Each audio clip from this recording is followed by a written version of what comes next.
Hello. Hello.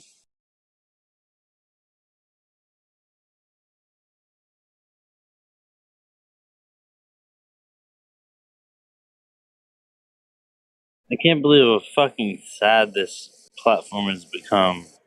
Without the fucking degenerates like wanting and like salivating at the lips.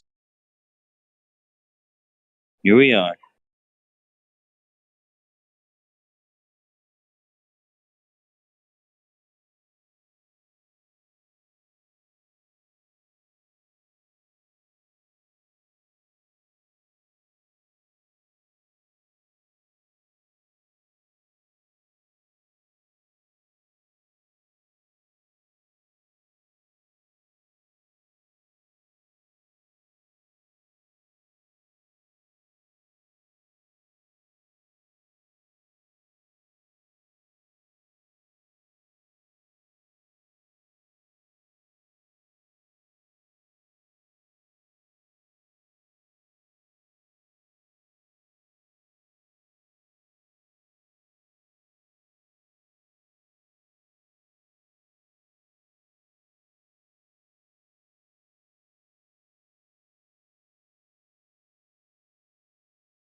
I am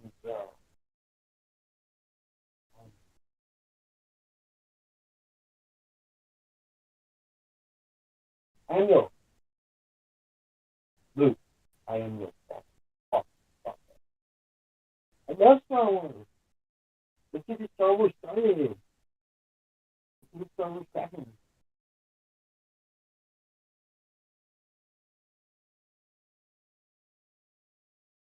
Luke, I am your father.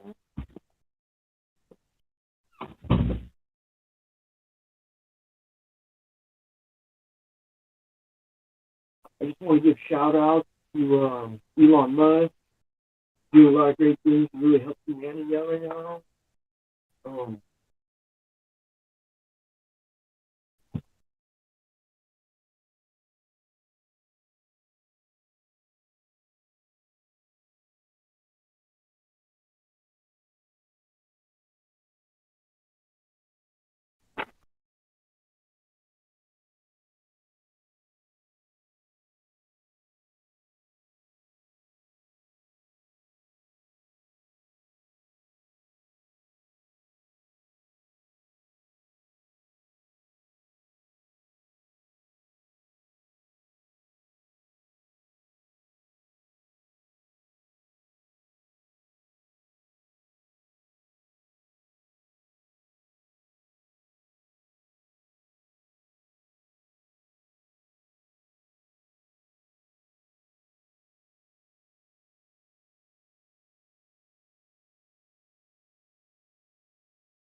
Oh, that's a dope icon you got there, Leo.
It is part of the natural physics of water and other fluids to always find their level and remain flat. If disturbed in any way, motion ensues until the flat level is resumed.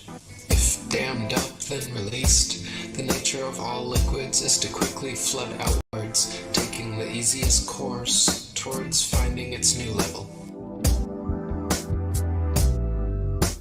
If the Earth is an extended flat plane, then this fundamental physical property of fluids finding and remaining level is consistent with experience and common sense. If, however, the Earth is a giant sphere tilted on its vertical axis, spinning through never-ending space, then it follows that truly flat, consistently level surfaces do not exist here. There are rivers which flow east, west, north, and south. That is, rivers are flowing in all directions over the Earth's surface. Now, if the Earth were a globe, some of these rivers would be flowing uphill, and others down.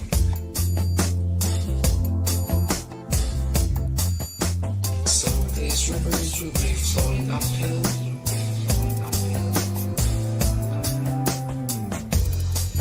down.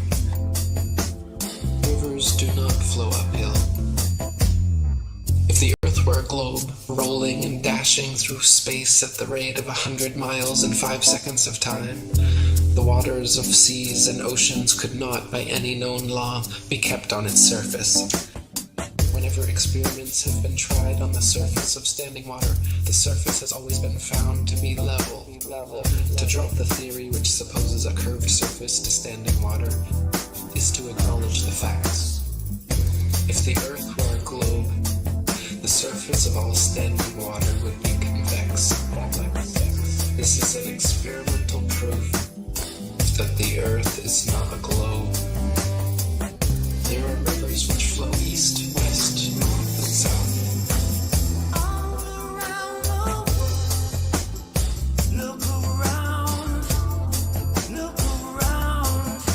Now, if the Earth were a globe, some of these rivers would be flowing uphill, and others down.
No. Get the fuck out of here. You're fired. No. Get the better solution. You keep me on the payroll as an outside consultant. And in exchange for my salary, my job will be never to tell people these things that I know. I don't even have to come into the office. I can do this job from home.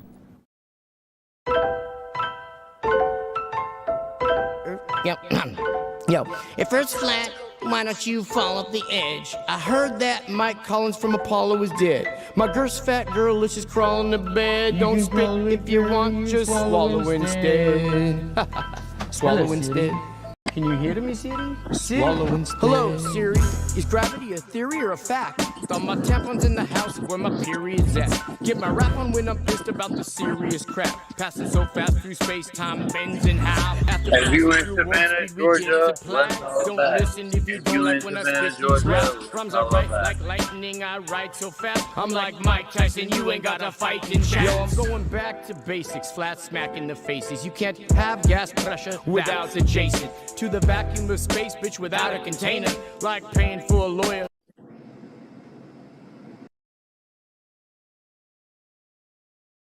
What up?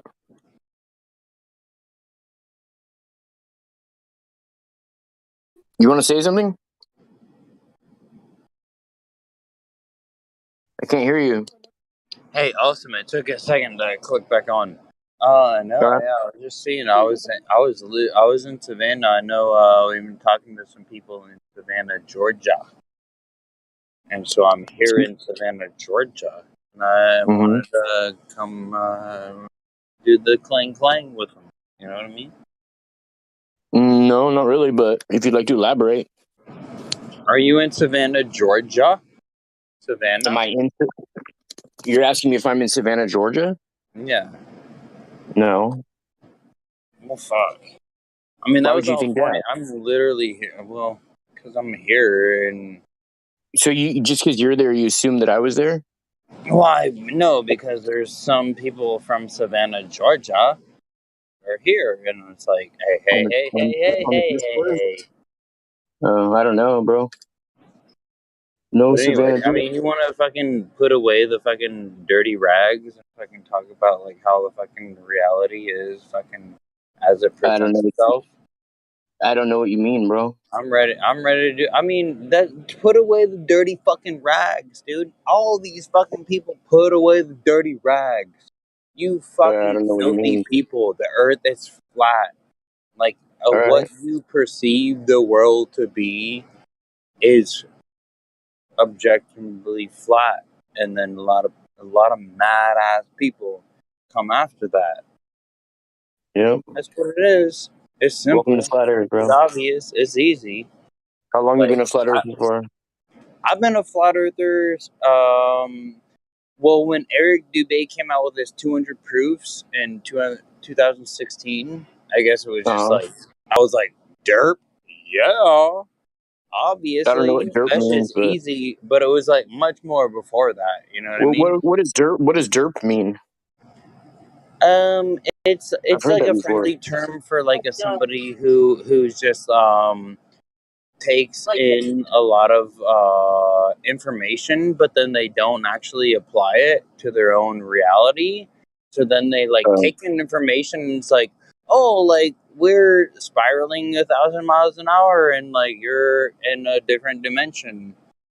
And that's all dirt. It's all like dirt. You know, it's like, it's So how long you syrup. been a It's Flat Earther syrup. for? Well, that's what I was saying. I've been a flat earther Since 2016? for I would say I was a flat earther from about then. Like I like still when if somebody asked me if like are you a flat earther, I say no, I believe that the horizon is horizontal and the horizontal is derived from the horizon and all tangents from that are parallel.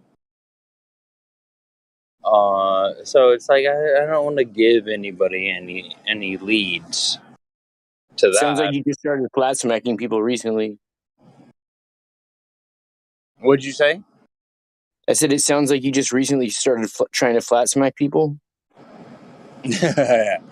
Yeah, not recently. It's been a long battle. It's been a long, fun battle. All right. I'm a champion. My friend. Like, Nice. let's go for it. Like, what is it? You should get like a button or Observed a jacket that Horizon, or you should get like a button or a jacket that displays your championshipness. You yeah, know, we can so all people be know you're a champion. buttoned and hurted, but Mm-hmm. we still trying to do this goddamn thing. Interesting.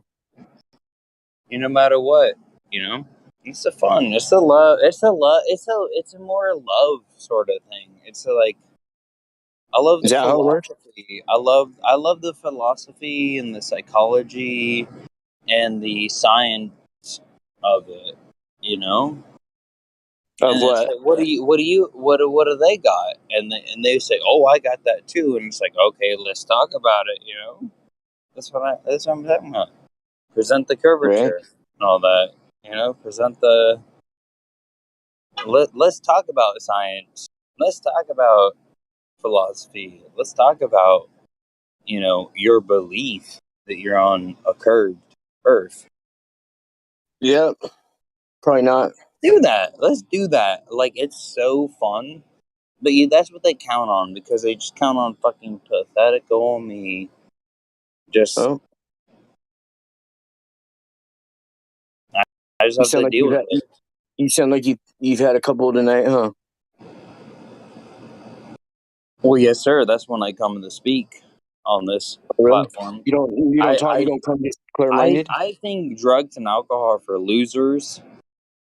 But I wish the best for myself and for everybody. You know what I mean?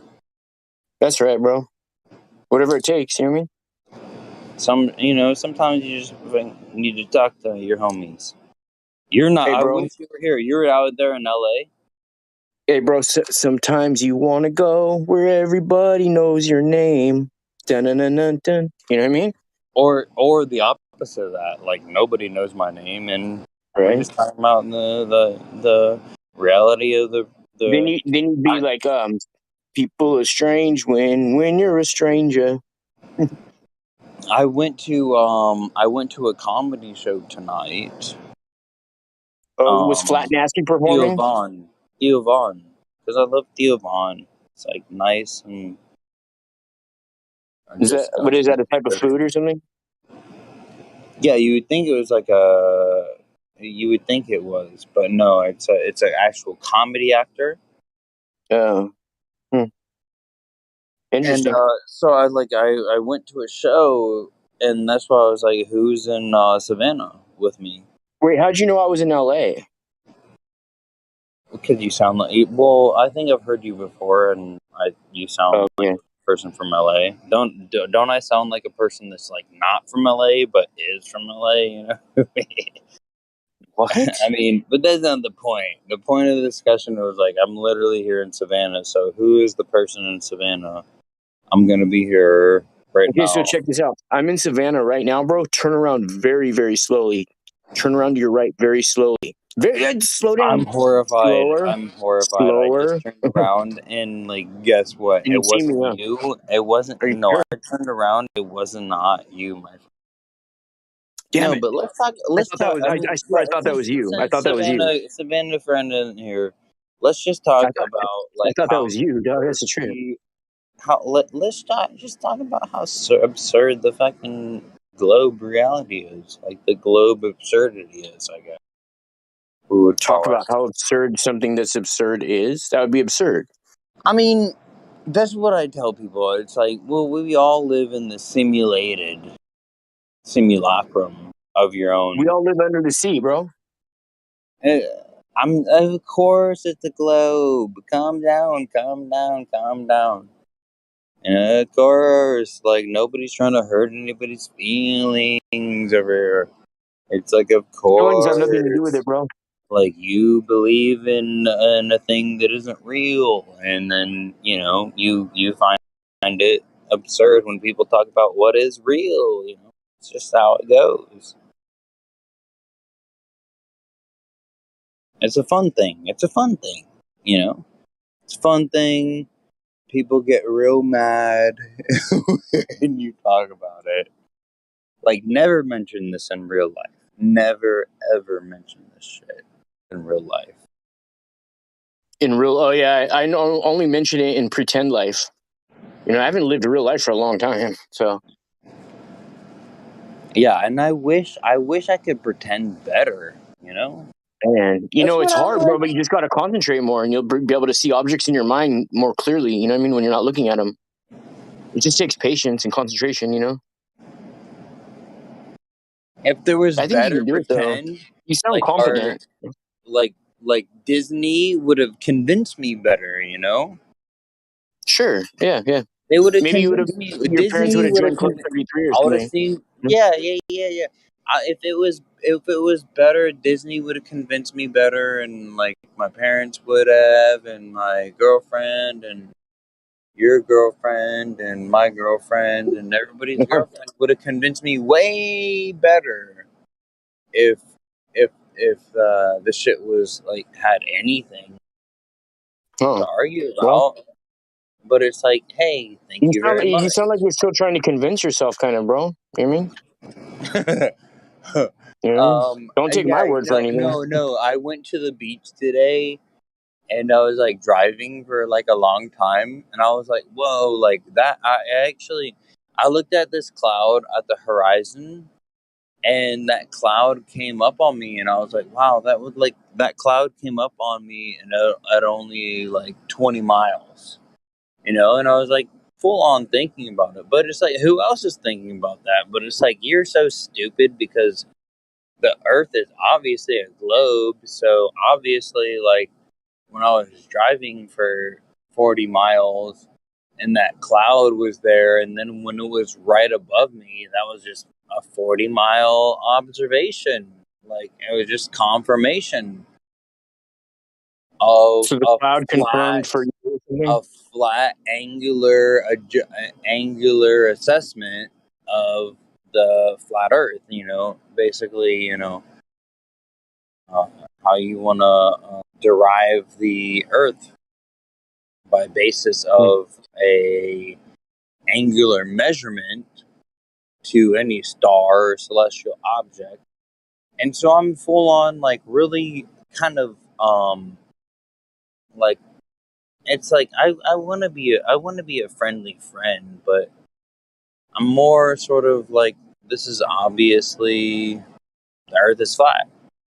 It's like, I want somebody to be like, hey, you know, that was actually a globe Earth observation, but that's not going to happen ever. Yeah. I don't know. I think you're mixing things up a little there, buddy. It's like it's all getting slurred in the translation.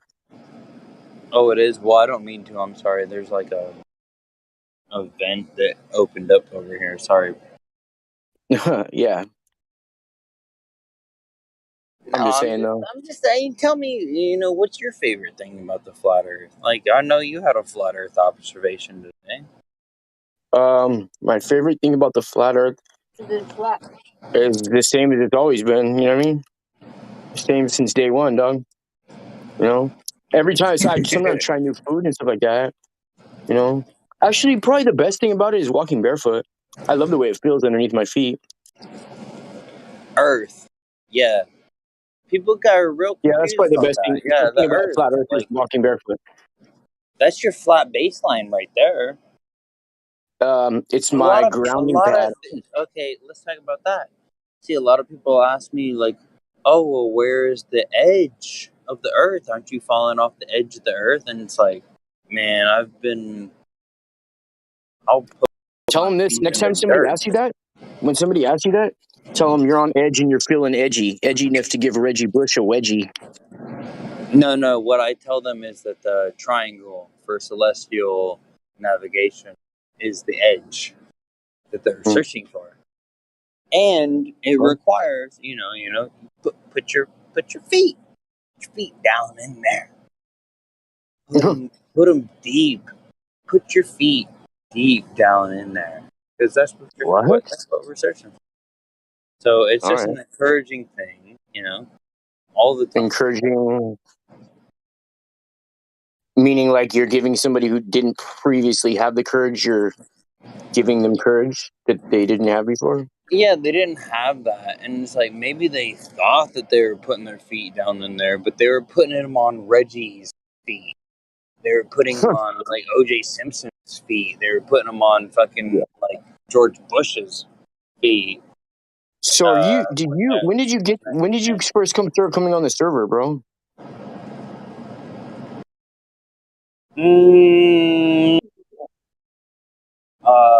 Probably like 5 months ago, legitimately. You didn't always have But this name, huh? I was there a long time.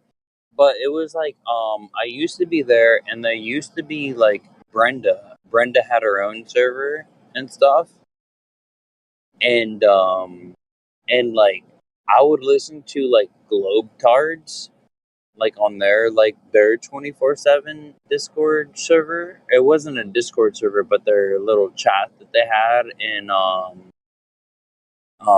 YouTube, and it became disgusting. It was just like, wow, like, Brenda, you really think like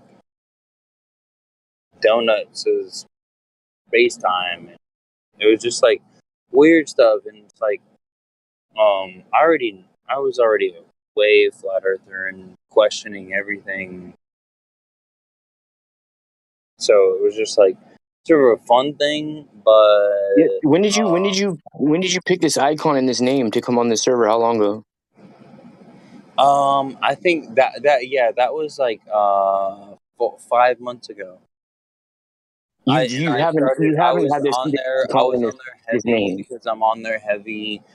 Talking to the on YouTube, because YouTube, and I'm on Mhm. Instagram as a different I'm just name. saying you haven't always had this picture in this name, bro. Yeah, I'm on Instagram. No, I understand that. I'm saying on the VC though, right here on Discord, you haven't always had this same icon picture and the same name. Yeah, that's what I was saying. That's about 5 months, but that's why I say it started as being on actually the YouTube chat, just for fun, Mm-hmm. you know. Because Mm-hmm. I like the philosophy. I like the psychology of talking to like You some sure? really absurd globetards, like Ace and it was I can't I tell know. you right now, but Ace is the best because All right. he thought he was so Ace, but I don't I know would who do you're better. referring to, bro. I would do better.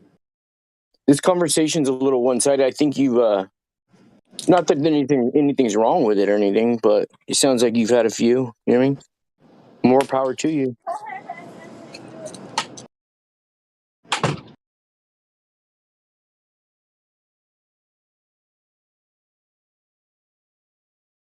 Well, yes, absolutely.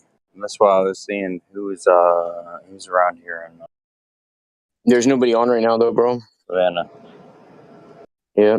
Say, hold your fire. Hold your fire. You know what I mean? We're friendly. No, I'm trying to throw it out there, dude. We got band member just coming into the server. Band member. Band member sounds Are you a like member of the band? My he bad. sounds I was cool. just looking at the I, content at the bottom. Band member is super I was cool. gonna Like, say these we've chicks heard don't him even know the speak name of your many band, bro. times. We know he's not that, and it's like, no, I'm just like chilling, dude.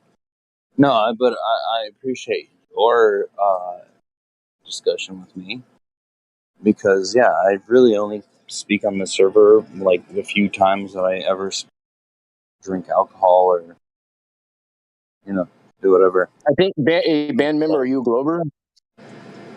Band members are not a Glober, dude. Well, I'm let him answer. truth Yeah. mostly. You're a Band truther. member, Did you just come into the chat? band member is a few times. Hey, band member, are you in Savannah? Oh my god. What? No. So Savannah, did you Georgia. have any questions, band member?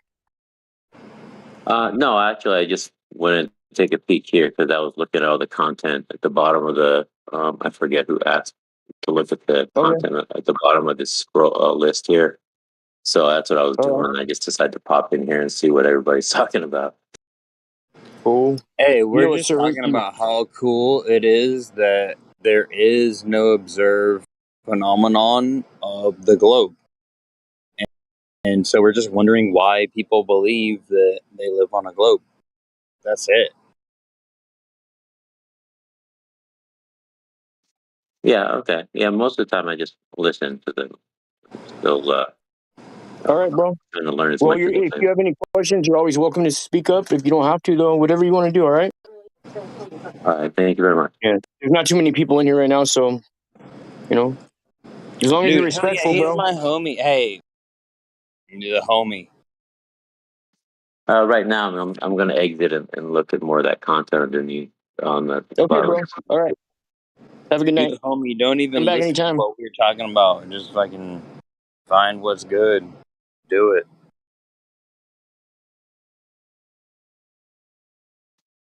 Yeah. But Thanks, man. I would All right, like to bro. talk about like damn, like we used to think that when you would like look to the horizon, that was a tangible area with which your you would hide itself from yourself. You know, we used to think that thing. You know, we used to think that, and that's just simply not true. That's what I like to talk about. I like to talk about if the Earth was a ball with a radius of 3959 miles, then the observed horizon would be no further than 1.25 or 225 times the square root of the observer's height in feet. And we don't observe that. Therefore, the Earth is not a goon ball with radius 3959 miles. It's very simple. It's so simple. It's too simple. I think is what I found the problem to be.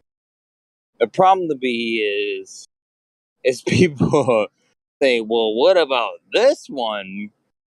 And then they tell me about refraction. You know, like how there's a mirages,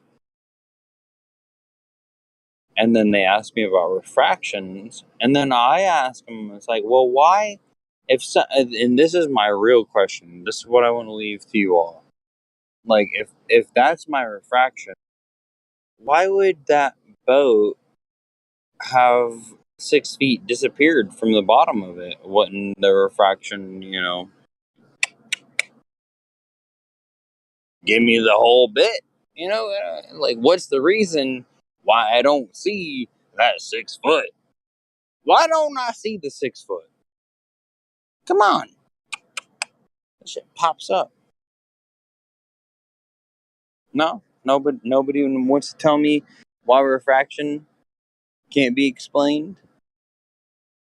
Why they want to say, oh, this shit, oh, okay, this is explained. It's 6 foot below the geometric horizon, but then also it's refracted by mirage up. But then you also do still see it disappeared by the 6 foot. No, motherfucker. Like, if it's fucking miraged up by 6 foot, then I would see the goddamn bottom of the goddamn boat. Why don't I see the bottom of the boat? That's my There's all question. kinds of effects that happen over Interesting. water. That's my question. Why don't I see the bottom of the boat if it's a mirage and like all lines are bending? Like, why don't I see the bottom of the boat? Like, I see the bottom of the boat all the way. I gotta read. It's called diffraction. It's called the refraction. It's called attenuation of. I'm a flat earther. So if your answer resembles anything what I just said, welcome to flat Earth. But if you want to say that there's some curvature there, guess what? Why don't I see the bottom? I want to see the bottom. Why can't I read Helen of George on the boat at the bottom? Why can't I do that? You think there's a set way that water and refractions and like there's I no want set a way that Glober to. I want a Glober to tell me. I want a Glober to tell me why I don't read the bottom. I don't read the name of a boat. And it's 5 miles out. That's what I want. No. Because They'll come up with an answer. They'll come up with an answer. Yeah, It won't be a good one, but none of their answers are good. You do better. You do better than them. You give me the answer. This is the thing. We gotta come up with better questions. We gotta come up with better answers. Why don't you So come I up got with a them, bro, and better let us know what question, you come up with? and you They got a lost in better answer 2016, for dude. me. The Let's talk Glovers about it. lost in I love it. 2016, bro. It's over. It's been Yeah. over. Let's do 2016 times fucking 2020, motherfucker. Let's fucking do it, dude. It's so over. It's just that it's like the paradigm already shifted. Just not everybody knows. So no. It's still But let's 2008. take it serious. I know it's over. Let's take it serious. And let's throw them a bone and say, oh yeah. So for some reason, I'm reading the script of a boat as it goes away from me. Why am I starting to not observe that script of its name of the boat that I'm observing as it goes away from me? Let's talk about it. Let's talk about it. Let's be friendly. We're friendly. Like these things are apparent. It's You reality. find these truths to be self-evident, bro? Self-evident. Absolutely. I mean, mostly not, because you're really not going to be standing there, sitting there watching the boat go away. So even people saying, like, boats disappearing half bottom up and boats It's useless disappearing to talk about it. anyway. Yeah. They get Seriously, pinned on bro. It's something just banter, to spoil bro. it. So Yeah, it's it's useless to just talk about. banter, dude. I'm Every one of asking these a real hangouts is question. pretty much just a victory party. I love it, dude. I love it. That's what Can I I'm pour the about. Gatorade over your head now? I'm going into the Yeah, please break. do. Like I'm literally on that break, on the precipice of like I'm on that wave that you see, and I'm going in and out of me being on the horizon and not on the horizon, and being projected above the. Like Yeah. that's what I believe. That's what I'm. Think of how Cool. funny this is. Think of what a funny position we're in right now. It's so good. 90% of the rest of the world still thinks that they're spinning, that they're upside down relative to where they were earlier in the day. They still believe that. Like it's the silliest fucking belief ever when you really look at it. It's hilarious. And it's so funny because it actually proves that they're not. Like the sun. Like they used to be like sunset. Sunset proves that the Earth is flat, and it's like actually the sunset proves the Earth is flat What? because You mean like. the sunset proves the Earth is globe? No, Yeah, actually, sunset. you think the sun is disappearing, is being obscured by physical horizon at only 1.22 times the square root of the horizon's observer height in feet? That means that when you're standing at the beach, like that sunset is only 3 miles away. And what also that means is that the sunrise was only 3 miles away.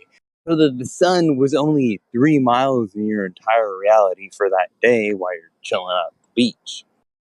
And it's like that seems absurd because of course the world is the world.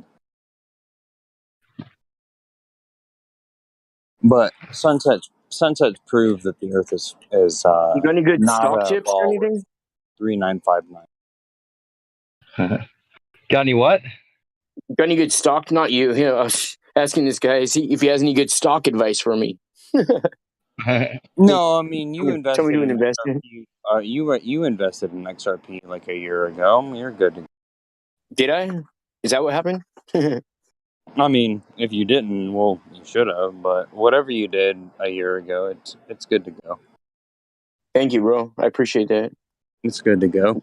And to me, it's like, whenever people start getting real hyped about that sort of things, you buy fear, you sell. You buy fear, you sell.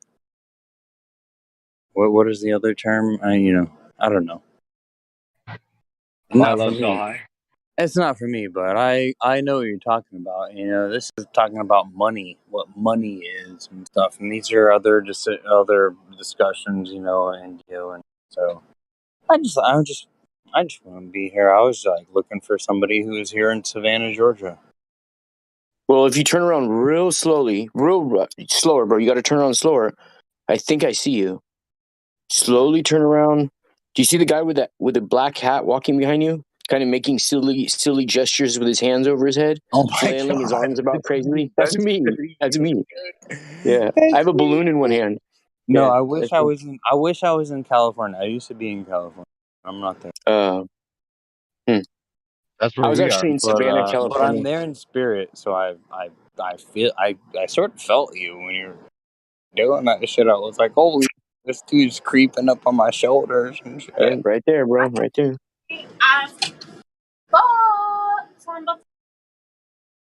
What's up, New Perspective? What's up, Saturday? Wow. How you doing? Yeah, good. He had a few, huh? Yeah. I'm never sure if one of these dudes is going to be the pee drinker. You know what I mean? So I'm always questioning people. And my chick's like, "That's not him. It doesn't sound like him." I'm like, "This dude has all kinds of different voices." You know what I mean? Yeah, he does. It does come in kind of incognito. Yeah. Yeah, and he'll start a conversation. He'll be talking just like that guy, and then he'll kind of just like eventually like slip it in. You know what I mean? No. So he weighs weird. 300 pounds. He sleeps 18 hours a day. Yeah, and he recommends white sugar. Yeah. So weird, dude. So weird. Interesting people that come out of the woodwork. Right? The plastic work. It's weird because flat Earth attracts, like, if people realize it's flat, you're gonna have all walks of life, because for sure. I just Just like the understand globe, you know what I mean? I don't get why it is that it's like that not everybody would be totally interested. Like, I have friends that will not look at it, that will not look at the information, even though I've talked to them about every single other subject ever, and had like deep conversations. And like, how could this not be interesting? I know, and like, dude, if they think I'm crazy, why would they not want to know? If I had a friend that went crazy, I'd want to know why he went crazy. I'd look into it. No matter how crazy it sounded, I would look into it. But it proves, just the fact that they don't look into it proves they know that we're right. Dude, I've told all my friends, I've wagered all my friends like $500. I've been like, I'll pay $500 to 10 of your dollars. You're getting a huge fucking markup if you can disprove what I'm saying. You know what I mean? They won't make No, nobody will go. They act like they don't even know what money is, dude. Yeah. It's so hilarious. It's such a trip.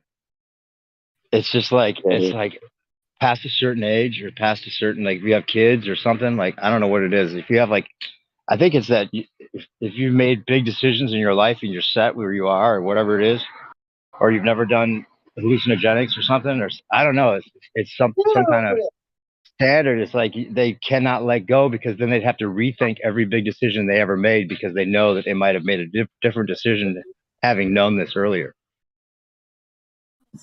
Right? What are they going to tell their kids? How are they going to deal with their wife? How are they going to, the cooler talk? Are they going to be able to mention that? Are they going to think about it and not be able to talk about it? It's like they see everything. They see just like an avalanche of fucking destruction in front of them. And they're probably right, is the thing. Like I say, it's like offering somebody a permanent hit of acid. Yeah.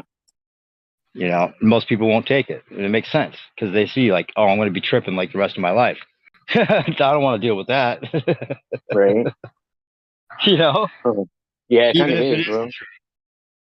It totally is. And then we're tripping because we realize everybody else is tripping. So we're tripping because we stop tripping. Yeah, I know, for real. Like, wait, everyone thinks they're spinning with no reason to, like without any evidence whatsoever. They believe this crazy fucking story about going in all these different directions and being upside down without noticing the difference between upside down and right side up throughout every single day. Right. Just totally accepted, like it, and then completely like held on to as like an obvious fact. They'll call it an obvious fact when there's nothing obvious whatsoever about it. It's the least obvious thing ever. It's hilarious. Yeah. What a fucking joke. What a fucking bravo. I'm telling you, bravo to the people that figured this out. Right. All you can do is a little fucking slow hand clap sometimes, you know? Yeah, for sure.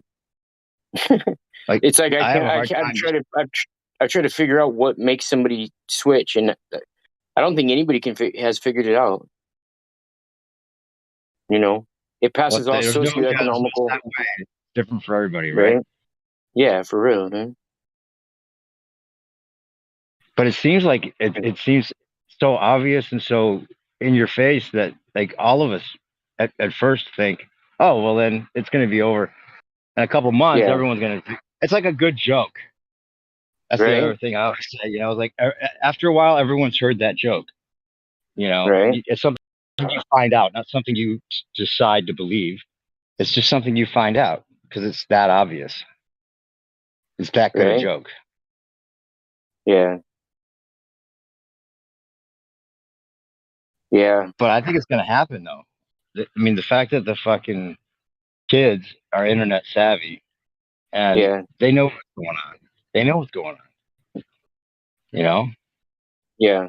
the kids are going to be the reason. You know, and once more women figure it out, it's going to be like one of those things. Like, yeah, I've heard that. I found out. Yeah, that's true. That's right. Right. So net what? What's really going to happen? Right. And I think they rolled it out. And why? Why did they roll it out? That's the question. Yeah. It's time to roll it out. How are they going to use it? Because they always use the truth to sell the lie. Yeah. And they're going to use flat Earth as a way of selling it. Because they've been teasing at it. It's in The Simpsons. It's in the commercials. It's everywhere. There's a I was just saying it earlier in another hangout. There's a Kendrick Lamar song called "All the Stars Are Closer," and then the first verse she's singing it. All the stars. She goes, "All the stars are bullshit. All the stars are bullshit." And the second time she's like, "All the stars are closer," but bullshit's not in the lyrics. You can hear her Yeah. say it. You know she's saying bullshit. So they're telling us the stars are bullshit. They're actually closer. So That's mainstream catching up.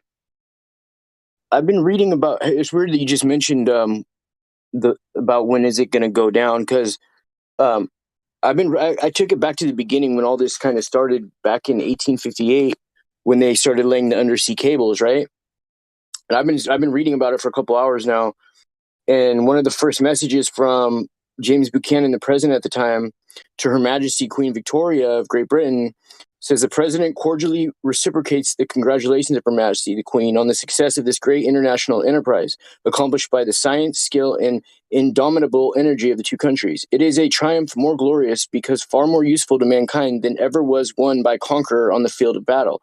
May the Atlantic telegraph, under the blessings of heaven, prove to be a bond of perpetual peace and friendship between the two kindred nations, and an instrument designed by, in capitals it says, divine providence to diffuse religion, civilization, liberty, and law throughout the world.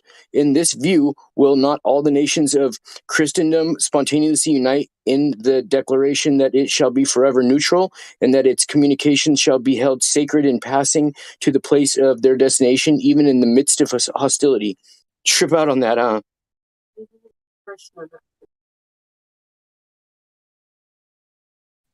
Huh. So I mostly noticed the part where it says the divine providence in capital, because that's what the Masons have in their book, to diffuse religion, civilization, liberty, and law throughout the world. I don't think that's a good thing for us. You know what I mean? Well, it's basically like the New World Order. This is the beginning of it right here, you know?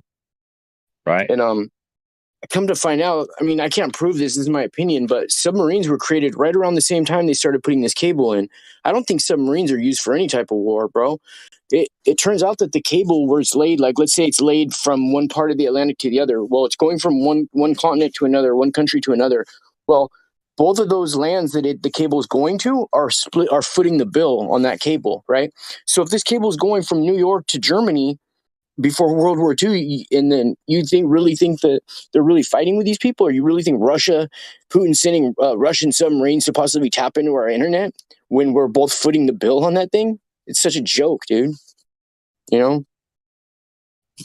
Oh yeah, the fact that they're all that the New World Order and the globe lie are so tied together. Mm-hmm. Because the fact that all the countries are under one rule is what it reveals more than anything. Yeah, dude, that undersea cable was signed almost 100 years, really close to the day. Let me see, almost to the day of when the Antarctic Treaty was signed, bro.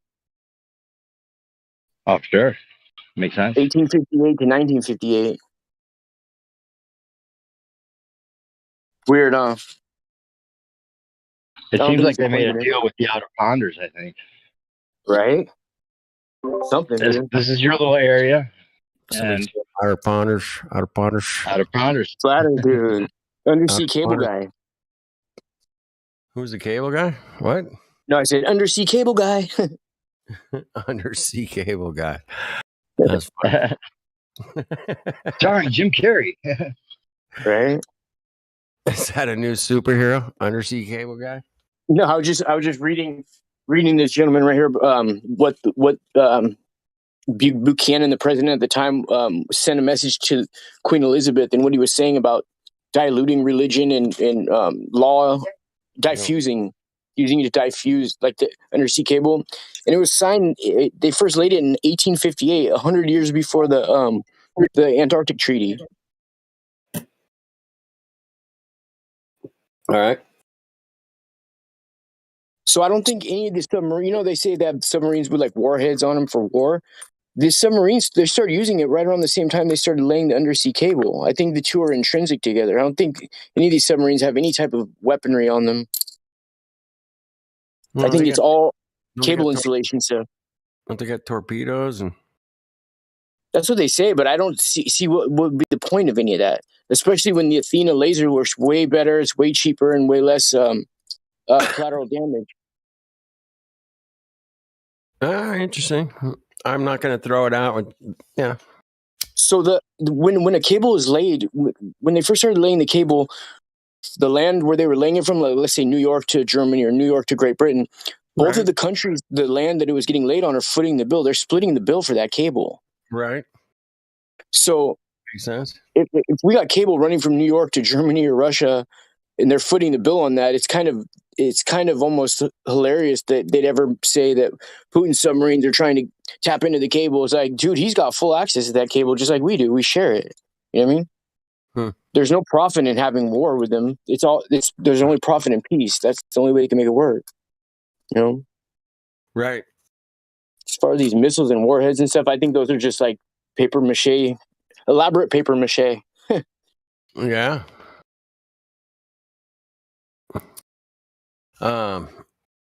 There's so much of that shit out there, man. Right. There's so much cable. It's crazy. There's so much cable, bro. I can't believe it. I thought I had an idea where if you took the miles of cable and worked it out, you know, took a couple of the cables and measured, like, it would be flat. There would not be an extra 39.59 anywhere. Bro, all you gotta do is Google undersea cable maps, and every single one of their maps is a flat map, bro. Totally flat, right? Yeah, it's laughable that they think they use a globe for that. It's so funny. I remember looking into that a few years ago. I was like, so that's all the cables that go west from California, right? Yeah. All they're going is to like places up in Canada and in Hawaii. There's no, you know what I mean? How come they're not stretching around to the other side of China? Yeah, it's kind of weird. You can prove it just by their maps. Just download one of their maps, dude, and look at it. It's right in your face. You know what I mean? Central and T Woods have been the VC check-in. That's interesting. Cool, man. So was it a good day around here? I couldn't listen at all, man. I totally. Yeah, I wasn't in here that long, bro. The learning curve is going. Man, bro. Yeah. They're watching a movie or something over there. Yeah, they're watching the new Tom Cruise movie. Yeah. I don't know why. That ain't me. I can't spend time watching any type of movie or anything like that. Yeah, I usually love documentaries where I learn something and or it's like a super interesting story, but potentially is real. It's like the only time I watch anything that's fake is to try to pick it apart to get to make a video out of it. You know what I mean? But I'm watching it through through a skeptic eye. I'm not enjoying it. You know what I mean? No, we're not emotionally invested in it. No, it's like an operation, bro. That's it. You know? It's just we're here for learning. Strictly business. Predictive programming. Where's the globes? For educational and entertainment purposes only. Educational. Educational. Right. Mm. We don't offer legal advice or medical advice. Strange day yesterday. Hopefully tomorrow will be pretty cool. I'm gonna hang out with about 40,000. I seen Travis today, bro. I saw Travis today. Get out of here, really? Yeah, from A Plain Truth. We met at Cemetery Park by my house because I gave him one of the puppies that my dog had back at Christmas, and so every once in a while we meet up so the dogs can play. But my dog was barking at the dog all crazy. We kicked it for a half hour though, right there on the grass. Oh, that's cool, man. So he's in town, huh? Yeah, he's in town. Yeah, he's staying with his mom in Santa Paula. He's been here for a while now. Okay. Yeah. Is everything all right? He was talking about going to that thing that you had. That you guys have something. What day is it again? The 28th. The 18th. Here, I'll drop the. Okay. I'll drop the video in the. Okay. In the back. I think he might go to that. Bo might even go to that. I don't know. Hopefully, that'll be cool. Oh, Sonny's coming. I'm going. That's right. Yeah. For sure. New Perspectives coming. You got Renee there. Travis said he knows you, though. He said he knew you. Yeah, I met him at a meetup in LA, 2018. Okay. And we hung out, had a beer. Yeah. Did some flat smacking on the street. Yeah. Did you have the curly mustache back then too? Yeah. Quite dapper indeed. Dapper, man. Dapper, baby. He's bringing the 1800s back real cool. Sweet, man. Right? Yeah, that's hilarious. Somebody's got to do it. Why not, man? Go for it. I know. Hell yeah. It's a harmless little fun thing to do, man. Right? No, it's some interesting. I was out grocery shopping about a half hour ago, and I was listening to you guys. Okay. The younger guy is kind of rambling. Yeah. What was his name? I'm trying to remember. The weird thing is, I recognize his voice, but I've never seen his icon or his name. Right.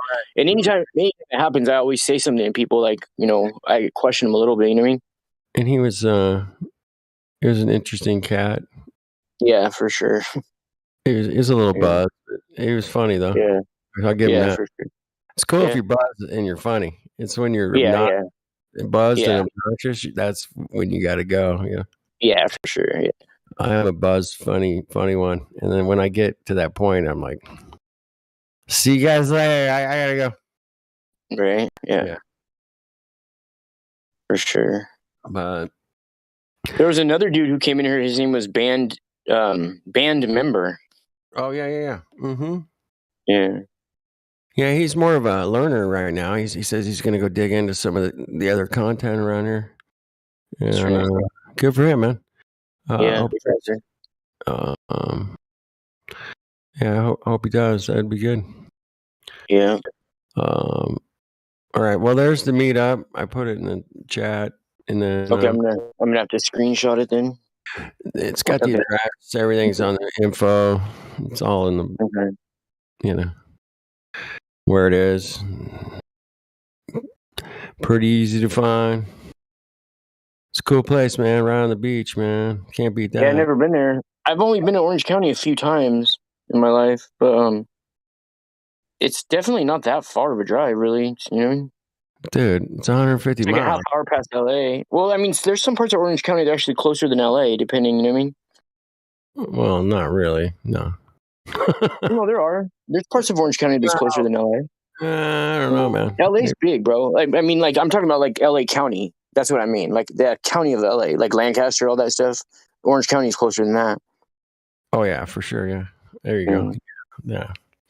In the city. Lancaster. Fucking, that's a cruise for you, bro. Jesus. Mm-hmm. Yeah, it's a nice place to visit, but I wouldn't even want to visit there. Exactly. Yeah, hey, it's a real show. My very first Flat Earth meetup was up in Palmdale, which is God. Yeah. It was a huge meetup too. A ton of people showed up. It was super windy. It was super windy. Dude, yeah, I just do not like that place, bro. And it was a cool park. Yeah. Met some great flat earthers. Cool. I met a guy that worked at the rocket company out there, the Grumman. Grumman. At Rocketdyne? Rocketdyne or Grumman. That's in South Valley. Yeah. You worked at Rocketdyne? So they had the SR-71 stuff. Anyway, he knew some of the pilots and shit, right? And they're like really high-ranking officers, you know.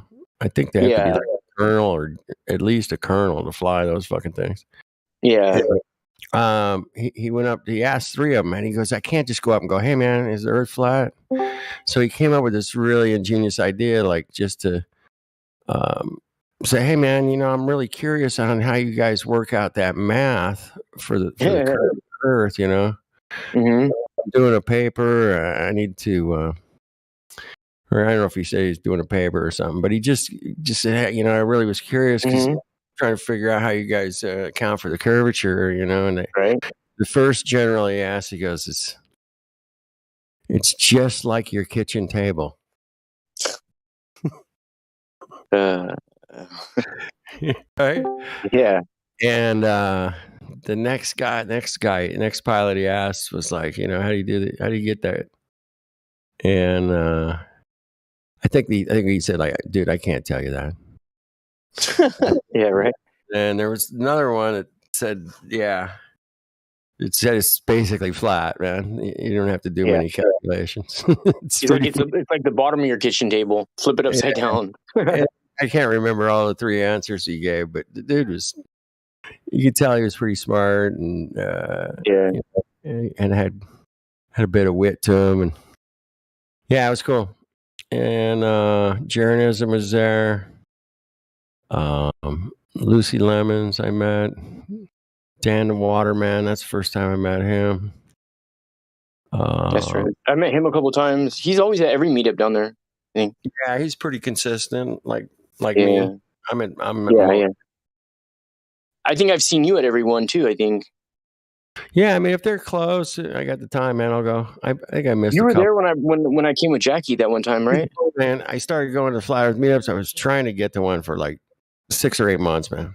I was in Chicago. There was one like down the street from my friend's house, and I'm like, dude, let's go to this bar. And anyway, we were out that day. We were just exhausted, and we couldn't make it. I was like, fuck it. Oh shit, this sucks. 3 other meetups that were really close to my house. Something came up that day, like,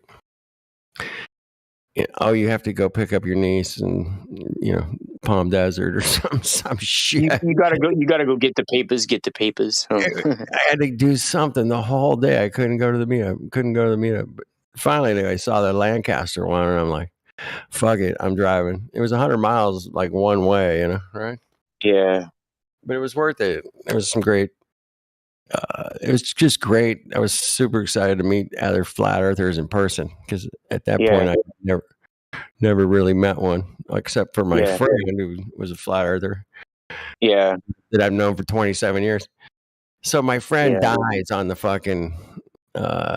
He dies, and the fucking paramedics and they zap him back to life with the. He has a heart attack, and they zapped him.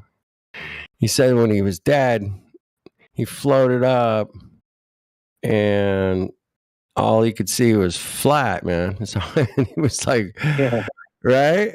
And he comes back, man. He comes back to life. He flatlined now. He flatlined, right?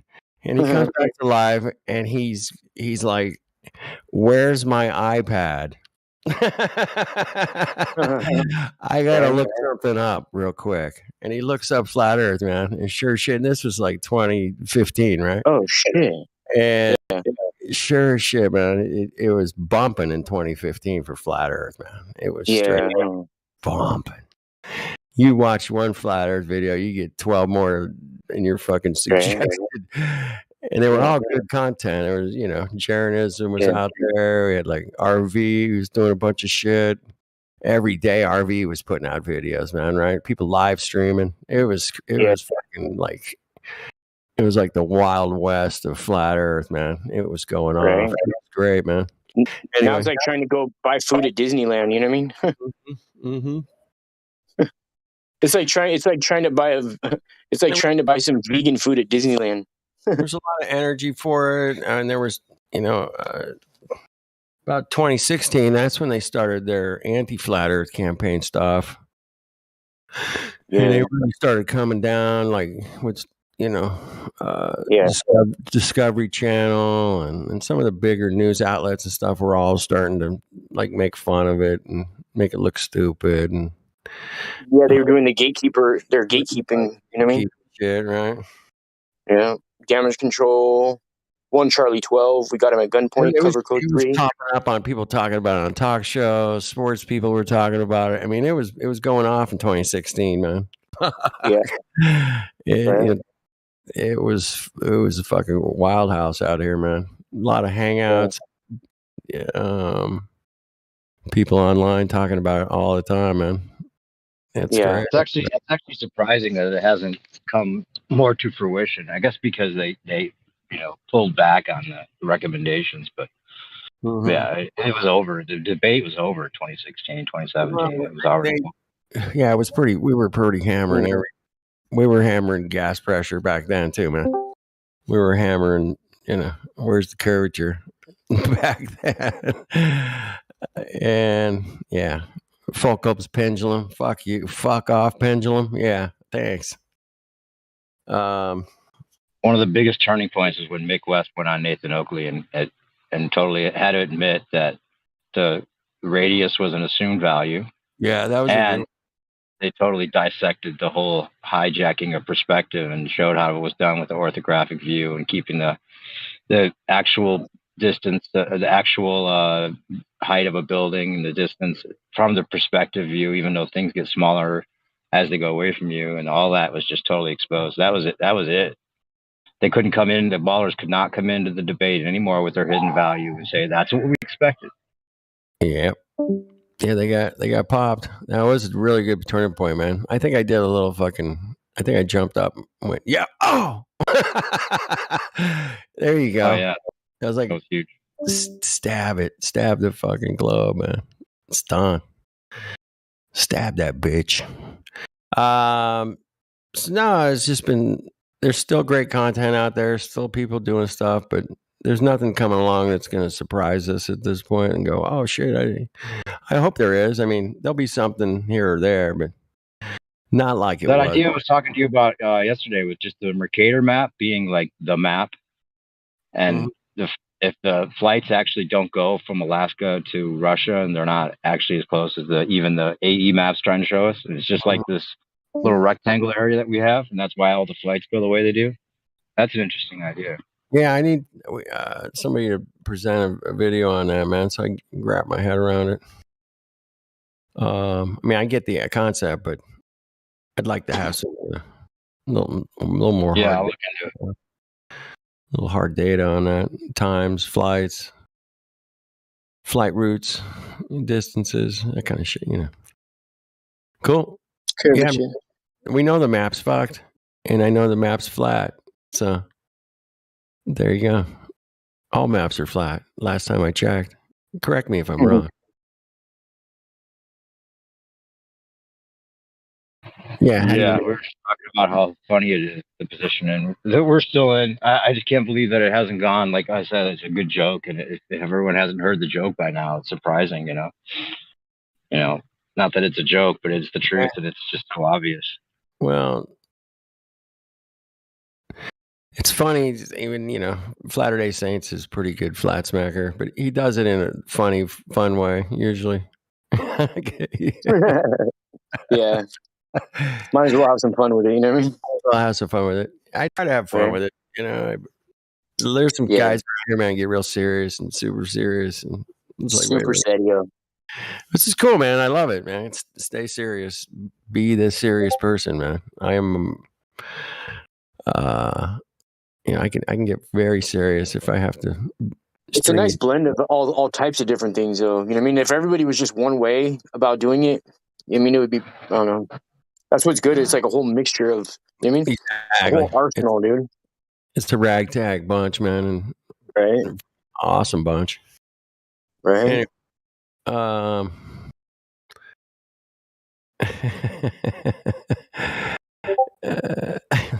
love that meme, dude. It's pretty good, Dave. Which one, the Fozzie? Yeah, isn't that great? Yeah, I made that one a while back. Yeah, I remember that. You said it's just like your table. I had to put that in there. Mm-hmm. That's awesome. Good stuff, boys and gals. Food, folks, and fun.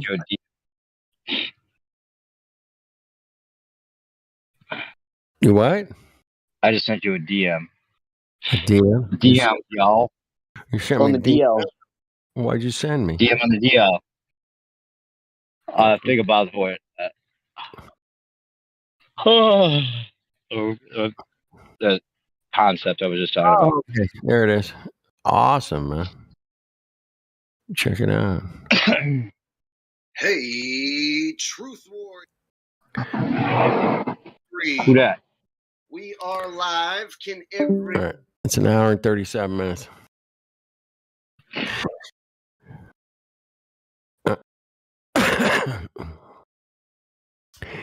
Interesting. So Flat Earth Asshole's back. Did he change? It's just still Jake the Asshole? Yeah. Jake the Asshole.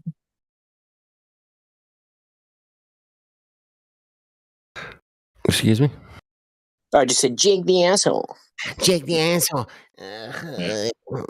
Let me tell you, boys and girls. I don't know. Let me put my funky hat on. The dude can play some bass. I'll give him creds on that for sure. In my song, I go, what did I say? Jack the Asshole. You mean Jake the Asshole?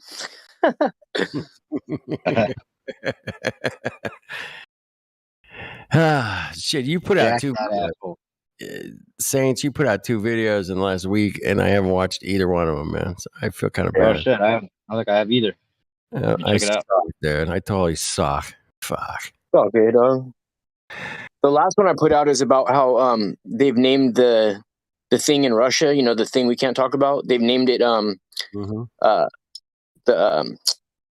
what's the name of the Sputnik? They named it Sputnik 5 and Sputnik Light, dude. So, have you figured out the way you do your video editing and the way you put little things in there? Is it beating AI? It seems like you're beating AI. What you're doing. A lot of the shit you be putting out, man. I would get flagged for some of that shit, bro. Right? Yeah, you just got to. It's just how you do it. Yeah. I learned not to mix in any vocals where it goes against what they're. Even I could take their own words and make them go against what they're really saying. Right. And I learned not to do that because then you know what I mean. So if I just put the video in there like that and then anytime where it displays it on the screen, I try to cover it up with a different word, and where they actually say that word, I'll edit that word so it's like, you know what I mean? You get the message though, you know. Okay, cool. So yeah, just when that one word comes up, just edit that one word and delete that one word from popping up on your screen, and you're good. That's fucking awesome. You know? Yeah.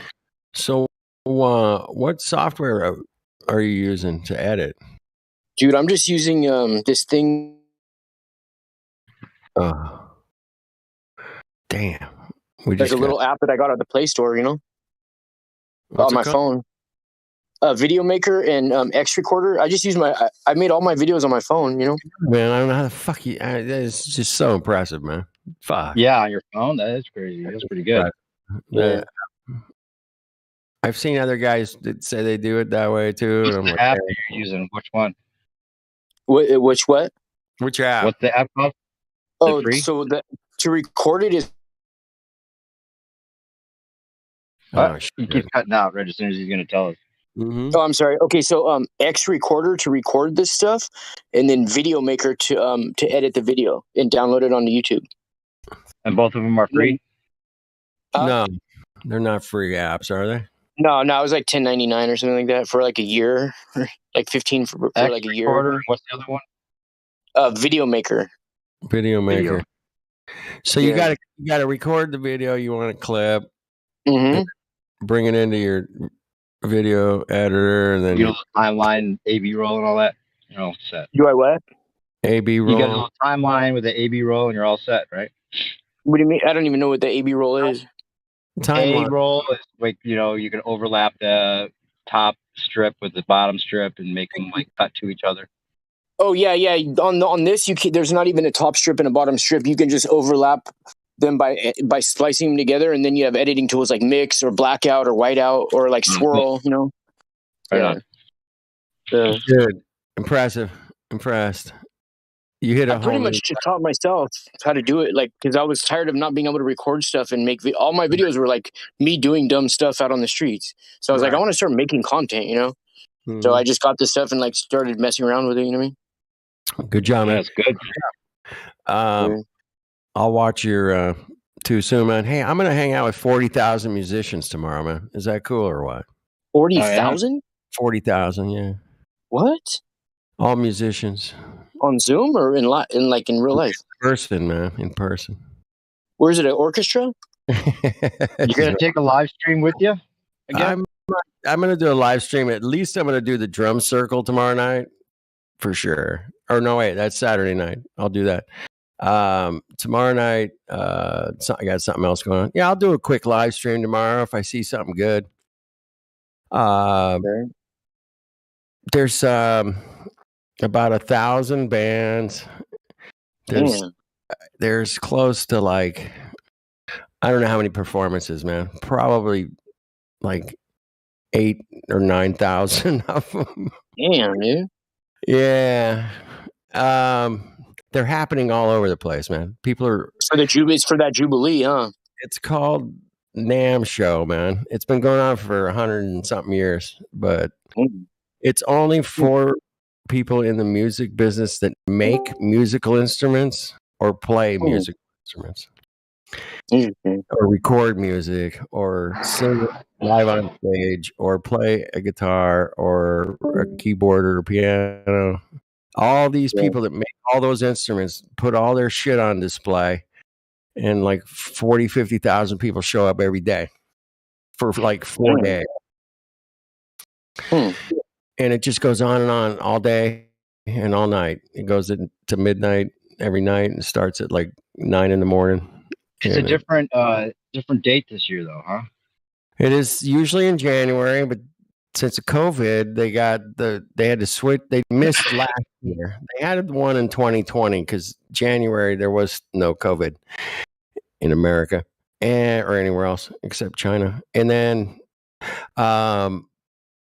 we had the show, and then last year they didn't do the show, and then this year they did it in June instead of January.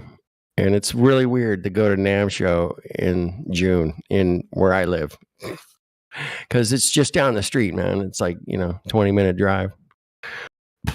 30 minutes. Oh yeah. Hey, dude, have you ever seen the picture I have is not a good picture because it was at night, but you get the idea. Watch. You put it in the voice text? Yeah, I just did right now. I'm wondering if you ever seen this before. Well, isn't that just a shaky camera of the oil rig with the wash? No, that's that. Well, it's an oil rig, but it's in Ventura. But look at the turquoise in the water.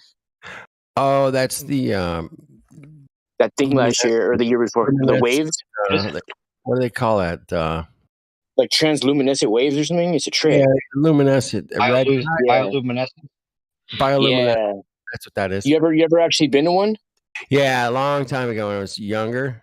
Okay, yeah. It's a trip, bro. It is so cool, dude. Yeah. I mean, there's a great phenomenon to go witness for sure. If you ever Ooh, get yeah. I actually got to go to this, dude. It was trippy, dude. When you see it with your own eyes, you're like, oh my god. What's going on? Pictures don't do it justice at all, bro. You know what I mean? Not even close. They say it's like stirring up this certain plankton, right? Isn't that what they say? It's like it looks like there's like you know like raging water or something. They have like lights under certain waves. It looks like there's lights underneath the ocean floor. It's so strange. So cool, man. But it's like the wave carries the light with it, dude. You know what I mean? Mm-hmm. Strange, bro. What's the light phenomenal? Above? That's the oil rig way out there. It's just a little bit of a shaky camera. So no, well, it was just because it was at night and I didn't have the right lens or the right settings on it. I was just trying to take them quick, but what's causing the bioluminescence then? It's the I don't know. I mean, the way I've heard it was some stirring up of the certain sea plankton.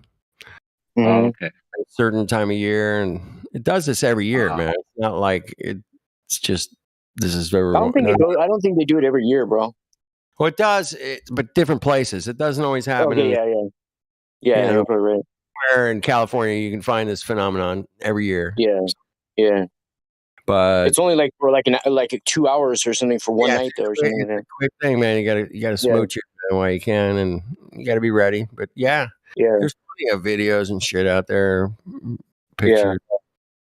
But it's a cool phenomenon, man. I experienced that one time. It was cool. Yeah.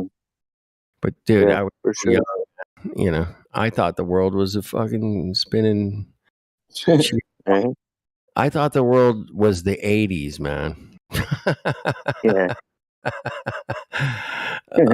Oh, that's scary. Damn. I thought so the windows up and the tent goes up to the mid 80s. You know, there's different decades. Every decade they have to ramp it up. So if you go back to like the 40s, man, you can get into like, you know, Frank Sinatra. He's standing there singing. He's got a cool band. You know, he's wearing a suit. You know, you get like Benny Goodman. You got Louis Armstrong. You know, all these guys are dressed up real big. You know, Louis was a little strange to a lot. I heard a lot of old guys, man, tell me that Louis Armstrong freaked them out, man. Yeah. They didn't know what to make of that voice. They had no. I heard guys tell me, man, what the hell? That's not singing, for fuck's sake. Right? So Louis busted barriers, man, in people's ears. He was more influential than a lot of people. He was pretty rocking guy, man. And, you know, and then you got Benny Goodman and Gene Krupa and a couple stoner guys. And, it just kind of grew. And then the Beatles hit, or Elvis hit, man. And, you know, he's shaking his hips. And, oh, my God, dude. Oh, there's a new Elvis movie out. You know that? What? Oh, Eminem sings in it with CeeLo Green for the soundtrack. It's an Illuminati cuck fucking movie if I ever fucking heard of one. But yeah, in the 50s, Elvis shaking his hips. That freaked all the little girls out, apparently. This is all psyops too, man. This is all absolutely Tavistock shit, you know. Supposedly, Forrest Gump taught him how to shake his hips, you know what I mean? Mm-hmm. And then we had... you know, this early a little heavier rock and roll. I mean, you could throw in like Chuck Berry, and he was pretty wild. Bo Diddley, he was pretty wild too, man. That's all in the 50s. Yeah. All that's happening. Then you had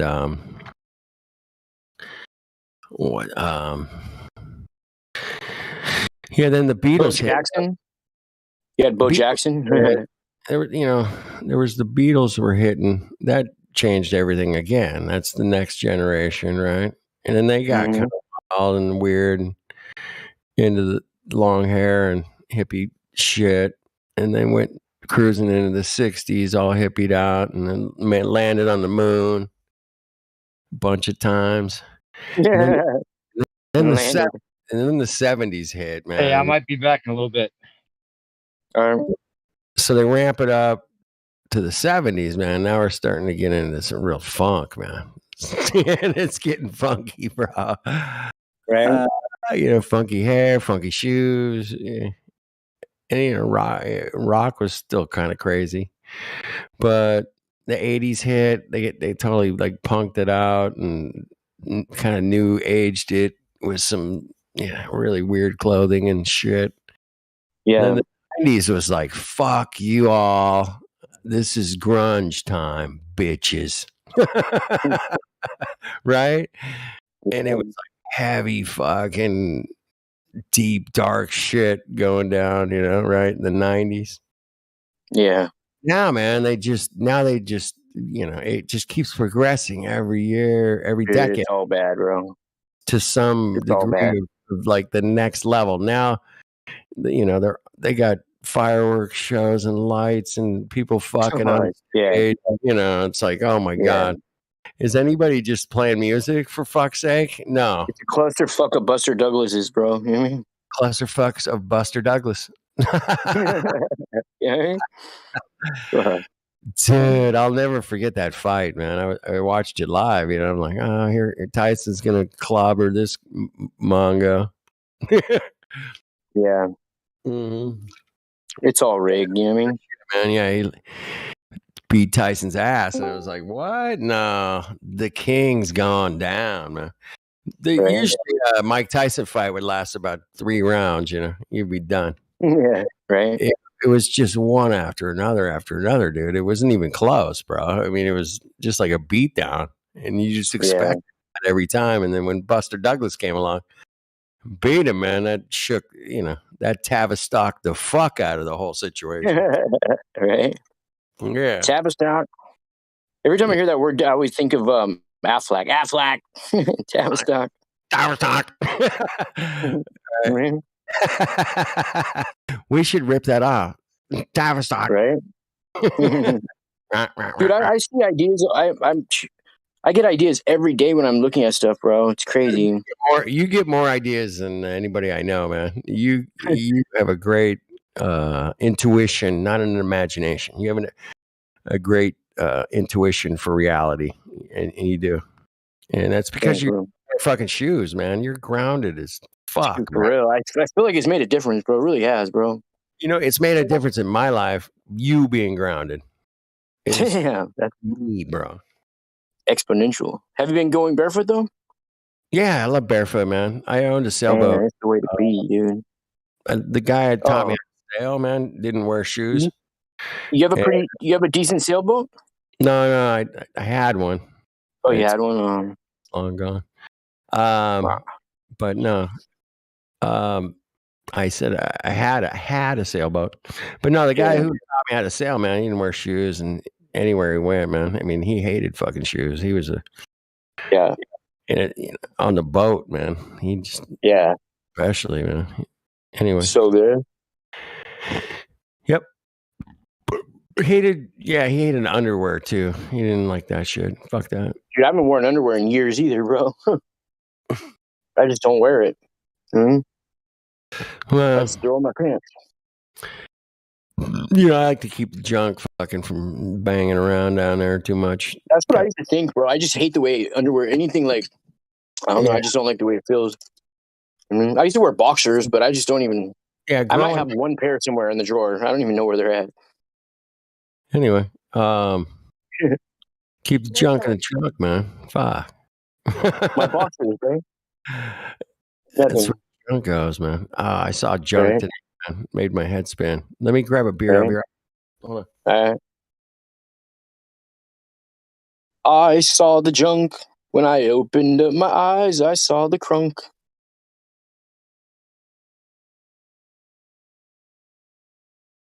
So listen up, kids, all across the land. Take it from me, Helios just don't understand.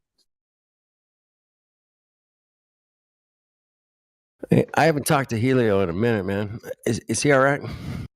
Yeah, I talked to him the day before yesterday, I think. Mm-hmm. Pretty sure, yeah. I heard him on here. I think it was yesterday, the day before. Yeah. Later in the afternoon, in my time, which is like evening, him. Yeah. Yeah.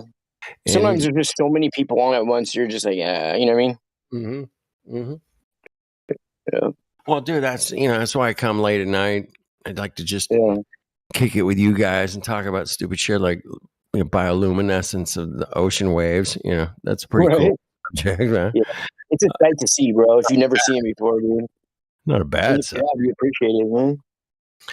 Or flat Earth, or whatever NASA is cucking up this week, right. Or the pictures we take. Yeah, like the ones. I'm posting some more pictures. I'm gonna be digging back into the laptop tonight.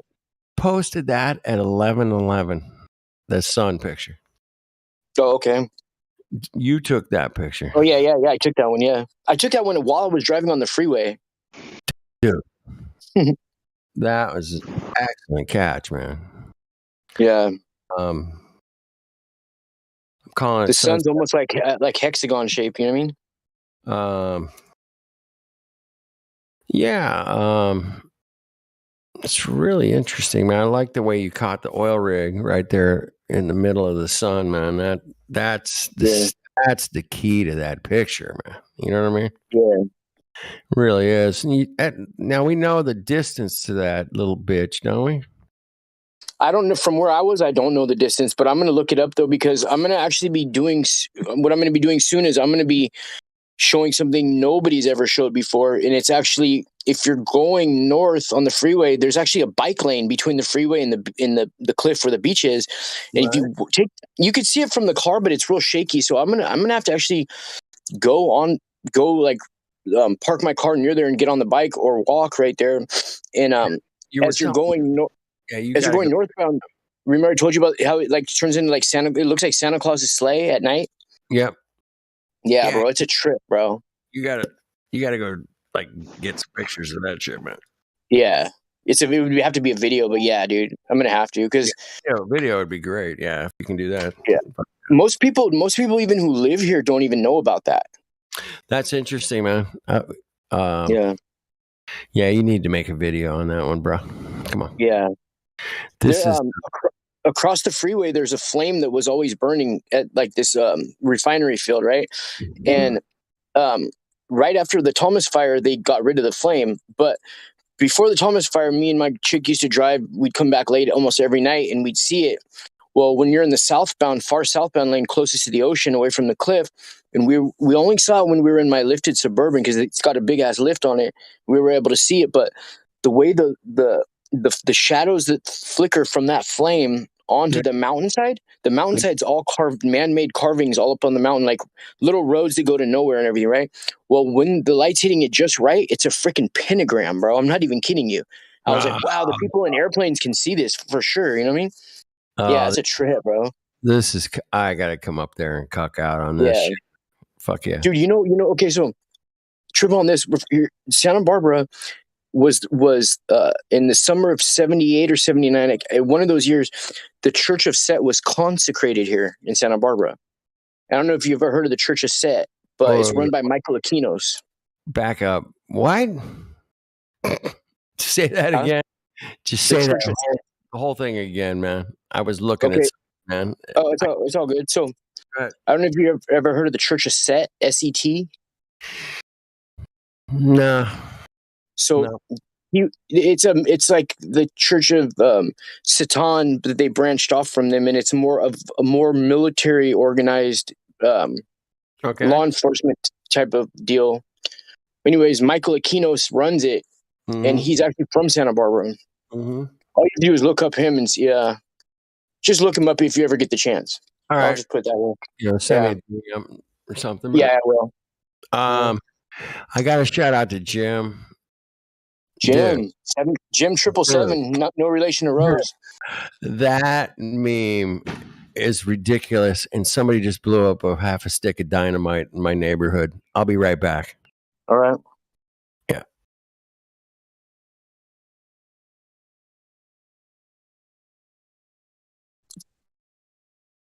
What's that, man?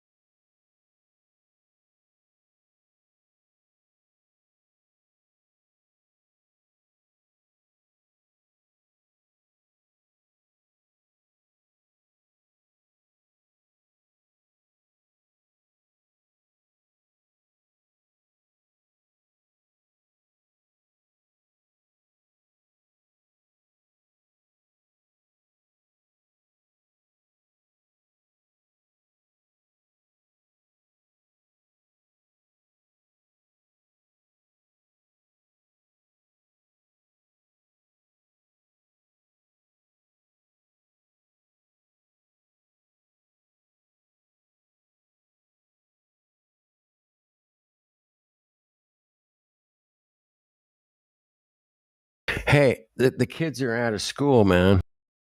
I think they were blowing up some fireworks, and it was pretty loud. Anyway, Jim, man, great meme. Thank you. LOL. Fuck off. I had to mooch. I got to mooch that one, man.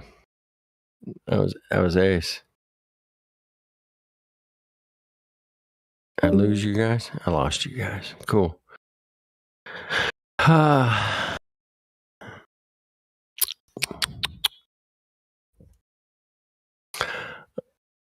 the LOL JPEG, man. That's my favorite LOL meme of all time. That's the best LOL ever, Jim. That's what I'm saying.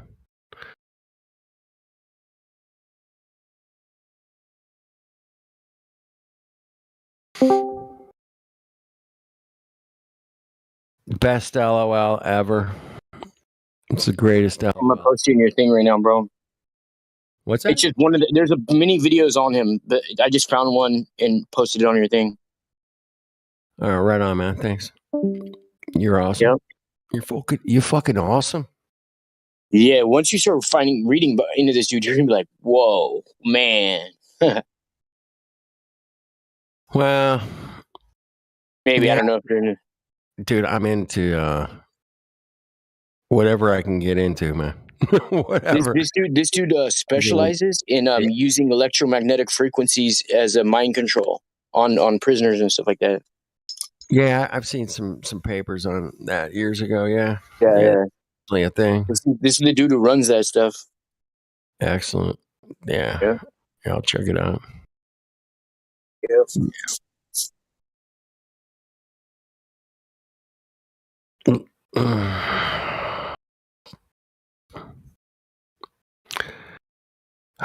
The jets and the power lines. That's a pretty good one. I got to give you that, man. And the sun setting. Those were that would have worked really well in 2016, man. I mean, that would have been everybody would have used that meme in their video. It's great. You know what I mean? Yeah, the LOL. I remember the tracks and the telephone poles, but to add the sun and the planes, man, that's pretty good, right? I have to ask Flatter Day Saints in his meme when it said I couldn't even make this up if I tried. Did he actually did that person actually say that on camera? No, I put that because of the dude's name, bro. Ken Molest. Okay, never mind. Yeah, I didn't catch that part. They even pronounce it like that, dude. That's real stuff, dude. He couldn't. That was so real, man. It was an actual clip he took from the TV he saw. Yeah, and put a meme to it. Yeah, that was ace. Some memes don't even need to say anything. You know what I mean? Right. Yeah. Some of them don't. You don't need to say anything. Yeah. It's like, dude's name is ridiculous. Dude, I know, dude. Yeah. So weird, Okay, dude. I get it now. Thanks. Thank you. The guy's name is super cucky name, bro. Oh my god. Right? And it's even pronounced like that too. Yeah. It's oh my god. It's absolutely. Dude, they are so blatant and flagrant. Man. Dude, I recorded this video yesterday. It was supposed to be like, I'm not going to say any names or events, but it was a victim who survived an event recently, right? Well, this victim is in between both of her quote unquote parents, right? And they're talking the whole time they're talking. Yeah. The camera's only focused on their crotch areas. It goes from the dad's crotch to the mom's crotch, and you can see her toe and everything, to the little girl's crotch who has shorts on. And then the mom puts her hand right between the girls. Yeah, and it's just like super weird. I was like, the whole video was like that. I was like, what the hell? That's bro. Cucky, creepy, creepy, man. Super, bro. Super duper. It's creep cock shit. There, yeah. Fuck you guys. Yeah, dude. They are invoking some crazy stuff. Anyway. The great thing about what we discuss around here is what we live on. Yeah. And the great thing is that we all live on it. Yeah. we all got to live here. We all got to live here, man. And the coolest thing, man, is you can measure this little cocky thing you're living on, bitches. Right. And, and we measured it. And it doesn't add up to your little story you told us, man. That's the problem. Did you see the debate with Witsit in the on Modern Day Debate the other day? Yeah, I saw part of it. I heard part of it. I think they were playing it on here, actually. That girl, the girl, I think her name's Jen. Debates, modern day debates, man. I don't know. It's so funny, though. Yeah.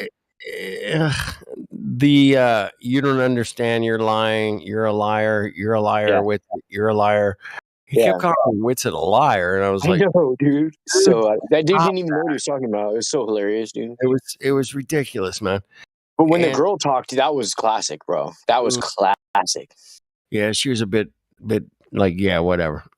Yeah, it was good, dude. It was good. Yeah, it was good, man. But what I took from it is, if you're going to talk to somebody, you just keep calling them liars.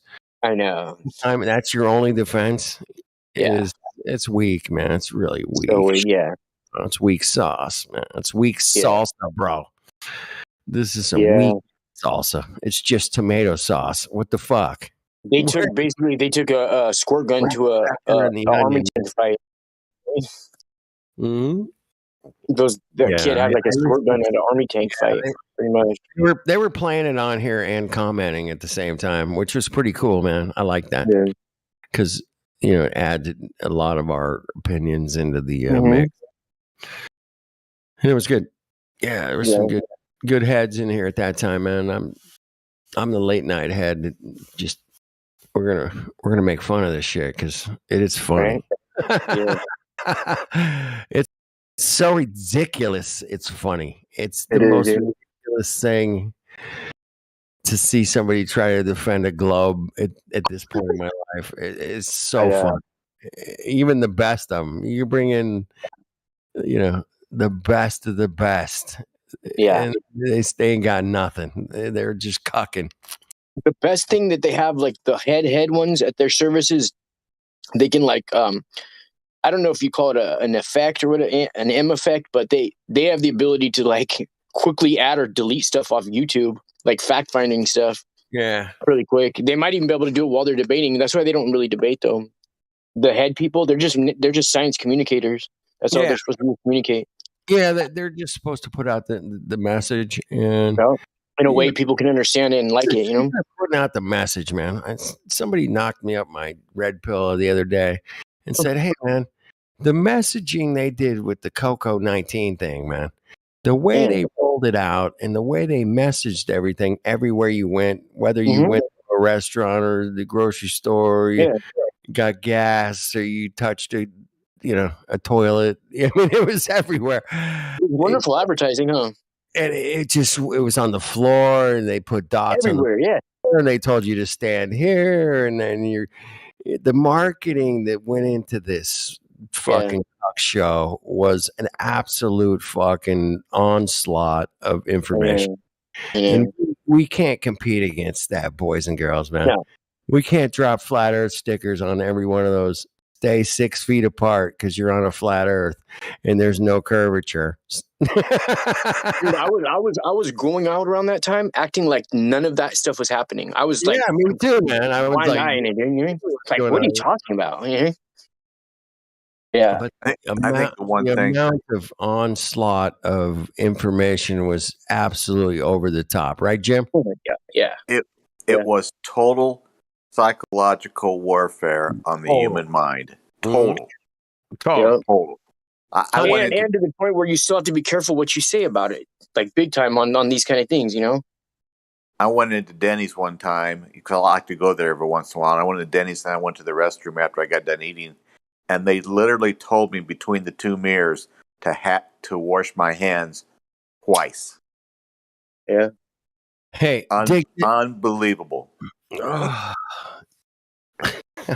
So dig this, man. My wife hit me with this one this evening. I laughed my ass off. She goes, now that we have a water shortage in California, we don't have to wash our hands as much because we don't want to waste the water.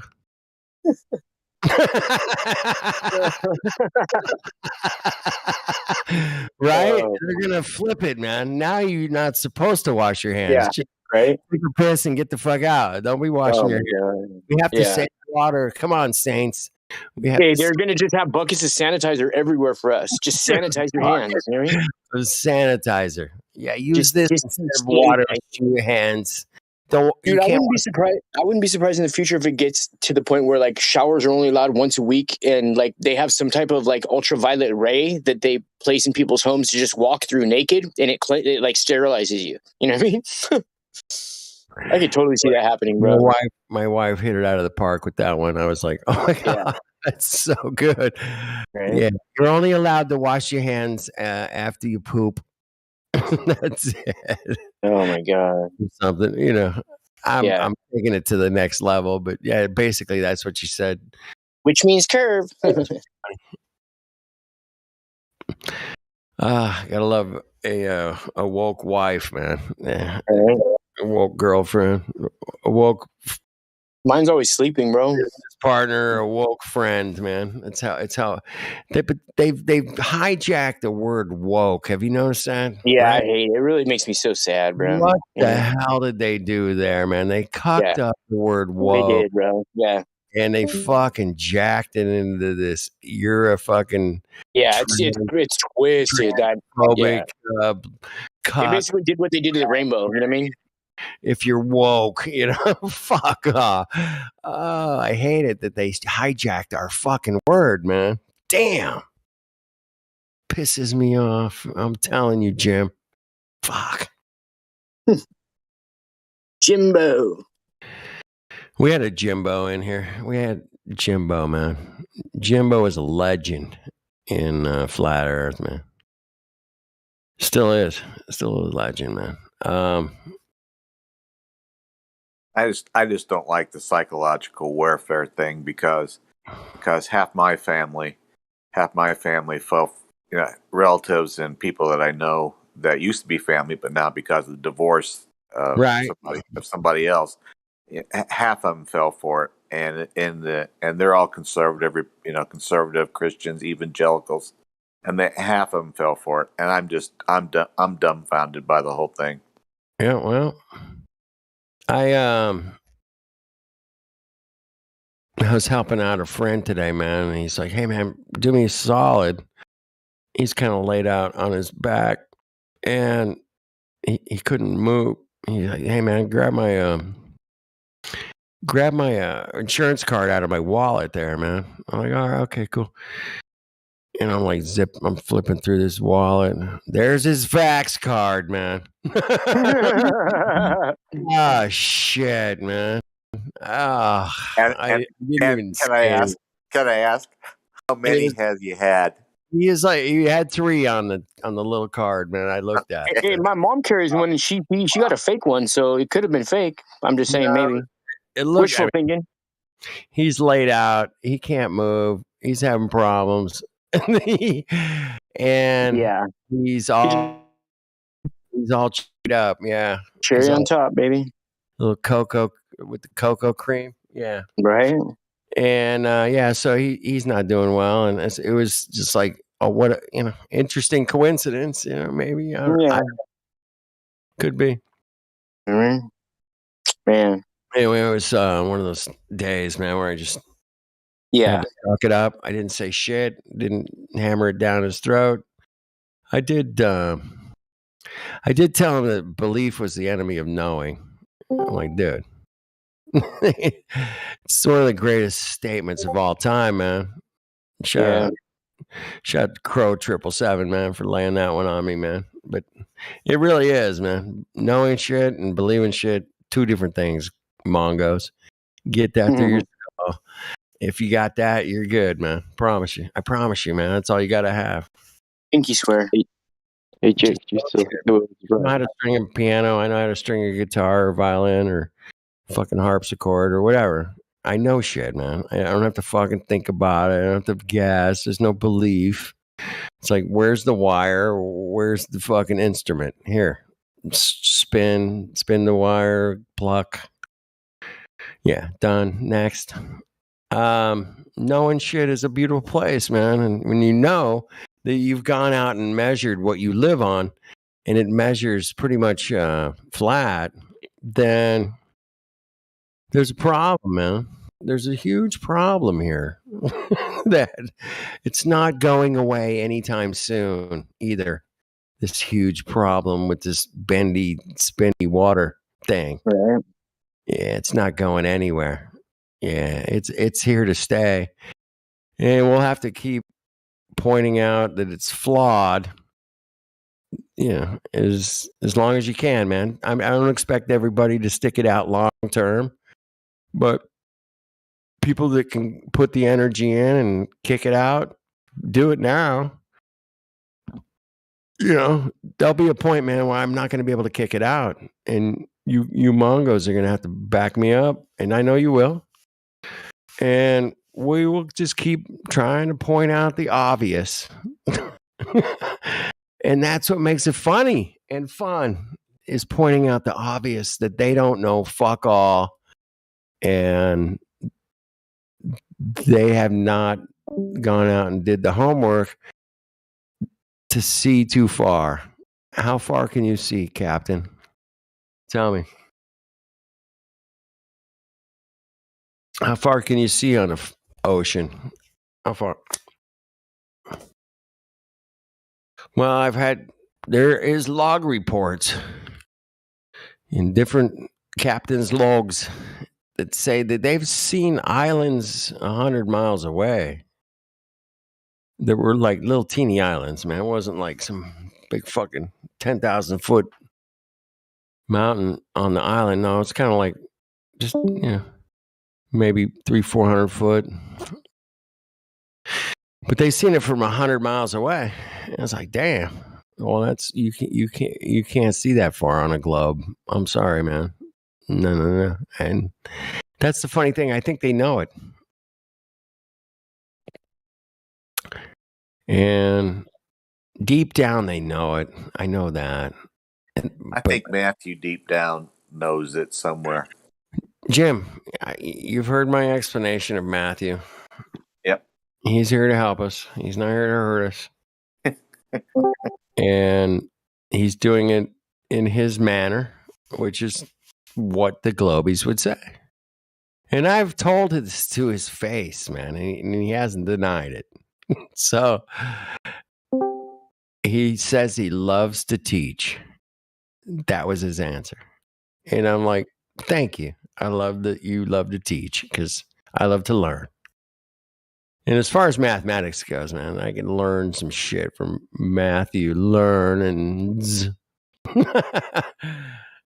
But yeah, he's here to just, hey man, I'm just gonna help. I'm gonna slyly help you guys in the best way that I can. Look at this thing I just put. This thing from the United Nations. Let me take a look at that. United Nations, Office of Outer Space Affairs. I'm laughing already. Yeah, that's pretty cocky looking, bro. Access to space for all, break glass ceilings and helps to turn Crazy, huh? reality. Right in your face, huh? Breaking glass ceilings, dude. What? Is that legit? Yeah, it's legit. It's off their website. I just circled it, the glass ceiling part. See that? Crazy, huh? Well, crazy stuff on the website, bro. The firmament, baby. The glass ceiling. Yeah, I don't know. I think it's made of ice. Some kind of ice. I think it's made of a substance that is nothing like here on Earth. But, you know. Well, you know how you might know one day. Dry ice. Yeah. I don't know. Just a thought. I have no proof. You ever seen totally speculating. Quantum locking? The what? Quantum locking? Where they, quantum locking with a 100% disc? out of my pay grade, dude. 100%. Well, what they do is they basically have some gold-plated discs, and they wrap them in Saran wrap, and they put them in what do you call it?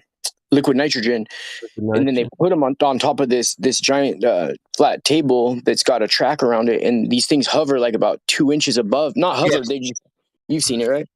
Yeah, and they zip around the table. Yeah. Yeah, and they can turn them whatever position they want, and they stay like that. They could even put them underneath the table. Yeah, and make them.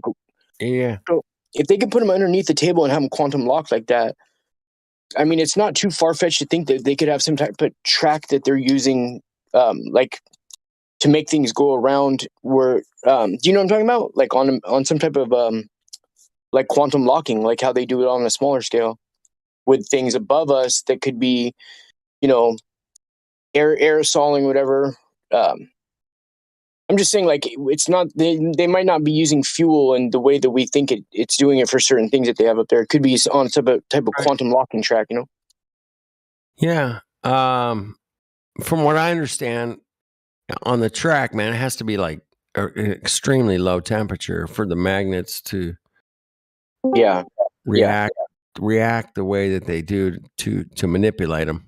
Yeah, for sure. Right. Yeah, I think that was one of the setbacks to the whole thing with me was like, okay, it has to be like at a like freezing temperature, in order for the shit to work right, you know, which is cool. You know, I was really into like cold fusion back in the day. Cold fusion, always thought, man, that's really whoa, that would be a great thing, man. But I don't know. I think at this point in my career, man, I'm thinking it's a fucking complete fucking hoax, man. Bro, you know, okay, so have you ever seen that one? They already have, like, they can just take the electricity out of the air, from what I understand, man. Have you ever seen that one on ISS where they say that the door accidentally fused against the other metal, and they say that metal actually fuses itself together up there?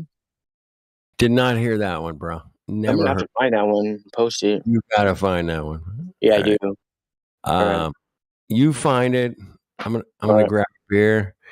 All right. Jake on the plane is in the house.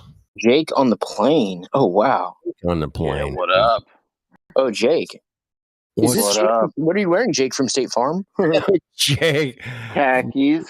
Khakis. Who are you talking to? Who are you talking to? Jay from State Farm. Okay. He sounds hideous.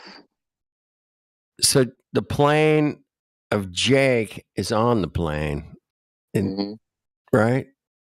That's right. Isn't there like a nursery rhyme or something like that? Jack and Jill went up the hill. Well, there's that one, dude. Jake be nimble? No, that's Jack too. Somebody red pilled me on that. Fuck, I can't remember the fucking It's the rain in Spain falls gently on the plain. That's it. That's it, Jim.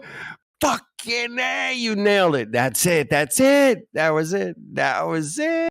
And all we have to do is put a tune to it now. The rain in Spain falls mainly on the plain. I bless the rain down in Spain. Dude, we got to do a classical version of the Flat Earth version of on the plane. Jake on the plane. We got to say Jake on the plane.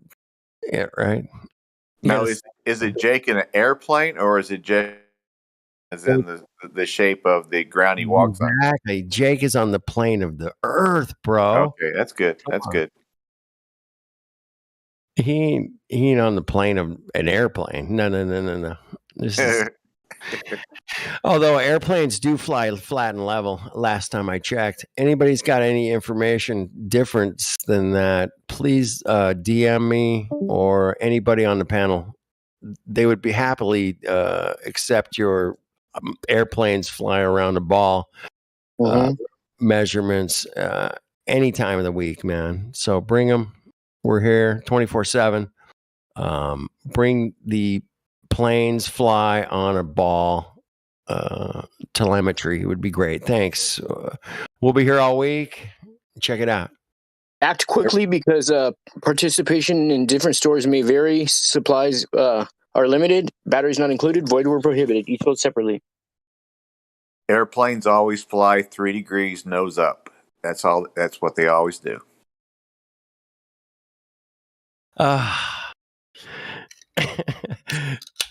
Say the rhyme again, Jim. I want to hear the whole rhyme. Say it one more time. Oh, now you're putting me on the spot. The rain in Spain falls mainly on the plain. There we go. The rain in Spain falls mainly on the plain. I hope Jake on the plane is laughing. I can't hear him. You brought it up, Jake. It's all your fault, man. Come on. Yeah, I had a long day. I was laughing. It's almost my bedtime. All right. Thank you for bringing up the rain on the plane. It falls gently in Spain. See how they put it in our face, Jim? They just put it all in our faces, man. Yeah, the United Nations shoves it right in our face, don't they? Every time we see their logo. Dude, you talk about cuck world, man. Well, fuck clown world. I call it cuck world because they just cuck it up every chance they get, man. I'm sorry. It's just the way it is. And that's just the way those cucks are, man. They just love to cuck it up. And they get off on it, man. That's the only thing I can see. And they make a lot of money doing it. And they get off on it. And, you know, dude, they got islands and boats and planes and, you know, fucking whatever they want, food flown in from Africa. It doesn't matter. They can make it happen because they got that much fucking money and power. And they love that. And they just make us all, you know, squirm around day to day. They have the printing presses and we don't. That's right. They got the computer chips and we don't. They got the computer chips and programs we don't to create debt from nothing. They can create debt from nothing, Jim. If I deposit the $100 into Bank of America tomorrow, how much can they borrow against that $100? Does anybody know? I think it's whatever the fractional banking system says they can. I have no idea what the ratio is. Well, for my research, it says that they can. So it's 100 times whatever. If I put $100, I think they can do $1,000. Is it 1,000? Yeah, I think it's up to $1,000. They get to borrow against my 100. So I put $100 in B of A tomorrow. they can go out and borrow $1,000 for my $100. And in a year, you can get $101.50 back for your $100. Yeah, I'm not going to get shit back for my $100 deposit. Those days are long gone, Jim. Dude, when I first opened my first bank account, I was getting like 7% interest on whatever my savings account. I was getting like 7% interest. Right? And I was like, oh shit, this is a good deal. I like this. I was very happy with it. And all that shit's gone, man. They got rid of all that. You could make money by putting money in your bank. That's how cool it was. That's how cool it was, Jim. Yeah, because at 7%, at 7% in 9 years, it would double. But that was my first savings account I ever opened, man. 7% interest. Whatever I put in there, that makes 7% a year. Yeah. Those days are long gone, man. Damn, long gone. It went out in the mid 90s. They started getting rid of that shit. Do you remember the savings and loan scandal, Jim? Yeah, that was the mid 80s where, the savings and loans basically went bye-bye. From what I heard, man, it was like some Texans that maybe the Bushes, I don't know, were involved in some of that, those characters that scammed all those savings and loans, man. I don't know. That's what I heard. No substantial evidence to back that up, but it's what I heard at the time when it was, it was going down. It's like, oh shit, there's some, and he became president. Damn. I actually was at an airport. I was at an airport in 1988. My wife and I drove down. We were in a kind of a small Midwestern town, and he was flying in. George 41 was flying in, and my wife and I went to the airport, and I stuck my hand through one line of people to shake his hand. Yeah, and I felt somebody shake my hand on the other side. It was like it was like, and you look back and I probably have wasted, if you start in 1980 and do the dance every 4 years and sometimes every 2 years, I probably wasted a good 4, 5, 6 months of my life on that crap. That's not bad. I did the dance every 4 years where I stayed up late at night, waiting for them to call the election. And I remember in 1968, I was real young, and it was a Tuesday night, so naturally my folks, I had to get to bed for school the next day, so I stayed up to about 11. And Humphrey and Nixon hadn't been decided yet until the next morning. And then, of course, in 2000, they didn't decide it for 5 weeks. So it was like, and then in 2004, they called it for Kerry, and then they changed their mind and said, no, Bush 43. What you talk about a psychological operation, man? Oh my goodness, that was a cuck show, man. Oh fuck, the Chads, the hanging fucking Chads. Are you kidding me? That's the name they came up with. Hanging Chads. I was like, you might as well just say you're hanging your balls out here. And then you find out, Flat Earth dude, that if the powers that be that we never see or never vote for want somebody to win, it doesn't matter if somebody gets 80 million votes and the other person gets 20 million votes. If they want the person to win that has 20 million votes, they just report it that way. They got more votes than the guy who got 80 million, but they don't tell you that one person got 80 million, the other one got 20. They just report who they want the winner to be.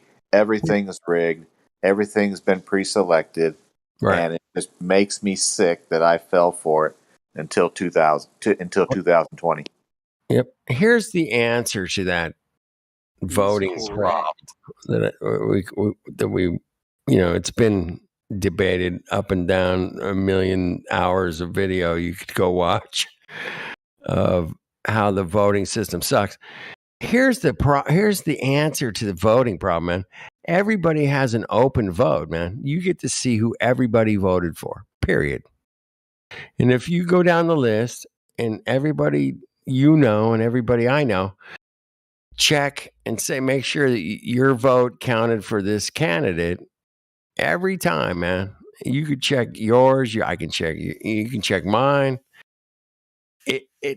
That's called checks and balances, man. That's how the checks and balances is supposed to work, man.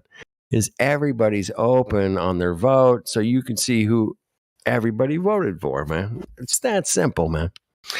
It's not complicated. It's like water doesn't bend. It's not complicated, right?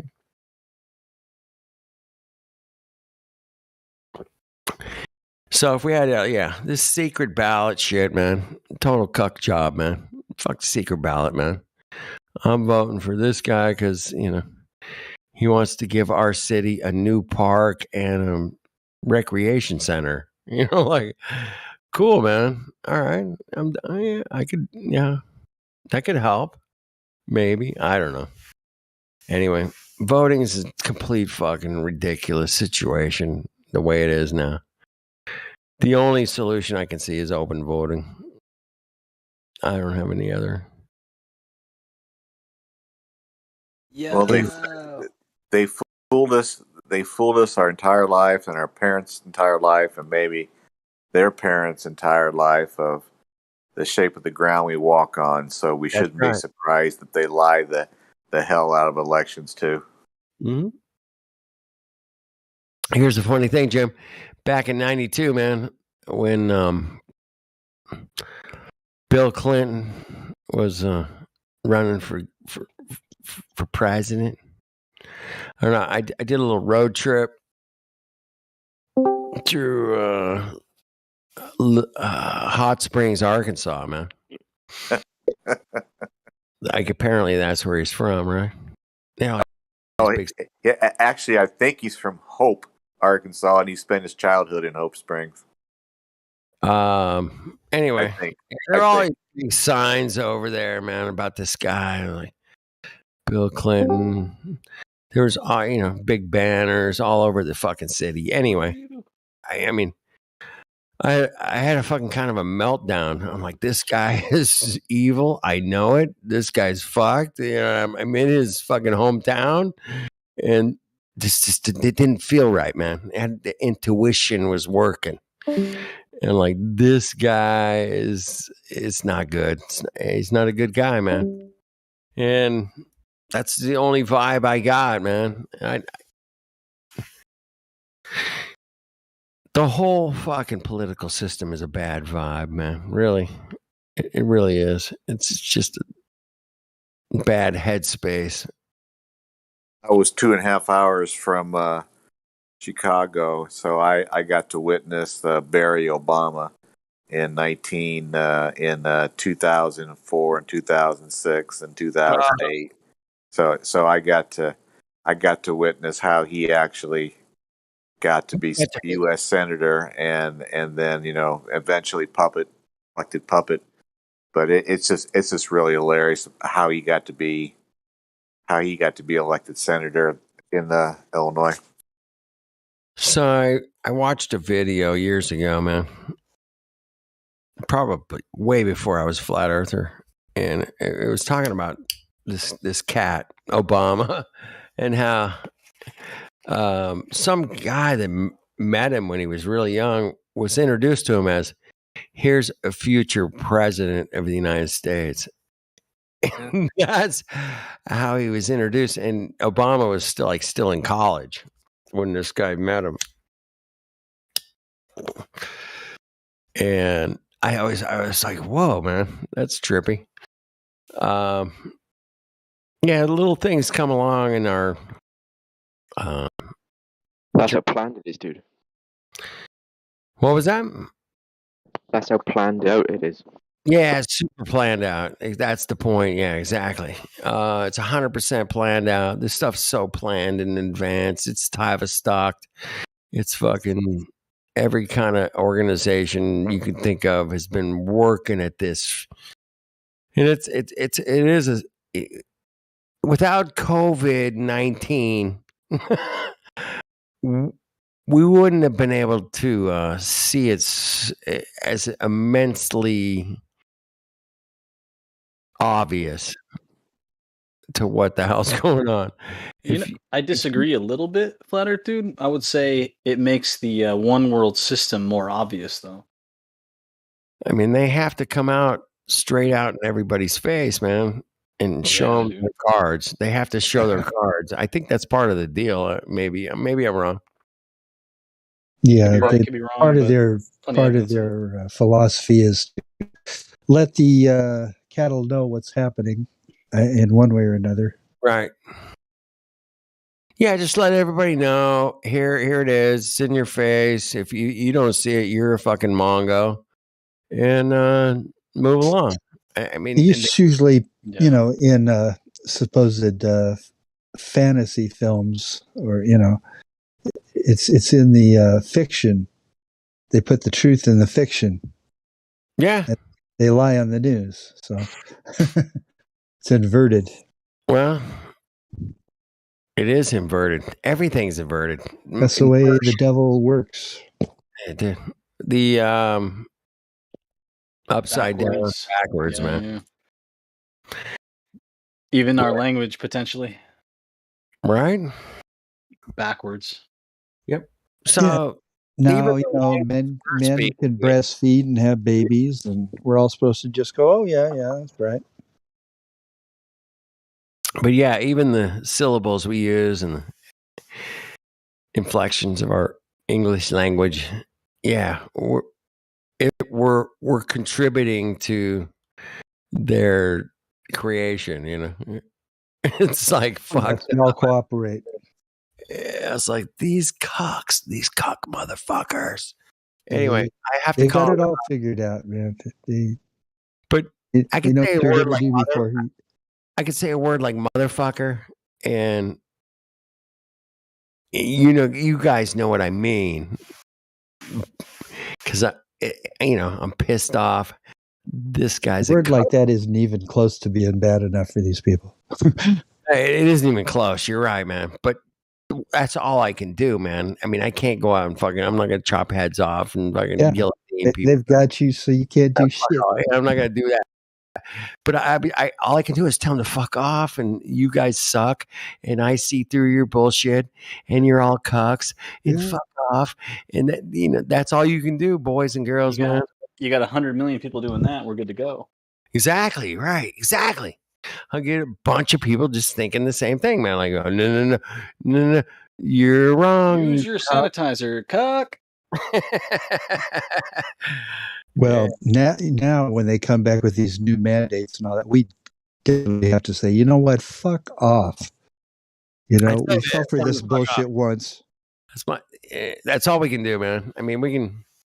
I got cross. Don't cooperate. Bow and arrows, but I'm not going to. Masks, no lockdowns. But yeah, we can. Complete horseshit. Tell them to fuck off. Fuck. I mean, it's so we bad. should just laugh in their face every time they try to tell us something. And that's it, man. That's our strength. That's one of our strengths, man. We actually get to break down their bullshit and tell them to, like, dude, you're not even close to the target, man. You're like 10 feet off the board, man. You're not even close. I can't wait for this next phase.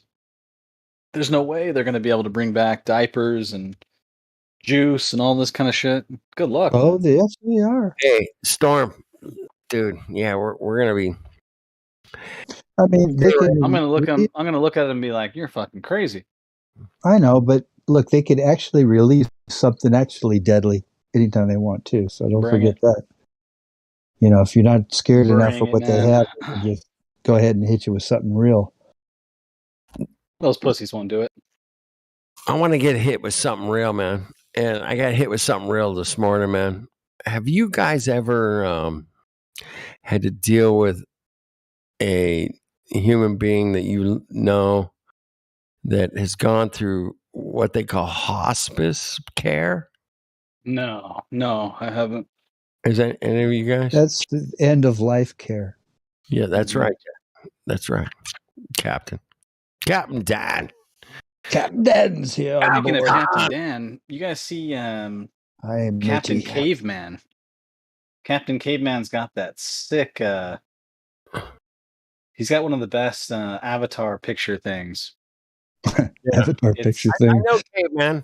Dude, Caveman and I go way back, man. Captain Caveman. At least 2017, man. I was dealing with Captain Caveman. You know what I'm talking about, Flat Earth Dude? Dude, his picture is like it's a globe, but it's zoomed in on some clouds, and the clouds look just like a face, like a really creepy looking face. That's cool. So yeah, we got cuck tricked into a lot of shit, boys and girls, man. I mean, I'm not spreading any brand new information here. I promise.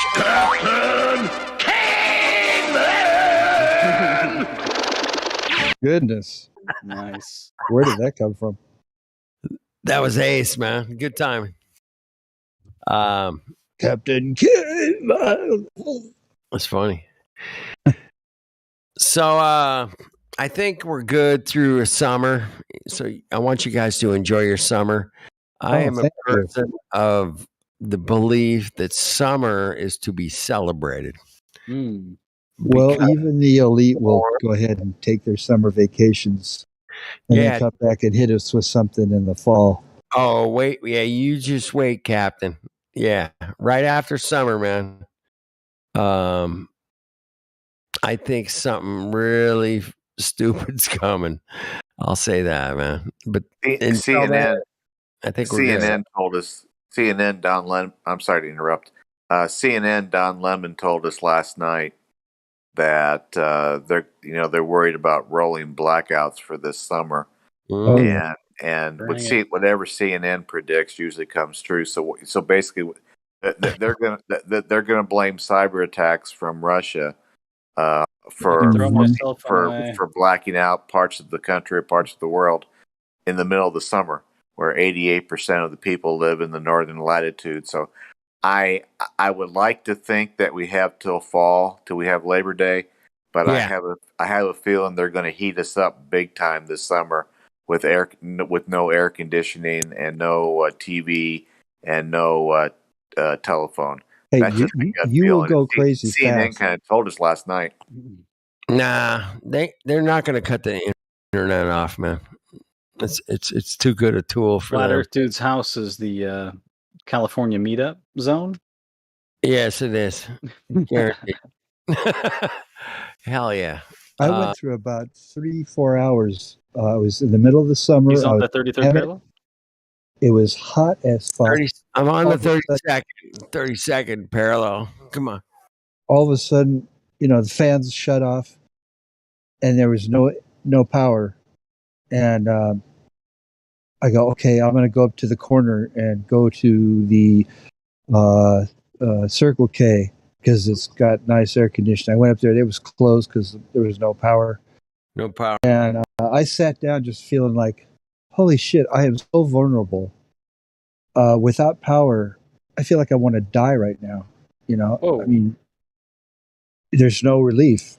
I mean, there's no distraction. Have you ever seen Dances with Wolves? Yeah. They didn't have any power. Yeah, but I mean, he wasn't, just sitting there frying in a desert, Are you in a desert? So are we saying that no matter what, we meet at Flat Earth Dude's house on July 10th, no matter what? Well, I think you might be at he's got Helio's generators. So Flat Earth Dude will have the generators. We just got to get to his place by July 10th, no matter what's going on. I'm going to Battlemod's house. Yeah. I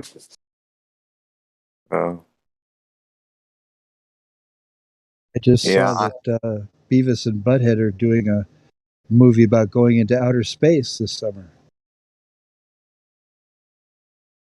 Yeah, I gotta hit the teens with that degeneracy in the cartoons. Yeah, we're going in outer space, me and Butthead.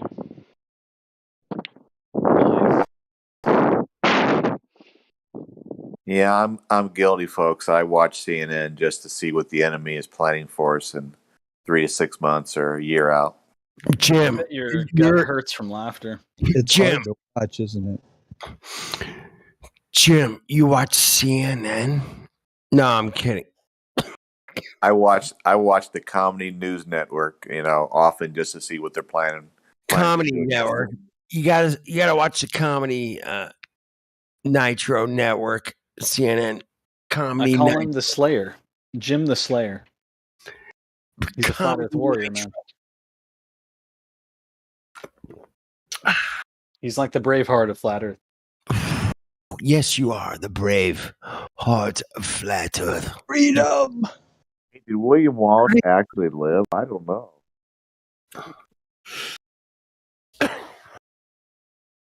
Is he a figment of Scotland's imagination? Yeah. Hey, man, my question was, did Plato dig on going on Discord? That's my question. Would Plato have loved Discord? Yes or no?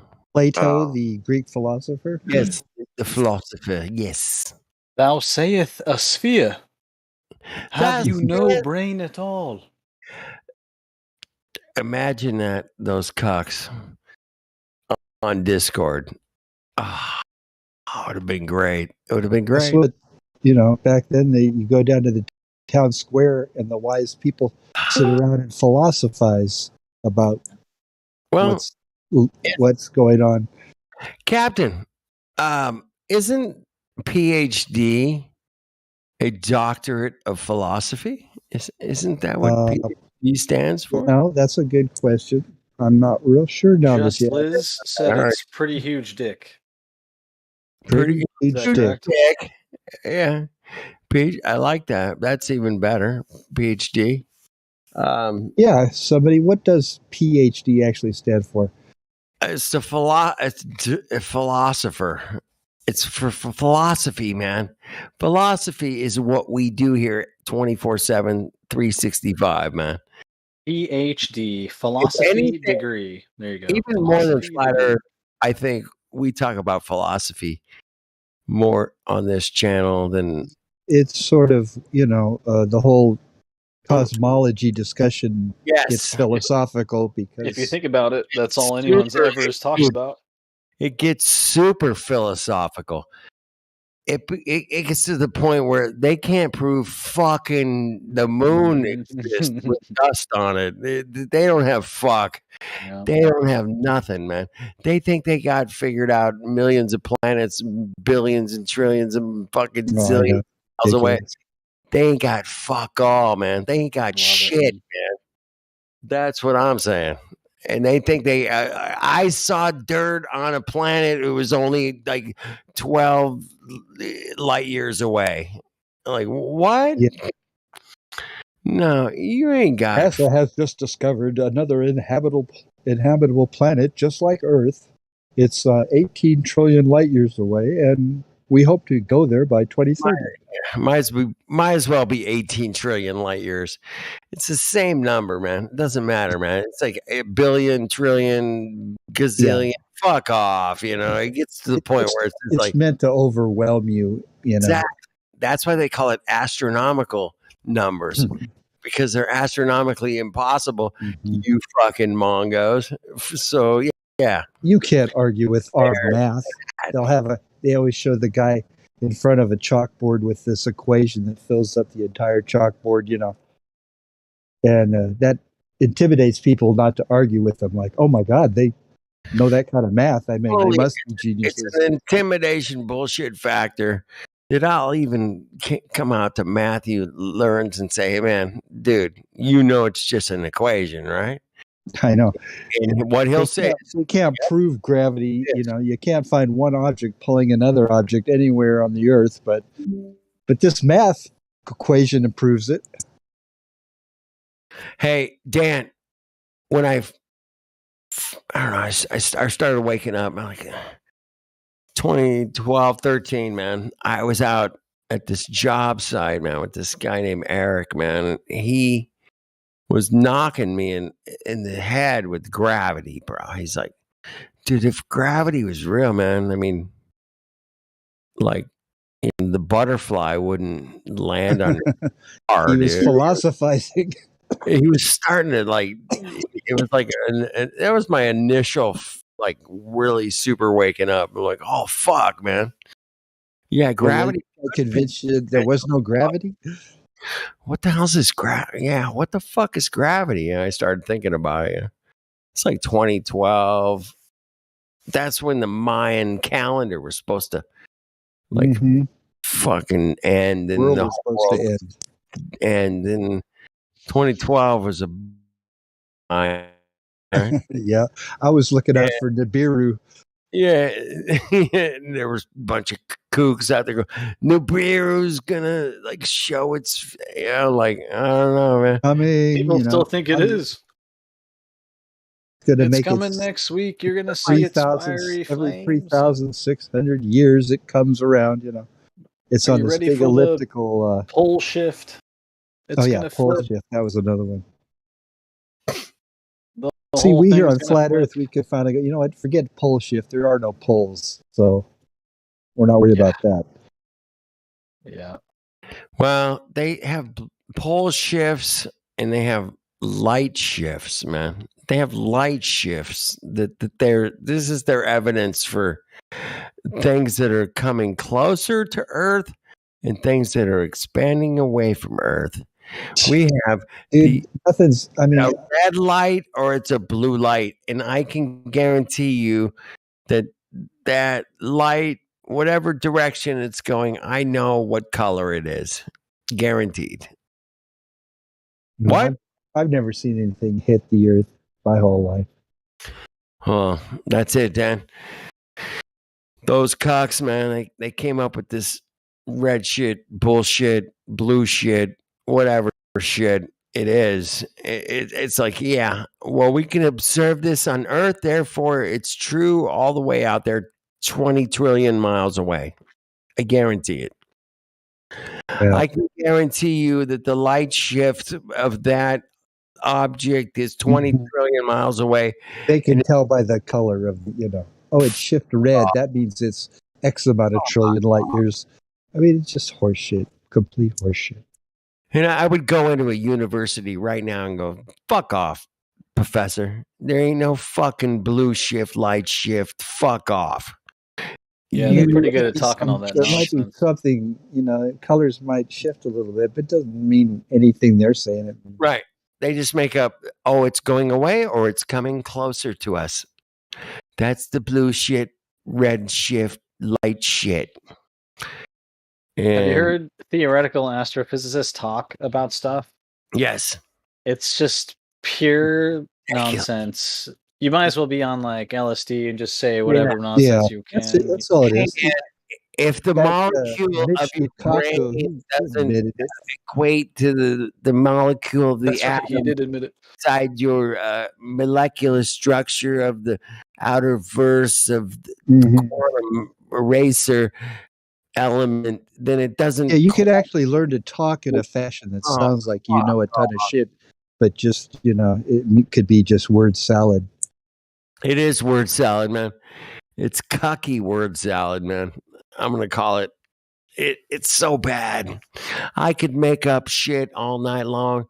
That says the quantum mechanics of the molecular structure of the inner side of the outer side of the upside down, backwards, tripping quantum the quantum phenomenon of the shifting radiation causes the electrons to invert, and therefore,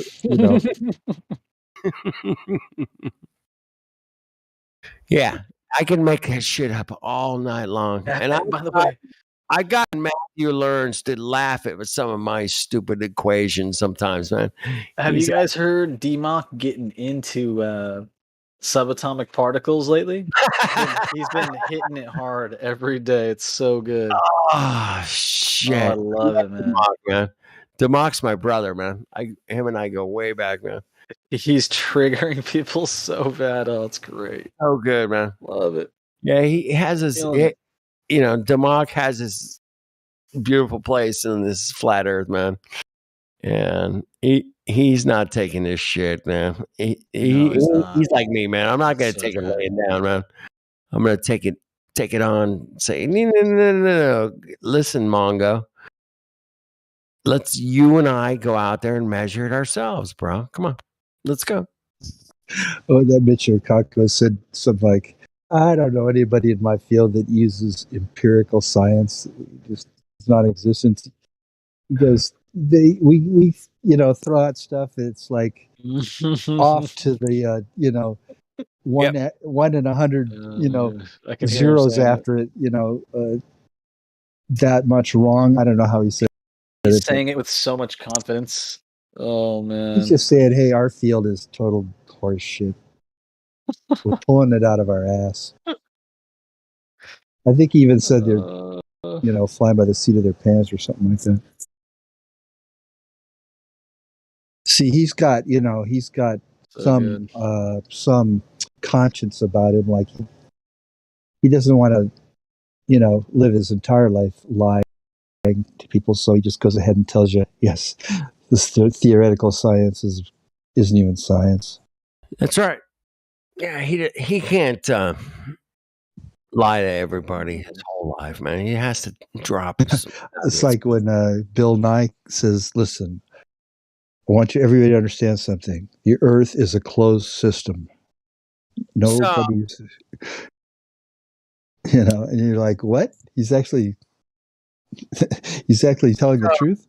Dan, here's the argument from the Globers on that. When he said that, he was talking. The question was asked to him. Why don't we take all of our trash to space? Yeah, that's a good question. That was the question. And that's what he answered. So the Globers' response to that question is that it's a ridiculous question in the first place. And of course, it's a closed system for the trash. For the trash. But of course, flying saucers can come in and out all the time. That's no problem. But that was the response from the Globers on that one, man. And I just laughed. I went, well, closed system for the trash? For the trash. I mean, if there really was an outer space, sending our garbage out there would be a good idea. Right. Why don't we just send our garbage to space? Well, it's a closed system. We can't do that. Yeah, we can't, leave the Earth. Oops, what did I just say? Sorry, NASA. And they're saying, I don't get how that connects to the trash. What? So the Globers will say, man, well, you have to listen to the whole question because it's just ridiculous to send our trash to space because it's expensive to send things to space. And yeah, of course answer it that way and say, dude, it's a closed system. We're not sending our trash to space. Yeah, I'm not so sure that that quote was in answering to a question about trash, because he got all serious and he goes, I want you to listen real careful to what I'm going to tell you. Like he prefaced it like, listen to me. I'm going to tell you something serious right now. Right? Yep. You're right. And I don't know. I would suggest, as a no one's paying attention. Flat Earth fact checker, sometimes I am. Just check it out and say, hey man, what was the entire question? What was the quote? And the Globers brought up an interesting point, and I could say, okay, well, that was interesting. It's just like with Buzz Aldrin when he says, well, we can get the buzz. We never went there, so that's probably why we haven't gone back. Yeah. Yeah. Is there any other meaning to that one? So the answer to the Globers would say on that one with Buzz Aldrin saying, we went to the, well, it was just like, you know.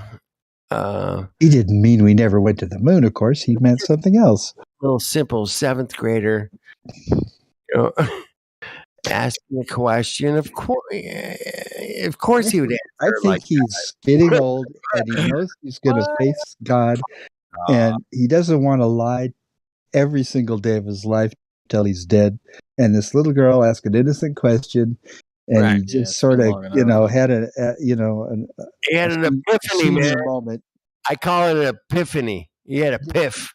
He's like, well, I think I know the answer because we didn't go there. That's the way it happened. And on another video clip, I think it was Conan or somebody's talking to him, and he goes, "Oh yeah, I saw you guys land on the moon on TV." And he goes, "No, you didn't. No, you didn't. No, you didn't. It was animation. It was an fuck off." Oh. Yeah, guys, that is really putting it in your face. Oh, yeah. Super face plant. Oh man, super face plant. This, I think Buzz Aldrin has been the most willing to just pimp this thing forever, and now that he's getting old and senile, he starts to think maybe I should tell the truth with my life. I'm with you, Dan. I agree with that, man. He has, I mean, to carry that guilt and the biggest fucking lie in the world, you know.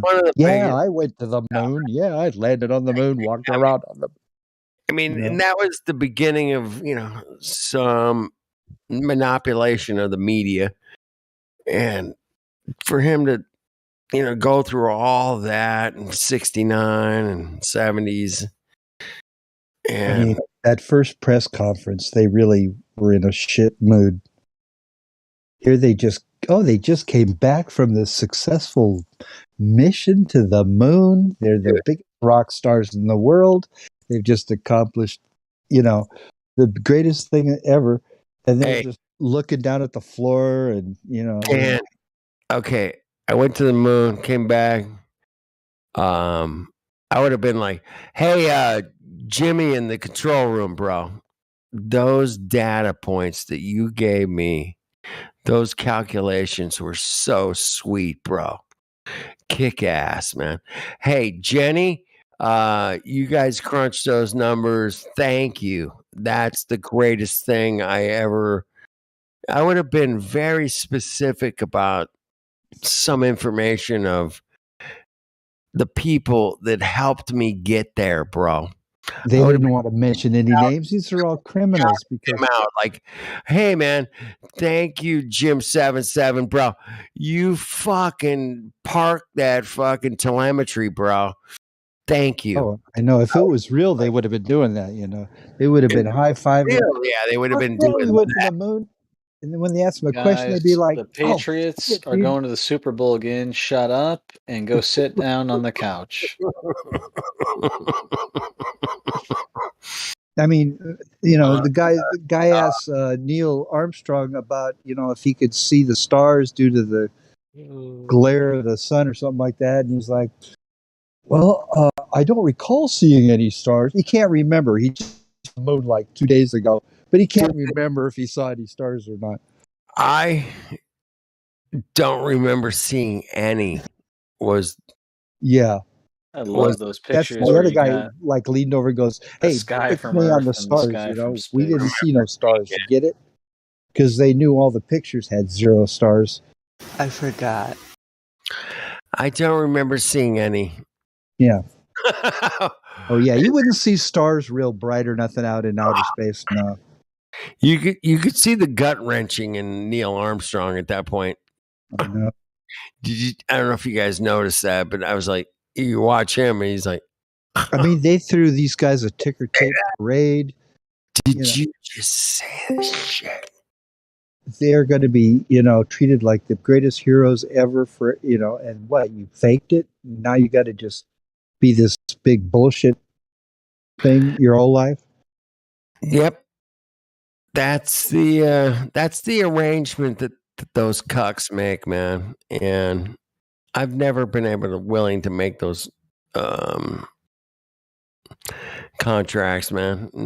I'm not doing that, man. I want to ride my own contract, and the contract is. You don't want $1 billion? Nope. Don't want it. I don't want your billion. Listen, I'm gonna give you $1 billion, okay? All you got to do is just go on these TV shows and just act like you went to the goddamn moon. Is that so tough?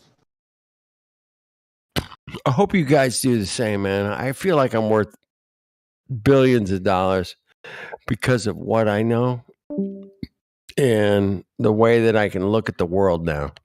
Oh, yeah. I think that's worth billions of dollars. I do.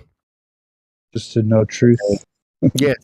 To know the truth, to look at the reality of what we live in and understand it to the best that we can, man. I mean, I don't Maybe have just having your integrity is worth $1 billion.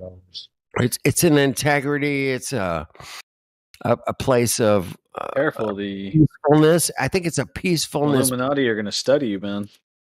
But to look at the beautiful place that we live, the creation that we live in, and know that you are like right in this bad boy, man. It's a beautiful place, man. And it is a big bad boy, man. The last meme that Stormfire just posted is really terrific. Great. It says, "This is not possible with this." That's right. Yeah, those star trails. That's real photography that we can test and look at. This other thing is their bullshit model. Exactly. Insanity. Right on, Captain. Dude, I'm drinking. That is such a good contrast right there. Yeah. Yes. Hey, listen, nothing's possible with that sun shooting through the universe forever at 666 million miles an hour, and all these Earth is keeping up with it, and all the solar systems keeping up with it, the moon's keeping up with it. We couldn't shoot a rocket off nothing if we were traveling that much.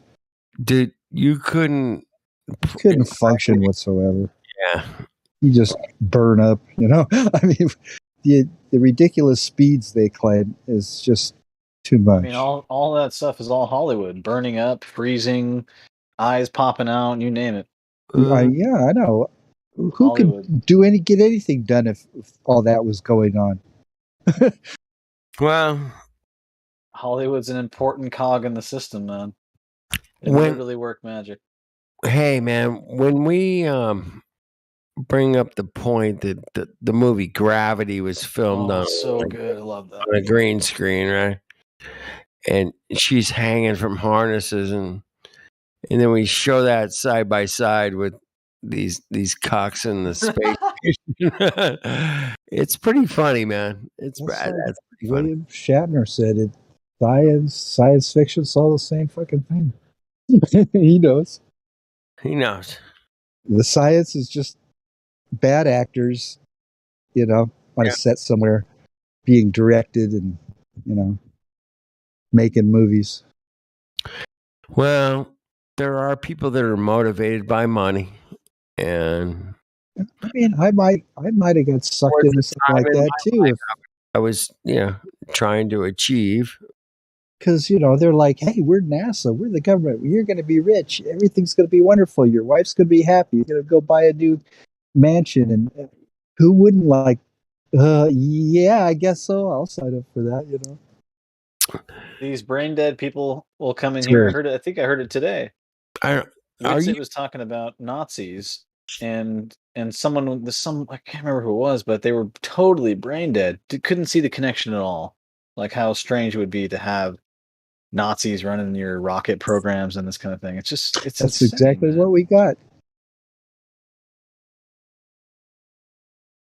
Hey, is it Gospel Bear? Huh? Gospel Bear. You guys know him, right? I hear him talk in the morning all the time. Yeah. In the morning, right? Yeah. Well, he's got a little thing coming up here in August. with an astronaut. He's been talking about it a little bit, yeah. We're talking about that a little bit, right? And I I've been listening. I'm like, oh my goodness, what a cool opportunity to talk to an astronaut. I had the opportunity to drive an astronaut from the airport to a hotel, and I got to talking to him, and I asked him one question about the moon landing, and my question was, did it really take 500,000 people to put a man on the moon? Oh, good Lord. Is that really what they say? That was my, and good dude, this is way before I was a fucking flat earther, man. This was like over a decade and a half. This is back in 2000, the year 2000. So it was 22 years ago. I asked him that, I heard that it took 500,000 people, and my explanation with him was like, there was a guy that made a screw that made it, he didn't know anything about the fucking moon landing or anything. Just made the fucking screws, that went in. Compartmentalized. Yeah, it was totally compartmentalized. That's what we call it now. But his name is Bernard Harris. You can look him up, man. I picked this guy up from the airport and drove him to the hotel, and that was the question I asked him. And somehow the conversation got switched a little bit into diabetes. My wife is diabetic, and I'm a newlywed, and he knew a shitload about diabetes. Man, this guy fucking knew way more than I knew for sure about diabetes. And we just drifted into this conversation about diabetes. And the next day, man, he was giving a presentation at this hotel that I was helping put together this event. Anyway, he started talking about diabetes during the presentation. It totally tripped me out, man. I was like, fuck, man. This guy took our conversation and put it into his presentation, but it had nothing to do with fucking, outer space, man. He brought it. You say this guy was an astronaut? He was an astronaut. Yeah. He was one of the first black astronauts. Astronaut. He's a black astronaut. His name's Bernard Harris. You can look him up. Do not believe. I think I seen him in some picture like the Bernard Harris. He was on like STS. I can't remember the number. It was a space shuttle mission. Space shuttle. Mm-hmm. Very suspicious.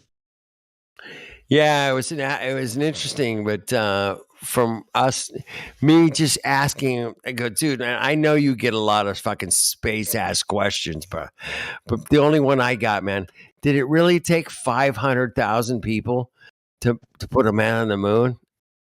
Really? 500,000 people. That was the number. It's an absolute joke. How many employees are there in a really large company? Come on.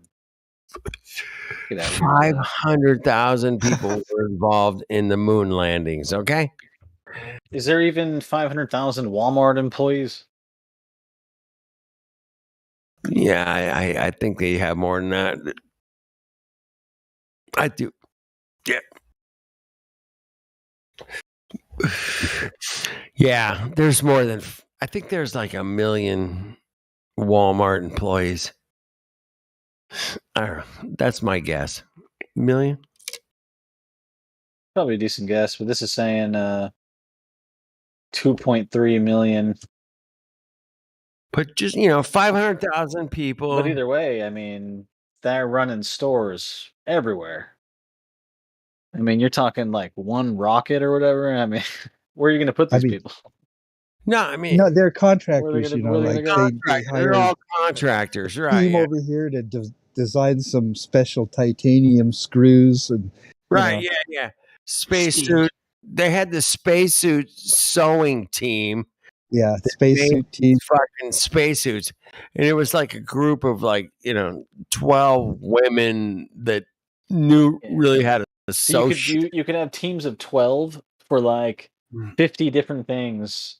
Hundreds of different things. So you're not going to get to 500,000 employees. That was the number. Getting that number. Somebody Google it. 500,000 people participated in the moon landings, man. That was the number I heard. I asked Bernard Harris, "Hey, man, is that the number?" And he's like, "Yeah, I think it was around that." And yeah, because you got to think about it. And they were making computers. They were making satellite imaging cameras. Fuck it, there was all kinds of people involved in I know there's quite a trying to.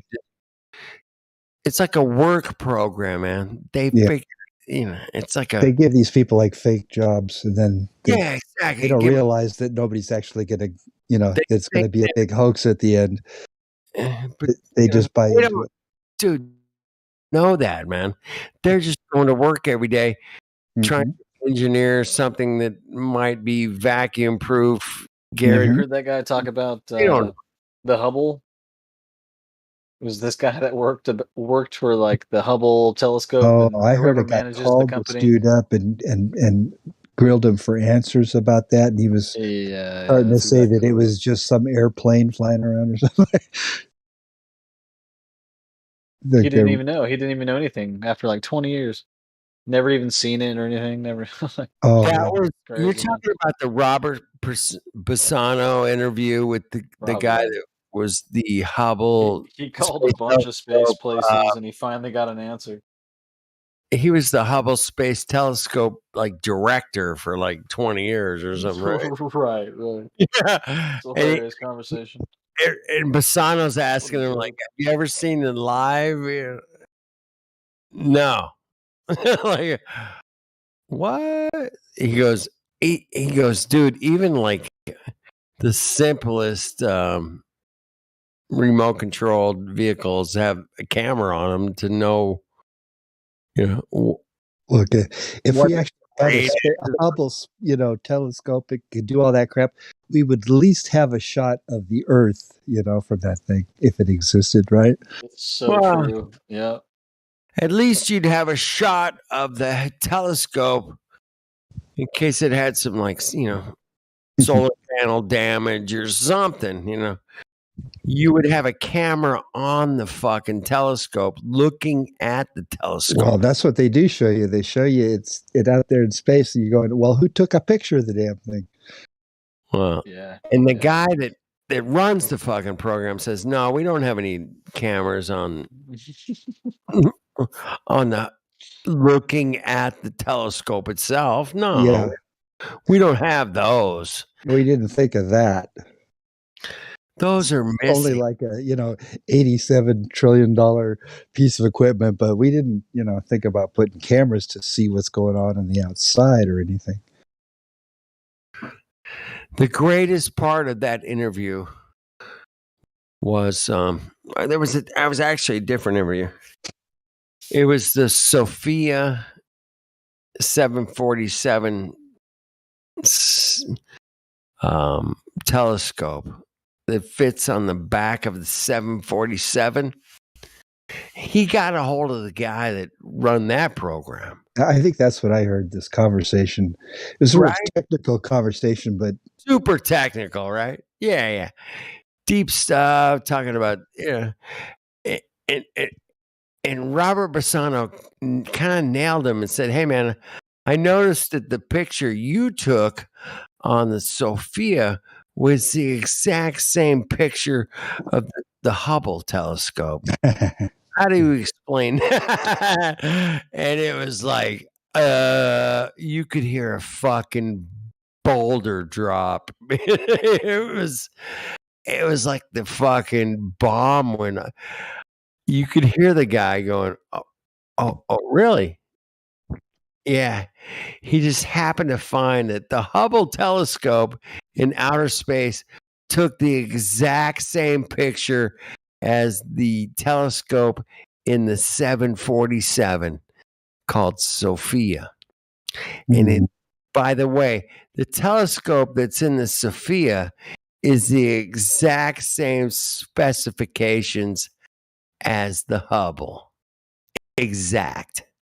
To the T, to the micro fucking meter, lensing fucking every little bit of the telescope that's on the Sophia. Look, man, they're not taking pictures of anything. Same as the Hubble.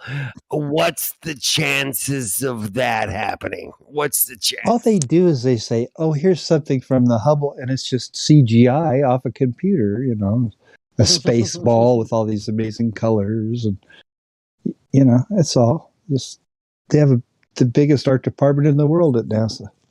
Yep. So anyway, it's I find those things the most interesting. And Robert Bassano, man, calling up these guys that were in the in the program, man. Damn. There's a guy, Hill. This guy used to like make calls regarding, you know, the official story of 9/11. You know, he would call up aviation experts and ask them if it's possible to fly a plane at a certain speed at you know, a certain height, and they're like, no way. And you know, just he got them to like say that, you know, there's no possible way that what we were told is true, by just catching experts, you know, sort of out of the blue and popping questions to them. And, you know, these guys didn't care about, they're not trying to cover up anything. They're just telling the truth about how things work. How airplanes fly. Yeah. How engineers. I think the guy's name was. He was like Canadian. He'd be all polite about it, you know. And I'm sure a lot of that's scrubbed from the internet. There used to be so much good information. Well, I think that's how they set it up, Dan. They had to have, you know, some people wake up to this, man. They had to have a certain amount of us. Well, they did it sloppy enough so that anybody with half a brain would start asking questions. Yeah, exactly. You're like, oh, let me just ask the questions. You can't come to that conclusion, man. Yeah, you're you know, like when the nose out, I call it the nose out, right? Mm-hmm. What the plane pierces the building, and then the intact nose pops out the other side, and then fade to black. You know, fade to black. The whole broadcast just turns to black on every network. You know, and then they added like to the footage. They added like smoke balls flying out, more like or a flame coming out of it, like disguise it as something besides, you know, the fake nose of a plane. Fireworks show. Yeah.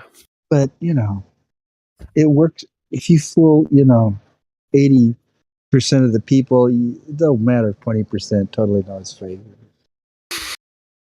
Well, you just call them conspiracy nut jobs and they're discredited. Well, certainly they've done that with flat earthers, man. 100%. I mean, if you type in the word flat earth on YouTube, there's a banner that's bad that comes up on every thing that you click on. And it says that the flat earth, hundreds and hundreds of videos, scrolling through them, completely archaic, right? Yeah. This is a disproven, crazy, nutty thing people say. And you are a cock if you believe this bullshit flat earth thing, man. That's what they're saying, man. They want to hide it so bad. Ass for believing in flat earth, you dumbass.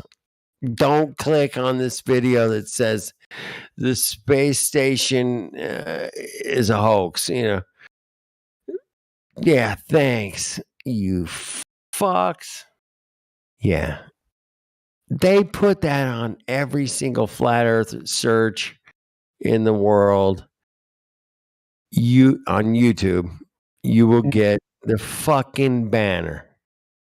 I guarantee it. Yeah, they're trying to help you out. Like, now I know you've looked this up, but here's what the real. Don't even bother. Just read this. Don't bother. You're an idiot. Those people were idiots. Base religion. You can't even see it. It's a religion. Don't even know you're in it. Can't even see it. That's right, brother.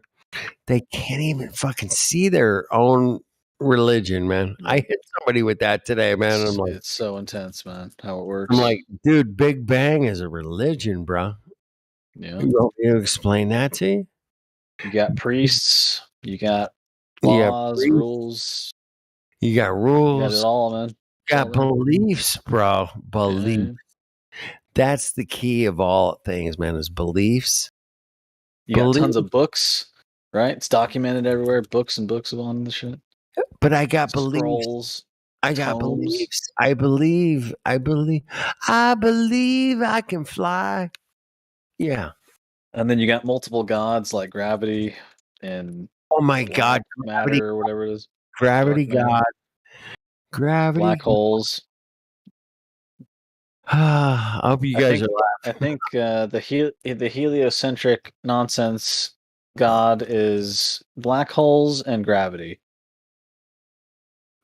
Yes, of course. They have pictures of black holes and gravity. Now, they have pictures of both. And trust me, you know, we've gone to science and proved it through our religious doctrine. You see, I trust science.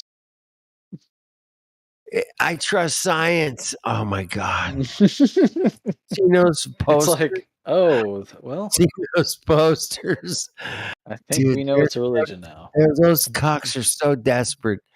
They're putting out posters that say, "I trust science." Yeah. Oh, I hope you cucks have seen those posters, man. Fuck. Yeah, I mean, it's ridiculous, man. I have a feeling that these are the people who they don't believe in God, so they go to the news networks and the authorities for their truth, and they have to put their trust somewhere. So they trust the science. Yep. The science gets you a computer and a satellite, well, a fake one, and a quantum mechanics, and what else is crazy?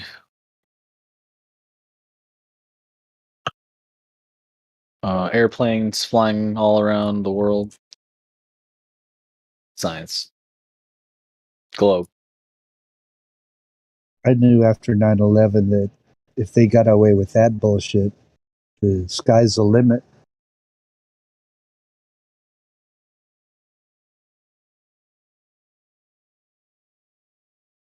You know, we should have not let them get away with that.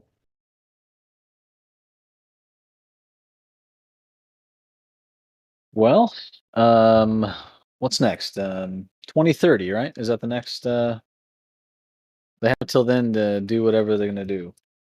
Well, that's their timeline.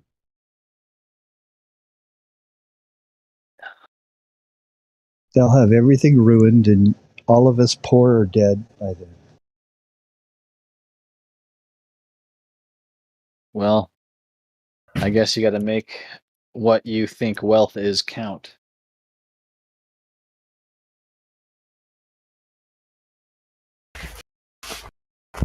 I would just like to see somebody get, held accountable for these crimes against humanity.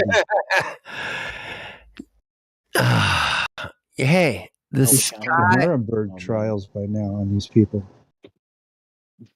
Nuremberg 2.0. That was it's all the unfortunately it's all the same system, and it's hijacked now. So yeah, there's no good guys running around trying to keep anybody accountable. I mean, hey, we are the good guys trying to make somebody even accountable. if there are, they probably see probably see it as like a giant monster that can't be defeated. They're like, oh wow, I'm just gonna do my job, get my 300,000, David and drive my Goliath. Jaguar. David and Goliath. Yep. You know what I mean? They're out there. Even in the politics, even though there's, that's got to be a scary place. I would never go there.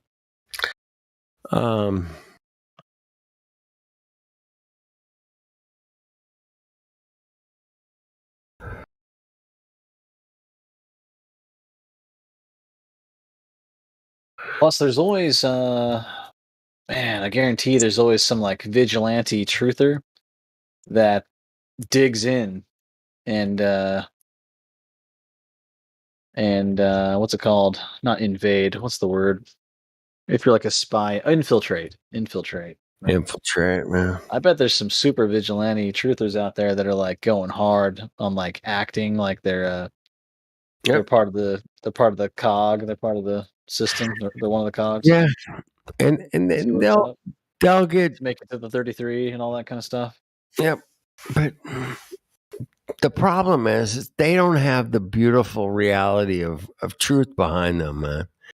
They just have lies and deceptions behind them, and that's the advantage that we have, man. We're on the so good, yeah. We're on the way better side of reality than the people that have to lie. Man, the burden that they have to carry is so heavy, bro. It's all so simple. I mean, no one's even ever detected any kind of spin or movement or anything. Yet all that stuff is moving up there. It's so simple. Think about it, people. I mean, we should be It's able all to take moving these up people to there, court not like us. NASA and say, you know what, we have looked into this and here's our mountain of evidence, and we're saying you guys are frauds. You've never been anywhere. And, we want to sue you for all the money you took and get it in court and try to figure this shit out. Well, the court system is corrupt. Exactly. It's like a casino. Dude, there's not one single government institution that's not corrupt. Oh, man. Period. I know. That's why. Not one. Now they're we're all fucked, corrupt, man. So once you get your head around that, man, life's much easier, man. You just go, yep. I'm just lamenting the fact that we can't get any justice anymore. Oh my God, the Postal Service is corrupt. Yeah, I love the United States Postal Service. It served me well over decades, man. I got no problems with the Postal Service. I don't either. You slap a 25-cent stamp, they'll take it anywhere. To fucking take that shit, man. I've used it. It's a fact. See, that's something the government does, and with all its problems, at least it's functioning and doing something for us, and it's So in 1992, man, I had a discussion with a friend of mine, man. It said, "Hey, man, the Postal Service is the only motherfucking government institution that makes a profit." That was it. In 1992, they still made a fucking profit. They had like $100 billion in their like retirement fund at that time. And they fucking, some cuck politician raided their fucking little piggy bank. Said they got too much money. I can't remember exactly, but it was like in the 90s that they raided the fucking Postal Service. They'll figure out a way to steal your money. That's right. They raided their fucking. They had like billions of dollars, and they're like, oh, the postal service is dead. Fuck them. Email, yeah, no, dude. The postal service has been. It was the only, American government agency that I really enjoyed and used. The rest of them could fuck off, man. That's the only one, man. The postal service was kick ass. It still is, man. As far as I know, it could be wrong. That's pretty sick. They might check your boxes and stuff, but pretty kick ass still, I guess. Dude, you think about the justice system. Dude, I ship it to fucking, England. The shit got there, man. I couldn't believe it, man. I was like, fuck. Mm-hmm. Thank you, Postal Service. Thank you. But the rest of the government is completely, it's been hijacked. Dude, you're paying $1,000 for a hammer? What? Yeah, I know. I just where the fuck is that money going? Fuck off. How much you're paying? $65 million for a go-kart to the fucking NASA cucks? What? Every single day. $65 million a fucking day. So every couple of months they go, oh, NASA's found new nebulas, 20 trillion miles away. That it orbits Uranus and it pokes you in the cuckoo outside of the vector of the imaginary cuckoo that penetrates the outer spectrum of the. I'd love to be at meetings where they come up with this garbage. It just becomes like, too good. Are you fucking kidding me? This colorful thing, this is the so-and-so nebula, and you're looking at it going, ooh, the nebula of the vagina that penetrates the penis thing. And, meanwhile, we got a million fucking problems on Earth that we need to needs attention. A million problems here, but we got could fix every problem with all this money we're throwing away. Yeah, fuck off with your vagina nebula. This whole planet should be a utopia by now with all the money they throw away. Dicks, man. Free medical for everybody, free education. I mean, it would be so amazing. Look at Biden. He gives, how many $1 billion to support the war in Ukraine? I mean, whatever. I mean, we must be so far in debt by now. It's completely ridiculous.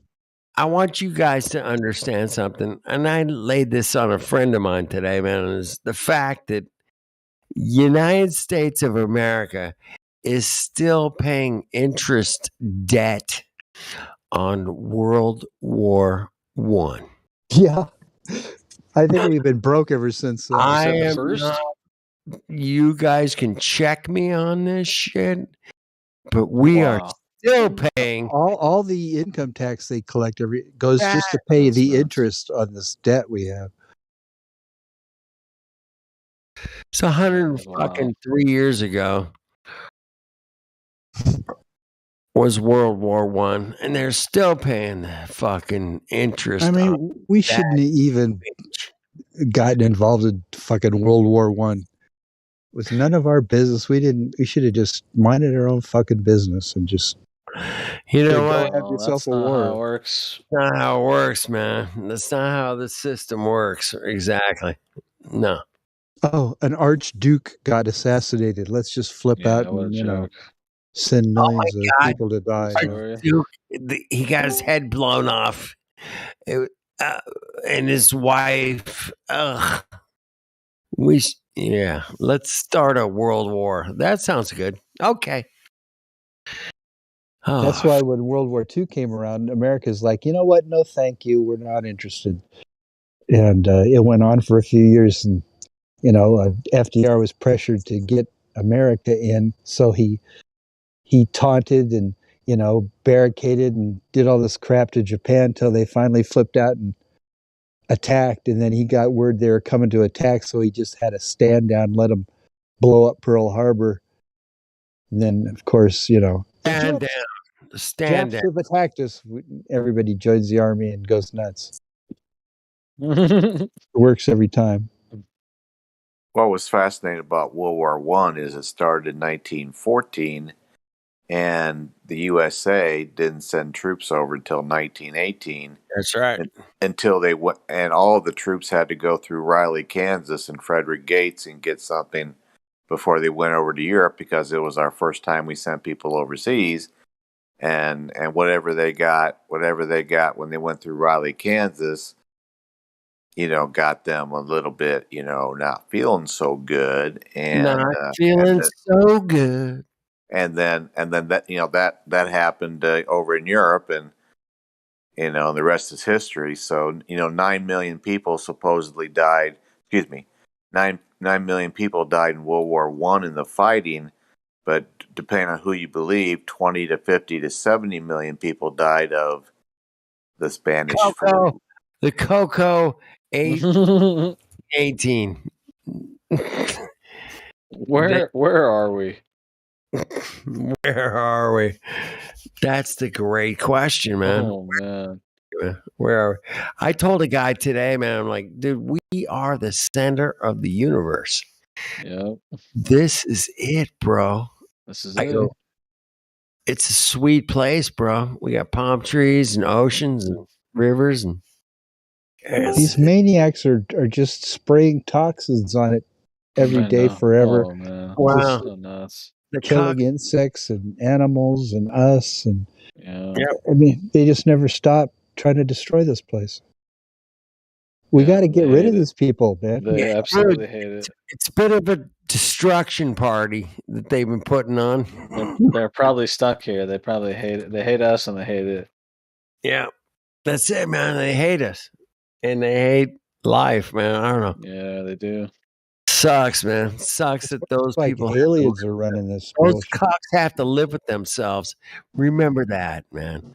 You and I, we are living with ourselves, and we know way better than those cocks, man. So fuck them, and we can kick their asses, man. Guaranteed. Guaranteed. No, but they're winning because they got us so divided and distracted and drugged up and dumbed down. Dude, they got us so drugged up, dumbed down. Fuck. 19 bowls, a few beers. They got us seduced. That's what they got. We're seduced. I mean, they took decades to get us to lust. That's, dude, Jim, you just nailed it, man. Seduced is the word for the next 6 months. They got us seduced, right? Well, we all, when they came out with this interweb, we all came into it. Now we can't live without it. Yeah, we're like I'm willing to give it a stuck shot, on the spider's web. Talk to you guys, dude. They called it the World Wide Web from the beginning. Yeah, exactly. Which web is that? We are in the World Wide Web. Dude, I was talking about this last night. I'm like, hey, man, Discord is incredible, man. I can talk to people in England, Japan, it's Australia. nuts. I'm like, holy shit, fuck, this is so amazing, bro, that I can do this, man. I grew up in a world that didn't have this technology to do this shit, man. We didn't have the opportunity to talk to people from Japan or Australia, the UK bitches. You cunts. they love the word "cunt" over there. Pretty good one. No, but I didn't know that before I met some of you cunts in the UK. it's just like the nastiest word ever. But they throw the word around like it's like, hey man, hey, hey, you fucking cunt. Yeah, like, oh shit. You guys are awesome, man. I love that, man. That's freedom, man. And we're talking about freedom and just expressing and you're dead right. Every second word is cunt.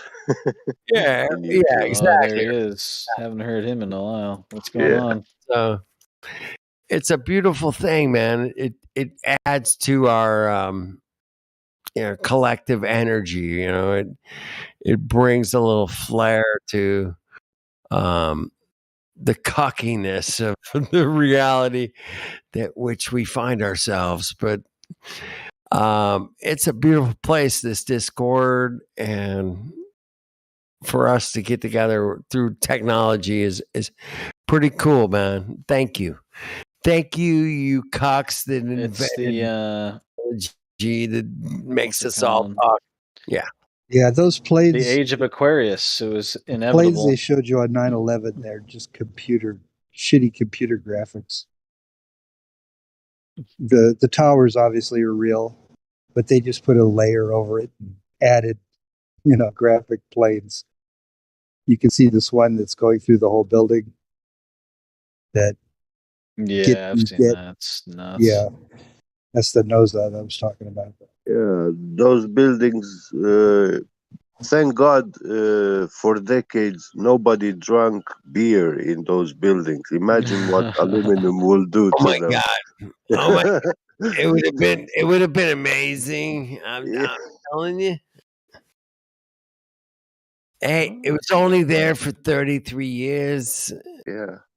That's all I got to say, man. 33 years. 33.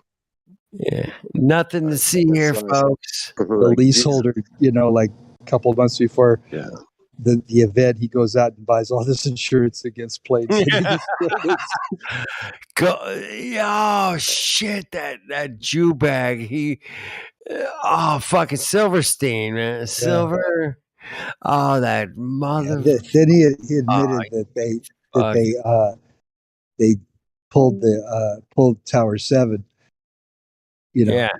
No plane hit the thing, but it just fell to the ground, that afternoon. And they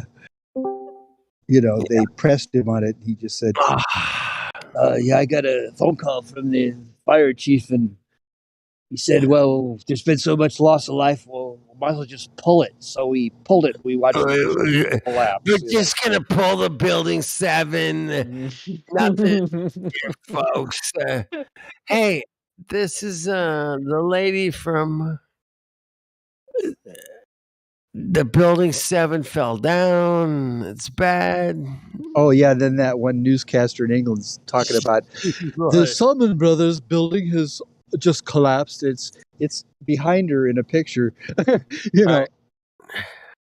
She got the word like 20 minutes too soon. Okay. Wow. I'm going to bring this full circle real quick, man. Listen, Dan. So these cocks put this shit out there on purpose. That was controlled demolition. No building collapses like that. No, exactly. Obviously, that was controlled. 100%. That was just free fall right into their own footprint. It's like it imploded into itself. Yeah, and then the building it turned into dust. All the concrete just dissolved into dust. I mean, it didn't even have chunks falling down it. Yeah. Why there were no explosive team experts? And then the Bush administration, they didn't want to investigate how it all happened. Yeah. They weren't interested in that at all. Because they will find thermite and stuff like that. Traces. Mm-hmm. What was fascinating about those two buildings that came down was it was one of the very few skyscrapers that were built strong from the outside and then weaker as it went in. Most skyscrapers are built strong from the inside and then weaker as you go out. And the both those buildings had very, very strong steel structures and very thin windows in between the steel structures. So it would have been impossible for them to come down on top of each other unless it was controlled demolition. Yeah. Yeah, it had like this inner core of 47, the real thick, heavy steel, in the core of it. And then on the outside, there was steel girding like a screen door. The guy who designed the buildings was talking about how they were designed to absorb a plane crash. Like he said, it would just be like sticking a pencil into a screen door. I mean, there's no reason like the whole structure should just go down because there's a hole in the top. You know what I mean? Yeah, yeah. Just the whole structure just turns to dust for no reason. And it happened like 40 minutes after the plane hit it. The thing just like dropped. Just unheard of. Look at when you look at airplane crashes, they don't explode. They ignite. They catch fire and they make a big fire. Yeah, I agree with that. But they do not explode. The plane, That's the instead of funny hitting thing. the side of the building and just blowing into a billion pieces, they just go all the way into the building, don't snap even a piece off, just slide right into the building and then blow up once it's inside, supposedly. Well, if the nose of the plane was made of tungsten, it still would have been shattered at the impact. The nose of the planes are just like you could come up and punch them with your fist and dent them. If they hit a bird, they'd get a big dent. It makes a big bump in the nose. Yeah, I saw I mean, the aluminum tube hitting that building. I mean, no way. I mean, the thing would have just, like I said, it exploded on the outside of it, and all the debris would have fallen down. Not all of it, but good majority of it would end up on the street below. And those guys driving the airplane, there was nothing left of them except the passport. Oh, intact. I know. There's nothing left of the plane. Not one bit of a plane ever found anywhere, except they did they drove around and like dumped off like some engine part or something from some other plane, just like on a random corner. Yeah. So people would say, "Oh, look, there's a piece of the plane. It's real." It was a tire, inflated tire. Yeah. Like people just drove up in a van, unloaded it, set it there, and drove off.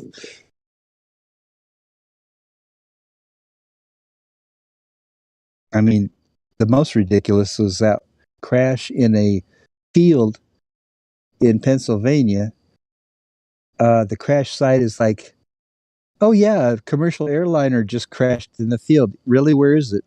Oh, I guess it went underground. It came down at such a severe angle. It just went underground. There's no, where's the plane parts? Oh, we collected a bunch of little nuts and bolts in a bucket over here. That's the plane. I mean, it's just ridiculous. Complete joke.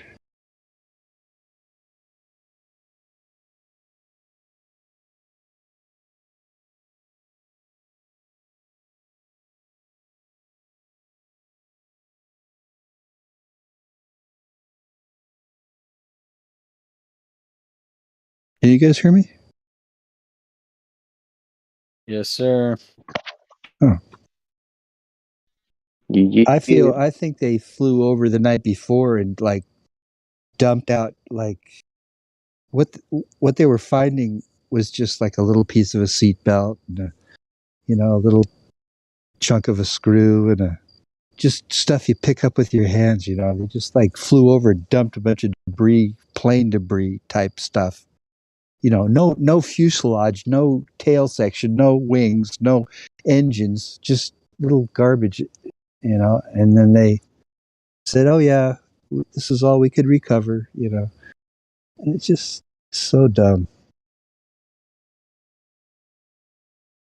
I mean that field already had this weird looking gouge in it that looks like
Microphone check.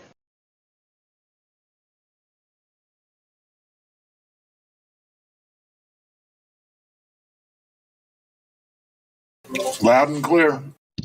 Microphone check 1 2. What is this?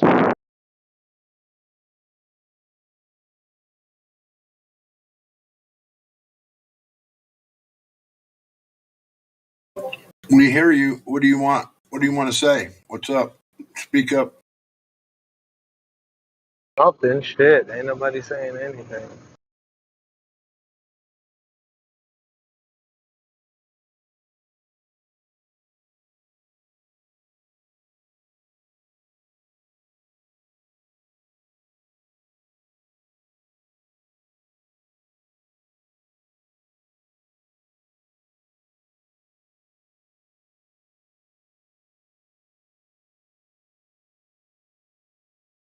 hello.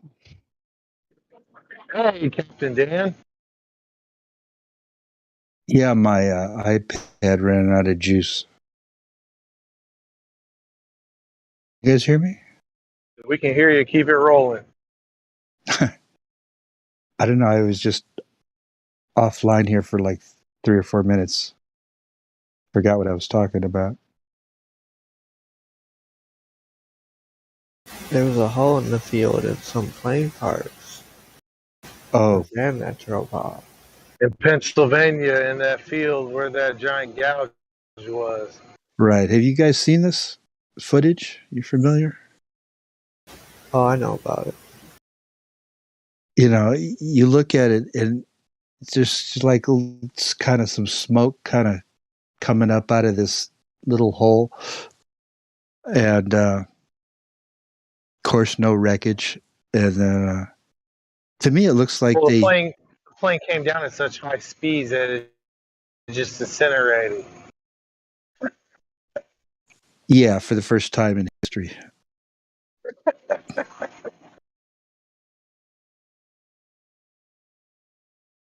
I feel like they probably shot a missile into that gouge. And then, like I said, the night before they flew over and dumped little debris parts for people to find something.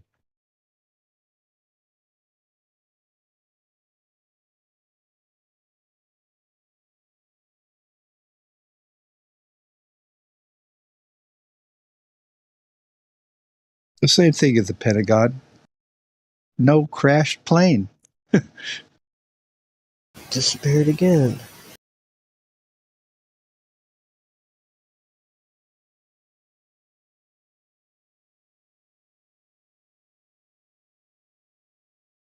How do these planes keep disappearing? Magic, dude. I mean, Osama bin Laden is just, super genius. He knows how to take down 3 skyscrapers with 2 airplanes. I'll tell you what's a little bit more impressive is hiding inside rural Afghan caves with the dialysis machine. Mm-hmm.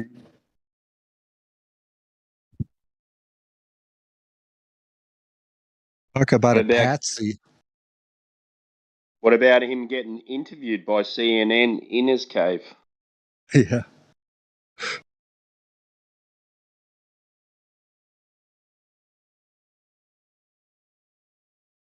I mean, he's on the U.S. payroll,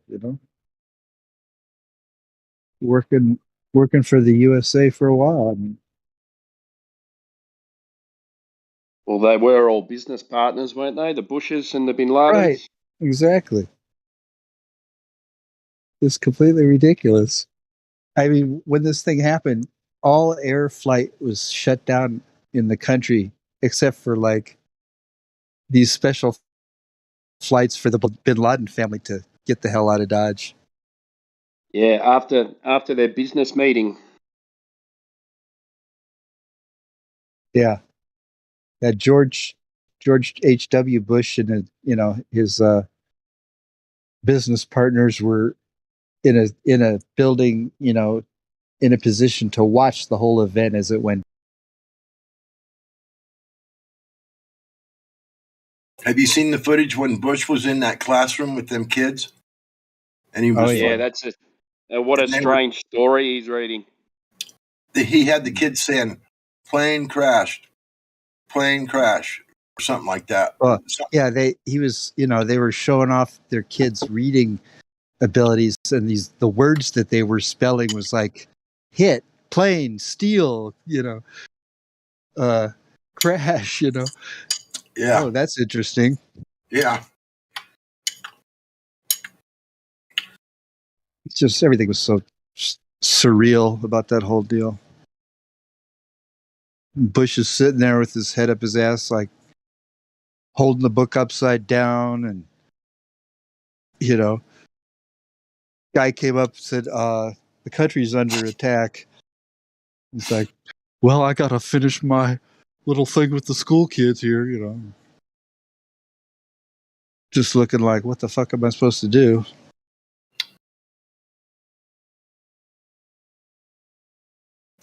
Then he got like on planes and just like flew, to some Air Force base and was gone all day and stayed out of Washington, D.C. until that night.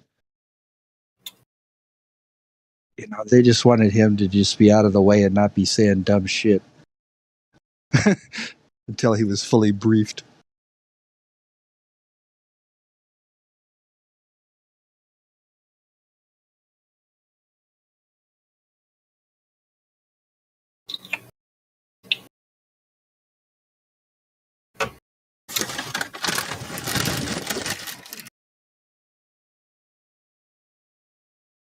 We agree, Dad.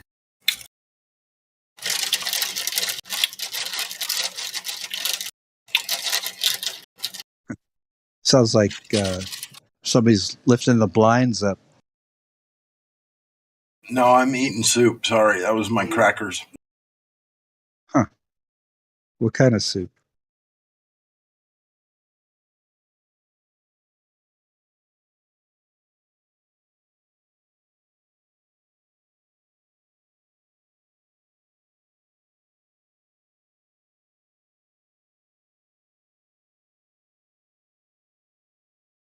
You guys ever see red pepper tomato soup? Oh, spicy. You guys ever see that movie Loose Change?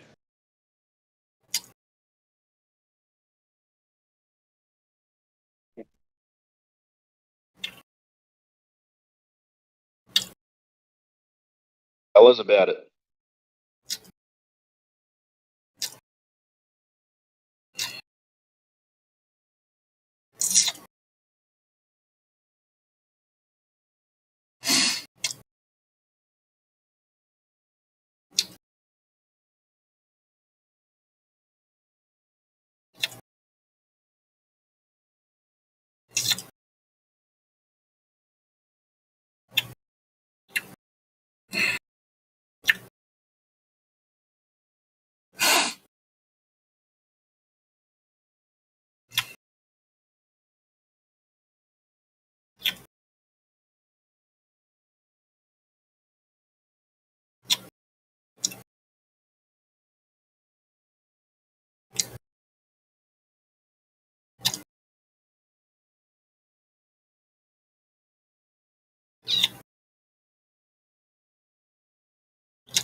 Well, it's after 3:00 in the morning. Maybe I should get off of here too.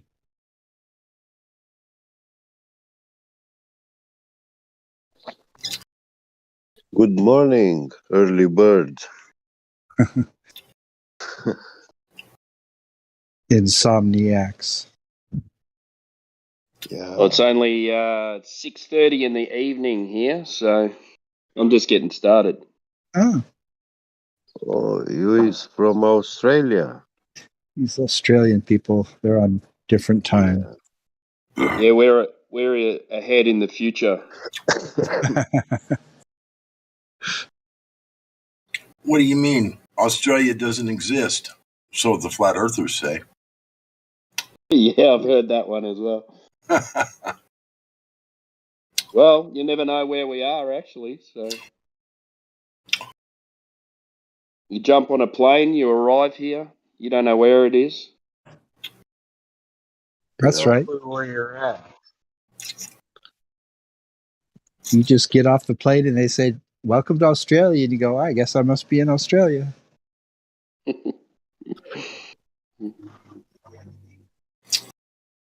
Well, chances are, if you took a flight to Australia, that's probably where you're at. You'd kind of expect that everybody would be upside down, but when you get there, it looks like your house. You're like, how come these motherfuckers aren't upside down? Yeah, at what point when you're in the plane do you end up turning upside down?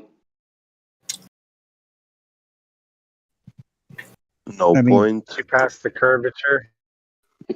I'm sorry, if you have a ball and you have a planet on the bottom of the ball, they're going to be upside down. I'm sorry. I mean, how do you not have them upside down if you got a ball?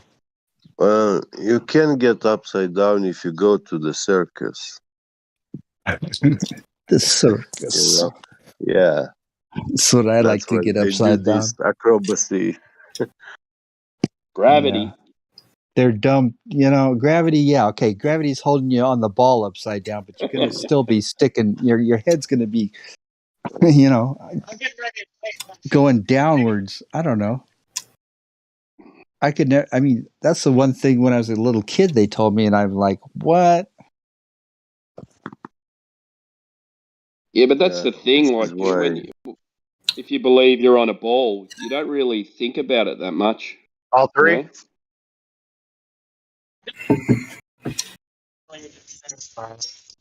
The gal did this 25 for me last, so I'm seeing what's that. About. How are you running them? Are you staggering?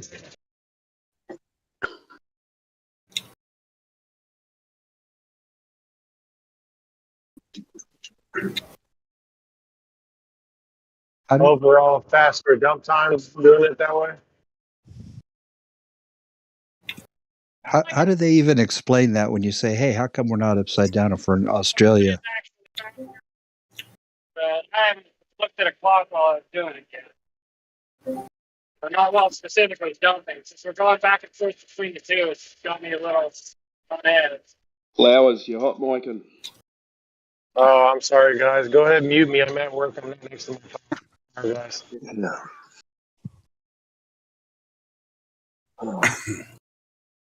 Can they even hear you? Does your thing have speaker? Or? Yeah. Yeah, no, they can hear me. I think they muted me. I don't know. I would mute myself, but I'm not by my phone. We hear you loud and clear. Sorry, guys. I mean, the upside down thing is just one of how many ridiculous claims are there? I mean, the spinning ball in space, the upside down, the spinning at 1,000 miles an hour and it doesn't throw you off or you don't feel the spin. Let's see. I know, really. I mean, there's so many. So many totally ridiculous fucking ridiculous statements. Any Metallica ones yet? If you fart in space, you move forward. For real. Can anyone mute him? Or? Sorry, guys. Somebody can't mute me real quick. There's no gold or moderator. It's because your mic's too low. Yeah. You'll have to mute yourself. Lo-fi life, baby. Oh, mute yourself. All right, I'll go grab my phone. I'm sorry. Just go to bed. That'd be better. No, I'm at work. I'm not getting up until 7 a.m., bro. I can't go to bed. All right. Well, then go to work. Earn your money. Yeah, go to work. I'm doing that. I'm Turn your managing dumb my phone people. off. Oh, you guys are fucking rude. You can't even manage your own phone. What do you mean? That's right. I manage people, not my phone. Priorities. Is your boss cool with you being on the phone all night? Best part is I am the boss, Bubba. Oh, that's cool. That's the way to go. I was going to say, is your boss cool with you being a flat earther? That part, he's got a problem with. He thinks I'm fucking retarded, but I try to explain to him the hilarious thing is I work with vacuums and called the closed loop return system. So we use hemp, CBD hemp, and we extract crude CBD oil. Ooh. And we use ethanol inside a vacuum system, right? And so I try to explain to him when he's working next to me. He's like, "You really believe that stuff?" And I said, "You think this vacuum could work without a container?" And he's like, "No." I said, "Well, exactly." And I said, "What about gas pressure? You think you can have gas pressure without a container?" He's like, "Well, clearly, no, that's impossible." I said, "Okay, well, now you're on the right track." Well, now you're getting it. But gravity's a joke because it's said to be the strongest on the surface, right? But if we fill up a helium balloon and we let it go, it shoots straight up to the sky. So we see at its strongest point, it has zero effect on helium. But then they're telling us that at its weakest point, which is the furthest away from the surface, closest to the Kármán line, that's at its weakest point. That's when it starts to take effect on the gas and pull it and slow it down. So the best question to ask them is, at what elevation does gravity decide to become a living entity and start working? But he doesn't get it. He just thinks I'm fucking crazy. I'm the same. I build houses, so I've got a bendy water level that my houses never end up straight. Are all bent. They're all curved. Sideways. The roof line's all curved. Everything. 8 inches per mile squared. Mm-hmm. Well, fuck, you might as well start your celestial navigation career with all those curved baselines. I think the globe is already dead from the flat Earth truth. Yeah, but when you listen to people like the Globers that come on here, you just like I can't remember who it was, but it was this morning for me, so it would have been but Middle of I the think night here. Yeah, I think it was Gregory and Elijah, and they were trying to explain to him, and he just kept on switching to another question, and then he wasn't understanding what they were saying. And you just go, if you record yourself and listen to yourself, you sound like an idiot. Well, there's just a strong, delusion that goes with this stuff, like a religion, that you just can't face the truth that's right in front of your face. You just go, no, I'm going to cling to my lie. I'm going to support the lie any possible way. It's my globe, and I want it. They were talking about simple things, and he started talking about you can measure the distance of cosmic rays. Yeah, they go into their mind starts sputtering, anything but just recognize something is true and say, yes, that is true. No. They can't do that.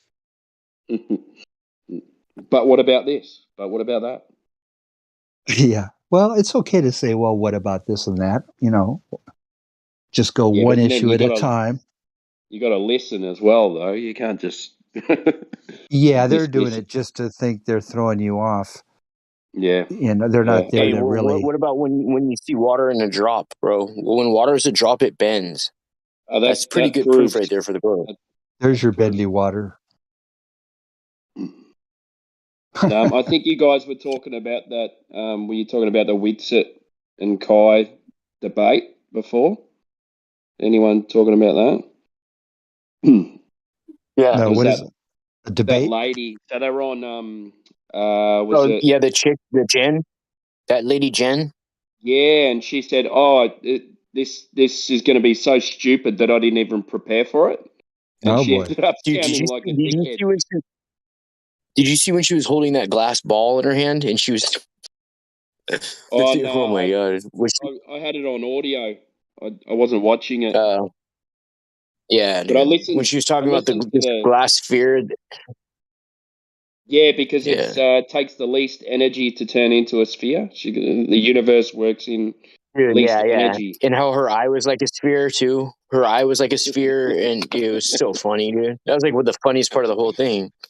Because the look on even the person who she was debating with, who was on her team, the look on everybody's face, even James's face, was classic, dude. Everybody's like, so funny. Well, that other guy is such a good look.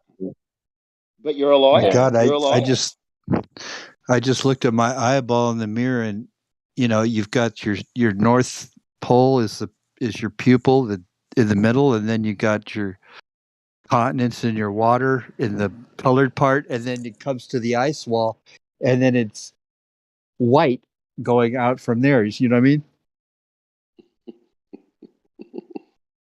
Mm-hmm. I see. I see. With the all-seeing eye. You guys know about how metal in space, cold fuses together sometimes, so the astronauts have to be careful. No, tell me. Yeah, I just made a video about it. It's about 75% uploaded right now. Because I told Flat Earth dude about it, and he's like, "What?" I was like, "Yeah, bro. You didn't know that on their first spacewalk they accidentally fused the door together, or on the capsule thing that opens, they accidentally fused it because metal cold fuses in space. Maybe it But if rusted it's when they were dirty, in it the has any swimming residue, pool. it won't do it. No, Maybe it rusted when they were in the swimming pool. right? What So have on their you got a spacewalks, YouTube what I channel? think they're doing. Do I've what? seen hatches that they come in and out of, and they got like a Yeah, canvas those flap hatches. on it. They're like one of those plastic toilet lids. Like, dude, you put a real lid on that thing if you're trying to fake us out. Yeah. Flatter Day Saints, have you got a YouTube channel or something, do you? Oh, yeah. I'll post it right now in the live stream. Yeah, sweet. Should be almost done. I like when they hang out in the ISS in their polos and khakis. And they're doing like 17,000 mile an hour inside of an 1/8-inch aluminum hull. Mm-hmm. Like it's Dressing just up like gorillas. They just like it's act just like no it's all a issue. big joke. They're just fucking around up there. They're just chilling in the office doing 17K inside an 1/8-inch aluminum No steel static hull. electric shock. Yeah, Or never had a problem. It's been up there 20 straight years, you know. I watched Right. a video about the actual decibels that they should hear inside the rockets, and they were It'd be saying, loud you as know, like, fuck. oh yeah, because they were saying like even 2 miles away, like the vibration and the decibels, it kills grass and trees and things like that. Fuck yeah. And Can you imagine they're how sitting loud a on top of this rocket rocket. launches? Yeah, and they had a picture of them inside. They weren't wearing earmuffs. They were just wearing these stupid helmets, and there was no ear protection. You're going, yeah, really? Yeah. See, they mess up a lot with all these details. It's like when, when they're going to land this thing on the moon, right? The communication is like perfectly clear and quiet. Like, okay, ready to come down now, Kirk. All right, looks good. And Yeah, you just can like they're talking get a back and phone forth. call from the Meanwhile, White House. they're supposedly sitting on this gigantic blasting engine, right? Is like a foot away from their face. I mean, you know what I'm saying? It would have been so loud. So What about the space in the lunar lander? Like they couldn't even get in with their you can't even turn backpacks around in on. there. So, yeah, it's just like these seats and the walls are right there, and that's it. I mean, just to put the spacesuit on it, it takes like 2 people, like on the on Earth. And then they had a buggy. Oh yeah, they never showed them taking that thing off the, spacecraft. All of a sudden, it's just there, and they're driving it around. So the whole thing's so stupid. I know, it's just. I mean, I don't even know. They're at the point now that, as more and more of us catch on that it's all total bullshit, everything NASA puts out has to be bullshit because they're not going anywhere. I mean, they're stealing a lot of money, with this crime for a lot of years. It's about $11,000 a second, bro. No wonder they're trying to like just blow up the world at this point. It's just like, they're figuring everything out. Let's just blow the whole fucking thing up now. Yeah, I was speaking to my dad the other night, and I said, you don't think we landed on the moon, do you? And he said, no, no way. And I said, do you know the Earth's flat? And he goes, fuck off. Don't be one of those idiots. That's crazy. And and then I said, but so if the moon landings are fake, then everything that they've told us since then is bullshit. So why is it so unbelievable to think that the Earth is flat? What did he say? He just called me a moron. Yeah. I mean, just the words "flat Earth" just rub people the wrong way. It just we've been trained that that's the dumbest thing in the world, you know. Oh yeah, because he loves space. He knows all about it. You know, Oh boy. He knows. Yeah, he knows how far the stars are, and Oh you god. know how far the moon is, and what the sun's made out of. Like, come on, mate, really? Yeah, it's like a hobby, like a thing you get into, you know, like sports or something. Yeah, I think You it's know all the. more. I think it's more important to because what my old man's like he'd be 70 now, so he was around when it all happened, I suppose. So Yeah, I think yeah. maybe that's why people that age follow it a bit more. It gives them a sense of pride, you know, of mankind achieving things, going for the impossible, and all that sort of Yeah, nostalgia and that they don't want to give up. scientists, they know everything. These humans know everything. Yeah. Yeah, it's just total bullshit. Did you get that DM I sent you?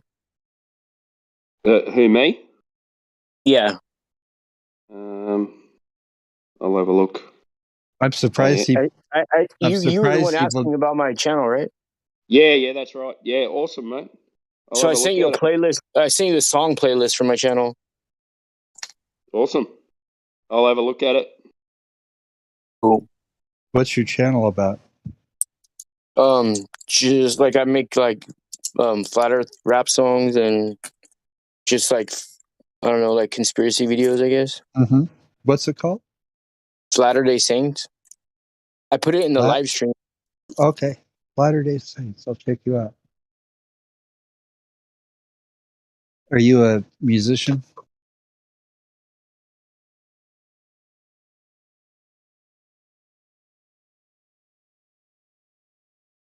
Rap, that's it. I suck at playing instruments. See, I'm going to Safari to find you now. I just sent you a playlist on your DM. Oh, cool.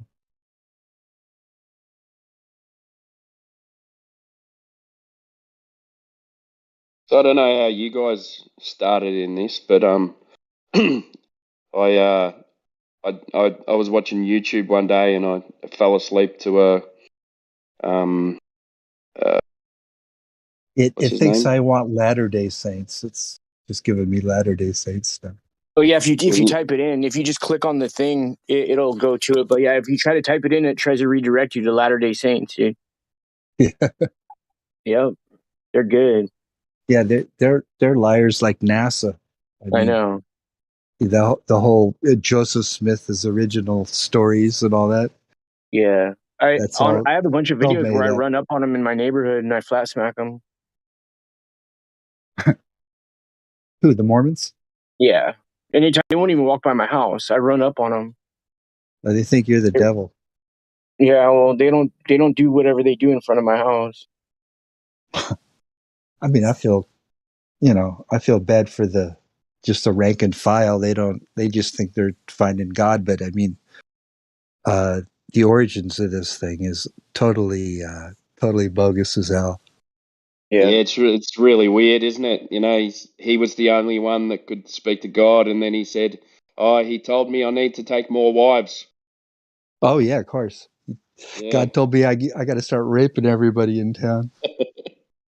I mean, he was getting with married women and underage girls, and he had a whole harem going. Before he started that, he was a pharmaceutical salesman or something, wasn't he? Like a door to door. He was snake an oil occultist, treasure hunter, peep stone gazer type of guy, and he got convicted of fraud. Because he would take money up front from people and go, say, I know where this treasure's, I need the funding and I'll go get the treasure and then we'll whatever split it. And then, he would just burn people, and he's been convicted in New York court for fraud. But I just really see it as that he was in this kind of business of looking for valuable things buried, and he just thought up, hey, what if I claim I found an angel told me to dig and find golden plates that are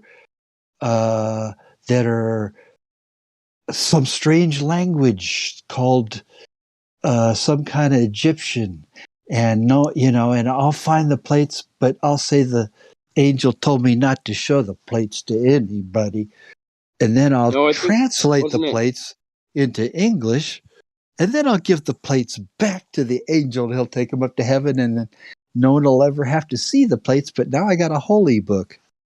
Yeah, and only he could read them. They were only visible by his eyes. Mm-hmm. Yeah, but the story is so ridiculous. Who believes him, though? Yeah, his story changes up too, like one time he says, oh, I was visited by God, and another time I was visited by Jesus and God, and then another time, oh, it was just the angel that told me. Guy can't even keep his story straight.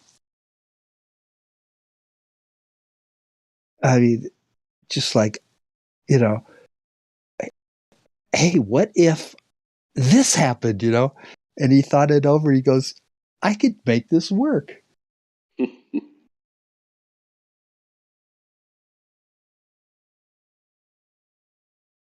The even funnier thing is that they're still around and they still follow it. Mm-hmm. Yeah, because they don't get told these things that I'm talking about, and they're told not to go looking for it on the internet. And, just if you see anything negative about the church, you just, dismiss it offhand as, attacks from the devil. Hey, you want to hear one of them? When I go up and talk to them, it's only like 2 minutes long. Man, what do you say to them? Watch, I'll play it right now. Hold on. Go for it. Yeah, they really try to sell it as just a denomination of Christianity, but it's way more twisted. Dude, I just hit pay dirt.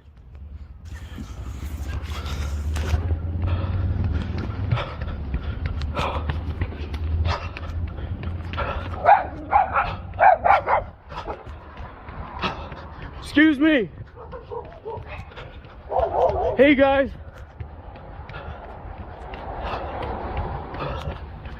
I just ran 3 blocks to catch up with you guys.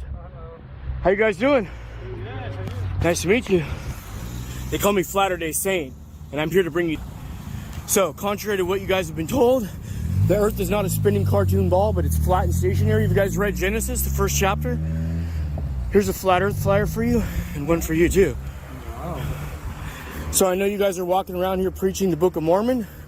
You guys are what they call Latter-day Saints, huh? Yep. I am Flatter-day Saint, as you can see.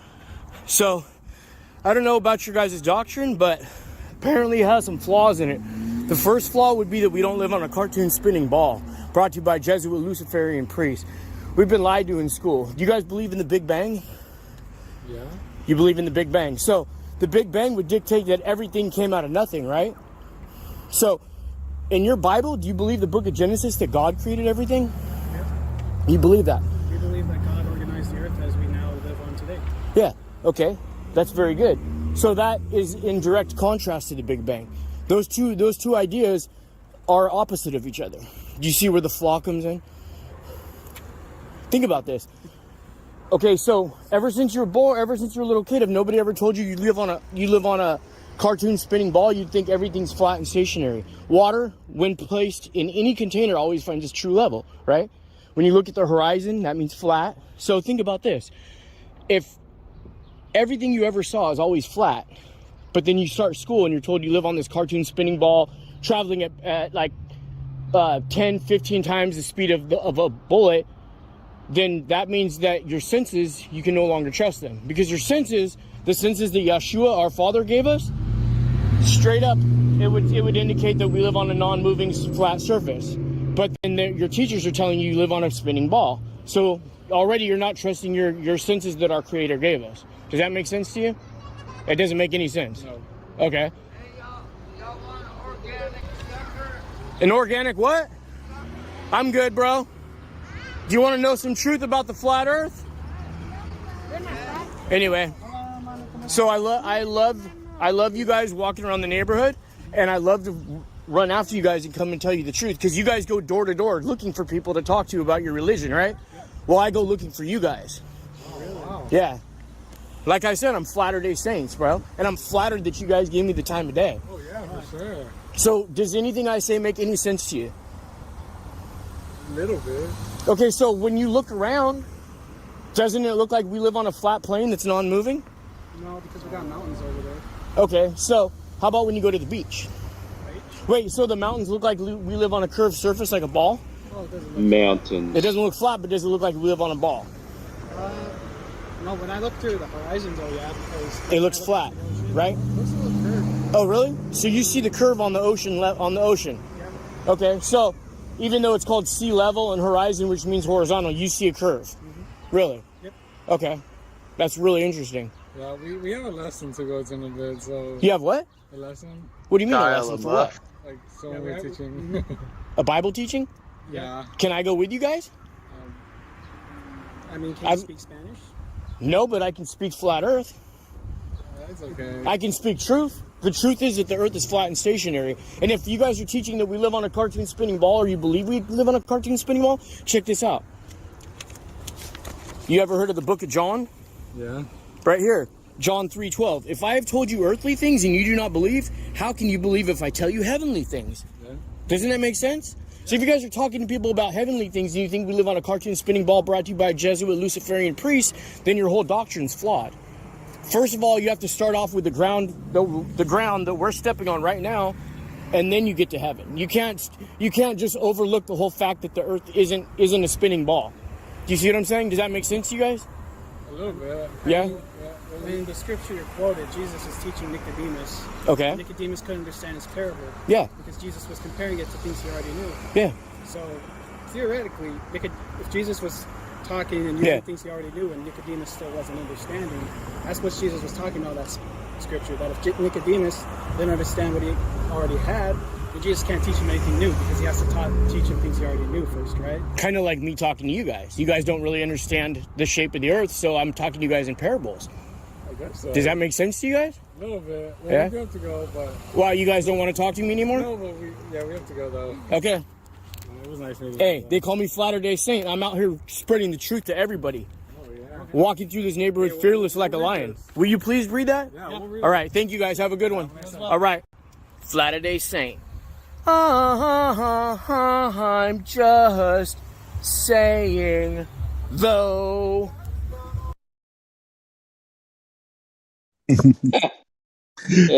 Do you speak Spanish? No, but I speak flat Earth. Straight up. You bomb them with the stuff they do to other people. Yeah. Hey, may I talk to you about flat Earth today? No, not really. Was that Shia LaBeouf? Huh? Wait, what? What was that? What do you mean? The video? Yeah, who was that? Oh, it was me talking to some Mormons. Oh, damn, you sound like Shia LaBeouf. Oh, cool. Thank you, I guess. I mean, you were really actually doing them a big favor, letting them know, hey, guess what? This thing you believed all your life, it's not so. Yeah. Reject it if you will, but I've told you. Right. I planted that seed in their head. Me thinking about it. Had some pretty solid arguments there as well. They didn't probably catch all the, Freemason Jesuit references. Yeah. I know. Sometimes I speak too quick, but I try to get it all in real quick, you know what I mean? Sometimes when I can. I know I only got about a 3 or 4 minute window with them before they'll shut the doors and lock the doors on me. Yeah, they got their own BS to sell. Yeah. They're Did busy. Did they smile when you said your name was Flatter-day Saints? Yeah, kind of. I didn't. It seemed like it doesn't really register too much in their head. I usually have a hat that says it too, so they could see the hat. You know. Maybe they don't really have a sense of humor. Yeah. Yeah. They're just not that. They're not like quick. You know what I mean? Like they're not sharp. You know. Yeah, or witty. Yeah, because it's taught out of them, I suppose. Yeah, for sure. Yeah. Yeah, you believe this. This is how it is. Don't argue. That's it. Yeah. So you don't really have to think about what you're saying. You just repeat what you've been told. What they do is they find people who won't turn them away and who will sit there and listen to them for hours, and they'll just keep talking and talking while the people just listen and listen. You know. Just find some lonely old people. Yeah. Anything else they're not really used to. It deviates from what they're used to. They don't know what to do. Their response is to just flee. You know. Yeah, we don't have them here. Oh, really? They're not There's a around. bunch of them here. No, I don't know. I think that I used to see them maybe when I was a kid, but they disappeared. I think they maybe got abused every time they came to someone's door. I mean, you're Yeah, saying there's a lot there's no of Mormon them. churches in Australia? Of Really? course there is. Yeah, there is. There is some. The Church of the Latter-day Saints. Yeah, they. I mean, they work really hard at just teams of people every day, all day, just trying to get more members, more members. Yeah, I don't think we have many in Melbourne, but up in Sydney they've got a couple of big churches where they buy up a heap of land and then all the neighbours start going out with pickets saying we don't want your church here and this and that. But Really, they seem care that to. much? Well, they seem to. Well, the problem is they buy up land in suburban areas, and then all the neighbours every Sunday there's cars everywhere and they're quiet streets, so they start complaining about it. I mean, in America, You're there's from just Australia? churches on every corner practically. Yeah. Oh, there's plenty of churches. There's all we got heaps of Orthodox. You know, the Greeks, the Serbians. We've got Of heaps course, of the Catholics. Catholics are worldwide. Yeah, we've got heaps of Catholics. We've got a lot of Italians in Melbourne, and Didn't know that. yeah, it's a huge. It's the biggest Italian population outside of Rome. So, Why is that? I don't know. They all came over in the '60s, and Must have been like the place to go for some reason. Like maybe even earlier, but yeah. Like But there's cheap land over there, something you could build a house for well, cheap. there was. Yeah, there was a small population. There's cheap land. There was plenty of work. So they all moved over here, and they pretty much built the city with all the concrete and things like that. So Australia's got a weird history, but I'm not even sure if it's true. But You ever heard about the what they do with the the how they have what do they call it, Satan's temple or whatever? Not Satan. No, it's called what's it called? Not the Church of Satan. No, it's can't remember what it's called. I think it's called the Lucifer's Temple or something like that. But they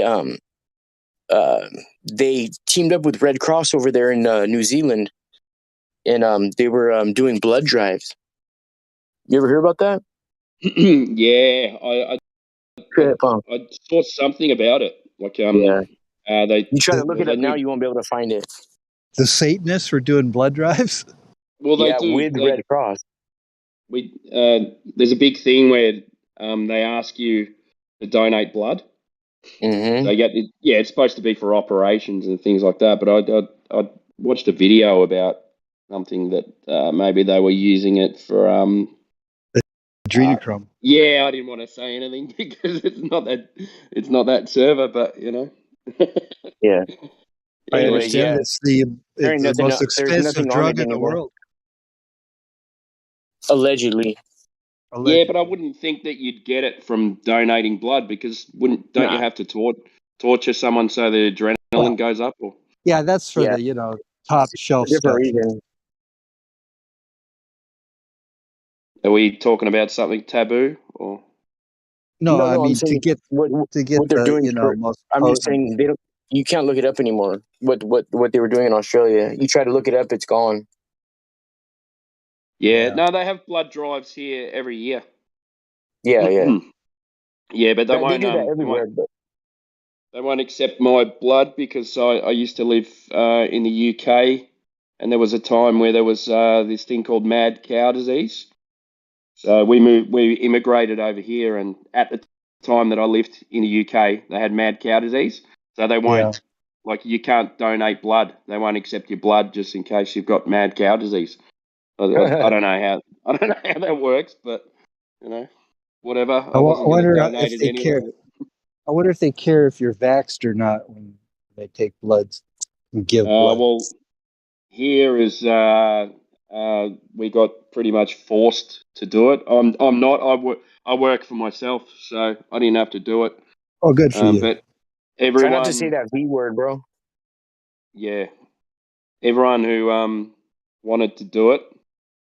Everyone got forced to do it, and I think it's up to about 95% of the population, which is you guys are the model. Pretty. Well, they said if you don't do it, you can't go to work. So a lot of people just went. It was around 50% then, and then they said you're not allowed to go to shops. The only place you can go to is the supermarket, and anything that's a necessity. You can't go to the pub. And everyone went, oh, shit, I can't go to the pub. I'm going to get it. Yeah, I hear you. Yeah, but now it's all over now, so you don't need to. I had a fake. My brother went and got it done because he had to get it done through his work. But I said, oh, and we have a digital. It's like a digital thing. I said, oh, send me your certificate, and I sent it. He sent it to me, and all I needed to do was tap on it, and it said add to wallet. And I went, oh yeah, beautiful. So I added it to my wallet, and then everywhere I went, they said, oh, are you vaccinated? Oh, are you thingoed? And I said, yep, here it is. I mean, didn't he need it though? No, he had it in his phone, and then he sent it to my phone. So. Well, wouldn't everybody be doing that then? Yeah, they were. Or well, most people who didn't want to get it. It doesn't last very long though. It only lasts 6 months, maybe, if that. Do you think it's completely over now? Did you have the green ID? Do you have what they call the green ID on your phone? The green ID app? Yeah, that's the one. Yeah. Yeah. Do they already have the kiosk set up where you live for that? So I never downloaded it, but the government wanted us to download an app. So every time you went in somewhere, you were supposed to like check in. Mm-hmm. So they have the kiosks. So they could track if there was. Yeah, but I never did it. I always just pretended I was doing it. So tell me this: do they still have the kiosks for that thing set up in different places, or is it just like is it just a rare? Okay. No, it's all gone. Yeah, everything's gone. It's all gone. All gone. There's no restrictions. They know they're coming back with some new shit. Yeah, you don't have to isolate. You don't have to do anything now. Yeah. So it's over. But it was really bad. It was. No, I know you were the worst in Melbourne. Was like the worst city for it. With the tyranny. Oh mate, we were going to protests and we were getting bashed by the cops. We were getting maced, and they were just brutal. They were arresting like women on the street but the law is here that you don't have to show that you have an exemption. Like it's illegal for them to ask you for an exemption. So to wear a mask, we had to wear masks outside. Wait a minute, it's illegal for them to ask you if you have an exemption? Yeah, they can't ask for medical information. Oh, in other words, you just don't wear a mask and no one's going to bug you? No, it didn't quite work out like that. So you'd say that's not going to work. They'd say, why aren't you wearing a mask? And you say, I have an exemption. I've got an exemption. and they say, "Can you show me the exemption?" And you say, "I legally don't have to show you the exemption." That's HIPAA law. And they actually couldn't do anything about it. Yeah, they're not I just doctors. They have want to no. say something. This isn't medical advice. This is strictly for educational and entertainment purposes only. All rights reserved. Void were prohibited. Yes, that's right. And it's not law advice either. So no, we're just talking. We're just shooting the shit. Okay. If you seek lawful advice, go get yourself an attorney. Yes. Yeah, but it was pretty bad. I had to because I can't work from home because I build houses. I had to get a like a pass. So you go on the government website and then you fill in all your kind of information, where you're going to be working and stuff like that, and you keep this pass in your car. So I was okay. I was able to leave the house, but my partner, she's been working at home for 2 years. Worked from home for 2 years.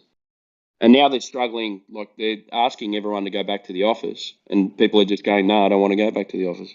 I mean, why not just work in your underwear and your pajamas with your coffee cup? And that's better than going to the office. Yeah, well, that's it. And then, I'm sure they can track them on how many hours they're working because they've got to log on to their computer. So, right. They're better off. They're probably getting more productivity. And what I noticed was that she was working more hours. I go, what are you doing? It's called the Great Resignation. People aren't willing to go back to work. They're tired of the BS. Yeah, it's that's really it. a mess.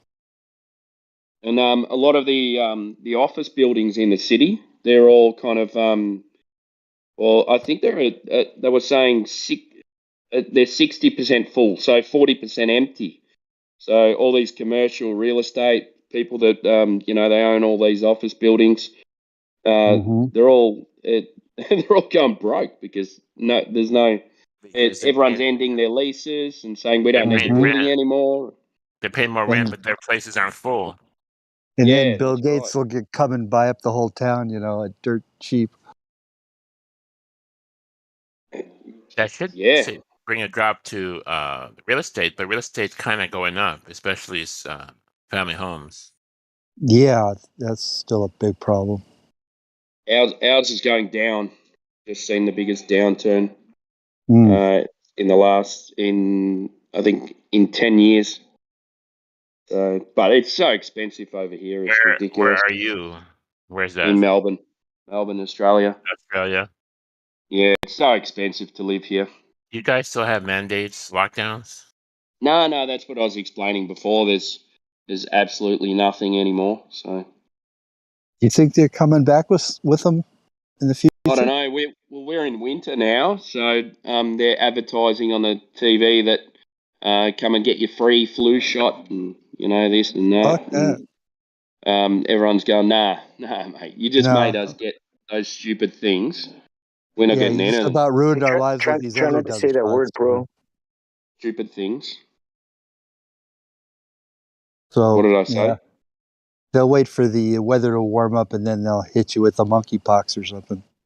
Yeah. It's just sorry if I said something. I didn't mean that. But there's still, like in LA, everything is pretty much optional, but there's still remnants. Like today, I went to my daughter's graduation, and they asked me for my vax card as I went in. Oh my god! So I ended up getting in anyways. But the thing is they still ask for shit like that, and the students. Did you have one? No, not even. The students had masks, right? But most they all should all places just it's take them off. optional. Fuck that. But the students had they're masks. still making kids wear masks at school. For my particular charter school in Granada Hills, yes. I think some kids just wear them anyway.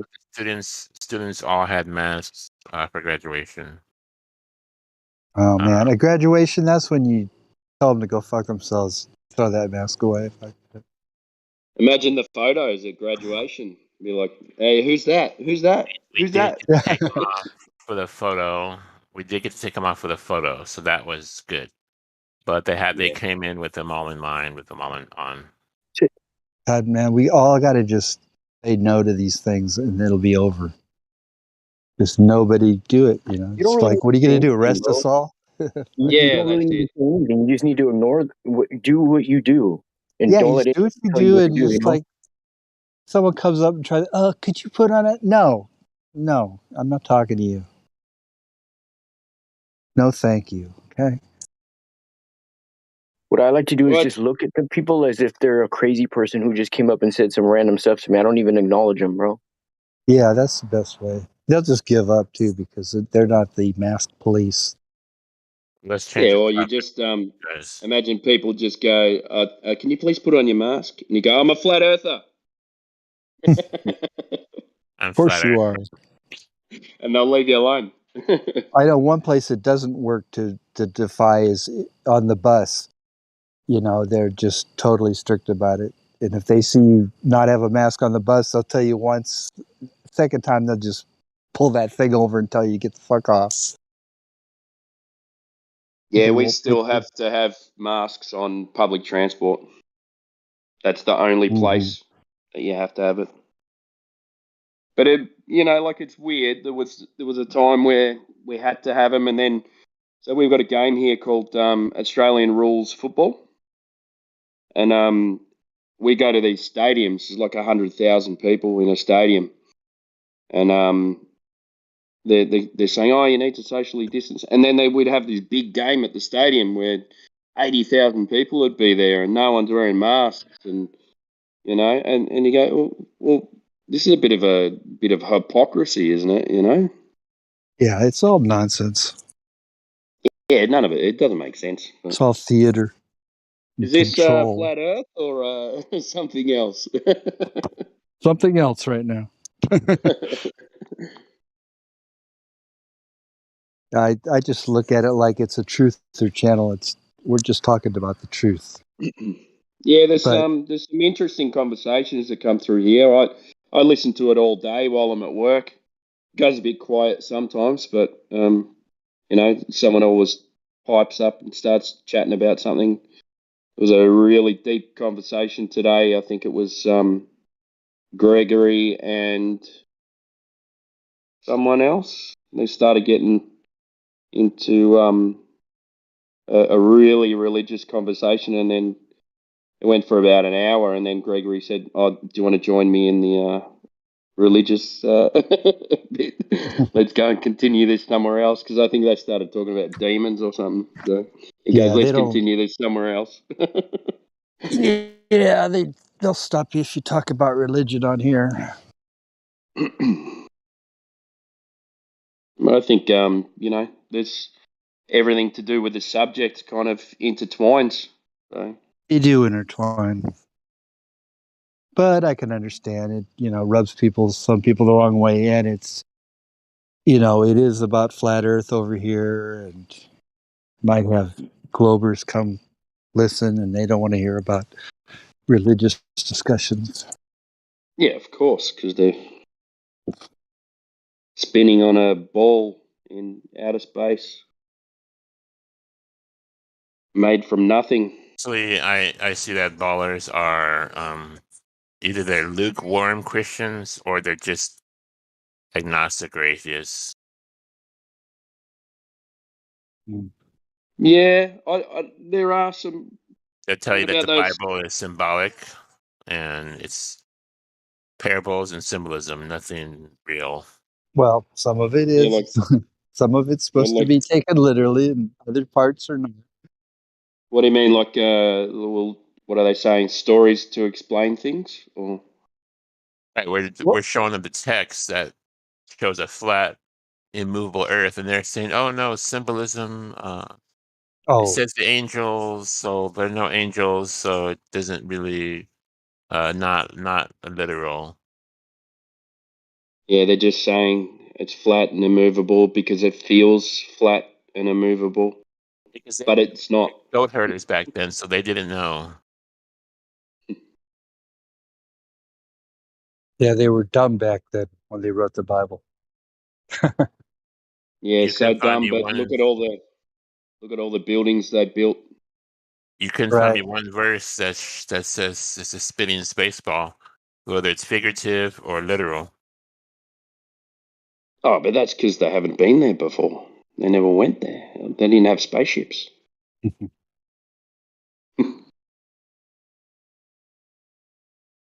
Like Buzz Aldrin said, that's because we never went there. Did that? What about when he punched that guy in the face? Was it Bart Sabrell? Oh, he punched Bart Sabrell. Yeah, he punched him in the face. And, Yeah, that's what you're supposed to yeah. do if you're for real. When the guy's saying, Yeah. when the guy's going, Swear you're on a the Bible. liar and a thief and this and that, just like blocked him. I do love what they come up with these days, though. That they're trying to cover it, and they go, "Oh, we've got these unedited photos of the moon, and there's bases on the moon when they went up there. That's why they never went back there." And there's a bases up there with swastikas, and you go, "What? Talking They about?" couldn't fake the moon because it's harder to fake it than to just go there. So obviously they just went there because Yeah, Occam's obviously. razor. It'd be harder to fake it than to just go. Yeah, tell that to the Yeah, crew of of Star course. Trek. It's a little easier to fake it than actually go there.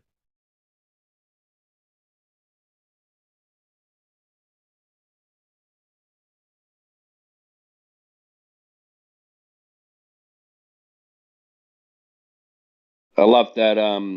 A funny thing happened on the way to the moon. Oh Where yeah, they're that totally destroys them. where they're blocking out the window and making Yeah, it. yeah.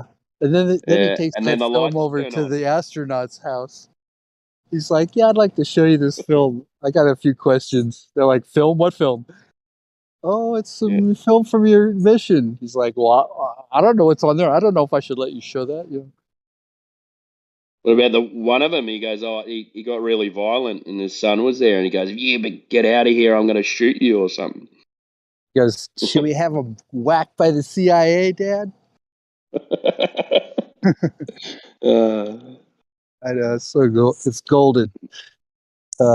It's But the most interesting footage I've seen is the like the media conference when they come back, Mhm. and they I look know. depressed. They look like Totally. they've seen a ghost, or maybe they've seen maybe they went, "Oh shit, we can't go anywhere." They're I like, don't know, but we they're got to just just be the biggest liars on the planet from now until we die. well, not one of them looked up. They just sat there and looked down at the desk the whole time. I know. Oh, we If didn't you see. really went to the I moon and don't back, remember you'd seeing be any like stars having from a the. big smile on your face. Yeah, and then the guy that didn't actually land on the moon, apparently land on the moon in Right. hyphens. He goes, "Oh, I don't remember seeing any stars from the surface of the moon." And Neil Armstrong looks at him and he's thinking, You weren't on the moon, you dickhead." I know. He goes, "Oh, how can you be so stupid?" And guess what? That same guy later, he wrote a book about his trip to the moon, and he was talking about how incredible the stars were. So, Yeah. so stupid. And then, but you can see the Magellanic clouds and. Yeah, that guy. Somebody asked Neil Armstrong about if he could see the stars, due to the glare of the corona of the sun or something, and he was hawing around like he basically said, "Oh, I can't recall seeing any stars," or he said, yeah, he basically said he couldn't exactly remember if he saw them or not. Yeah, Dude, you were that's just what he on the said. I moon don't 2 days recall. ago, and you Yeah, don't he said, I remember don't if you saw recall. stars. I don't recall seeing any stars from the Yeah. surface of the lunar. The other guy like jumped in and like, hey, the story is we didn't see no stars. Okay, just don't say you saw stars, all right? Because they knew every picture they took up there is not going to have any stars. They I watched another video where they had a you know those police guys who investigate like how your voice reacts when you're lying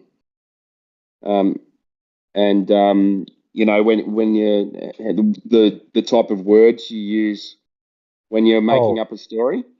And oh yeah, like so an they did that. analysis of the speech and like. Yeah, so Yeah, I they saw did those that videos too. through that media conference, and he's going, well, he's adding in words that he doesn't actually need to say, so he's trying to make the story sound more plausible.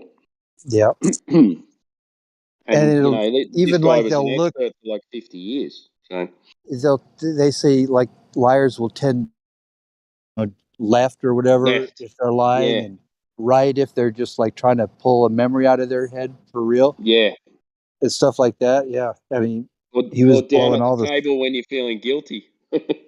Yeah, yeah. They elaborate when they're kind of lying, and they want it to sound kind of scientifical. You know. Yeah, well, what he was saying is what liars tend to do is add in descriptive words instead of just being, you know, and just having a flowing conversation. Mm-hmm. They, Mm-hmm. they describe what they're seeing instead of um, just being elated. So Yeah. it's like a thinking technique. Yeah, it's I this don't know. type of I don't stuff know that whether that works. cops, cops know that interrogate people. It's a whole field of study, Yeah. psychology.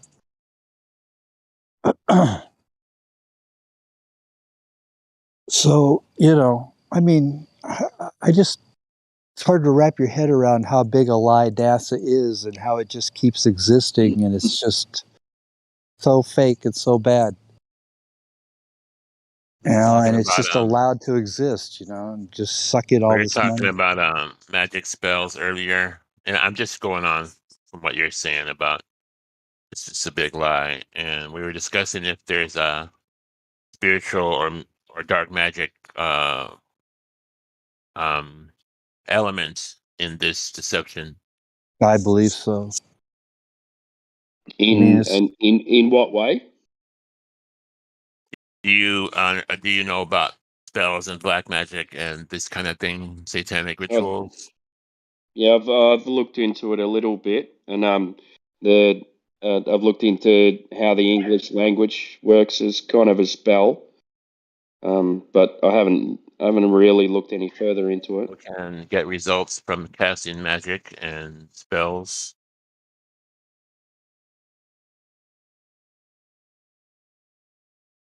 Yeah, I don't Sorry. know how it would work, but I mean, their whole thing is like make the lie so huge that normal people would never consider lying that big, So when they hear And authorities say it, if they can get results from casting spells or black magic, and they use that in conjunction with this global deception, then that could be why it's so successful on there, and or why it's so potent that it's like a spiritual attack. It's a dark mystical attack. Not just a corrupt education, not just corrupt government, but a dark magic spell that has been cast. well, these are, occultic Nazis who started NASA.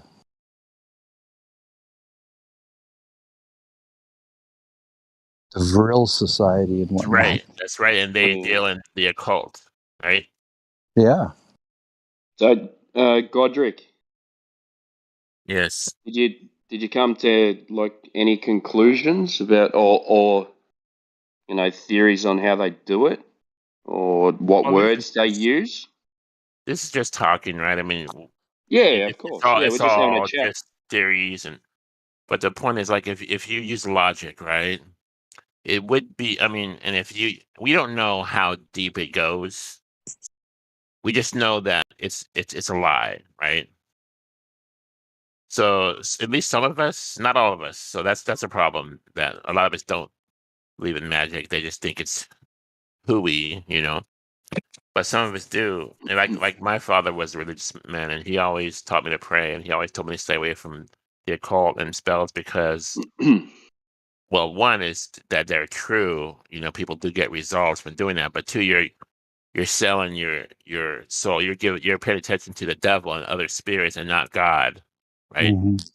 And But that's why. is that more the power of intention, or is it so Well, you know, when you're it's all praying, wrapped you're up. kind of making It's all wrapped in up in that. intentions? Yeah. It's a great So area there's because when you use your energy, your intention, like if when you yeah. fall in love, that's a power. You're in love, you know, like you're floating on the clouds, right? Well, that's So the now highest energy. I think so. So now you're using your intention to, let's say, do evil or do corruption or do deception, and I think a lot of it is intention. But then you start using components and blood sacrifices and these kind of things, these Then it occultic becomes things, stronger. and they can become stronger. Yeah, so it's kind of like a different kind of. It's kind of like the same kind of spiritual energy, but it's perverted. Yeah, well, You maybe the intense feeling they get when they do this actually works better for intention because do you know what I mean? Like, appeasing actual, deities of the dark side that have powers. Well, let's look at it on a real basic level. You have a businessman who, let's say, who's righteous, who's upright, and he does proper moral business practices, right? Mm-hmm. He's successful. He's a man of means. He owns property or whatever, stocks, whatever. Let's say a millionaire, right? And the other side, you have another gentleman who successful. He's a millionaire. He has whatever it is, but he gets it through corrupt ways, right? Now, I'm Mm-hmm. not getting into magic right now. I'm just getting into the intentions different. He can twist the law. He can hire a shady attorney. He can Sure. sue people. He can get the same results, but through immoral paths, right? yeah, it's Right. like a standover man. Yeah. So now Yeah. look at like the spiritual aspect. You have a spiritual person who, let's say, they pray, they worship God, they're righteous, and you know they believe in miracles, and they've had their miracles in their life, whatever they may be, personal experiences. I'm not saying that they do magic. I'm saying that they have a fruitful life. They're blessed, right? Mm-hmm. Okay, now on the other side, there's people who deal with these spiritual things, satanic, cultic, blood sacrifices, and they also have results, but it's a corrupt path. It's an immoral path. So if those four factions are correct that I've mentioned, we're wondering if this deception, this flat earth deception, is wrapped in this occultic dark magic spell, which would be uh, exponentially more difficult to unravel by people who don't believe in God, who don't believe in spirits and demons and devils and Satan, because Then then they have no ammunition, they have no weapon. wouldn't that unravel through karma? Maybe. So that it would it It be able should. to continue, or would it um, fall I down think it's because unraveling a little it's bit. not based on a good basis? You know. I think since the flat Earth movement blew up, it's starting to unravel. In the Bible, it says nothing built on the wrong path is going to last, right? In so many words. So Correct. yes, so the truth is going to come out eventually. The truth will come out. The lie will Yeah. be exposed. The people will come Well, to it has justice. to. But it's a cycle, right? So we're in this cycle. It's not necessarily happen tomorrow. But if we're like Latter-day Saints, I was just hearing him talking to Mormons. The word's getting out. And I think our cause is growing, right? But there's evil in the world. There's like I heard that a new guy who we developed another water engine, was disappeared. You know, Yeah, I saw that. it's like these guys just don't give up, man. You know, it's like for I had a every win, conversation. you get a loss. You know, They just Yeah, keep doubling down. they're like I had a doubling down. conversation with my wife about that. I was like, everyone who's come up with a water powered car has disappeared, or I think that last guy, he was at a home invasion, and he got shot. Is that correct? Home Yeah, invasion I by heard that, government agents, and probably. that wasn't the first one. There was many situations like that, Yeah, there and was if you look into it, it's quite suspicious. I know. I Yeah. mean, Tesla tried to give us free energy. Well, Same deal. They, and then the CIA or whoever went in and took all his notes. yeah, just turned it. Used it for evil, making weapons of mass destructions with it. All his good science. Yeah. Yeah, I mean, this world could be so much better for everybody. Well, that's the thing. I think 99.9% of people are good people. 95% people, what? 99.9% of people, I think they're good people. I think most people are good people. That 1%. I don't know if I'd go that high. No. So this brings up another question. Are they really people like you and me, or are they some kind of demonic possessed entity? Right. I mean, they're doing things that are not human, try to destroy humanity and, pump our Population skies full of control, poisons and abusing children, toxicity, the fluoridic water, chemtrails, yeah, corrupt education. yeah. I Yeah. mean, doesn't even seem human, does it? No, it doesn't. And It doesn't. that fluoridated water is I you mean, look into it and you just go, what the hell are they putting in our water? Why I are know. they doing Why that? is that allowed? I mean, Yeah. this is our water supply, for God's sake. Like I looked into it, and it was like a byproduct of fertilizer, and Yeah, I mean, these they didn't know what to certain do with it. companies, they So produce it's these good for weird your teeth. And waste materials, and they don't know what to do with it, and they end up selling it to like cities to dump in the water and shit. Just yeah, disgusting. I've got a water distiller, and That's a good I idea. distill all my water, and you should see the crap that comes out. Like it's only a 4 liter one, but we boil 8 liters a day. Not boil, we distill 8 liters a day. Because we got kids as well. So, Yeah. but at the bottom of the container is rust and something else.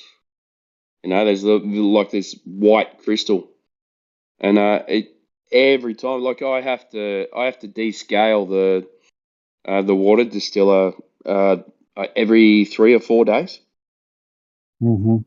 just to get all the crap out of the bottom of the distiller. And you go, what?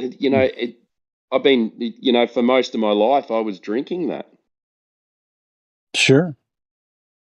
and now I feel great.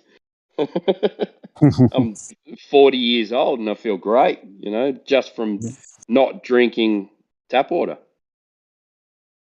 Yeah, I mean, even the bottled water, they use chemicals on the inside of those that do bad things to you. Yeah, I mean, well, it's you're drinking intentional. plastic, aren't you? In the end, so. I know a guy in Florida who worked for the Department of Water, and his job was at one time was to put the fluoride in the city reservoir, and they came. What a When they job. caught him, the guy came in a hazmat suit and said, "Listen, this is the fluoride. Don't get any of it on your skin. That's the first thing I told him. And don't touch Putting it in the stuff water. that's deadly Now, he's toxic. this guy's a Glover, regular guy. He goes, and that was really strange to me because why are we putting it in the water then if it can't touch your skin? Yeah, well, it's not only that as well. It's chlorine as Chlorine well. too. Yeah. And then what the Coca-Cola, Amatil, they were using reverse osmosis for bottled water, and then they'd add minerals back in because they said the bottled water tastes like shit. And then they put them in a plastic bottle. So and plastic is known to have estrogen. Oh well, known the chemical in the plastic. I think I'm not sure about this, but produces estrogen in male bodies. So Turning the frogs gay. yeah, well, yeah, he was kind of right about it, you know. No, he is. He's right. He knows what he's talking about. Yeah, but the frogs are a funny thing as well because we all frogs or toads. If they don't have enough females, what they do is they're actual hermaphrodites and they change sex so that they can reproduce. So I think before all that, frogs and toads had it all worked out. Don't quote me on that, but I'm pretty sure that. What about this? Go ahead, finish up. I didn't want to cut you off. Yeah, I was just gonna. No, I was just saying that we in Australia we in Queensland we make like sugar cane, and they brought over there was a cane beetle, and then what they did was they brought over a cane toad which eats cane beetles, but they only brought over male ones so they wouldn't reproduce. But the male cane toads some of the male cane toads turned into females, and then they started reproducing. I was gonna say that, and then it reminds me of this push to have 5-year-olds choose their identity. Yeah, after they confuse the shit out of them.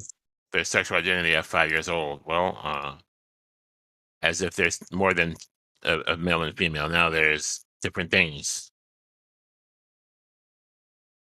And to me, that's corrupted to me. Yeah, well now they put I think it was it in the States they changed it to birthing people instead of mothers. That is disgusting. Is that correct? I'm not sure. Yeah, That's what birthing people. It just yeah, sounds birthing strange to me. people. I believe you. I just don't believe that they did that with a brain. You know, they can talk about corrupt sex, but they can't talk about God in school. Hell no. That's their arch enemy. Yeah, I was watching a few videos of Americans going to like parent teacher association meetings, and they were teaching them stories about sex and things like that for 6, 7, 8-year-olds. Is that right? Yeah. I mean, this is what I've heard. I've been in the classroom, but I think that's a bit weird. Why would you be talking to they're weird kids as fuck. that young about that? These are pedophiles that run the world. Yeah. It's a bit strange. And they just love chopping, little boys' dicks off and telling little girls they're boys. That wouldn't fly over here. I mean, you would think all the parents would be up in arms, but yeah, well, that's the social engineering part of it, isn't it? It's all done incrementally, just a little bit, a little bit, a little bit. Yeah, a little bit at a time, and then you push back, and then they relax, and then they push again, and they push more, and then you fight back, and then slowly they build in. I mean, I saw a video of a teacher was telling the kids that you are much smarter than your parents. He's going, my parents are dumbasses. You know? Oh, really? In other words, just don't even listen to your stupid parents. Just, we're the woke, Yeah, imagine they were flat earthers. Yeah, can you imagine some little kid and his parents are they're like everything to him. They've like always treated him with, bought him all these gifts and been so nice to him, raised him up in this nice family, and then you tell him that his parents are fucking idiots. Yeah. He's gonna believe that. I doubt it. Maybe not every single kid, but he believed that the Earth was spinning and that we would fly off into space without gravity. Right. I know. I realize that we all believed that at one time. What I'm saying is, you can't just tell somebody that they're, like your kid, that your parents are stupid, even though they are. They're not going to buy into it. Like, their parents were really good to them, and it wouldn't make any sense to them to think that, because they don't understand the nature of reality, then that makes them an idiot. Well, it only makes them ignorant to those things, and the brainwashing is what's caused it, and the constant, programming. And ever since you were a child, being forced a globe down your throat every day, and you're reminded of it on TV day after day after day after day, pretty soon everybody that is that much experience and that much, programming and constant, stimulation of, you think you're they going to can't believe be. it. You're going to The believe globe it. must exist. We all because believed it. it's everywhere. The globe. Everybody accepts that. It's at the movies. Yeah. I think what they miss in education these days is philosophy. So in France, they still teach philosophy, and you have to learn it, and it's a good way of thinking. They teach you to think critically. Yeah. Yeah, it's the only and, area where you're taught to think for yourself. Yeah, well, outside the box. So don't believe everything you hear, and then look at it yourself and come up with your own conclusion. Well, yeah, we all know that process now. We do. We all understand what it means. But the average person, they don't look at it like that. They think that you can go to school or university and you can learn truth. You can learn everything they teach you is true. And so... repeat what I say and you'll get a doctorate. Not only that, but it's absolutely necessary to be successful is to go to the highest level of schooling. Yeah. Well, you have to. For someone to really, truly get it, to get the fact that, most of everything that you're told is a lie and stuff, it's really quite the process to get through to most people. You've got to sit and give them examples of the lies. You got to show them the evidence where they lied. Then you got to show, all the deception and, like these shootings that aren't real and different things like the plane crashes from 9/11. Yeah, they will shut down before you get a chance. So you got to start breaking it down, and then they start absorbing, oh, wow, that was a lie. Oh, wait a minute. Oh, so was that. Oh, wait a minute. I was lied to about this also. And then after a certain amount of time, then they start thinking, oh, man, I better critically think about everything I'm told. To reach that point is not easy for most people. Yeah, that's like a rare person that will actually decide, you know what, I was lied to about this particular thing. Oh, wow, this one too. Most people they don't want to hear it. Like, shut up, you crazy tinfoil hat lunatic. Exactly. It was on the news. It happened, period.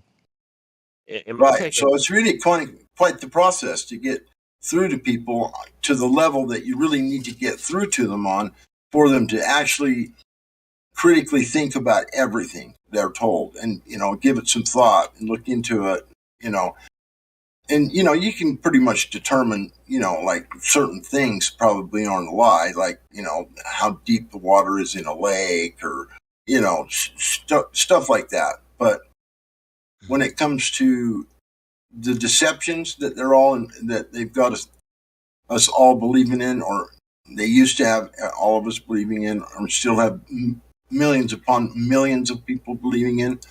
It's really quite the process. Like I said, you're going to have to break it down and show them this one, that one, the next one. And then pretty soon they're going to say, wait a minute, maybe you're right. Maybe I do need to critically think about this other stuff. Yeah, but you also get overloaded as well. You know, you do. You know, you can get your brain overload, and if you're not ready for it, you're not going to accept it. Yep. And you know, I think maybe, you know, someone's going to kick me off, but I think spirituality comes into it a lot. Sure. After that, after you realise that we're not on a spinning globe. A lot of people don't believe in this, in like the spirit world or the spiritual aspect of it.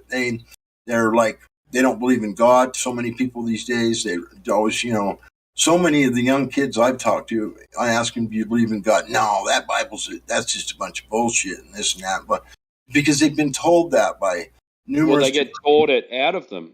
Yeah. They get told that at school. Yeah, they do. Even at Catholic schools.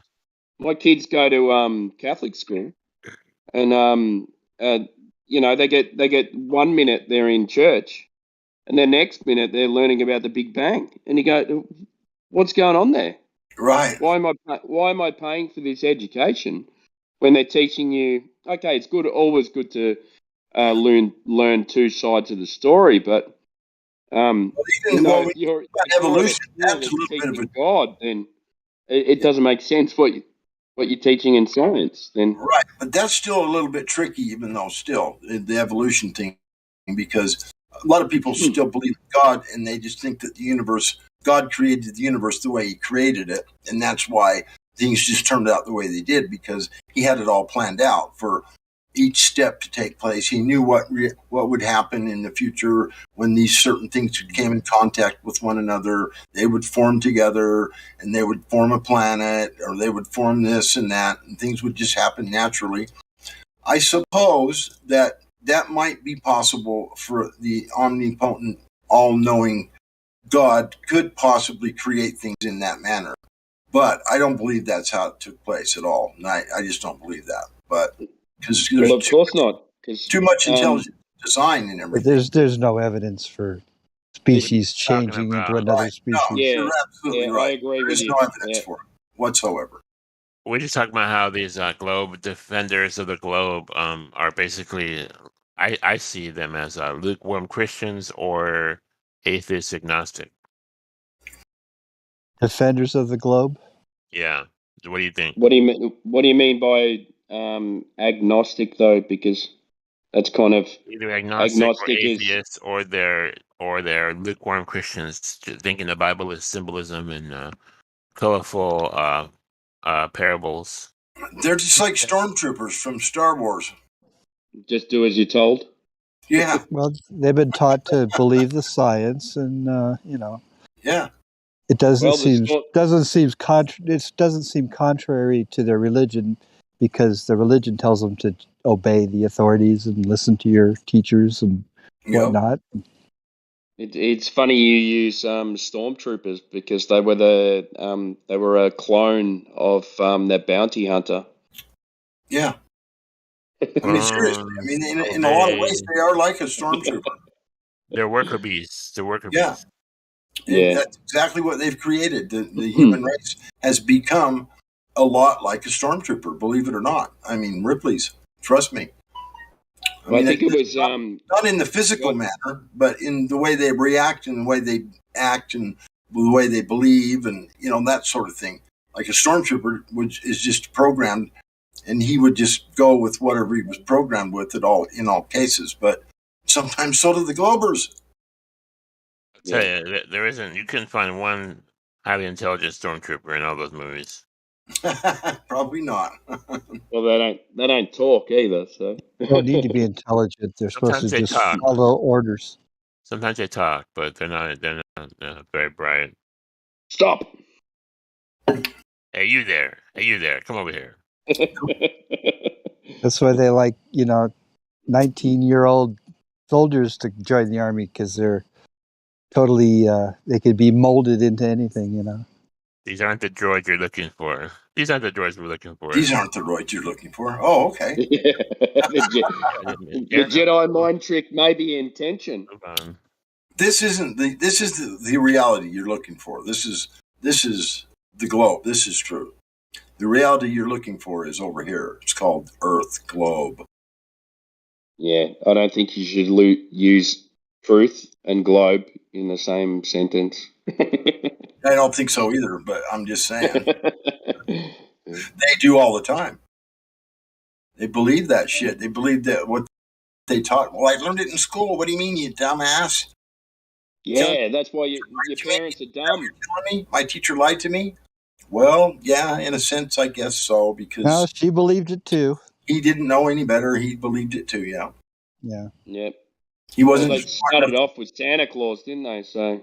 Yep. I mean, it really comes down to really. I think the smartest thing you could teach a kid in the very beginning is to critically think about everything. I mean, just sit him down, and as soon as the first thing he learns, lay it out to him in a manner of say, you know what? Think about that. Think about it critically. What is that you're looking at? What, like, trying to figure out what, where did that water come from, or what? And don't run that Santa Claus lie on your kids. Yeah, but I really think you could teach a kid at a very young age to critically think about everything without coming to any conclusion until after he did, and run as much information through his brain as he could possibly get. If he couldn't come to a conclusion, he would learn to go ask people, or search wider, harder, longer, until the critical thinking started to make sense. Yeah, that's where I was bringing it back to with teaching kids philosophy. It has to be done. And so I've got 2 boys and a girl, and philosophy. I agree with that. I tell them to question everything all the time. I haven't brought up. I brought up the fake moon landings, but I haven't brought up flat Earth with them because, I want them to go through school. Them get totally indoctrinated. Being a normal kid, I don't want them to. I don't want them to be outcasted. Okay, but I want to teach them along the way that you don't have to believe what they tell you. Yeah, so I'm kind of starting it. Teach them what critical thinking is, and that everything they're told needs to be critically analyzed with measurements. With everything you can possibly think of. If it's an object that a measurement is what is going to give you the answer that you're looking for, then measurement. Yes. And if it's not, then maybe it's experience or an observation. Watch and see what happens. Every time. Well, you need an observation to start a scientific experiment. So. Well, it's not. But you can still get how many people have my eyes don't lie to me, and I don't care what anybody says. We're not moving. A car coming down the road, they work well enough that I know better than to walk out into the road. I trust my eyes, and I don't think there's refraction going on. It's showing me a car coming at me from over the hump, and it's really not there. But I'm going to jump out of the way like an idiot anyway. No, and you've got to break it down. So that, they understand. I mean, sometimes it takes more than you think to get people to critically think about stuff properly. So we go 4-wheel driving a fair bit in the middle of Australia. I think this has come up before with the air highway, and there's a train line that goes for almost I think it's about 400 kilometers. Yeah, with no curve to it at all. It's almost flat. Yeah. Yeah, and you just want to say to them, like, mate, we've been driving for 3 days. Do you feel like we've gone over a curve? Because the middle of Australia. Not only that, have you looked off into the distance and seen the road disappear over a curve? I mean. Well, yeah, perspective. Yeah. Yeah. I mean, There's no other explanation. topography can actually be very deceptive because there's a place here in Salt Lake City. It's called Gravity Hill. You can go, and there's a road that goes by. There's a retaining wall on the side of it. There's a creek down below it. I've seen it. And there's a railway? And no, there's not a railway. Not by Gravity Hill. It's up by the Capitol building. Anyway, you can park your car and put it in neutral, and it looks like you're rolling uphill. It literally, I mean, you look at your surroundings, and you're fooled because of the location of the grass next to you, the way it's sloped, the way everything is sloped. It looks literally like you're rolling uphill. But if you get out of your car, put a level on the ground, it tells you you're going downhill. A bendy level? Huh? A bendy water level? No, a regular 4-foot builder's level. I don't know where you could find a bendy level. I'm not quite sure what you're talking about. Where would you find it? No, I'm only joking, mate. I know you are. Yeah. I know. I'm just saying it, I find that hard to imagine looking at a road in front of you and you can't tell if it's going uphill or downhill. I'm telling you, there's a place in Salt Lake City. It's called Gravity Hill. You park, you put it in neutral, and it literally looks like you're rolling backwards uphill. It's the weirdest feeling. I mean, we used to go there as kids all the time. We'd go out smoking joints or whatever and go to Gravity. Let's go to Gravity Hill and go roll uphill. So we'd go down there, put the car in neutral, and start rolling uphill, it looks like. But like I said, you get out and put a level on the ground, no, you're going downhill.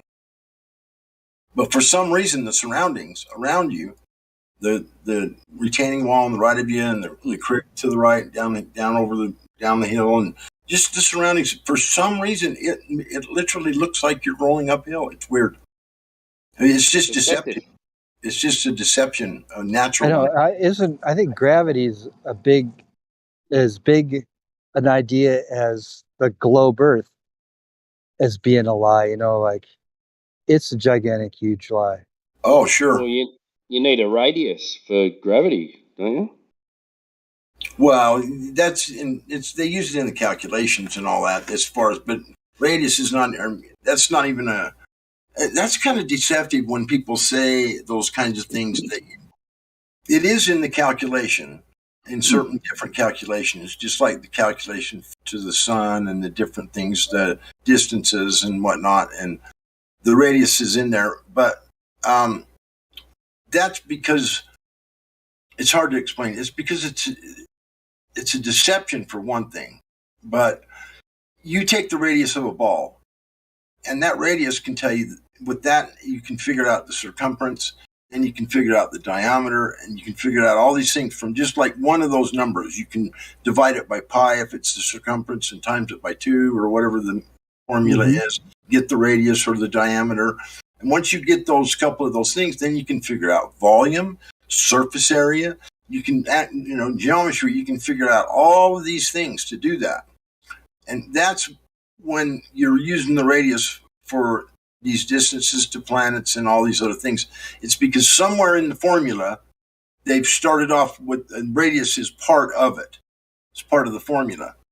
But it's deceptive a lot of times. You can't, if this were a ball of that radius and it was actually a ball, then the sun probably might be that far away. And literally. But if you try to do that triangulation where you get the sun directly overhead and then you put a sextant on it or whatever you do, and then you get the angle, someone walks backwards from you, a half a mile or whatever, and then you get the angle to the sun and you actually put a stick down and get the angle as close as you can to where you're standing. And then you can put a protractor on there and figure out what that angle is between the flat line on the ground and the angle line that's pointing at the sun that is above the 90-degree line ahead of you. Now, because of that, you can actually use those numbers to determine how high that sun is or how high that object is above you. But the deception... Yeah, but don't you need a radius for that? No, you don't necessarily. No, you don't. Not if you're on a flat surface. You can figure it. You just need 90 degrees straight down. The only thing you need a radius for is because you have to determine what they've done is they've, instead of the flat line, you get 90, you get the sun directly above your head. And then, so you got a straight down 90 degree line. And so what they've done is they have given you a calculation. You go out 5 miles from there to where you're going to put the line, aim it back at the sun the other way at an angle. They're telling you that it's down over the curve. It's so that it's not on a flat line. They're telling you that you figure out where that it's a curved line. So you're lower and further away.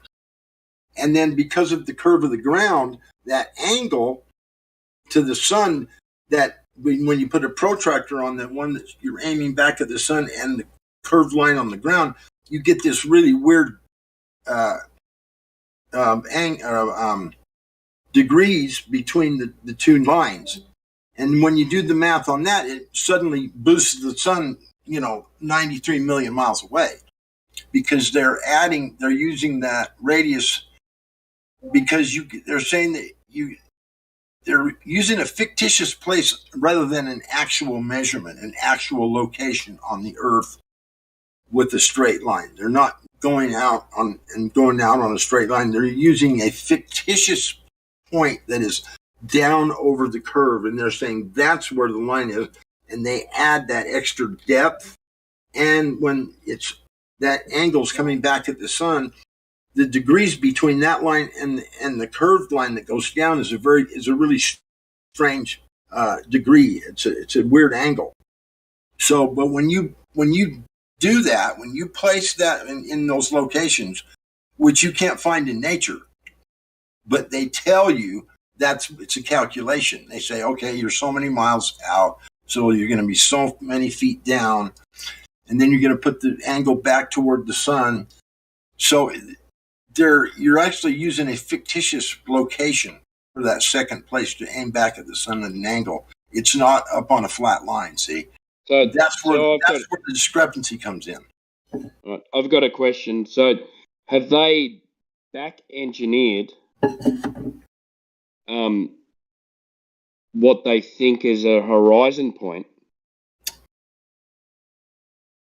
and then made a curvature out of what they think the horizon point is? Is that what they've done?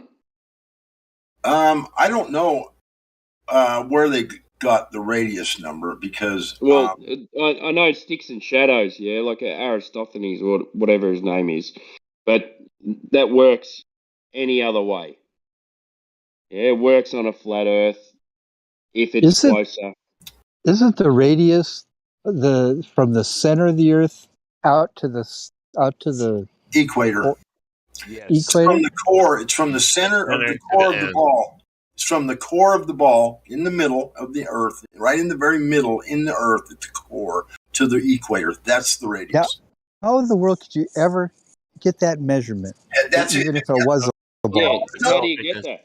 That's what we don't like to know. The total thickness is the diameter. And then and not only that, once they get that location, once they make a guess at whatever that, I would imagine you could kind of guess close. But what they do is they say that it's on a ball. That radius is part of the ball. So maybe the radius of a flat Earth. Now the radius of a flat Earth would be all the way to the ice wall. See, that would be a lot longer distance. So maybe back when in the olden days, when when you see perspective, and the boat actually starts disappearing with perspective. Maybe they said, I've been traveling this far. I'm out 2.5 miles. I'm starting to see you disappear. Do you think that they maybe got that the horizon line from that? No, I don't think so. Because that changes. That when of course, with heat, bottom up, That is due to atmospheric conditions and perspective and all these different things. It's not a real location. Atmospheric moisture. Yeah. There's all kinds of variables involved in that. But what they do is they always presuppose that it's a globe. And that's the problem. Where's the measurement? Yes, with the measurement. No, but where's the measurement? If you think about it, a flat Earth is more like a flat plate, which means that the radius is actually from the center all the way to the edge. And the edge on a flat Earth, you've got to fold that up, and it's a lot further of a distance. You see what I'm saying? It's a long ways. It's in this. I think in the case where we live, it's more than double. I think if you were to measure from the North Pole to the ice wall, or to as far as you could go out onto Antarctica, as far as you could actually go, and where you couldn't survive any longer, get as close as you could to the maybe the container, or just as far as you could get, period, because of limitations or whatever. That's a long ways. That's a whole lot different than than the equator, because from the equator it starts to go back under, and that's no longer the widest point. Well, the southern hemisphere on a flat plane, see the radius number is going to be more than double what they're telling us. More than double. Yeah. Yeah. Well, and then Captain Cook sailed around, and he went, what? 66,000 miles, he said. 66,000 miles. Yep. So that makes sense. See that? Yeah. See, exactly. It does make sense. Yeah. Because look, I'm in Australia, and I've driven. I've been right through the middle. I've been from east to west, and the odometer on my car is a lot. It goes a lot longer than what it says on the map. I know there's not straight roads and stuff like that, but there are some straight roads, but it goes a lot further. Does it? So that says to me that Australia is actually bigger than what they tell us it is. Right. I would believe that, but how much bigger? Yeah, I don't know. I got no idea. Yeah. Yeah. It's probably like 500 miles or something, probably. Yeah, well, I don't know. Why do you think Australia is bigger? Because so what it says on the map, and then what it says on your car, it's very different. Yeah, what he's saying, there's not, it's the Google Earth measurement from the length of it. What they tell you on a map, if you get on a car and drive across the continent, the numbers are not just a little bit different. They're a lot different. Have you driven from Perth to Sydney? Yeah, no. I'm in Melbourne. I've driven from Melbourne to Perth, but you have to go up and across. But on a map, I think I did an extra. The roads aren't straight, but I reckon I did an extra 600 kilometers. Okay, that's interesting because the Google map says USA is 3,000 across, and they say that Australia is 2,500 miles across. No, it's a lot. It's a lot bigger than that. Do you think Australia is bigger than miles? the US? I don't know anything about miles. 250 miles versus 3,000 miles. I don't do kilometers. I'm sorry. No, I think it's 3,400 kilometers. I've heard this same story from several people that live in Australia. Have said, no, when you drive it, it's further than what they tell you. Oh, it's much further. And I don't know how they're coming up with that, other than they're obviously giving some sort of an estimation. But if you're traveling an extra 300 or 400 or 500 miles, you would notice that. No, kilometers. If it's only supposed to be 2,500 miles from the widest point to the widest point, and then you take the road that's closest to straight to go across, then you can kind of figure out how much extra there would be. You could do a little bit of math and take the curve out of it, and then minus that number off of it. And yeah, but the problem we have is that when you drive through the center of Australia, it's all desert. So there's Yeah. You can't actually drive in a straight line. So it's really hard to work out. Can't in the United States either. I mean, there's the Grand Canyon. And roads just don't go straight from one edge to the next. They just don't. Halfway maybe, but that's about it. But then you can take the train, which goes over the Nullarbor, which goes dead straight, and but you're relying on GPS because you're not actually in the driver's seat of the train to find out how far you're going. You know do you understand what I mean? Yeah. So the only way you can do it is by driving. But then you got to work out how far the road was. Are you going directly east to west, or are you going northeast? Are you going northwest? So it's hard to work it out. Yeah, but I have heard that from more than one person that they say that the people that live in Australia say no, it's white, it's whiter than that. When you drive wider, it's a lot bigger than what they say it is. Definitely. It's a lot bigger than what they say it is. Definitely. How many time zones do you have in Australia? 4. Meaning, how many hours from one side to the other?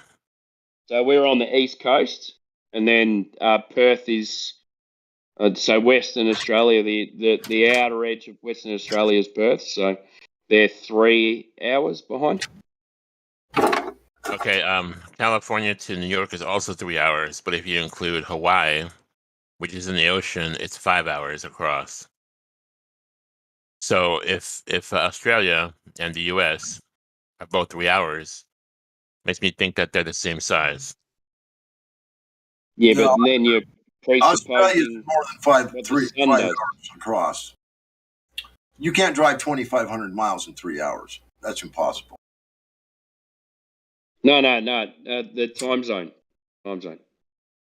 God Rockin', I heard you talking to a lot of Globers today. Yeah.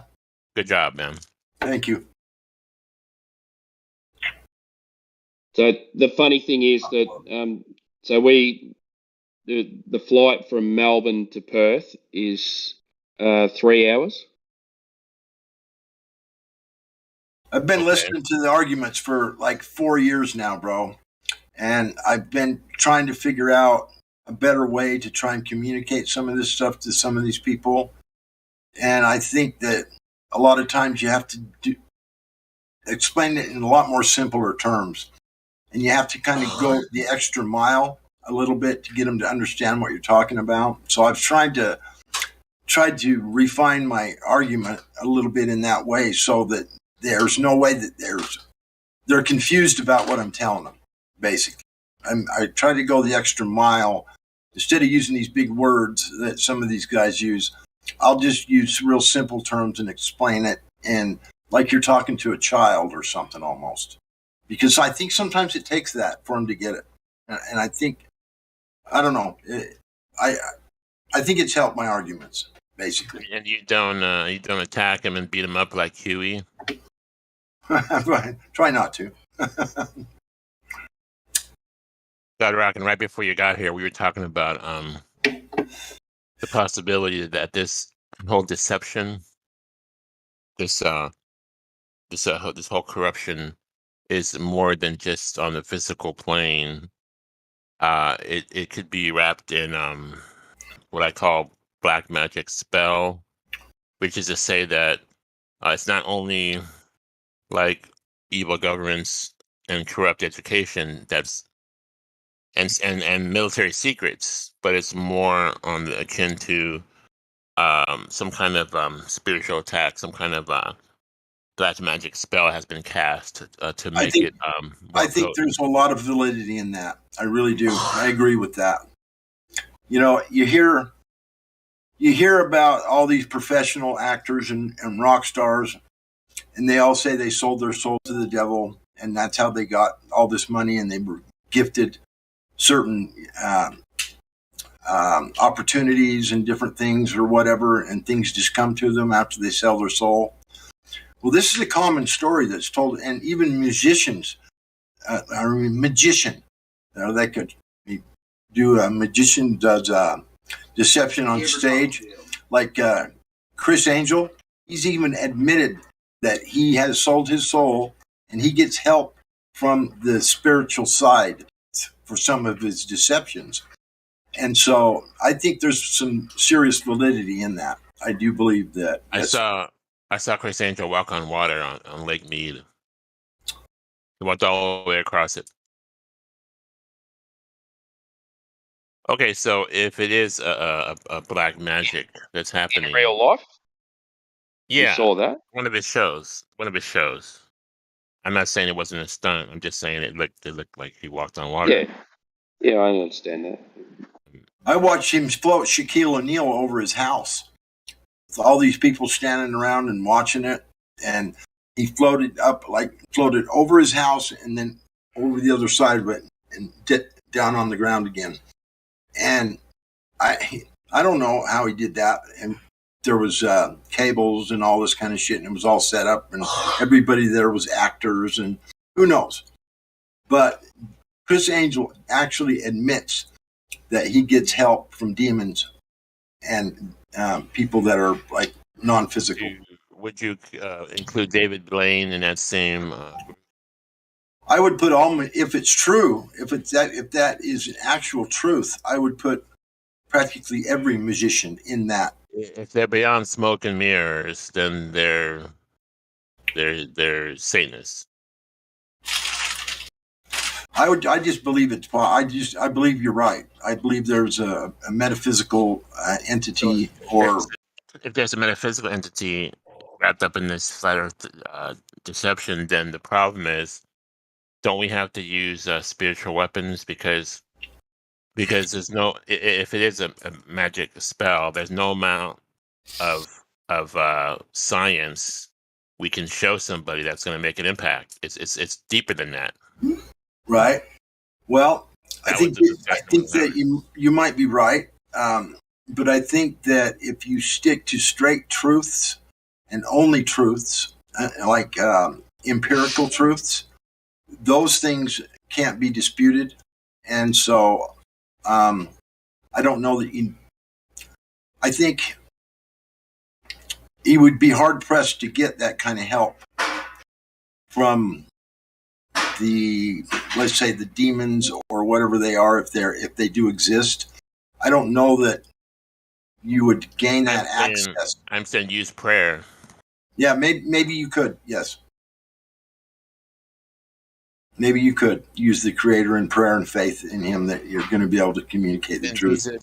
Didn't Jesus tell his disciples to go heal the sick and cast out demons? Isn't that what he said? Yep. He even said, even you will do greater things than I. He told people that. So, but I haven't seen anybody do that yet. And so I just think that it would take somebody with an extreme amount of faith, constantly in prayer and communication with the Creator. And at some point in time, you would probably gain that as long as you maintained that constant communication, that constant, let's say, adherence to the moralistic side of life, not being angry, yelling, being mean or deceitful, or, I would think it would be, you'd have to put a lot of work into that. And I do believe, yes, you would be able to gain that ability to heal people, to do the same things that Christ did. Because he claimed that you could. He told his disciples that you can do these things as well, and you will even do greater things than I. So I do believe, yes, to break through this deception. Yeah, maybe that is one of the keys that we need to practice. Yeah, but you're gonna, that's a big order to fill, to live your life in the way that Christ did, in order to gain the faith for those things to happen. You know what I mean? It's a pretty big order to fill. I don't think it's an impossible order. Obviously, I know it's not, because he wouldn't have said those things if it was. I just think if a person puts a lot of effort into it, a lot of prayer, a lot of faith, I believe he gave his apostles the powers that he had. Yeah. You know, because they had such a monumental task to accomplish.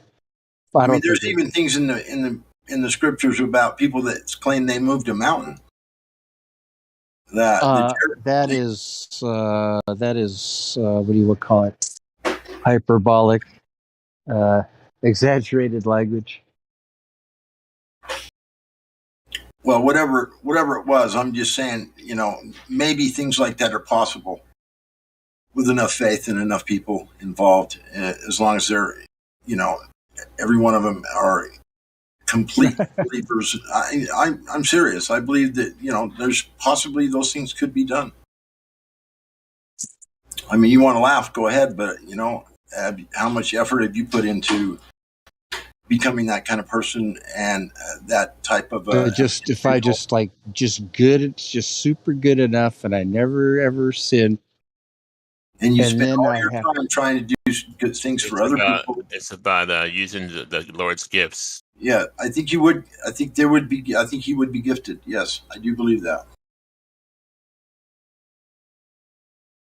We're gonna all sin. We know that. We're talking about using. We're talking about prayer. We're talking about fighting a spiritual, not just a physical corruption. We're talking about a spiritual attack that has happened on Earth with this whole. I do believe in that stuff. So yeah, and exactly what it is and exactly to what extent that you could use it. I mean, I don't know, but I've had enough personal experiences with. I mean, I'm not going to go into it here, but I prayed for 3 days straight once. Didn't stop for a solid 3 days. I'll tell you. Go ahead. And because of it, there was some information revealed to me that I was very grateful for, and there's amazing things can be learned through that process. Trust me, it's not I pray all the time, and I have these results in my personal life. You know, I can't explain other than prayer. Right. It's true. You can get results from prayer. It does work. God Rock, can you elaborate? Excuse me? Can you elaborate? To elaborate on your miracle. Yeah. I suppose I could. I'm interested. Yeah, now, I've had two or three experiences.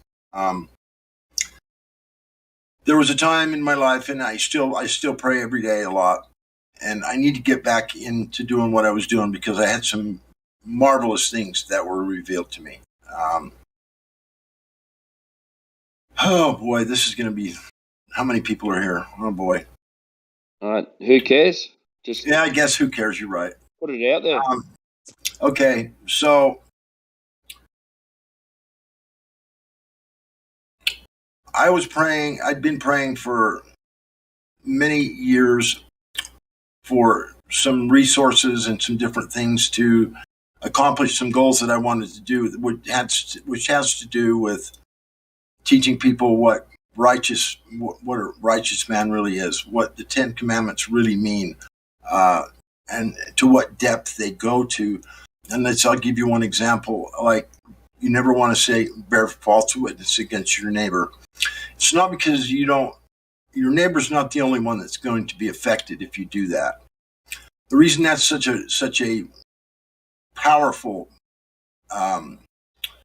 commandment is because you lie about your neighbor, or you tell one of your other neighbors, oh, so and so did this, and then they go out and then they tell somebody, and then they tell somebody, and then pretty soon the whole neighborhood's telling, and then now pretty soon the kids start getting ostracized at school because their dad is this evil person. Their dad did this, and their dad, and then the wife, the dad, the children.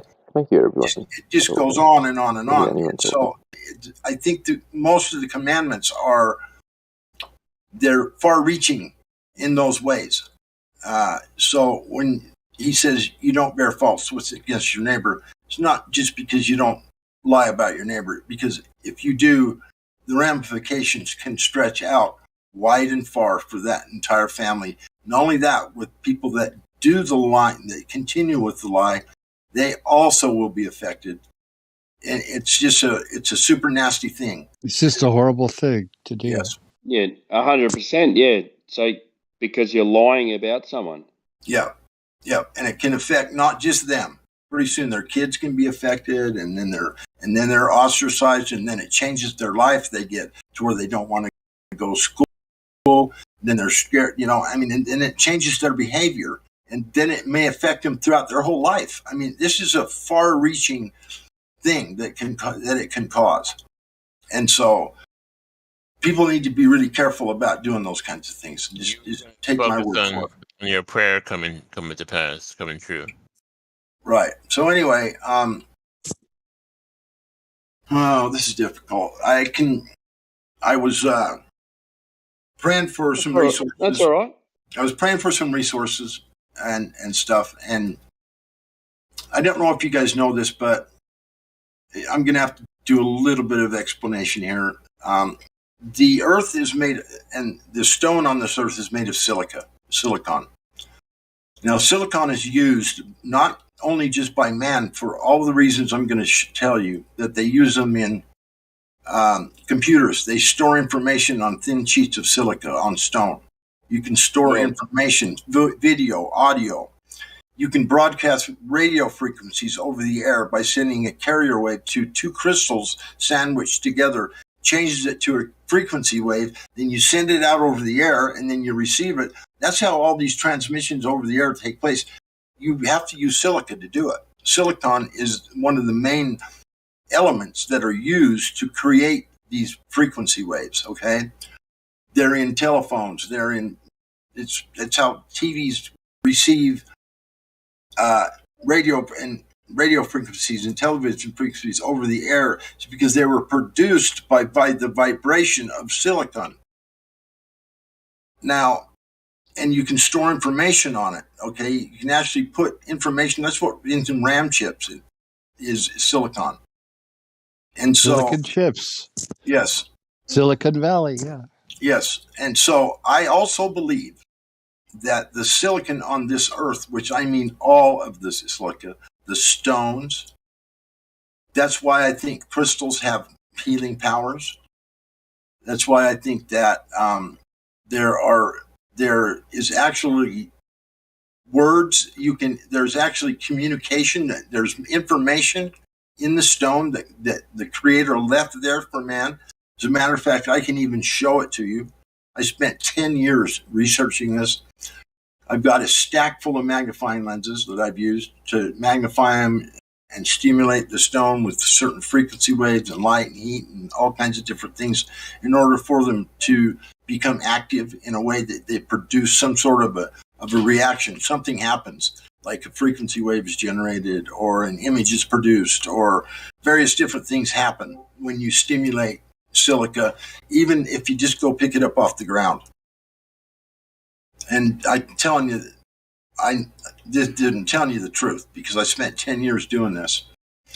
Anyway, so I kept praying for some resources, and I kept getting this message in the stone. It kept telling me, go to this place, I'm not going to say the place, but it's a mountain peak.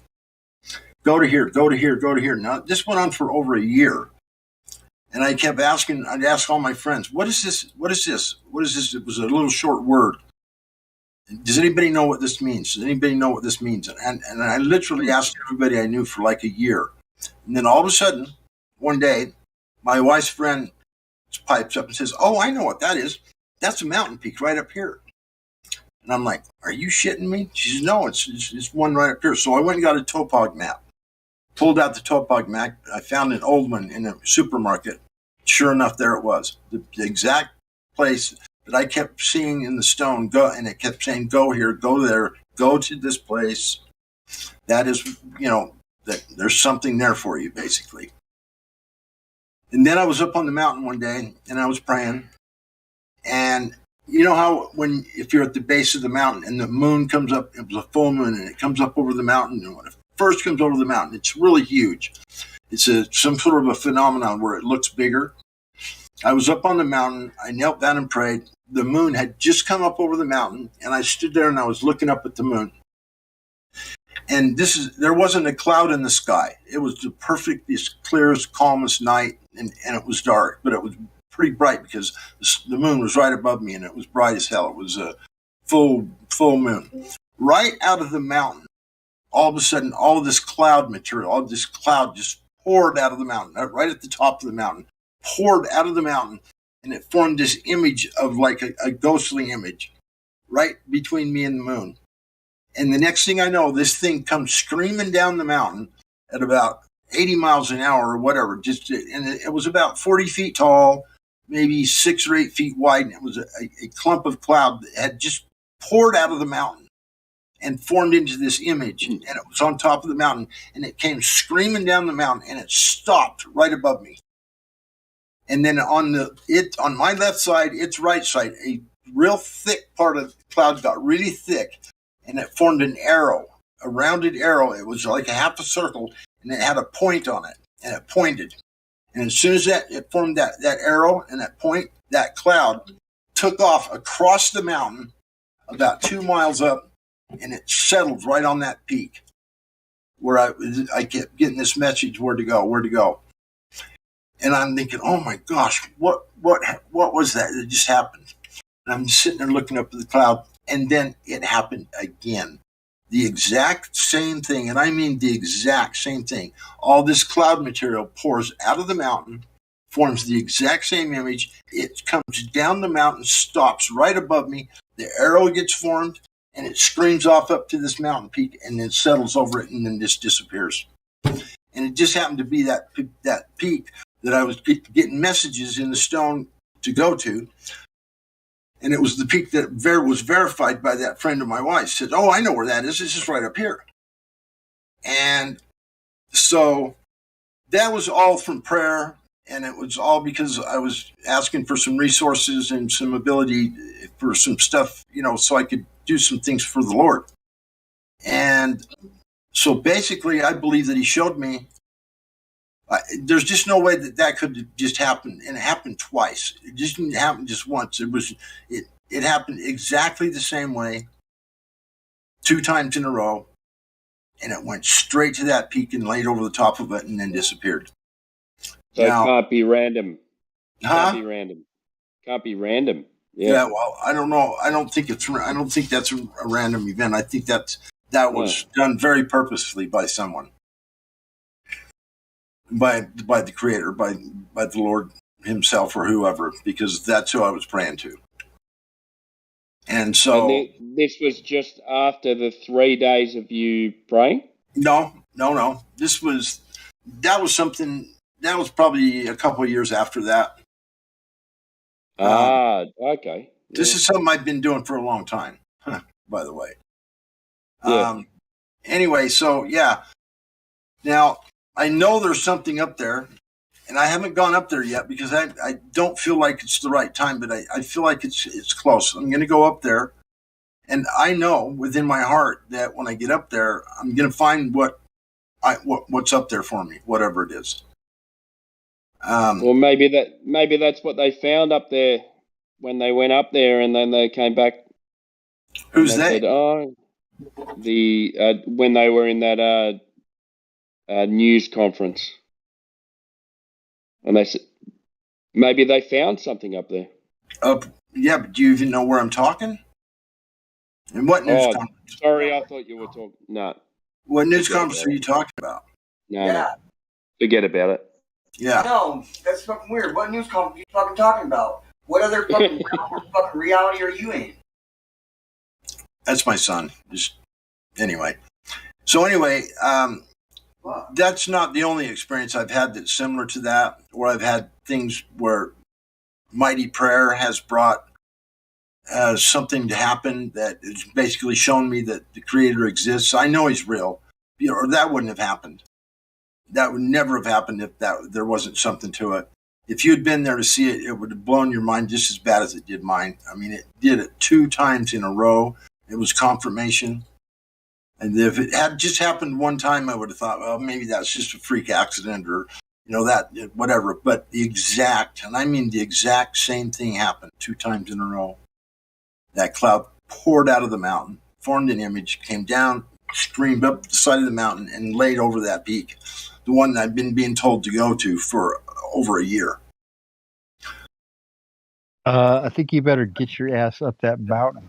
I've been told that by everyone that I've told this story to. Believe me, I think I'll know when to go. I do believe that I will know when to go. Wait for the best time of year, but Right, and it's quite high. It's quite high in the mountain. Hey, sorry, that was no disrespect, mate. I was relating it to something else, but okay, it's no big deal. Yeah, that was my son anyway. But anyway, no, that's all right, man. Anyway, I was going to say something else here that would. Anyway, what I'm saying here is that if you pray long enough and hard enough about something, and you have enough faith and stuff, you get answers. And I believe that there's answers in the stone. I believe that the silica, I believe crystals have powers, healing powers. That's been a long theory from a lot of people. A lot of people have thought that same thing about crystals have healing power and this and that. There's a rumor that talks about Atlantis, and they say that the entire city was powered by a single crystal, which who knows, maybe that's true. But I do know that silica is a very important, a very powerful substance, and it's also one of the things on Earth that could almost be eternal, an eternal substance. It doesn't decay. I mean, I guess it does fall apart for the most part in some instances, but it pretty much stays a stone for thousands of years or whatever. And it does have those capabilities. You can store information on silicon. Man does it all the time. We use it in computers. We use it. It stores video. It stores audio. It does all these wonderful, crazy things. So why wouldn't the Lord use it? Well, he does. Trust me, it's there. If you look hard enough, pray hard enough and long enough, and look, and you'll find information there. Trust me, it's there. I got a big collection of stones that's got words all over them, and I can show you writings on them and all kinds of stuff. I mean, it's there. They also Have you looked into like cymatics?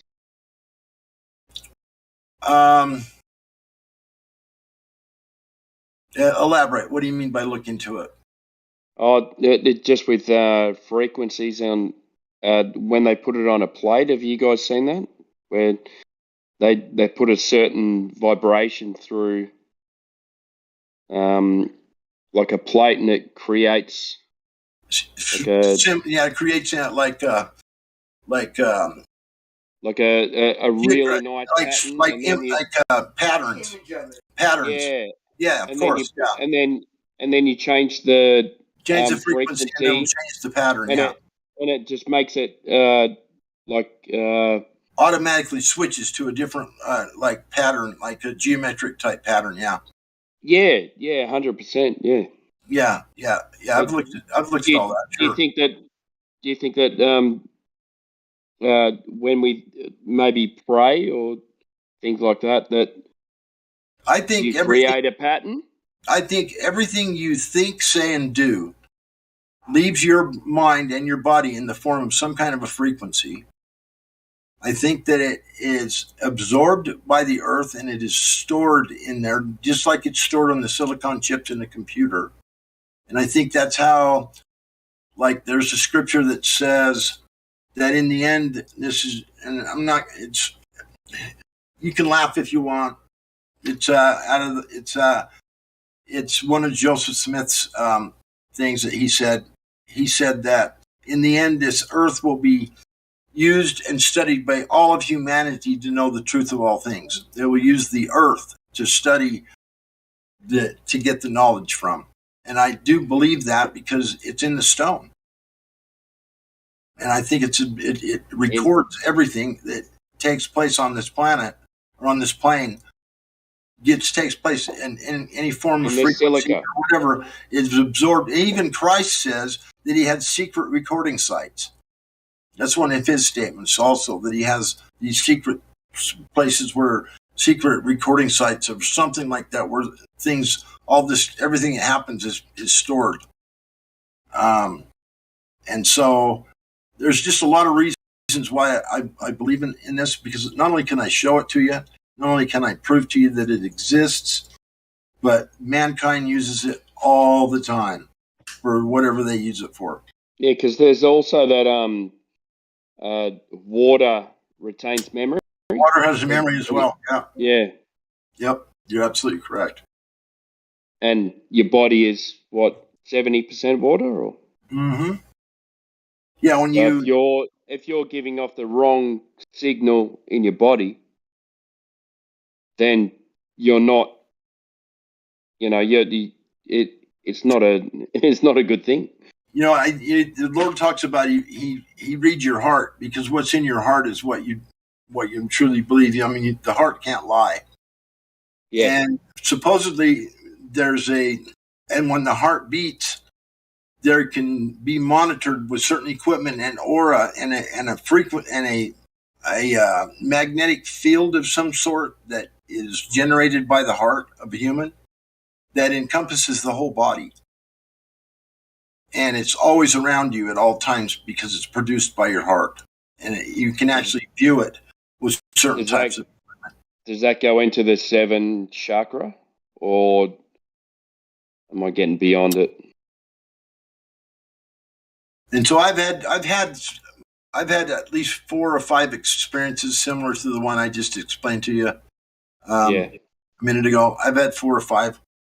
I even had the Lord speak to me one day out of the clouds. I was really mad. I was sort of angry with what was going on with my wife, and she was taken off with some guys to go off into the desert, looking at some old ghost towns.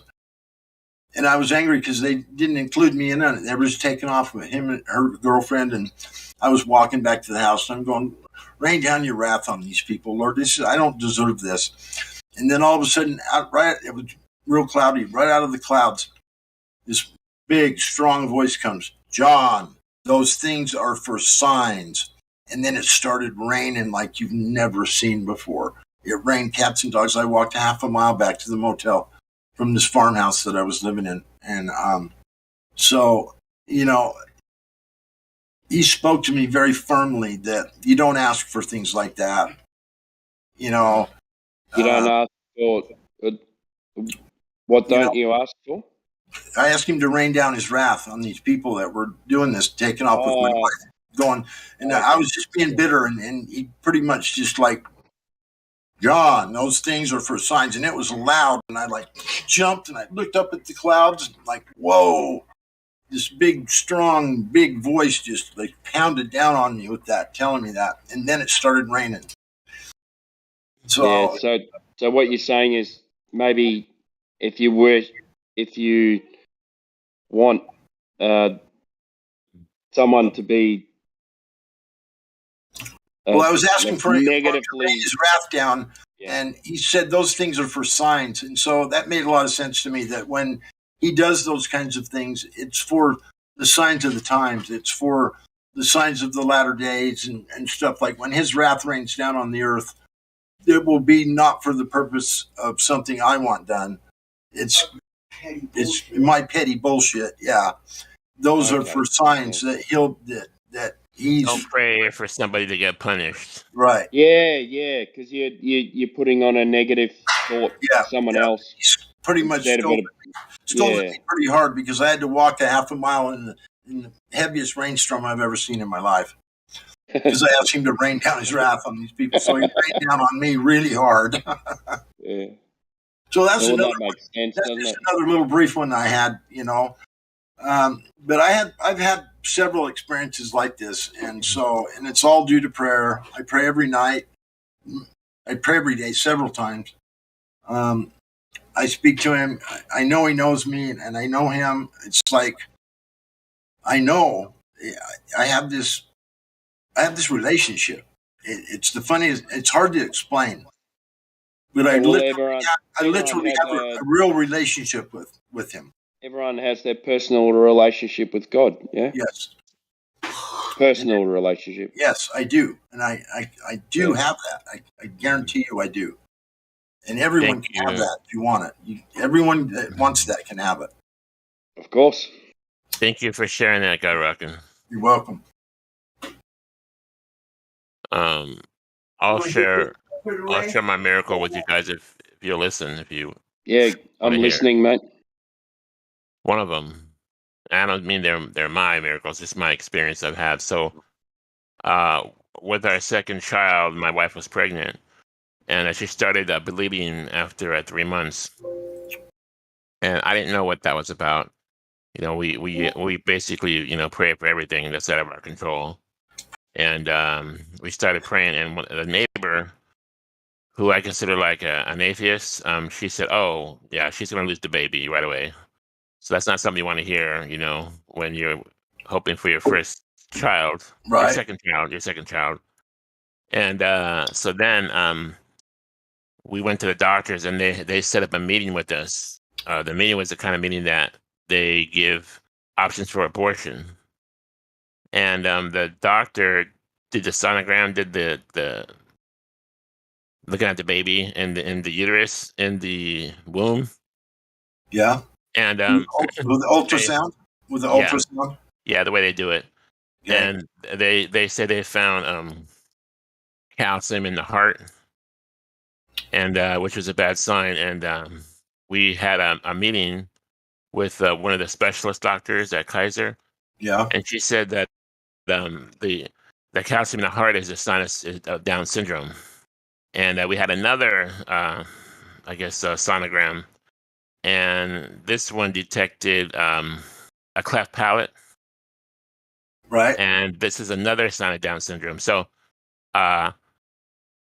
we prayed, I prayed like crazy. I just had the faith that God would deliver me a healthy baby, and we got the whole family praying. We even sent prayers to Israel, to that wall where you put the prayers on the wall. I'm not saying that was the key, but we just did that. Just a multitude of prayers, probably. Yeah. So we came back to the doctors. This is where we're going to decide if we're going to have an abortion or if we're going to basically have a Down syndrome child. Now, my wife and I already just discussed it, and we don't believe in abortion. So no matter what they said, we were going to go through with it, right? Right. But I still believe that how far along was she at this time? At this point, she was 4 months at this point. Okay. And we went to the doctor, and I have my faith. This is just, it's like your attitude. It's your faith. It's your belief patterns. It's a prayer you're doing. So then the doctor comes out. I remember that she was an older female. She looked like Einstein. Her hair was like crazy whacked out, the kind of doctor that really puts their time into their work but doesn't take care of their hair, right? So she started showing me how the baby had Down syndrome, the symptoms, So she went to the picture of the heart, and she was looking for the calcium, and she couldn't find the picture. She couldn't find the calcium. And then she went to the cleft palate, couldn't find the cleft palate. So here's the thing. I remember my phone went off in the meeting, and she got so pissed at me. She was like, "How dare you have your phone in here? I'm having a meeting. I have a lot of people waiting after your meeting." And she got pissed at me because my phone went off, Yeah. So I'm like, sorry, I turned my phone off. So, and then this is just the experience I had. It's not important, but it's part of the the experience. And then her phone goes off, and she jumps at me. "How dare you have your phone go off? I told you that you can't have your phone go off in here, And I'm like, that's your phone. That my wife was all like quiet, She's like, "That's your phone," and she's like, "Oh," and she looks down. She gets a call. I guess it's her daughter or something. So, long story short, she couldn't find any of these pictures of this calcium and these proofs of Down syndrome. And this lady was so upset at me. Not at me, but she was upset that she couldn't prove her case, Because these are the people that tell you have a problem child. We were on the list. Yeah. And I was so happy. And bet. it was we had a natural we had a healthy baby, and Oh my gosh, when she was five, so fantastic, brother. when she was five, she read to me and I cried, and she just graduated tonight from high school, and she's always had straight A's, and she graduated with honors. So that's mighty prayer produces mighty results. Now let me tell you something. Another family would have just had an abortion, wouldn't even have went through, what I'm saying, but we weren't going to do that, and we believed in and we held fast with our prayer, and that's what we got. And you got a good kid. Very good, surprisingly good. Yeah. Yes, better than me, better than I ever was. I'll say that. So that's science, fantastic story. Science is bullshit. Don't trust science. Don't trust science, man. Yeah, trust in the Lord for sure. You have an abortion. Trust science. Trust in the Lord. Trust in the Lord. That's my story for you guys today. Yeah, I have other ones, but I think that's the big one. I think. Let me give you. I want to say one little thing. I guess now maybe my name God Rockin' makes a little more sense. There you go. Because when I do I call it God Rocking when I'm doing that, basically, because I'm basically speaking and getting information from the Creator using the silica on the earth, and it works. It does work. It's there. It's true. The Lord's music is faith. Faith of a mustard seed. Anyway, that's when I thought up the name God Rockin'. It was way back then. I've had it ever since. But anyway, yeah. For the people that are listening, if these stories aren't enough for you to at least give it a shot, then I don't know what else to tell you. But trust in the Lord, prayer, believe in it, pray about it, try to follow His commandments. Try to be a good person, all these kinds of things, because it's going to be worth it. And it's going to be worth it throughout your entire life, because things like what happened to Godric will happen to you. You can, through mighty prayer, you can have mighty results. I think that's a good message. Thank you. Yeah.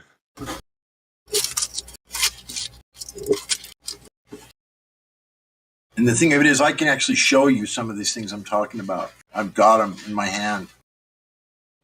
I've got stones. I'm a little confused about, you say you get messages from rocks and stuff? Yep. Who's that? Like just any rock? Every rock has a message? No, not every. No. I know which ones to get. I can tell when I see it. Like certain kinds, or? Pretty much, yeah. But you didn't tell us how they benefit you. Huh? How does it benefit me? Yeah. How does it benefit you? If you just think about it, if you're learning something from it, if you're getting information that's valuable. Like how do you, if you find the kind of rock that you think has a message, then what do you do to get the message? I magnify it, pray about it, used a lot of prayer, and put it under certain types of lighting and magnification, and view it while it's being stimulated with light, heat, and frequency waves, and things like that. Do you see letters or something? Yep. Letters? I can show them to you, bro. English letters? I can. Yeah. Okay. Show them to you. I've got them. I've got one right here that plainly has got my name on it. My last name is spelled out perfectly on it. And I found it for you. And my son found it for me. Yep. Found a lot of them. And I've showed it to a lot of people, and they're like, "Oh my gosh, what?" Yeah, you see it, and they go, "Yeah, I see it." Okay, you gonna post the pictures? No, I'm not. Oh, great. I mean, it doesn't. It's not like if it showed up on. If I put a picture of it, I would have to have probably like a pencil pointer, and have it where I could actually show you, so you could pick it out and see it. I mean, maybe not. Some people can see it a little easier. Most people that look at stuff like this, they spend like 5 seconds looking at it and go, "Oh, I don't see nothing." If you know what you're looking for. If you know what you're looking for, sometimes it'll take me hours to find something that's valuable. Well, I'm just kind of praying. You know what? You don't need to explain yourself, mate. Okay. Yeah. But anyway, yeah, it's there. I can show it to you. It's a reality, and it stands to reason if you think it's just. We use silica all the time for that purpose, to store information on it. Even if you watch, there's a special on TV about these crystal skulls that they were finding. And some of them are fake, but there was one that the scientists felt like might have been real. And at the end of the show, this scientist and this archaeologist, the guy was actually some kind of a scientist. I can't remember what it was. He said that, it says, we actually believe that there's information in this crystal skull about the entire universe. We think there's enough information in the skull that if we knew how to derive it and get it out of it, we believe it's in there. Now, he said that for a reason. Probably because they've seen something, or they've seen some things like I've seen in the stone. He said it right on TV. He said that we believe that in this skull, there's possibly information about many, many, many things. Where were the crystal skulls? Where were they? Were they in Peru? Well, I think they've been found in Peru, some, in some of these old archaeological digs or whatever. I can't remember the name of the lady and the husband that found the one that they thought was real, that wasn't a fake. They think some of them are fakes. But they've had it analyzed, and they can't see any carving marks on it or cut marks with any like tools or anything. They've magnified the surface of it. They can't figure out how it was made at all in any way, shape, or form. They just, they can't find any tool marks or cut marks on it with super high magnification. And so they really don't know how it was created. At least that's what they said.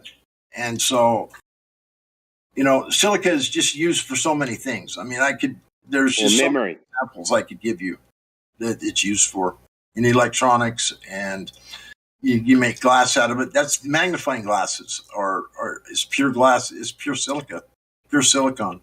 You can buy optic quality quartz and cut lenses out of it. And there's just a lot of uses that you can use silica for, silicon. I'm not sure whether you guys have looked into it, but obviously you have. But Tartaria? Yeah, I've looked into it that quite a bit. Yeah. We've got these weird buildings in Australia, and you go, but it's a really young country. But all these buildings look like Rome. Right. You go, where the hell did these buildings come from? Well, not only that, I've analyzed it to this degree. I'm a builder, and I've spent my whole life building. I'm a builder too. And so if you look at these cities and these buildings, there's some of these places, you can find the entire cities full of these buildings. Now, to put a building of that nature on the ground, the first thing you have to start with is a massive footing to put it on. Foundation, or it settles and falls over, tips over, doesn't stay, plumb and proper and all that. So in the ground, underneath, these buildings are some massive footings and foundations. Okay, tunnels too, and all kinds of stuff. Yeah. So what I'm saying is what kind of technology they show people in horses and buggies around? No.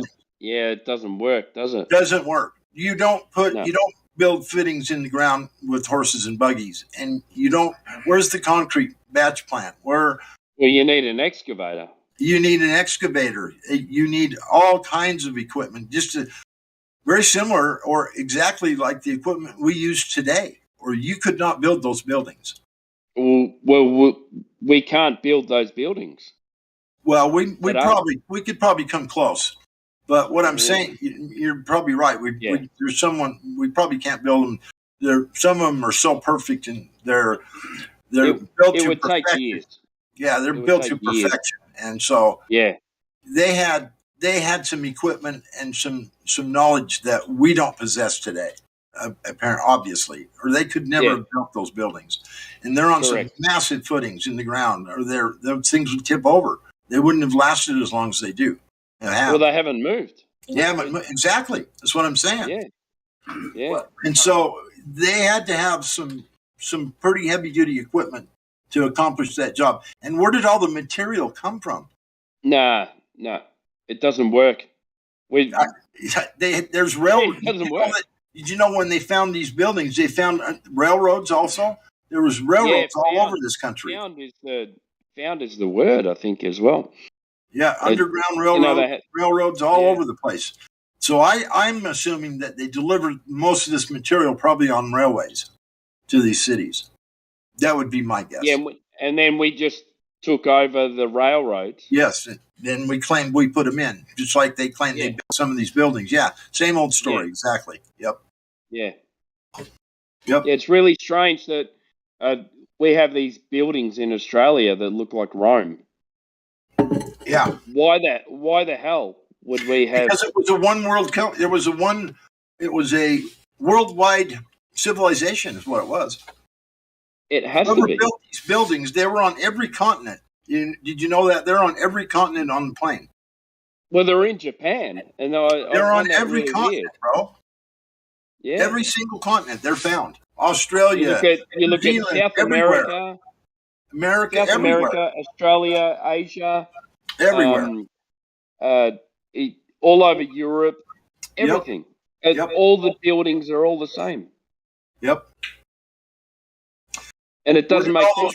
Where did all the red bricks come from? No. Yeah. We did not have. Where's the brick kilns? Yeah. We don't have them. Yeah, exactly. Yeah. Trillions. We didn't have enough people. Trillions and we trillions. didn't have enough people to work in the kilns. What's that? And we don't have enough people to work in the kilns. Right. But we still have these massive buildings. Oh, yeah. No. Yeah. My son says there's not that many bricks built. Yeah, there is. There's a lot of red brick buildings in there. In Australia? They're all red brick. How big are they, though? They can't be that big. What do you mean? The bricks or the buildings? They're huge. They're like 10 stories of red brick. 10 stories tall. They're huge. And in Australia, a country that was supposed to be started in 1860. It doesn't make sense. No, it doesn't make any sense at all. There had to have been some mighty big equipment and some mighty big brick kilns and concrete batch plants and gravel pits and everything we use today. And the equipment. They were here before. And the equipment to move it around and to place it into place. Yeah. All the buildings were already here. Yeah, they were put here by someone, though, that had the equipment and the stuff I'm talking about, or they couldn't have done it. Yeah. I'll take some photos, I'll post them, but you look at these buildings and you go, mate, that's Rome. Yeah.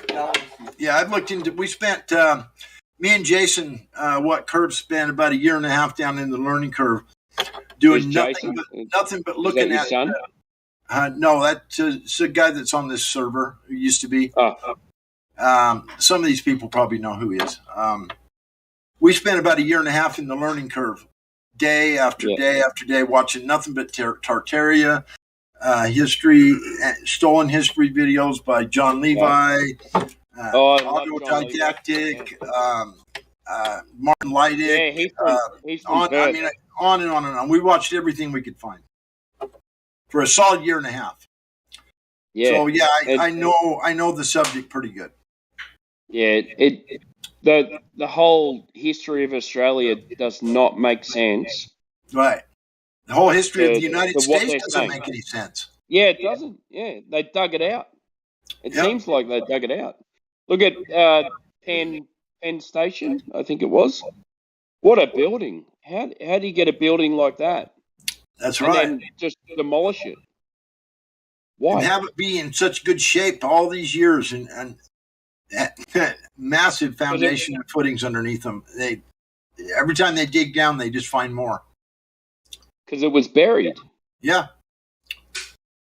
Well, when you build a building that big, I've built some skyscrapers here.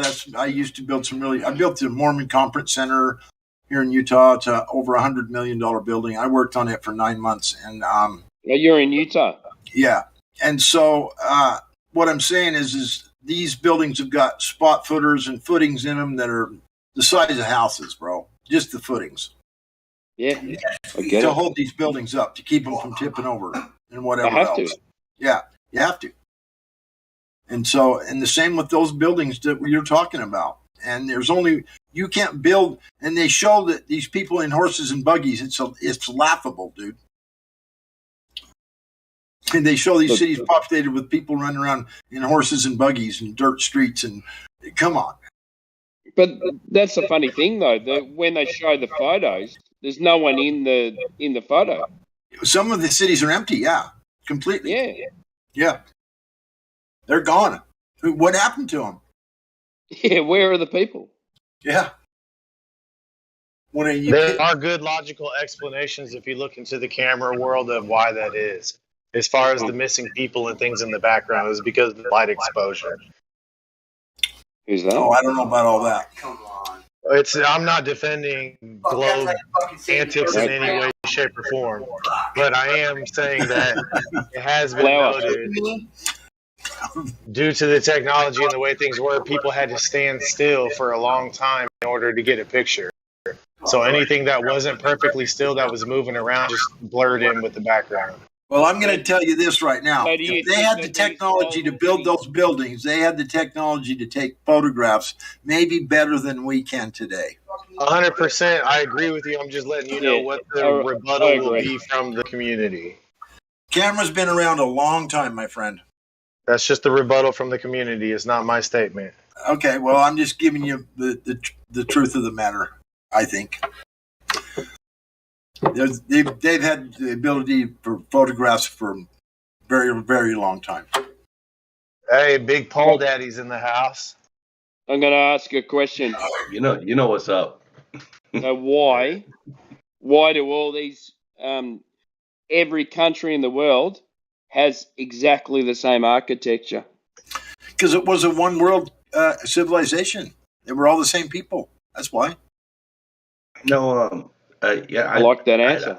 I think at this very least. Someone disagrees? That's what I think. I think they were probably the same people. I think someone disagrees. I don't care. No one disagrees. I think everyone can agree that we have lost history and that we've been deceived. Oh yeah. So that goes without saying. So I mean, I know. I believe I know Fresh, and I think Fresh is just simply saying that even with the Tartarian stuff, there's AE War is like a notable guy on YouTube, and he's recently demonstrated where they've been able to build, kind of modern cathedrals with kind of antiquated technology. So there is even in that lost history narrative. Yeah. There's some psyop and there's some truth and distruth, right? So I think well, we know there's lost history. We believe what we believe, but we don't ultimately know, I think, is the reality. Of course we don't know everything. Right. Well, we'll never know. I'm just saying, in my opinion, because of the similarities, I agree, in the buildings and the similarity in the material they are built with. Yeah. I think that they were a one world people. Well, I think at one time there were people that traveled all over this plane and built these buildings all over this plane, and for some reason they're gone, and I don't know why or how. They're not gone. It's just the Shriners. They just maybe that's true. They're not living in those cities anymore. I know that. Well, I think related. So then it it goes to mud flood. Yeah. Well, I don't believe in mud floods. I believe in the flood. Noah. Yeah. I think those buildings could have been there before the flood. I think. I'm sorry. Yeah. Sorry. Go. No, I apologize. I don't want to negate that subject because I think it's important. I just related to the lost history narrative. I think the world fairs represent the biggest, like, what the F, and as far as the story behind them, and these huge structures and things that were built and then ultimately destroyed. Well, it's a funny thing. We even have a world fair in Australia, and we have these massive buildings. There's one called the Royal Exposition some of them got Building. destroyed, some of them didn't, and I think that maybe the most elaborate and the most amazing ones are the ones that got destroyed. Maybe we're only looking at the baby ones. Maybe. Put that into perspective, maybe. Maybe. We're looking at the ones they weren't worried about us seeing, because they had some other ones that were even more amazing that they wanted destroyed so they could start a whole new history narrative, because they found those cities empty for some reason. I don't know why. I'm just trying to put it together. I've been studying it for a few years now, and I really don't know. The empty cities. Yep. There were some empty cities that were awfully huge. Most of them were empty. Yep. Orphan trains? I mean, is that a real thing? And I don't know. Trains? Oh, yeah, that's a real thing. Maybe. They've used them, I think, to repopulate these cities. I don't know that there was I think that some of the repopulation of the cities was due to orphan trains. I do believe some of it was. Yeah, well, it's just funny because there's all these, there's all these remnants of that, right? Like, think about old black and white movies and old musicals, all revolving around the concept of orphans and the theory. It's just like this little Have you seen the Tartaria pictures where they show a TV screen on the wall, them looking at it, and they show cell phones in their hands? No, I mean, I believe it, though. I mean, frankly, I'm of the mind that we live in an I've seen pictures from Tartaria that show TVs and cell phones, bro. Yeah. Well, I'll tell you, my contention is that, we've lost a lot of technology related to our own, what I believe to be electromagnetic universe, right? So I think, to the extent that people were able to cultivate nature and the natural energy, the plasma where they were all burnt. Yeah, I mean I think to the extent that they're able to cultivate that, I don't see why there wouldn't be ancient technology, cultivating essentially what could be tantamount to free energy. I'm not saying free energy. I'm just saying, tapping into our natural universe and seemingly endless source of energy that it is. Why not? Why couldn't they have these technologies? Certainly wireless technology. It's possible for sure. Yeah. I mean, I think I think the progress that we're experiencing now, this kind of artificial progress, it's being held down. It's being subdued, is what it is. Well, yeah, sure, but even misguided, right? Because silica and microchips and all these things, these things have to be made and have to be constantly tended to. They essentially, if you leave them there, they diminish, right? Like it's not a technology that is natural, right? It degrades, to contrast that to like a plant or something in which you plant a seed and it grows in perpetuity, right? So my point is like there has to be a technology that is, I don't know, I guess I'm not explaining myself well, but I mean I think the direction that we're going with artificial intelligence and computers is ultimately like a misguided progress, you know, where you know, maybe we've lost technology that could be more beneficial to us as a society, you know. I don't know. These are all random Big thoughts. Pole Daddy speaking. Y'all got to respect Pole. It's all right. I think you're making a lot of sense there, mate. Cheers, man. You I make a lot of appreciate that. sense. Yeah. No, You know. You left concrete on there. It's hard to do. It's not Mark that done it. Whoever. You know? Fucking pissed. That fucking lame ass fucking dude that Mark always has there. You know who I'm talking about. No, we're just talking about my brother took my expensive tile saw, my MK1, let somebody use it, and they left mud on the tray that you slide the tile on it. It's all hardened. Now you got to chip it all off, and I'm just pissed. They basically abused my saw. It's $1,000 tile saw. I'm not very happy. Does it have does it have a curvature? No.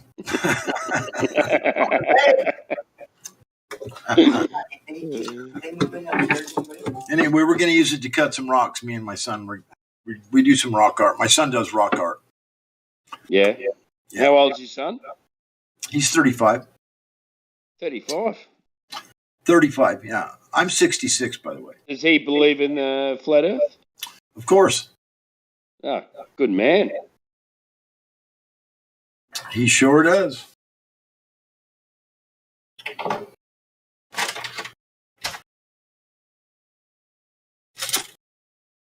Yeah, we're the flat Earth family, that's for sure. Whereabouts are you guys in the US? Utah. Utah. Oh, that's God's country, yeah. I'd like to think it is. It's beautiful here, that's for sure.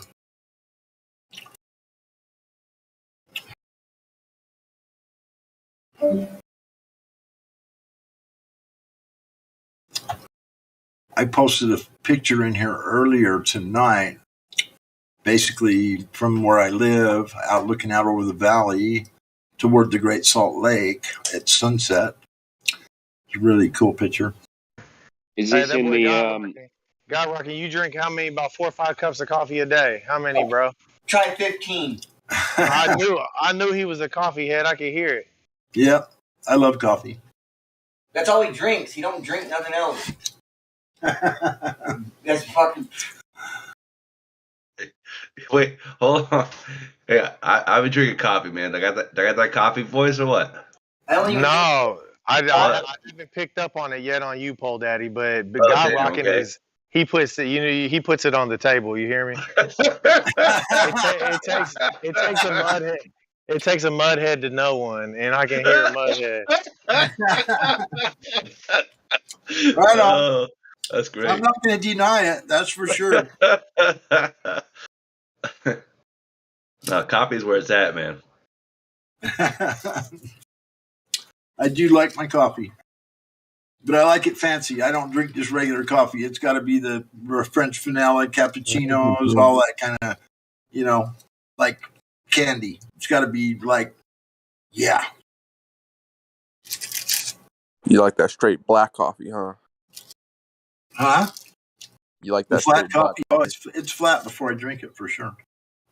Sweet. All water is flat. We know that, boys. God Rocket might know about the Keefe coffee, but that's between. I like. My son says, I like the Keefe coffee. Yeah.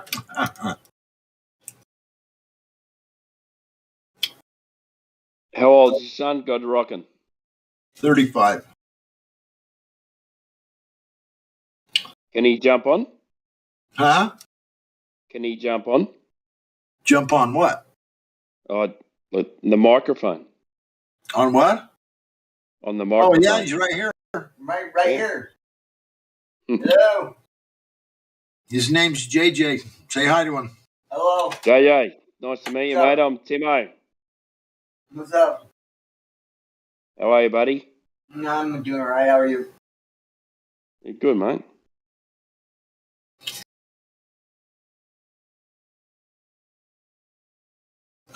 How's the Earth curvature? It's nonsensical. Doesn't exist. Why keep asking for it? It's like asking for unicorns. It ain't gonna happen. Unicorns in space. Huh? Unicorns in space. That's right. Hey, ask them if they fucking seen the new flavor of Coke. Space flavor. It's a space flavor? That's what it's called. And my son just said they have a new Coke out. It's a space flavor. It's called fucking, that's what it's called, is space flavor. Unlike other gas. It's called Starlight Space Flavor. It's not. That's what it's called. Starlight Space Flavor Coke. Yeah, that's a new flavor. They're pushing that shit everywhere, and these days, I'm telling you, they are not letting loose with outer space. I'm telling you, they are not going to cut back on that. They want everybody to think they're going to Mars. Elon Musk is going to take them to the fucking universe. I don't know why, but they are pushing that shit pretty fucking hard. You guys know that it's everywhere. It's everywhere you look. There's a globe, or there's fucking something about space, and oh my god, it drives me crazy. Check this out. This, I mean, Coca-Cola must have like a PR department dedicated to space. You know, how can we get space in our product? According to Eater, I don't know what that is. Like that must be something that represent. I'm reading an article. Astronomers discovered a dust cloud in the Milky Way made up of ethyl formate, the same chemical that gives raspberries their flavor. So, God. So that's I think that's how they're tied it. So there must be ethyl formate in the new Coca-Cola space flavor. You know. Shout out to the astronomers that discovered ethyl formate in a Milky Way dust cloud. Yeah. I just can't believe all this shit they come up with about the universe, because those things are local, every one of them. And if you think you can magnify in a camera lens or a telescope a star that's 10 light years or 100 light years away, 1 light year is 5 trillion fucking miles. Now, there's no camera or telescope that's going to make that thing get bigger in the field of view in an optic, like a telescope or something. It's too far away. Listen, Godrock, they admit that they take 3 pixels. They evaluate the brightness level difference between the 3 pixels. They take that range and the difference between each and every pixel, and they extrapolate from that to get their narrative, to build their models and make their stories. I know. I've heard that's where that black hole come from. That one that lady. But it's all of them. Yeah. The exoplanet stuff, all the triangulation. Stuff. Well, no, but they'll attribute a value to one of the pixels. They'll contrast that pixel to another pixel, and they'll be like, well, because this is 47 hexadecimal units away from the other one, therefore it's correlated to these chemicals, and we know that because we made it up, and therefore we know that this planet is full of marshmallows. Right. I get you. Pseudoscience, 100%. Well, it's pretty creative. There's probably some authors out there that are jealous. If they really thought about it for a minute, they'd be like, "Man, I could have thought of that and made millions of dollars." Probably. How did they discover ethyl formate in a dust cloud of the Milky Way? Exactly how I just explained. I'm not being facetious. Right? No, I didn't think you were. I was just wondering if it was the same. They extrapolated from the same visual spectrometry, but not real. It's calling a thing, even though you don't. There's also metry, but spectroscopy is the other one. But the thing is, they're calling it what they think it is without the ability to verify. Yeah, exactly. Just like that clown that was in here, whether it was yesterday or earlier today, this morning, with all this stuff we were talking to him. He come up with some, I can't remember, some reason about the radiation from the sun losing energy, and it was, I don't know, but it was totally unverifiable information. He was calling it a straight fact. Totally unverifiable shit, much like what you're talking about. There was a guy in here earlier today. Yeah. Okay. Yeah. They all do it, basically. You guys mind if I switch gears real quick? No, go ahead. All right, thanks. I just want to put something to rest in my mind. So, is there not a pointing a camera south and having a rotation of stars around a singular point, essentially like the Polaris like time lapse effect? Does that happen in the south as well visually? Like they say Sigma Octantis. They say Sigma Octantis, but I watched a video yesterday, and Sigma Octantis actually rotates around a seemingly central point in the south. There is apparently a southern star rotation. Is that yes or no? That's what I'm trying to understand. Well, I think that they all still go from east to west, but I'm not quite sure how to explain it. They do have pictures of it, and I do think that there's evidence, visual, observable, some type of evidence that shows a rotation in the south, but I don't believe it's what they're saying it is. I'm not quite sure. I haven't researched it enough. I haven't really looked into it because I really don't care that much about it. I just, but yeah, there's evidence. They do have time-lapse photography of rotation in the south. Now, whether or not it could be. I don't know, some people say it depends on the direction that you're facing. The rotation, it's no different than what you see in the north. I'm not quite sure. Do you know more about it, Gospel? Can I take a crack at it, please? Yeah, go ahead, Jim. If you are, when you look at no matter if you're in the northern latitudes or the southern latitudes, it is disingenuous to look at the North Star where you are facing north.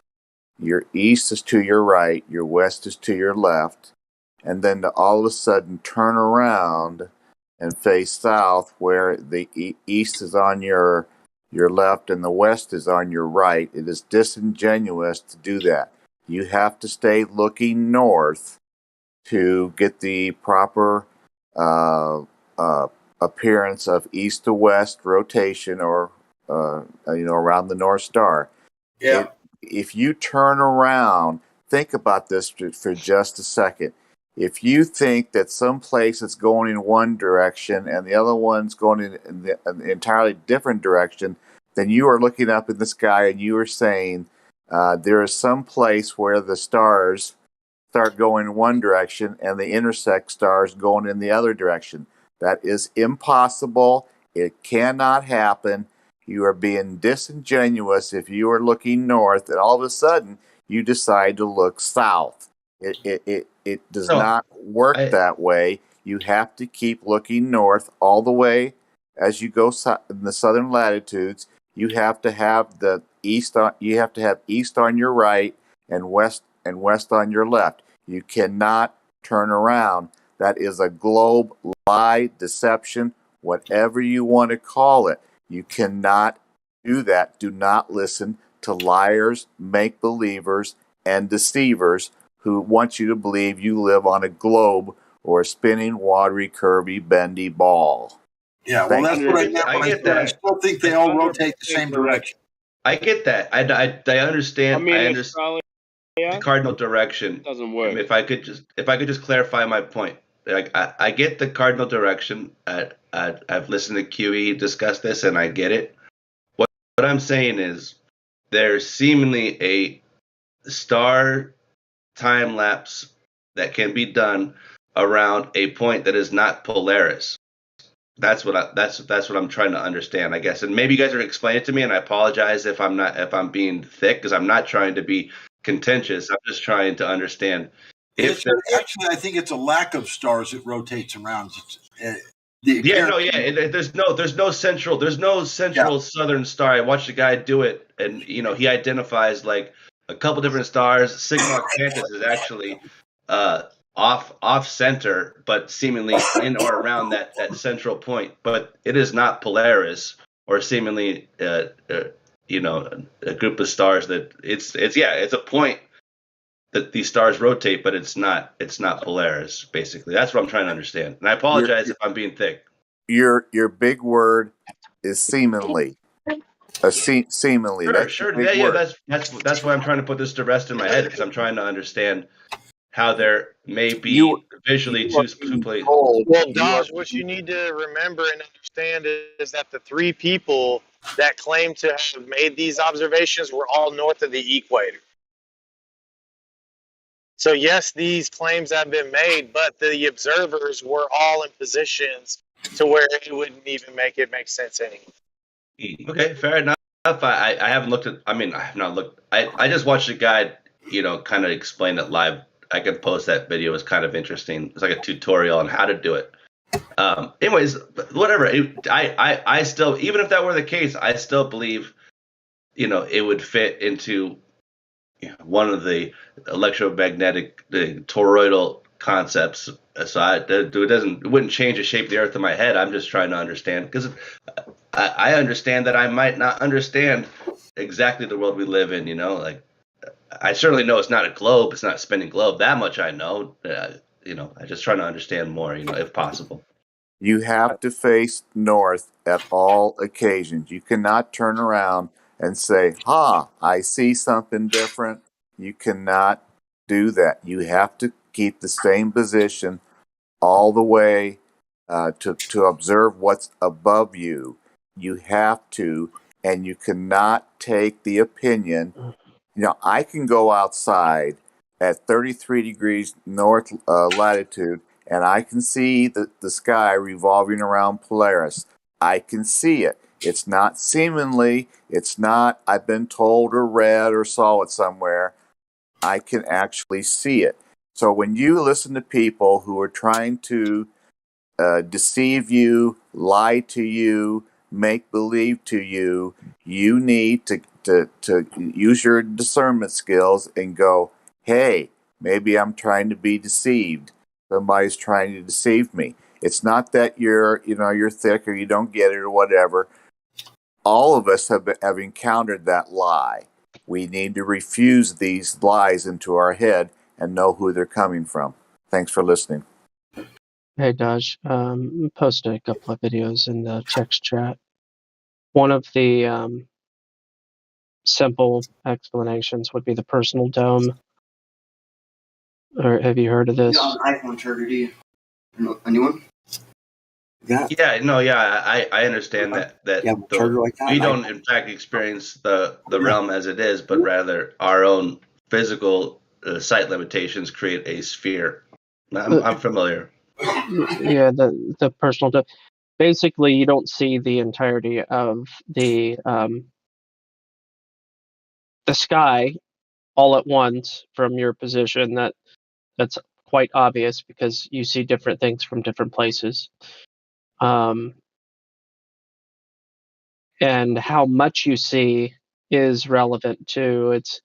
It's pretty interesting when you look into that personal dome explanation. But there's a handful of demonstrations as to how and why it would look the way that it looks. And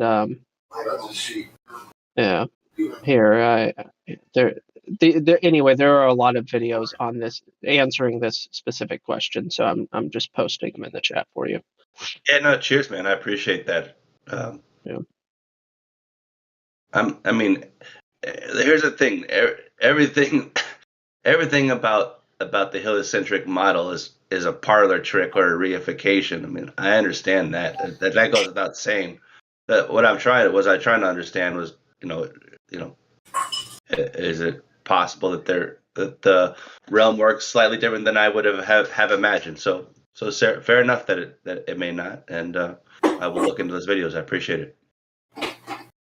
Yep. And you are aware of the additional information channels down below in the server, right? It's all right. Which ones? Additional information? You like with the? Aren't there some threads with like all kinds of references and stuff, right? Yeah. And there's Yeah. one like specifically devoted to stars, and I've posted some links that'll zoom you down there, and then I posted 2 videos that are from that channel, the stars channel. Cheers. Down there. Thanks. Yeah.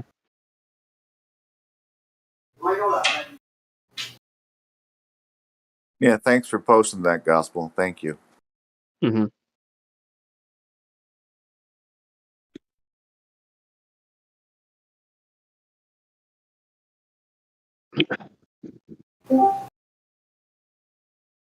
Is it still chilly 6 miles from the Canadian border today?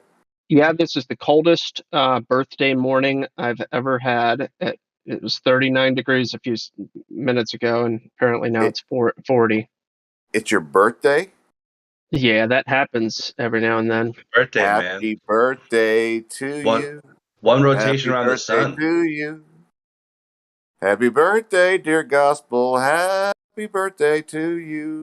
I don't know about no revolution around the sun, but what I do know is the sun's position at sunrise is at the same place in the sky that it was last year. I know that much. The sky clock is amazing, man. Yeah.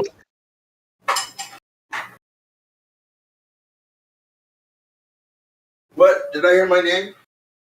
Nope. Oh. But what's up anyway? Nothing. Just hanging out with the boys here. Yep.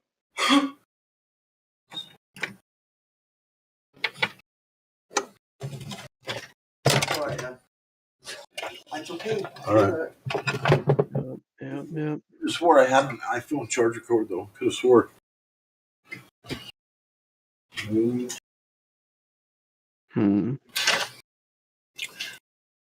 Yeah, I've heard Witchit, I've heard QE, and I've heard several people talk about this Star Trail thing, and yeah, it's pretty much the same thing. They say you got to look north, and how you're going to do that to look at something that far in the south seems pretty hard to do. That means you'd have to go all the way to Antarctica, and then even beyond that. Keep going and going and going so that you could get as much of the stars in front of you looking north as you could to get the proper view. I don't know if you can actually do that.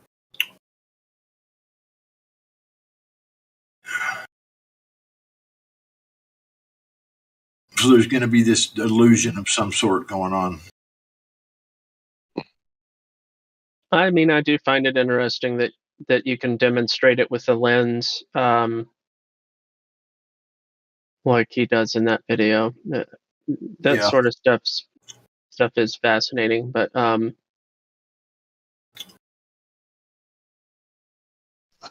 guess it's what's up? No, I said good morning. Oh yeah, good morning. I think what it is, Daj, is the assumption. It's like you see a thing, and because you see the thing, you think that it is associated with another thing, such as the circular path of the stars in the sky means that the Earth is spinning. This is what's taught. So then, if you have a singular plane, but then an alleged 2 locations where this takes place, it becomes confusing unless there's another reason why that happens. Yeah, well, that's the beauty of waking up to the lies is you realize the world works exactly as you perceive it, and although it's a miracle, it's not a mystery. I mean, it is a mystery in the sense that we don't know what we don't know, but it works. It works. The more I discover, the more I realize this world works rather simplex. To use a term that might trigger whatever. No, it wouldn't trigger me. But check this out.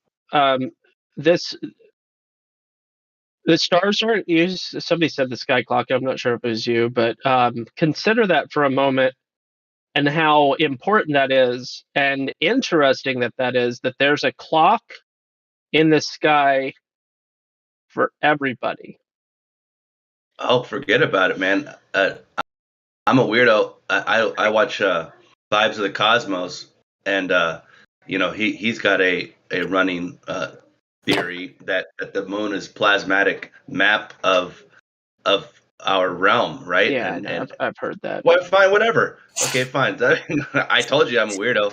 But my point is like, if there's any credence to that, then it would be a sky clock and essentially a world map. I mean, whatever. Like, I have hope that that's a possibility, but neither here nor there. Even if you leave it at the sky clock, just the technology of a clock for people to use that you can depend on, that you can actually rely and have crops to and dependably feed and survive and live. I mean, it's a miracle, man. And there's only one conclusion that you can truthfully draw as a result of it.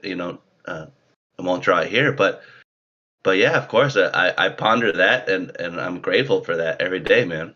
Yeah, it's just kind of interesting that it's not ethnocentric. That everyone has the same opportunity to utilize the sky as their clock to perform the same tasks as far as the cycle of things. And I do think that is interesting. So how it works is certainly a question that people seek to understanding of. The fact that it does work is pretty neat too, though. Well, I think it's kind of common knowledge that the ancient people from even way back when have always used like the summer solstice and the winter solstice, the certain times of the years, to observe the position of the stars in these locations. That way they know exactly what time of year it is, when to harvest your crops. Yep, and the equinox. Yeah, the equinox, all the kinds of stuff they use that clock for. So that is literally where the symbol of the swastika comes from. That is an astronomical sign. So it's something. It's not anything new. That the stars have been used for that for as long as we can possibly go back in history. Mm-hmm. And it's been accurate the whole time. Yeah, it's as reliable as it's as reliable as the sky is clear. Yep. Because on a cloudy night, it's a different story. Yep.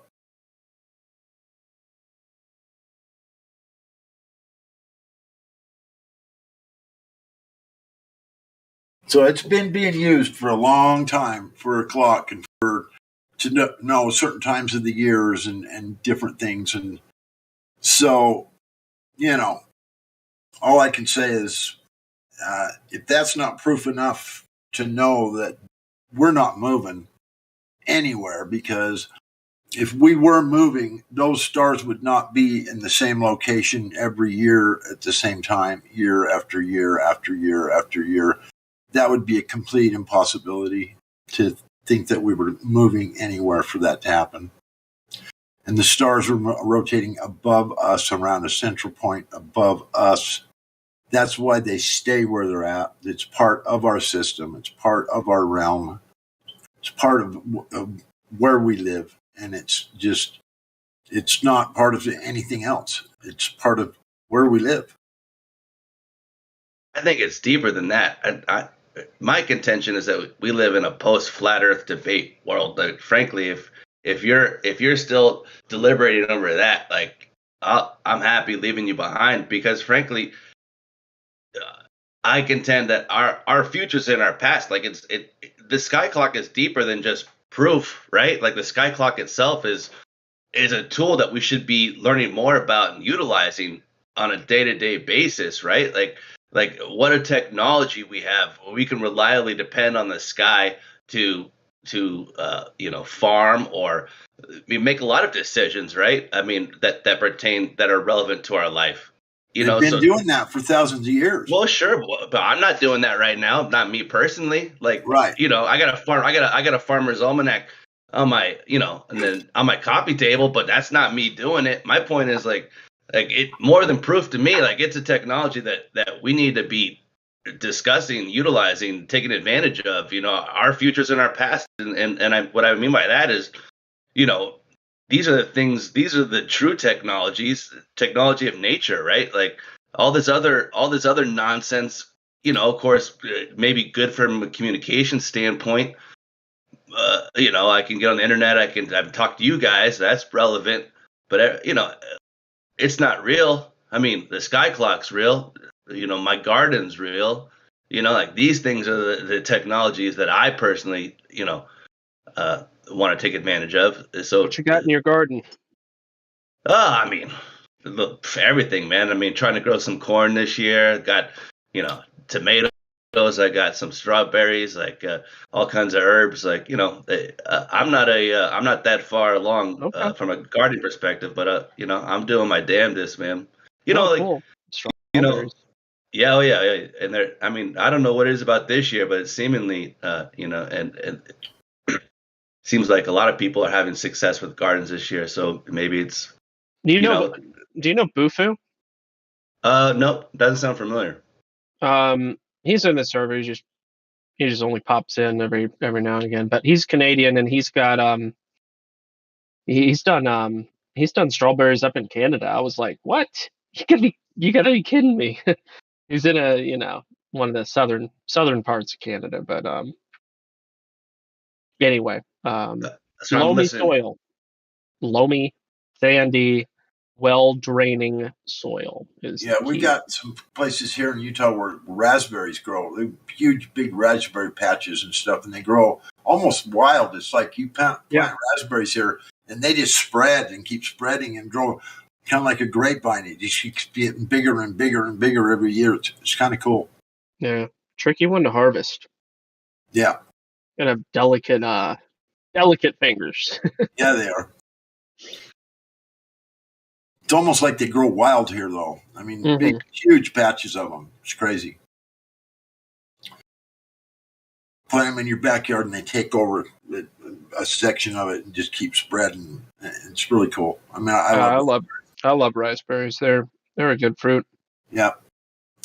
That's why I'm going to move to that spot in the Milky Way where you got that raspberry dust. Flavoring? Yeah, man. That's a good idea. The gooey center? Oh, is there a gooey center out there in the raspberry cloud? He's got Elon Musk is going to get him a ride there. I hope so. It's like a raspberry marshmallow, huh? Awesome. Good morning, guys. Bro, if there was a marshmallow planet, Elon Musk he'd have me. That's all it would take. Formate in the Milky Way is not enough to convince you? Nah, I like raspberries, but I don't like raspberry flavoring is just. I've had really, really, really good raspberry flavoring where I'm like, wow, this tastes like a fresh raspberry. But the fruit itself, no flavoring is ever as good as the real thing, in my personal opinion. But what about sour apple and banana? That's two of them. Boom. You'd rather have the flavoring than the real thing? No, but banana candy and sour apple candy are like the two things you're like, I don't know if that tastes like a banana or a sour apple, but whatever. Oh, check this out. Interesting little factoid about allegedly, this is the story.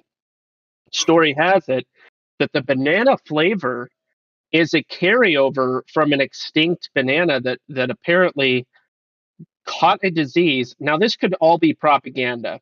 It probably is, but the story is that there was a type of banana that went extinct due to a disease back in the 1940s or 50s, and this was around that flavor had already been formulated before that point in time, and they kept the formula. It sounds really contrived, but this is the story, and it's a really, I don't know, it's creative at the very least. It's a creative story, but that is the story about the banana flavoring and why it tastes so different.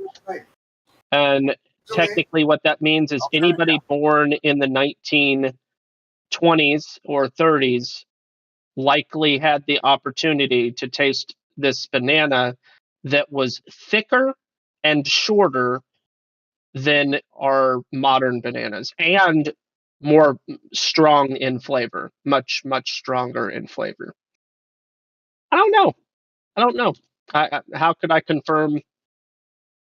How could I validate that claim? I don't know, but it's interesting. Should have a campfire hour on 24/7 when we tell all those kinds of stories, because that like we've received over time, like as kids and beyond, all these random factoids that may or may not have any truth, but no. Yeah, 24/7 shared propaganda experience. Yeah, that's right. But no, we'll call it campfire hour though. That's what I hear every time somebody comes in and tells us all about the globe. That's campfire story, man. Well, to me, that I always say the difference between science and science fiction is science fiction. They admit they're lying, right? But it appeals to the same sensibility. They one supports the other. You can't have science without, and I mean colloquial science. I'm putting air quotes up, without science fiction. 'Cause science fiction sets the stage. But they're all stories. So you don't believe in Beam Me Up, Scotty? Oh, I can't believe that. Come on. I just know that by me witnessing it and believing it as a possibility, they don't have to say warp drive, but if they say, like the new shuttle has a optimal drive, like I'm going warp drives in my head, right? I'm gonna go, oh, must be like a warp drive. Sometimes you just want to check out, but they will never let you leave. Hotel California. You can check out anytime you like, but you can never leave.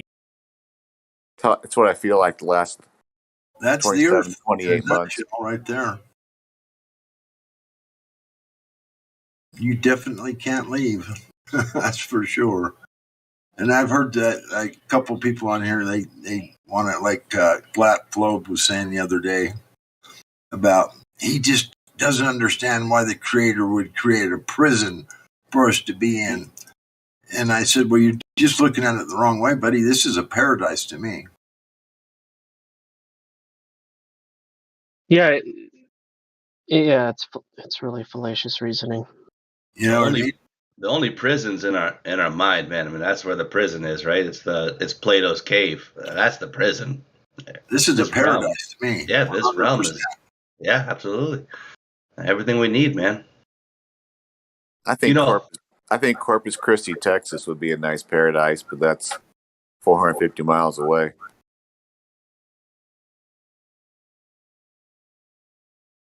I find the people that try to fight against flat Earth and will say, oh, they don't like the notion of being contained. They think that's like what you said, somebody said before, a prison, right?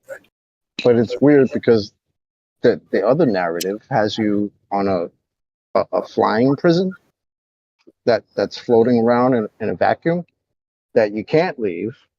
They tell you they leave, but they can't leave, right? Yeah, and you got all these problems with being killed because Yeah, you got problems. You got debris. One of the greatest environmental problems ever. Yeah. And that's cool. Every other day we got some giant rock that's supposed to come between us and the moon and scares half the people that read that shit and they don't think that's a prison. What? Yep. It Exactly. makes no sense to me, man. Yep. Oh, we're going out into the harshest environment we've ever imagined. Yeah. That's awesome. And we're going to terraform it. Yeah, sure. Yeah, sure. we can't get back to the moon, something we did 50 years ago, but yeah, we're gonna terraform shit.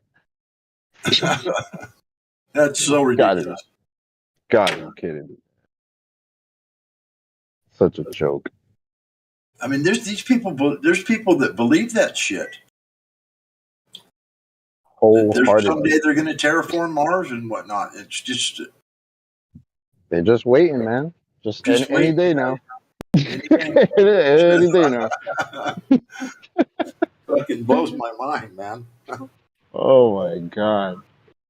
That's a really nice meme somebody just posted got the you know what, did it 6 minutes after the hour. That's an awesome meme.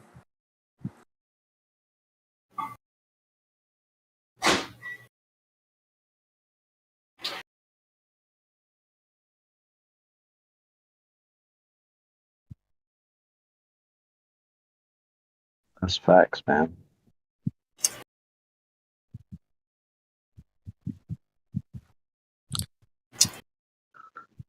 Gospel, did you share that documentary Ethereal the other day? Oh, he can't hear. Hold on, I gotta go anyways. Thanks, guys.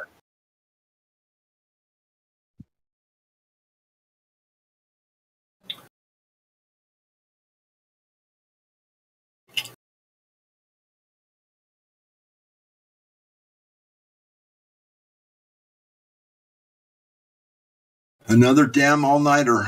Holy shit, what is wrong with me?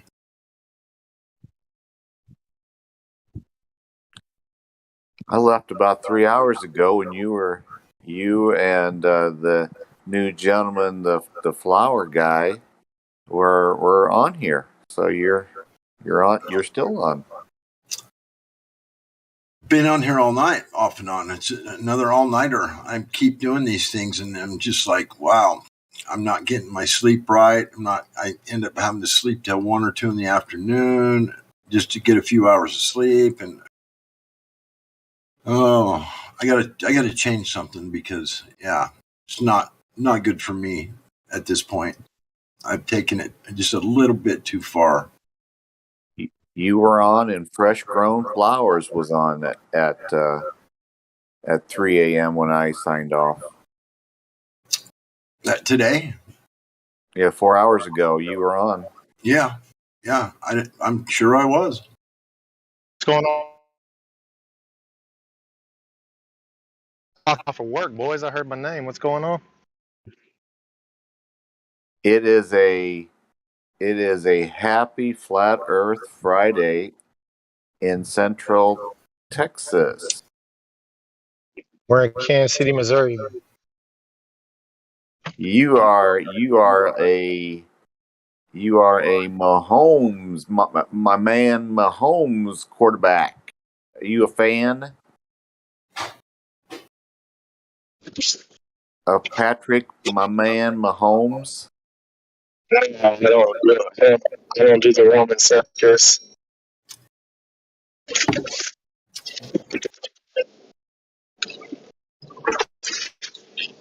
No sports.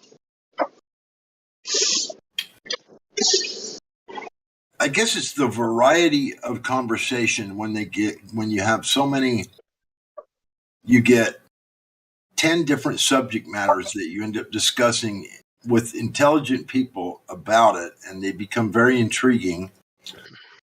And then it moves from one to the next, and it's like you just, for some reason, I find it hard to just say, I'm going to bed, leave me alone, or, not leave me alone, but to myself, leave it alone, go to bed. But fuck, it's almost morning here. It's a little after 6 a.m. Fuck. Have you been up all night? Yeah. Oh, gee. Mm. Yeah, I wake up super early. Kind of hard to get up at 7 a.m. It's 1 p.m. where Nathan's at. It's hard to get up at 7 a.m. and listen to Nathan when you don't get to bed till 4 o'clock in the morning if you're on here talking late. Yeah, it is. It got to the point where I couldn't do the Nathan thing anymore. I did it for quite a while before I ever showed up here.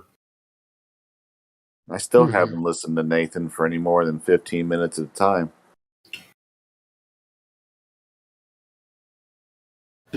Well, I listened to him for about a year, or a little more than a year, pretty much every day. And it was before QE had his own show, and they all talked him into doing his show, and he didn't want to do it at first.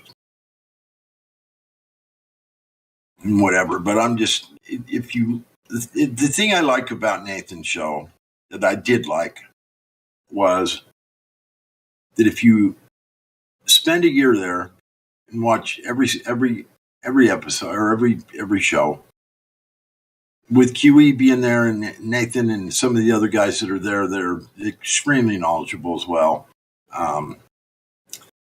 You learn the arguments pretty well. I mean, you learn all of the arguments. So before I ever showed up here, I had a pretty good knowledge of what the arguments were. And for that, it was valuable to me, I guess. But I haven't been back because this place is much more interesting for sure. He's very repetitive over there. At least it became that way. Yeah, it all becomes repetitive when you've heard the same thing over and over again. But it's all about the new people and all that good stuff. My Facebook friend who lives in the UK said, a few weeks ago, you got to join Discord. You got to join Discord. You got to listen to Nathan Oakley. You got to listen to Nathan. He's really, really good. And it's like, okay. So he sent me the invite, and I still haven't listened to Nathan more than 15 minutes at a time. It's funny you say Facebook friend. Viva La Dirt League just posted this video with, I would say today, but it's already like in the evening over there. When did they do it? It was, I don't know. They posted it within the last 24 hours. So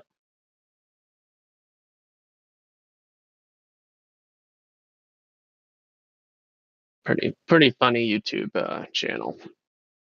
Yeah, the guy that is over in the UK that got me to Discord, he's a little too shy to come on Discord and have a conversation here, so he listens on YouTube, and every once in a while he'll send me a message on Facebook about what he heard on YouTube and what he on Discord and what he liked the best about it.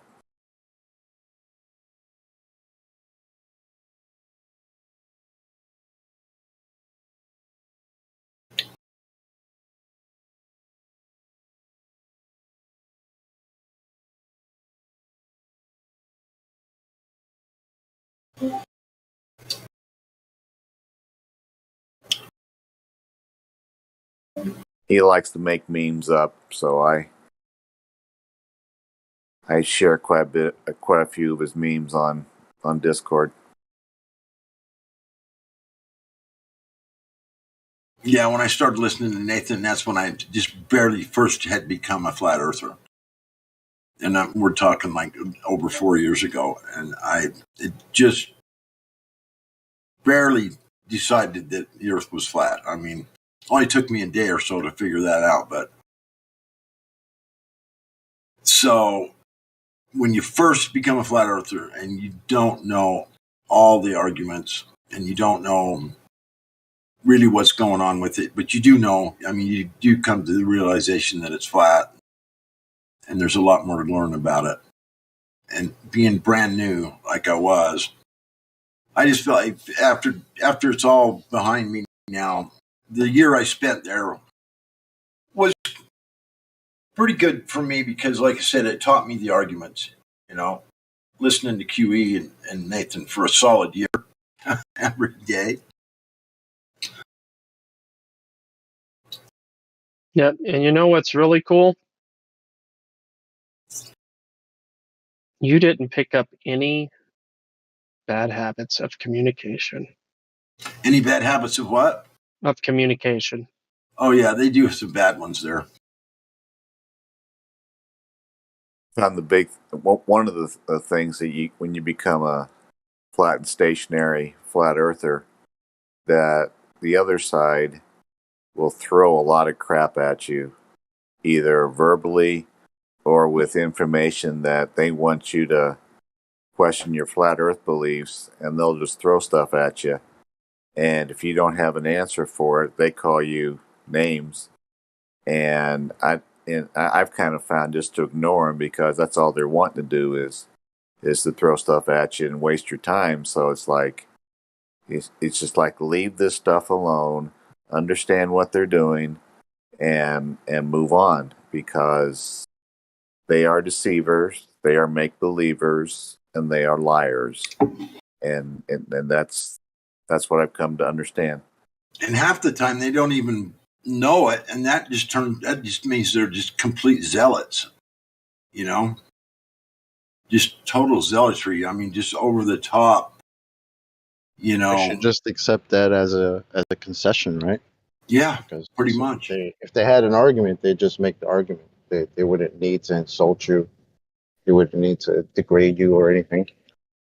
You know, if you just have an argument, you got an argument. Unfortunately, the Globe never really had an argument. So it's boy, listening to this kind of Brenda and Zanuck and oh my God, all those people. That's the Simeon, as being somebody that's been on that panel for years now. It's like the best part is the progression of the argument, right? Yeah. And when I say that, I mean on our part, because in their part, they've kind of regressed. I mean, I remember when there were 6, 7, 8 Globers in there, you know, at a time, you know, shouting all types of crap at us. Science proves the globe and this, that, curvature, the bridge, I don't know if you remember me being all there. This crap. I don't know if you remember me being there, Chocolate, like 4 years ago, but I was every day. And I even was on the show like a couple of times. I think I do remember you once or twice back in the day, yeah. Yeah. Like, obviously, I remembered you quite well, but obviously, because like I said, I watched it every day for like a year solid. And I was there at the time when, like I said a minute ago, when QE didn't have a show yet, and all you guys kind of talked him into it. He didn't want to at first. Remember that? Yeah. I remember that. He didn't want to do a show. He's like, no, I don't think I want to do that, blah, blah, blah. And it only took you guys about a week, and you guys had him convinced. Okay, all right, I'm going to do it, I guess. Well, because the presentations that he had were pretty good. You know, yeah, for sure. Even before he showed up on Nathan's, he had a couple presentations with Texas, and those were freaking awesome. And it's funny because you can see there's a slight change, because back then, you know, he was kind of calm and just real, you know, hey, nice guy. But being in this environment for this long, with all these numpties, you know, throwing all types of shit at you, it kind of changes you a little bit, you know.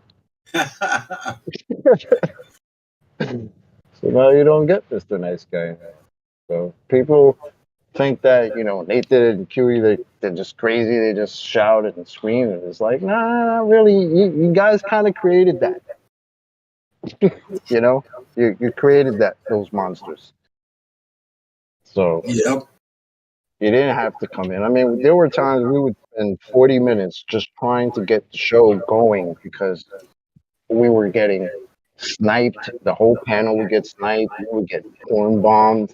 Like people would come in just to play porn sounds and shit. It's like, bro, we're just trying to have a show here. We're just trying to talk and debate about this crap. Why are you coming and doing all that unnecessarily, right? But that's how they act, and it's like, well, why do you act like that? If you have an argument, just make your argument.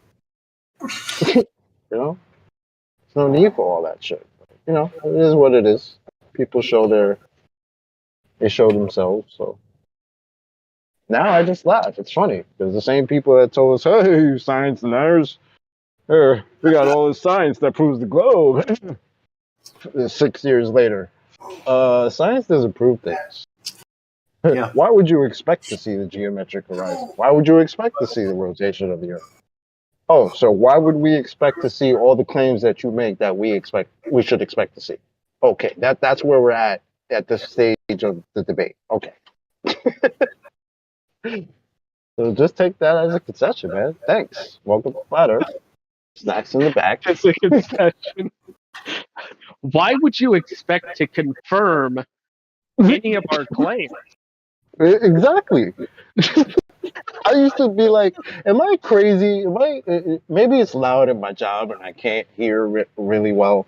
They can't just have just made this claim 5 minutes ago. And then now they're asking us, why would we expect to see this thing? That's what was so devastating with the Black Swan. It's like all of a sudden, it's like, oh, this thing that boats and buildings were being blocked by for years and years and years. All of a sudden, that we shouldn't see that. We've never seen that. We would only see that if we didn't have an atmosphere. I didn't hear all that shit before. All we asked you was, hey, your geometric horizon should have a physical limitation at a certain point. It's not there. Who Why is were it not those there? people that said the boats go over the horizon? Are they never existed? I don't know. You would think they gaslighting didn't. extraordinaire. Oh yeah, bro. All of a sudden, saying that if the Earth is a globe with a radius of 3959 miles, all of a sudden that's a straw man? That's a straw man. That's been your argument for years, guys. Hello, McFly. Yeah. Like, Yeah, but rough there, Michelle Thaler is still on big thing saying boats go to the horizon, right? That's one of her proofs. I remember that. Yep. And her friend from the ISS, right? So boats go to the horizon and her friend from the ISS. And she said all the other proofs are quite lovely, and then she went to talking about the moon. Like, okay, lady, you work for NASA, and you're still with the boats over the horizon. So that's the best thing that you got.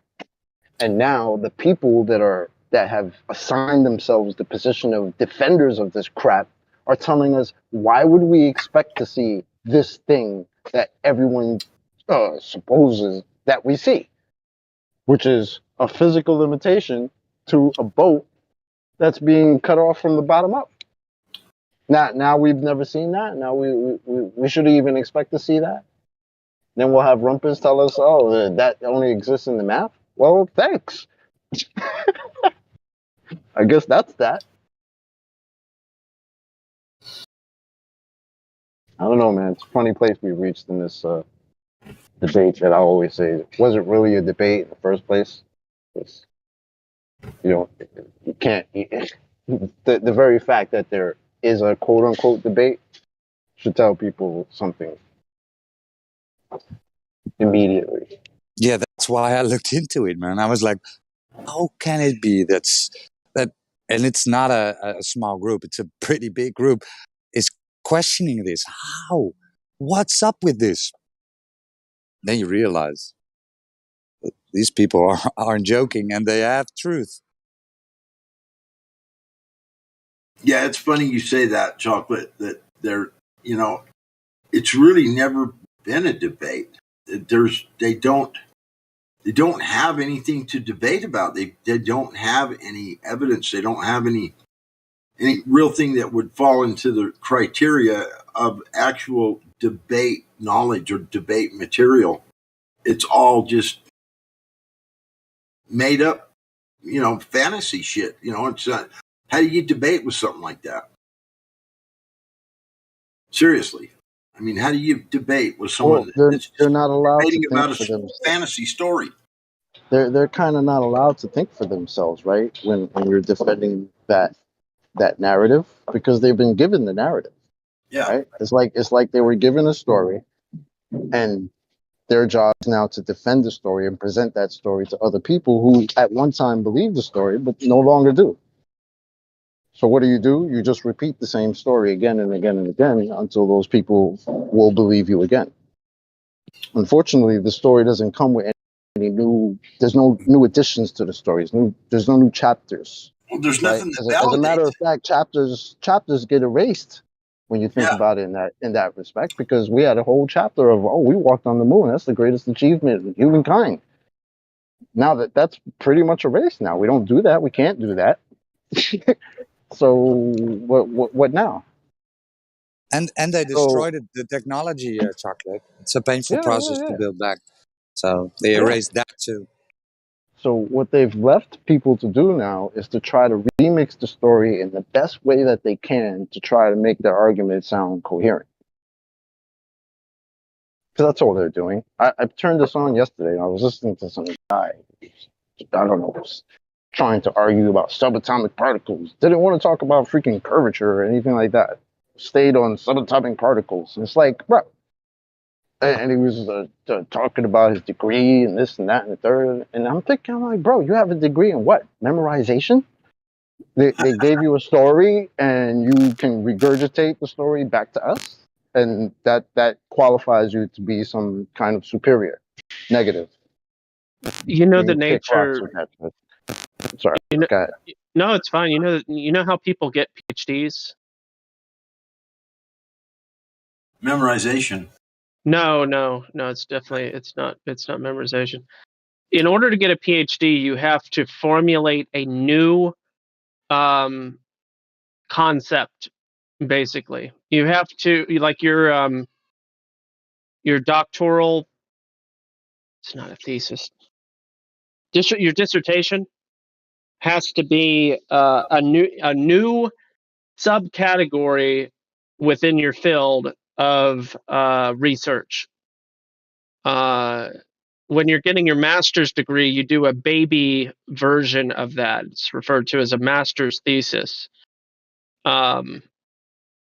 My master's thesis was related to caffeine. I wrote it, the psychological effects of caffeine, and I related it to cross-cultural. Like even my master's thesis was pretty niche, but in order to get a PhD, you're supposed to be writing a dissertation in a new field of thought.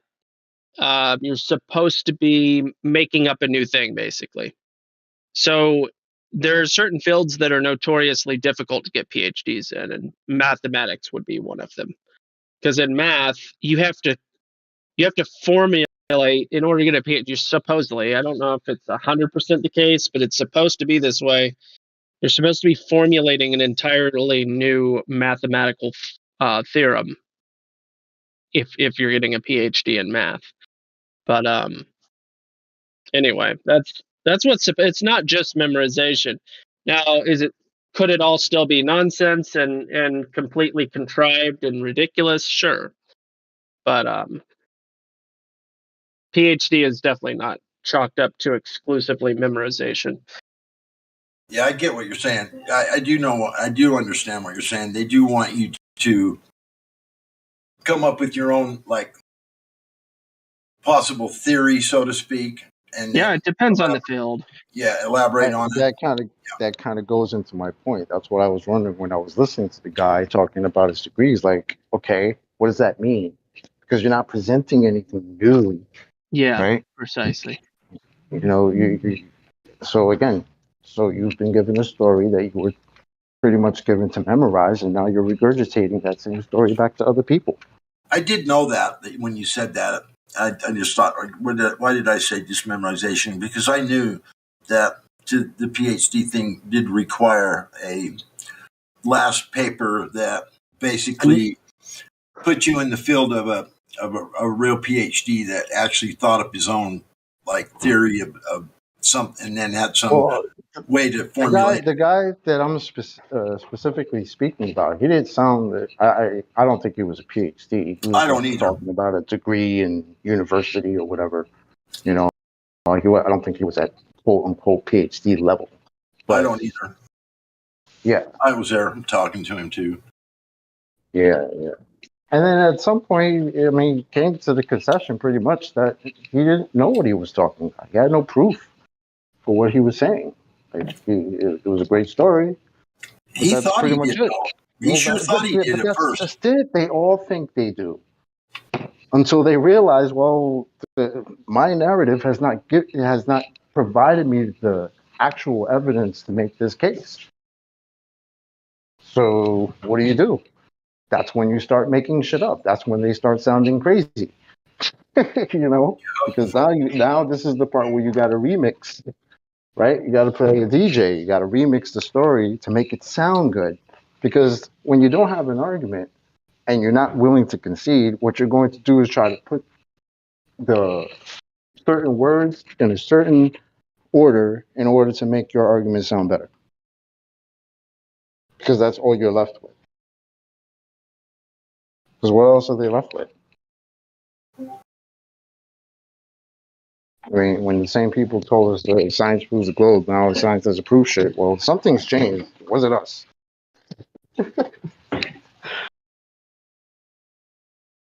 I had this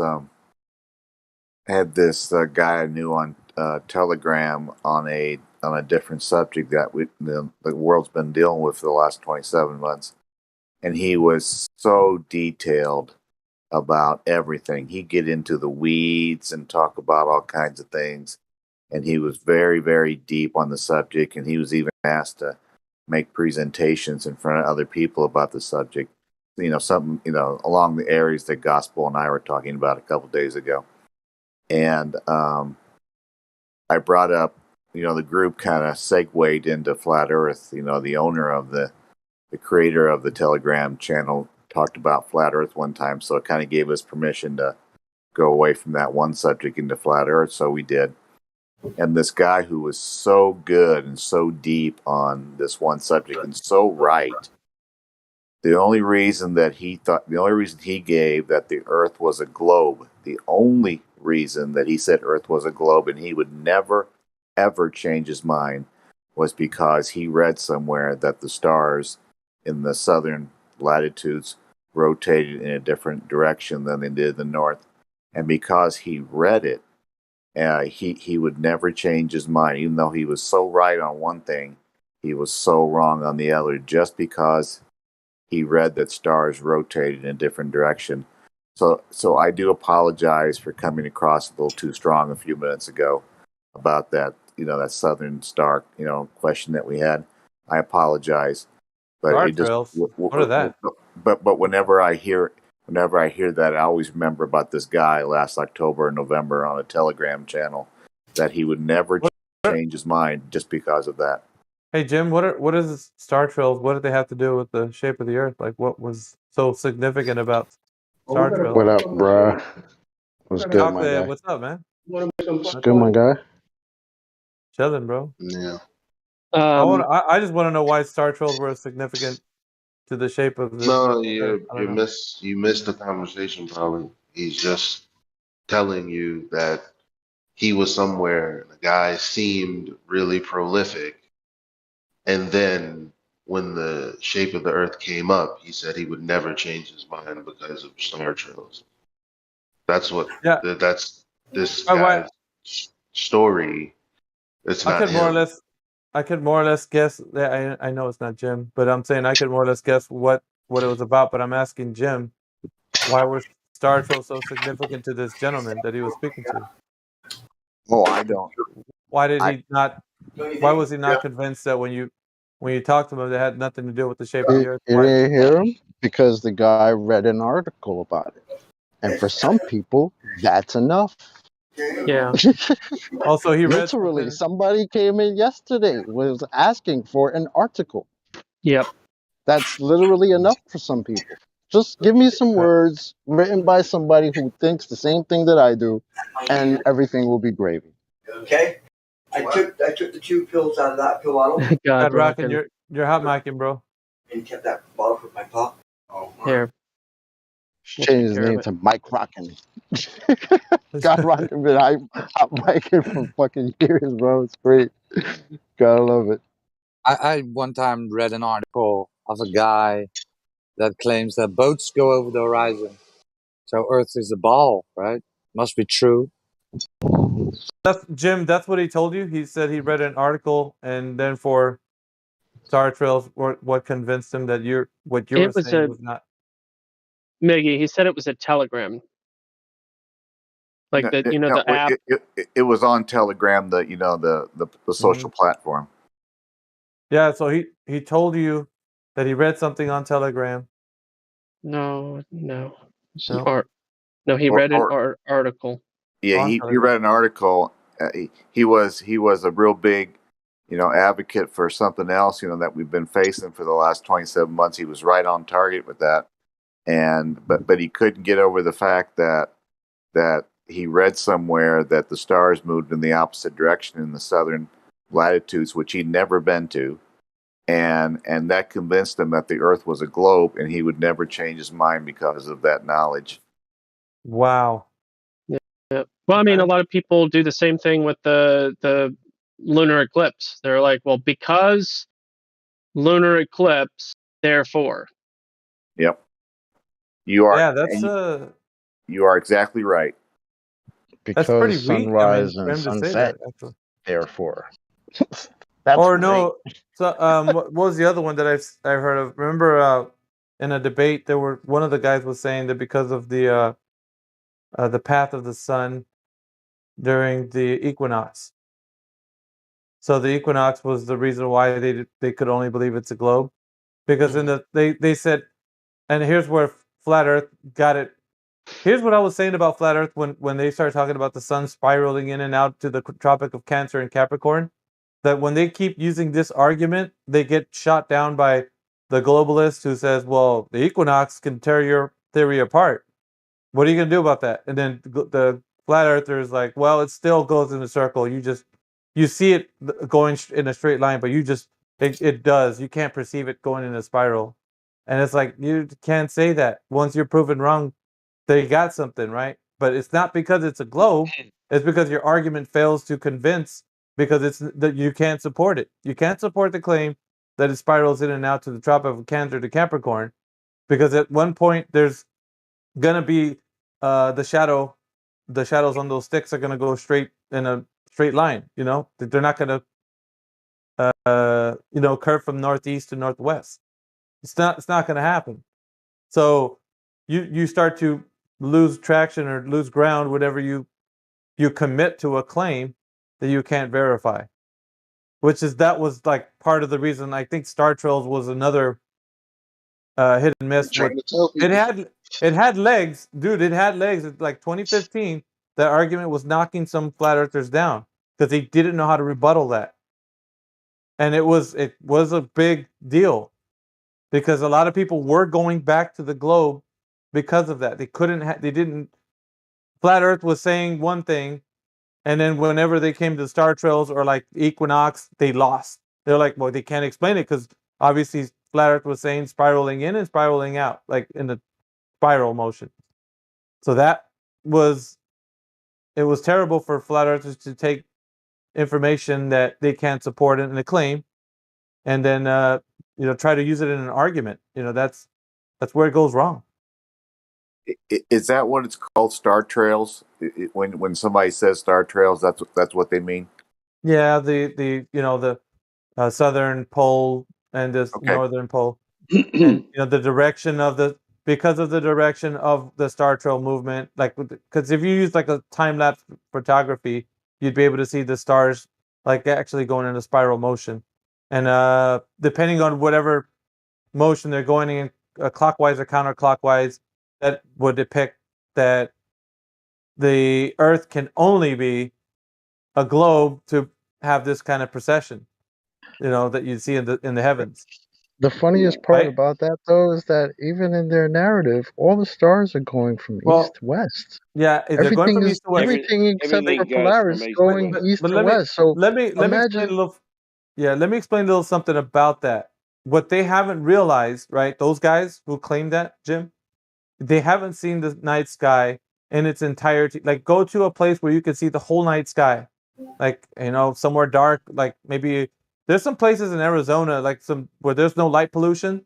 Like, when you can go out far somewhere where you could see a clear night sky, and if you use a time lapse photography over like a 360 area above your head, you'd be able to see that the stars are moving in all different patterns, like spiraling counterclockwise and clockwise in the same night sky, not different night skies. You don't have to travel all the way down to the south and then see them spiraling in one direction, travel all the way to the north and see them spiraling in another. No, in the same night What sky, are you you can see saying? both patterns. Whether you're facing north or south? Yeah. Yeah, you could see it happening in the same sky that you're standing in, where whatever part of the earth. If you look at the patterns of the stars, they're moving from east to west, but it just depends on what direction Whether you're seeing. facing north or Yeah. south. Yes, and what direction you're viewing them. It's what's going to depict on how you see them moving in the sky. But yeah, the movement of the stars, and these guys who claim that they can't leave the globe because of this, they've only heard one side of the argument, which is star trails, would depict that the Earth is going to be spinning, or it has movement, right? Anti-clockwise. Yeah. Yeah, or clockwise, depending on what. Yeah. So what's going to happen if in the same night sky you're seeing both movements happen?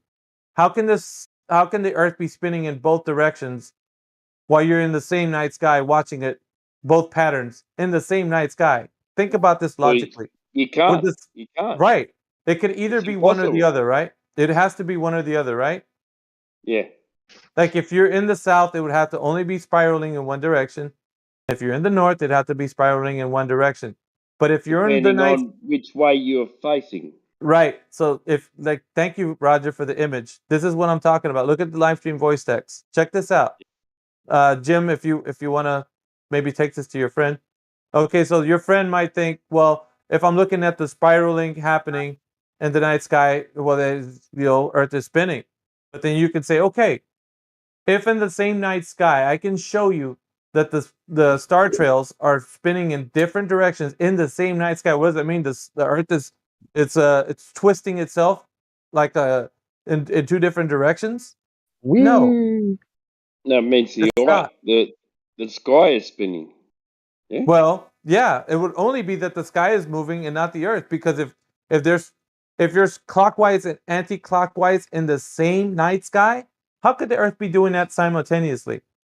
It can't. The best part of this picture is, if you look at this picture, they tell us that that these things are supposed to be moving because we are on a spinning ball. Right. What kind of ball do you stand on that moves, that does this? That does this. So please somebody show me the ball we're supposed to live on that does this. This is time-lapse footage of the same night sky. It's not a different night sky. It's not like south or north. This is the same night sky. So if the stars are, and you follow the time-lapse footage and the star trails are showing, you got movement from east to west. And that image is clearly showing east to west movement, but it could show different rotations, let's say. Then you still have a way the Earth's like ripping itself apart. Like, no, that would be ridiculous for somebody to think that. What you're seeing is the heavens are in movement and not the Earth. Because if it was the Earth, then we'd be twisting ourselves into oblivion. Like, we'd be twisting one way and the other at the same time. It's like people don't really think very, very far ahead once they've got the narrative planted in their head. I mean, literally, go outside, look at the stars. If they're moving in one direction, you know how you change that? You turn around. You turn around. Turn around, face the other way. Oh, shit, look, now it's counterclockwise. Right, now it's opposite of what it was. But look at see that. what I'm saying? I didn't have to go to some other quote-unquote hemisphere. Are you serious? Yeah, this is why it had legs, because people weren't looking farther into this information. Now, this information, you could actually go to YouTube and search for star trail footage, like time-lapse footage. They even have somewhere you could look 360, look for it on YouTube. They have it like where you could look up and you can change the view of the camera, and you could see a 360 view of the entire night sky, and it shows that, like what you're seeing in this image, that the star trails are actually different, moving clockwise and counterclockwise, but they're still moving east to west. The stars are still moving east to west, either direction, doesn't matter, but they're moving counterclockwise East and to clockwise. west. So, east to west. Always. And they're Always. moving east to west.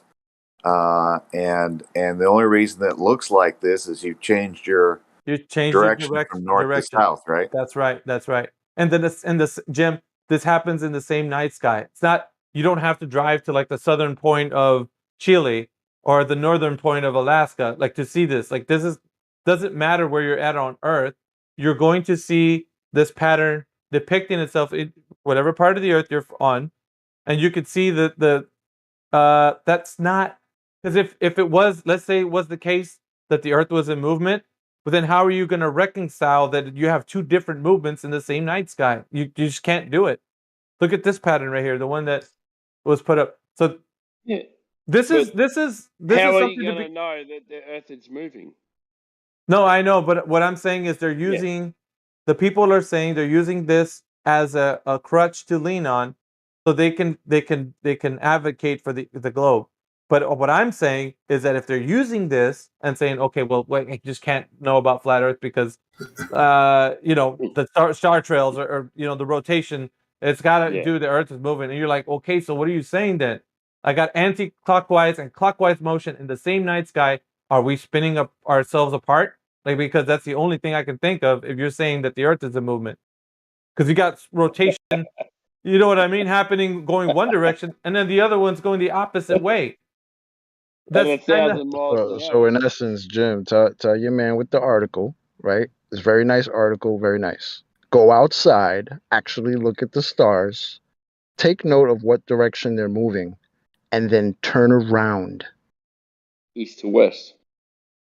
Yeah, they're moving it east to west, but the counterclockwise and the clockwise motion that look like they're doing in the sky has nothing to deal with the Earth moving, because if it was moving in the direction they're seeing the star trails, like clockwise and anti-clockwise, then the Earth would be ripping itself apart because it's spinning in two different directions. Like, So how are you the only And of conclusion course, is let's not the Earth forget that. not moving. Yeah. Right. And of course, let's not forget if these things were moving because we were on a spinning Earth. What would happen if you got off the Earth? Well, you'd spin out of control. Yeah. No. What would happen to the things that are moving in the sky? Right? They tell us that these things are moving because we are moving. Well, if we get off the thing that's moving, what do the things in the sky? What are they supposed to do? Well, they stay still. Thank you. Does that happen? No. There you go. So all they're doing with this is just being disingenuous because they're now telling us that all they did was face north or face south or vice versa. Yeah, or actually, that's good.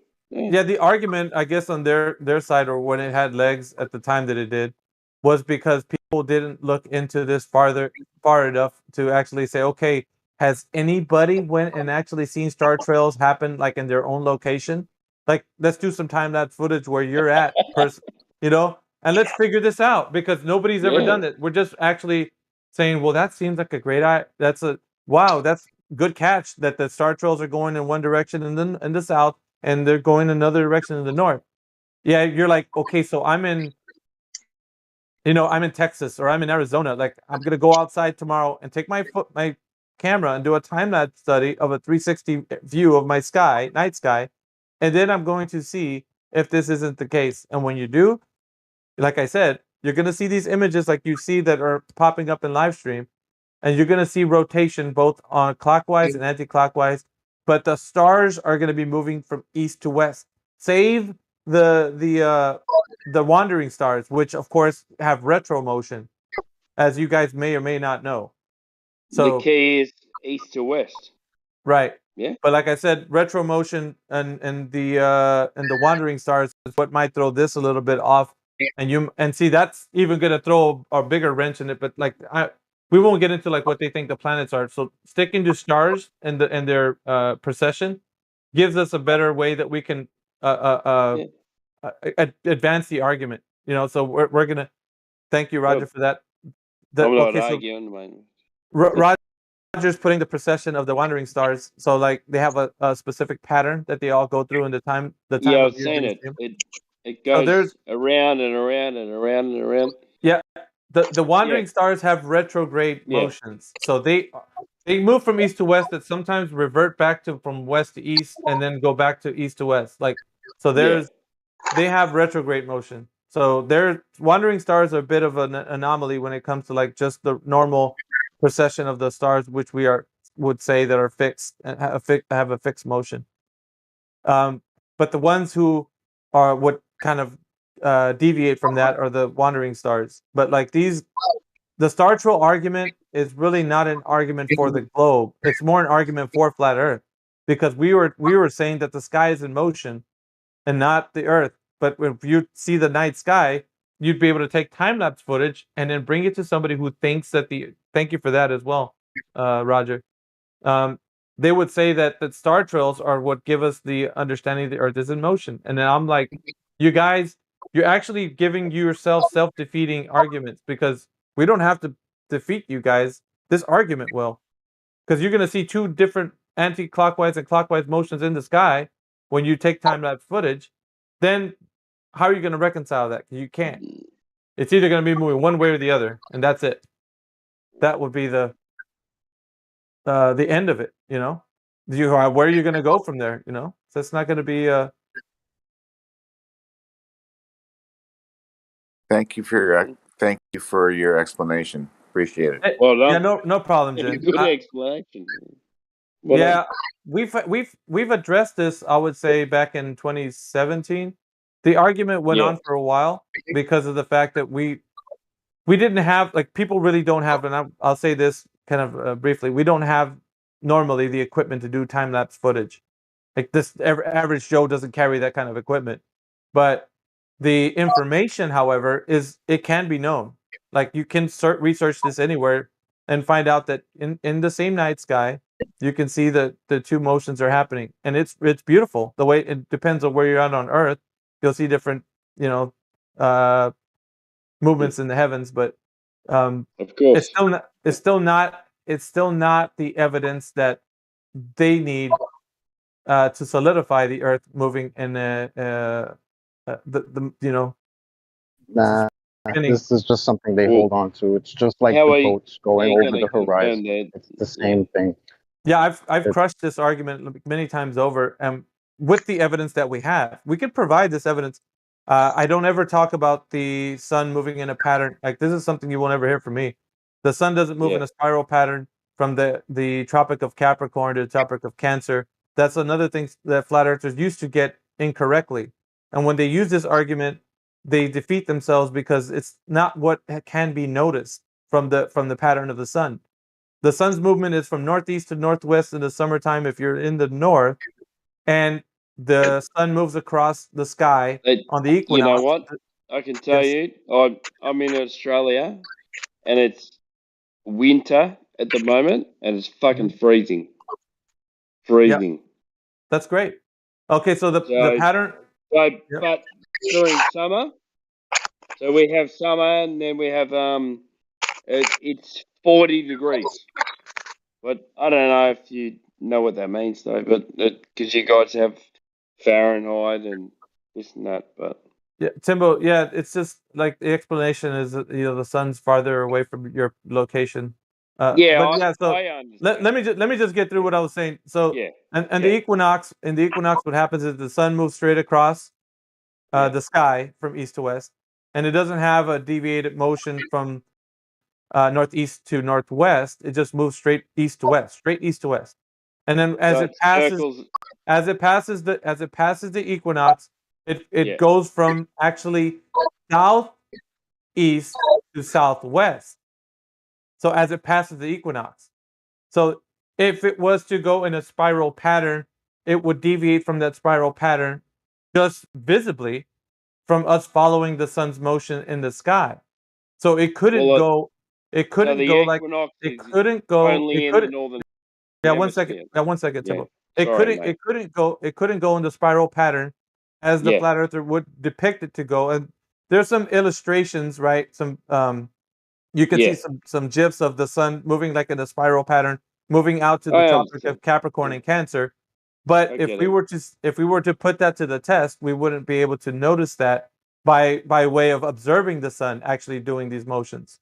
So that's why at that time the globe earther was actually winning that particular argument. So I would tell the flat earther to make sure that when you make these observations that they're equal to what the movements of the bodies in the heavens are doing, like the celestial body. Like we need to know what our skies are doing in order for us to have the argument within the context of flat Earth. Don't we say where does the sun come from?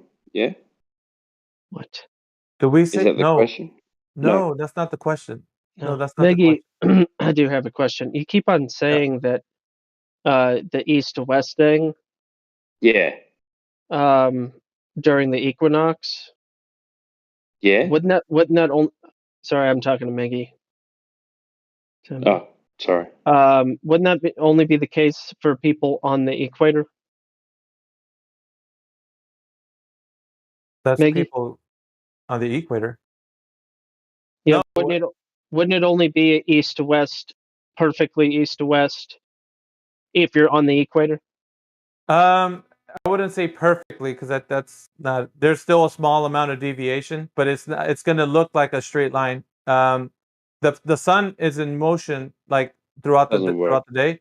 So what we would say is that it's moving from east to west, not perfectly. That's denoting that it's going to give an exact what we would say straight line, but it does move directly east to west as far as we can tell from wherever you're at on Earth. So anyone can actually do this, but it holds true because if we are saying that it's spiral, the spiral pattern I think is the most important part that what I'm saying here. If we're saying that it's moving in this particular motion, that the globe earther is saying that it's not, and they can actually demonstrate that when what they're talking about is actually the motion of the sun. They're not even talking like they want to say it's because the Earth is spinning. It's not. It's because the motion of the sun is actually making this movement. Mate, yeah, the Earth's not spinning. Yeah, I agree. The Earth is not spinning. So it's not, yeah, Timbo. Yeah, I get it. Yeah. So go ahead, Gospel. Maybe Timbo was jumping in there. Yeah. Sorry, mate. Sorry. I'm trying to. It's. I don't really know what you're saying because it sounds like you're saying that the spiral pattern is not the case. It's not. Okay. Yeah. So go ahead. It observably is not the case. Observably. Well, yeah, and I'm not sure how I can reconcile that with my observations. What I know is during the summertime, I have a northeast to northwest sunrise and sunset, and in the winter, the 6 months later, I have a southeast to southwest sunrise and sunset. That's correct. Yeah, and it's a lower. It's a lower declination. Yeah. Is that correct? So it's not a spiral pattern though. The pattern that is taking. Okay, so if you were to map your observations are only local. I don't even understand. Yeah, I understand that. Yeah. Timbo. Yeah. Timbo, I think you're like not jiving with this conversation or something. Yeah. Something's going on. No, I understand what you're saying, but in the south where we are, the sun takes a different pattern, and it's hard to explain. It's really hard to explain. Don't worry But about explaining it then. It's It okay. arcs. It takes an arc, like an ant arc. So it comes across and then it goes away. So it doesn't go around it. It goes away, which makes sense. All right. Well. Yeah. No. Okay. I could illustrate this for you. What I mean, Yeah? gospel. I guess that would be. I could do a crude drawing. I guess. Let me throw something for up it. in paint. Yeah. Yeah, I would say. understand what I'm I'll put it in the saying, live stream, but I'll just. Yeah. Just give me a moment. Miggy, I would say the sun and Alima would be evidence of it moving in and out. Yes, you say? that's I don't disagree with that. But what I'm saying is the pattern in which we see in the sky. So in the north, it looks like it is spiraling, like the way we say that it does, right? When it's coming from the it goes north. around. Yeah. Yeah. And One then we second. have a. Timbo, 1 second. Sorry. Let me. Yeah, you're sorry. jumping Yeah. in, bro. Just I'm gonna I shut don't. up. I would just say put I'll yourself shut on up. mute for a little bit, okay? Yeah. Just Okay. until I'm done. Okay. All right. So what I'm saying is like it's on the north. It moves from northeast to northwest, which it looks like the actual spiral pattern that we talk about, like it's doing from Cancer to Capricorn, right? That's what we would say on the north when it's coming from northeast to northwest. As it moves across, and it goes to the like that what you're putting the analemma, right? At the point in the middle of the analemma is the equinox, so that's when it's moving like more east to west than it does northeast to northwest. Okay, so it's moving like what we'd say straight across. So now, what I'd say after that, after it passes the equinox, it starts to move in the opposite pattern. So instead of it going like what we would say on top of us, like in a spiral pattern, it's moving in an opposite pattern. Like spiral, it would look like it's going from the southeast to southwest, like in an arc. Not like the arc that we're seeing on the and when it's in the north, it looks like it's like a U. Like if you look up at the sky, you can make a U shape. And then when you look as it passes the equinox, it would be making like a rainbow arc. Southeast to southwest. Do you understand what I mean? Like the pattern of the sky would go opposite to the one we'd see in the north. Yeah, 100%. I hope I'm making sense. Do I need to clarify with a drawing? Sense. Yeah. Yeah. I can clarify with a drawing. Makes a lot of sense. Let me just throw up a crude drawing here.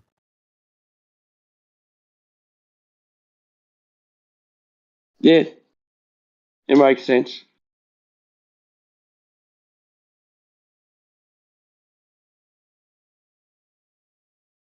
Let's see. New. Are you on All right. And forgive me for my crude drawing. No, you're all right. All right. Relax, mate. Relax, mate. Save this. Save as an image.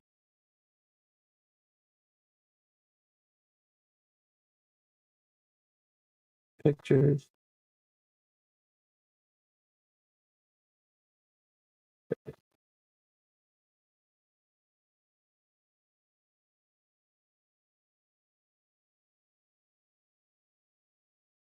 So that's your explanation for the South, yeah? No. That's not my explanation for the South. That's my explanation for the pattern of the South. All right. Yeah. All right, here we go. Right. It's like it's a weird thing, yeah, because All right. I watch the stars a lot. 1 second, Timbo. Yeah. Okay. So do you see live stream voice text? Wait 1 sec. Yeah.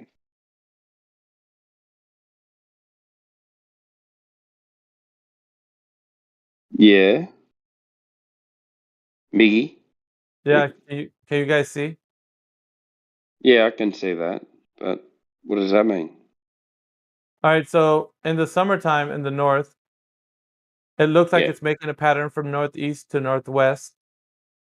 and that curve that you see at the very top would be Yeah. what you see when it in the summertime.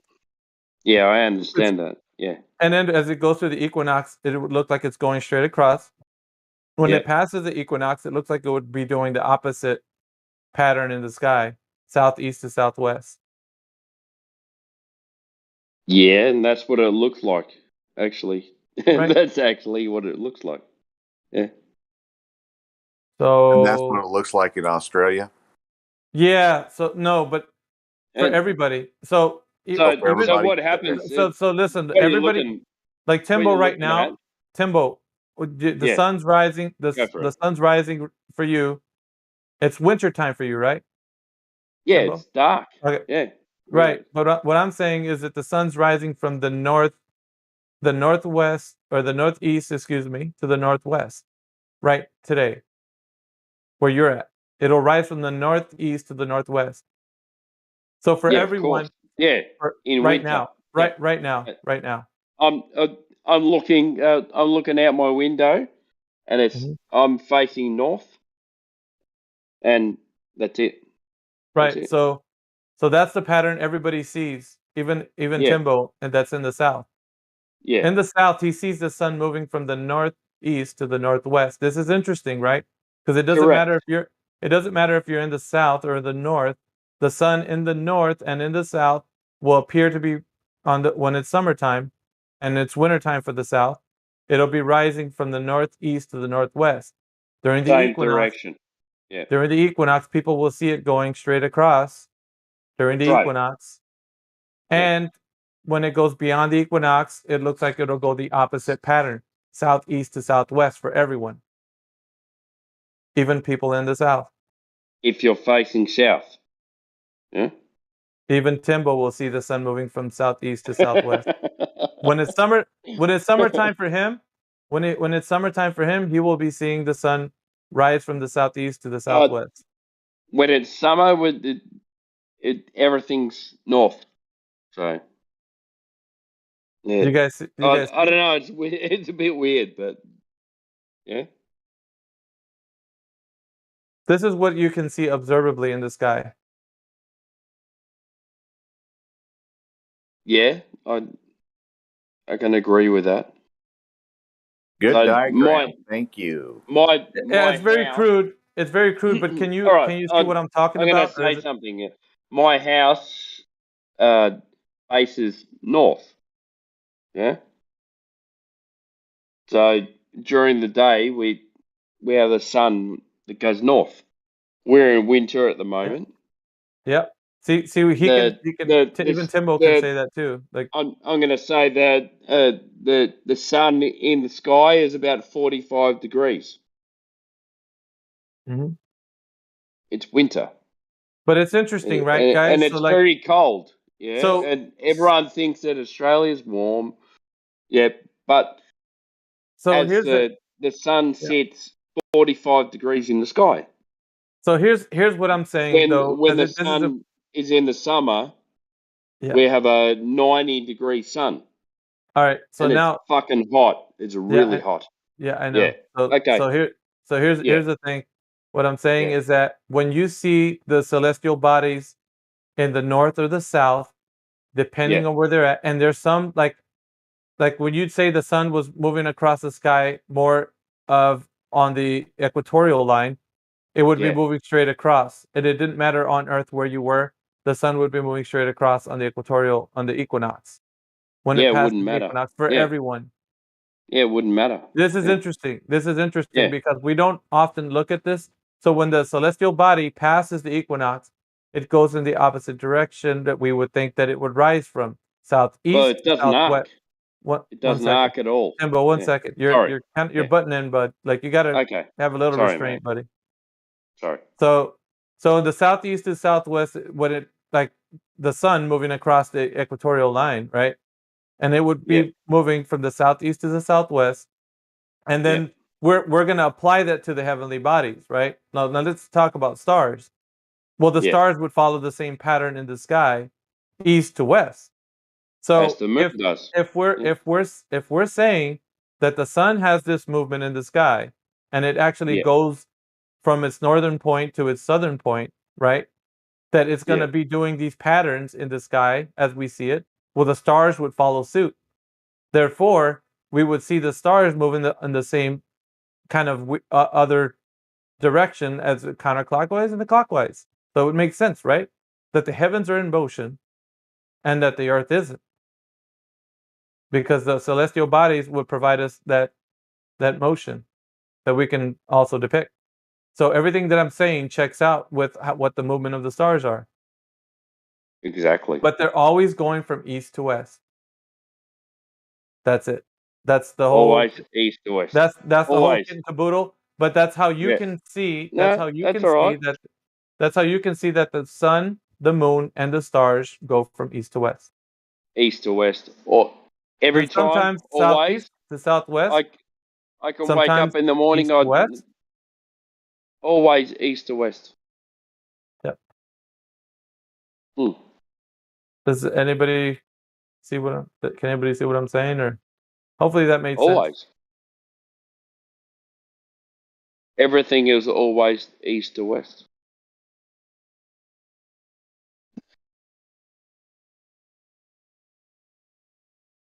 Whether it's south of the equator or north of the equator, it's always east to west. Yeah?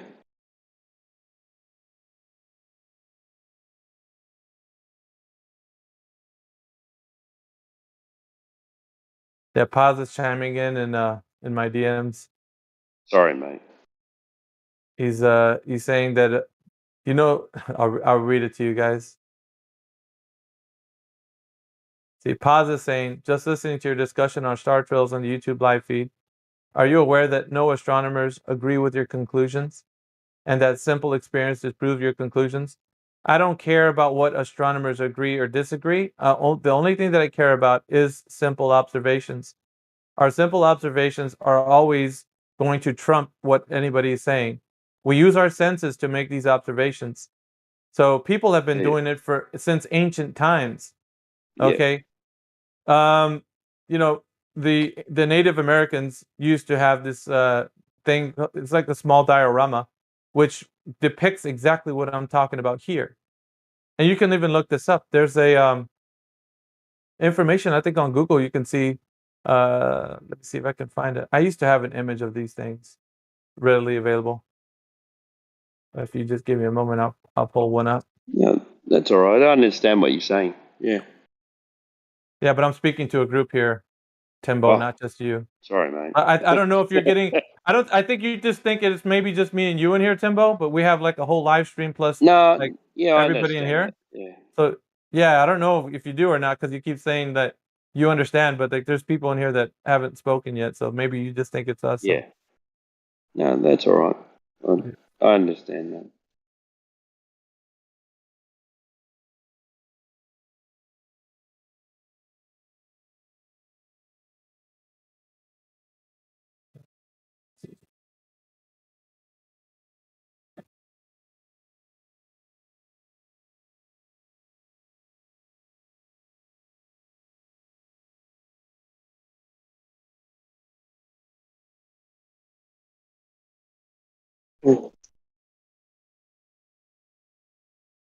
Ah, there it is.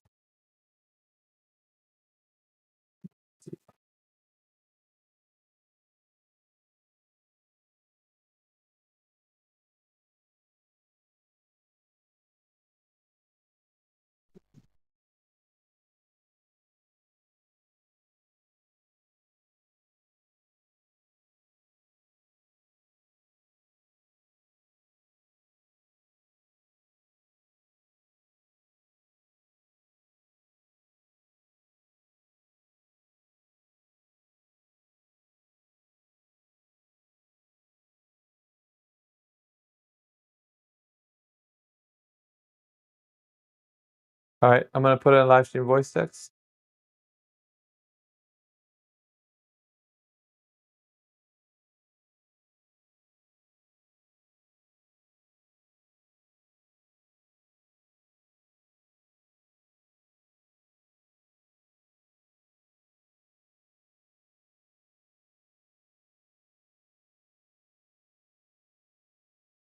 Oh, you guys see it?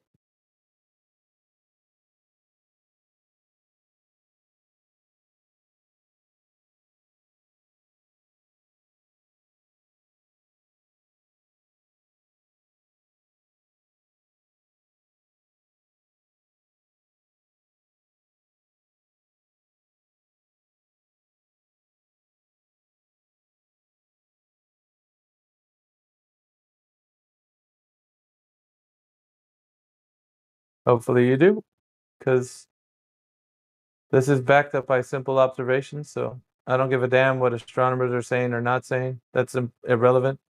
What I notice the sky to be doing because of my observations will be the conclusion of what I can say my observation of the sun is. So they can say what they all their theories and ideas so they're blue in the face, but they don't have any evidence for that. I do. My observation plus I can map the position of the sun, where it rises from where it moves to the east, from east to west. Simple.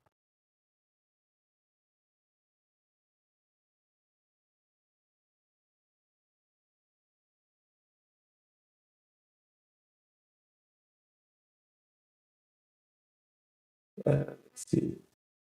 It's a bigger version of this.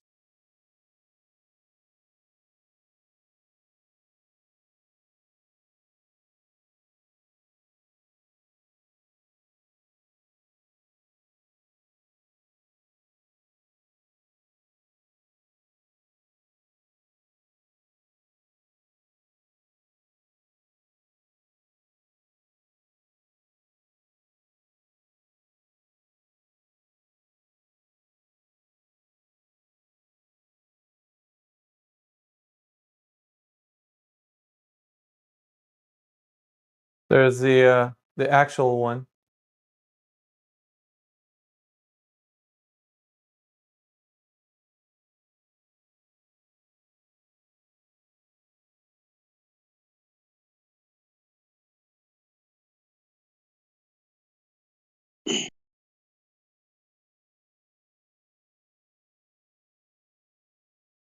And yeah, that's it.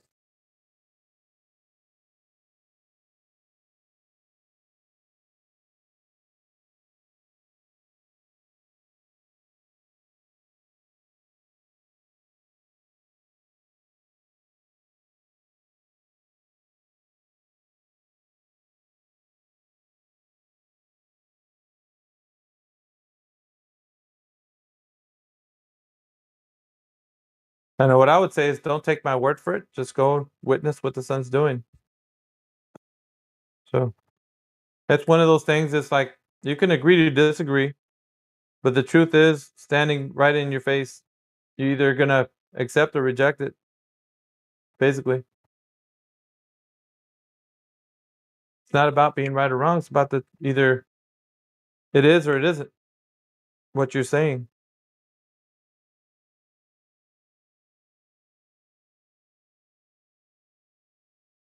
Maggie, can I ask you a question? Sure. On your, you have your handwritten design or pattern. Then right below it, you have your three little strings going across that round object. That's one I want to ask you on. You see that one? Yep. So on the very right string, that's going up and around, that would be your shortest time of the year, or what we would call winter here in the northern latitudes. The one in the middle would be the equinox, which happens twice a year, and then the one in the left-hand side would be the longest day of the year, which of course would be June 21st. Is that right? That's correct. Okay. Thank you. I will use this. So the right is December 21st for the northern, and the center one is twice a year for the equinox, and the left one is for the longest day of the year in June 21st. Summertime. Yep. Thank you. That's awesome. But see, like this information, like we haven't really got into the motion of the sun, like the pattern. But the ancients have been knowing this, well, for a long time now. It's just that we haven't really brought this discussion into this topic, like where we're speaking about it in a way that I always say it's the most simplest answer because you don't have like it's just the truth. Like you can't argue with the truth. That's what it is. Like you can make these observations yourself, and even if you go to timeanddate.com, they'll tell you the position of the sun is northeast this position to northwest this position, and so it's obvious, right? Because it's observable. And timeanddate.com also concludes that. So, like Paza's trying to chime in on the DMs, dude. Like timeanddate.com is going to conclude with what I'm saying. So I don't care what you're saying. Like everybody can see these motions in the sky. Like, so, your globe mindset is not going to work here. It's the motion of the sun.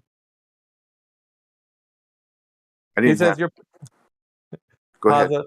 Paza says your personal observations from a single location amount to nothing, sadly.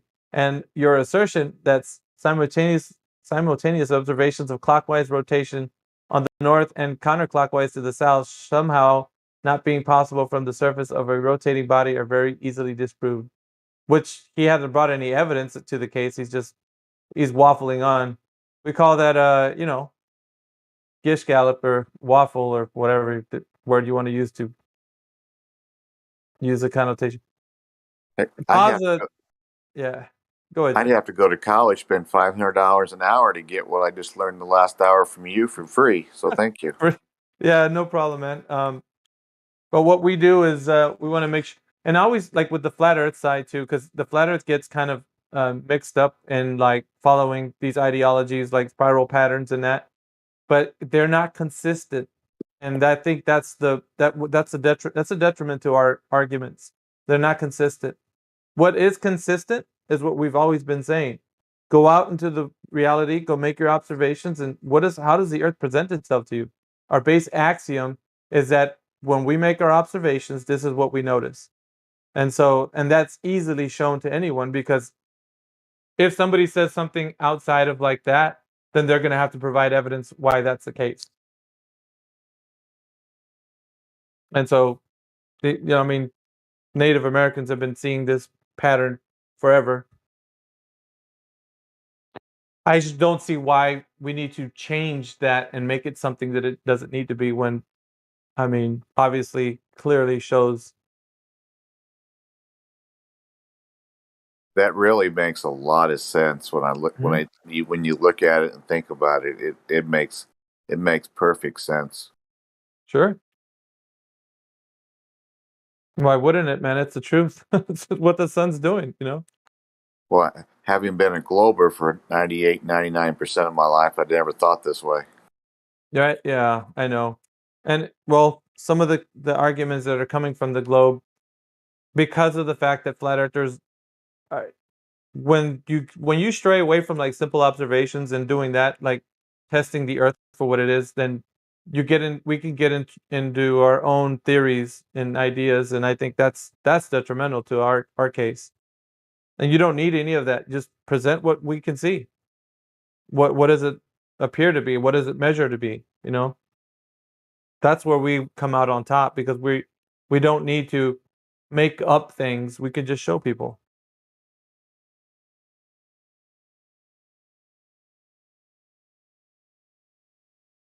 Yeah, I've had a harder time trying to get to flat earthers than I did, because the globers they're in their own head. Like flat earthers are like, they think that spiraling pattern from Capricorn to Cancer is the answer, and it's not, because it doesn't conform to our observations.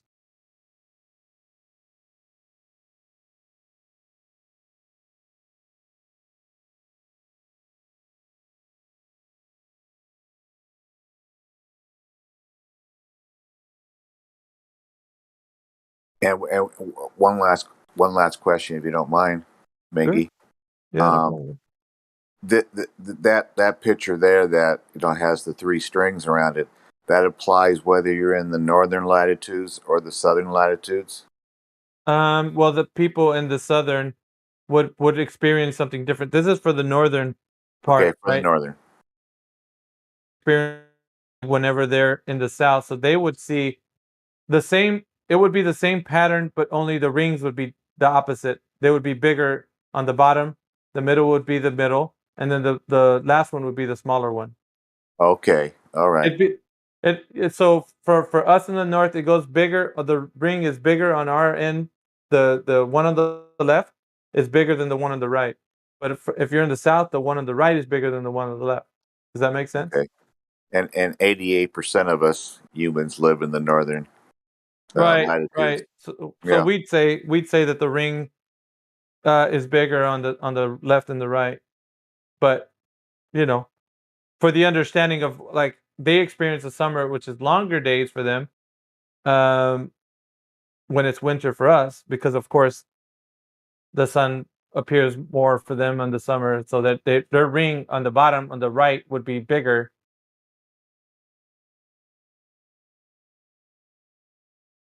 More ammunition. There you go.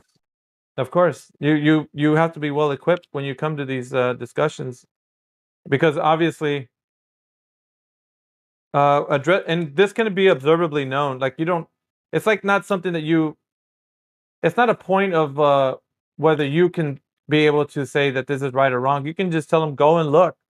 I want you to. You could tell the person, okay, because you don't believe what I'm saying, do a time lapse study of the sun throughout the year. Watch where it rises, right? And then as the equinox happens and then it passes the equinox, watch, because the people in the south, like right now, they don't have that much sun. That's obvious. They don't get a lot of sun because it's a bit colder and they don't see the sun. It's farther away from their location. And yeah, they're gonna, but the pattern still is the same. That doesn't change. Pattern's still the same.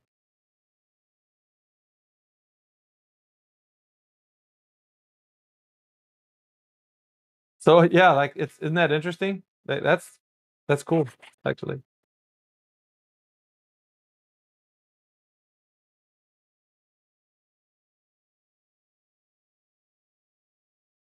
I keep coming up with questions here. The farther north you go in the northern latitudes, the more that left string would get bigger until it becomes a circle. Isn't that interesting? Until it becomes an actual circle. Because if you get high enough, not high enough, forgive me. If you get north enough in the northern latitudes, the sun will actually, be 24/7.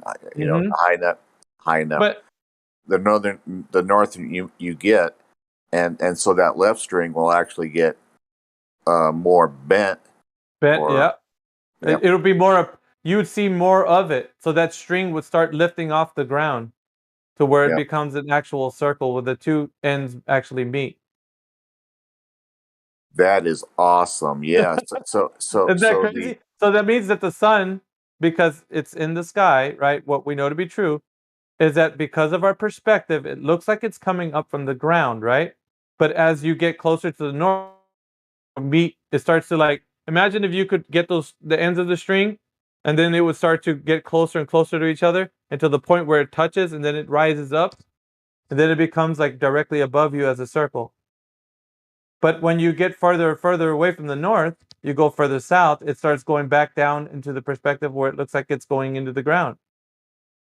So if you get the 24/7 sun above the Arctic Circle, then that left string becomes the shape of becomes the shape of the object that's sitting on the ground. Yeah. Isn't that fascinating? Well, it's crazy because a lot of people haven't seen it in this perspective, Jim, and like we're not taught to think like this. But what we notice is that look at the where it rises and where it looks like it sets. It's almost like an angle. It's angling, like, you know what I mean? So that means when you get closer north, that angle starts to shift, where it starts to get more and more upright. So where it actually becomes, if you go all the way north, it looks like it's just going in a circle above your head. But as you get farther south, it looks like that circle then starts becoming like it touches into the ground, like the sun's rising, but it's not.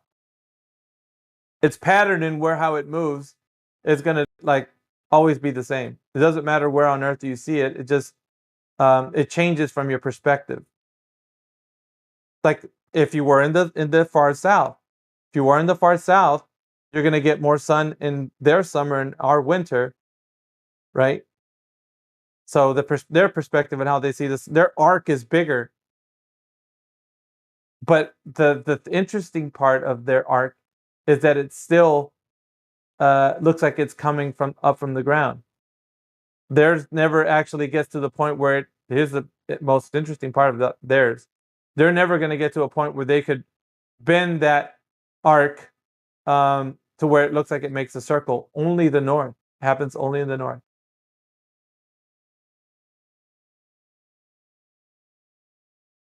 So we know You know what that. I mean? So we know there's a 24/7 sun in the north, but not in the south. And we don't know there's a 24/7 in the Antarctic region because of how we know the shape of the Earth is. Well, not the shape, but like because of the pattern of the sun. Like if it was to do what they say that it does, then the pattern of the sun going across the sky wouldn't be what it is. Yep. Because that means that if you go farther south, then the pattern would have to be exactly what we're saying that it does, like in the north. It would have to make a full, they would have to make a full circuit around the south. So can we draw the conclusion, or maybe draw the conclusion that the Treaty of Antarctica, one of the things they're hiding is the fact there is no 24/7 sun? Well, I would say that, Antarctica. but I would say that, but there needs to be conclusive evidence of us actually making observations of the sun's pattern when it's farthest south. That would be the only conclusion that you'd have to do. You'd have to go and see the pattern for yourself. Yeah. And make those conclusions, because you can't take it would be like taking secondhand information. We can know the farthest north parts. We can see that happening because there's people living there, the farthest north parts. Not the farthest south parts. People don't live in the farthest south parts of the Earth to make these conclusions. Yep. We're just told by the 54 countries that are part of the UN treaty that it works that way. We can see a 24-hour sun in the north. There's people that live far north that can actually witness this. This can be witnessed, right? That can be recorded. But when it comes to the farthest south parts, we can never get that like observably recorded by anyone. You got like these. It can only be channeled through like some authoritarian government that's handing you some really weird, strange videos. It doesn't. You can even almost say that it doesn't even feel organic, man. It feels doctored. So,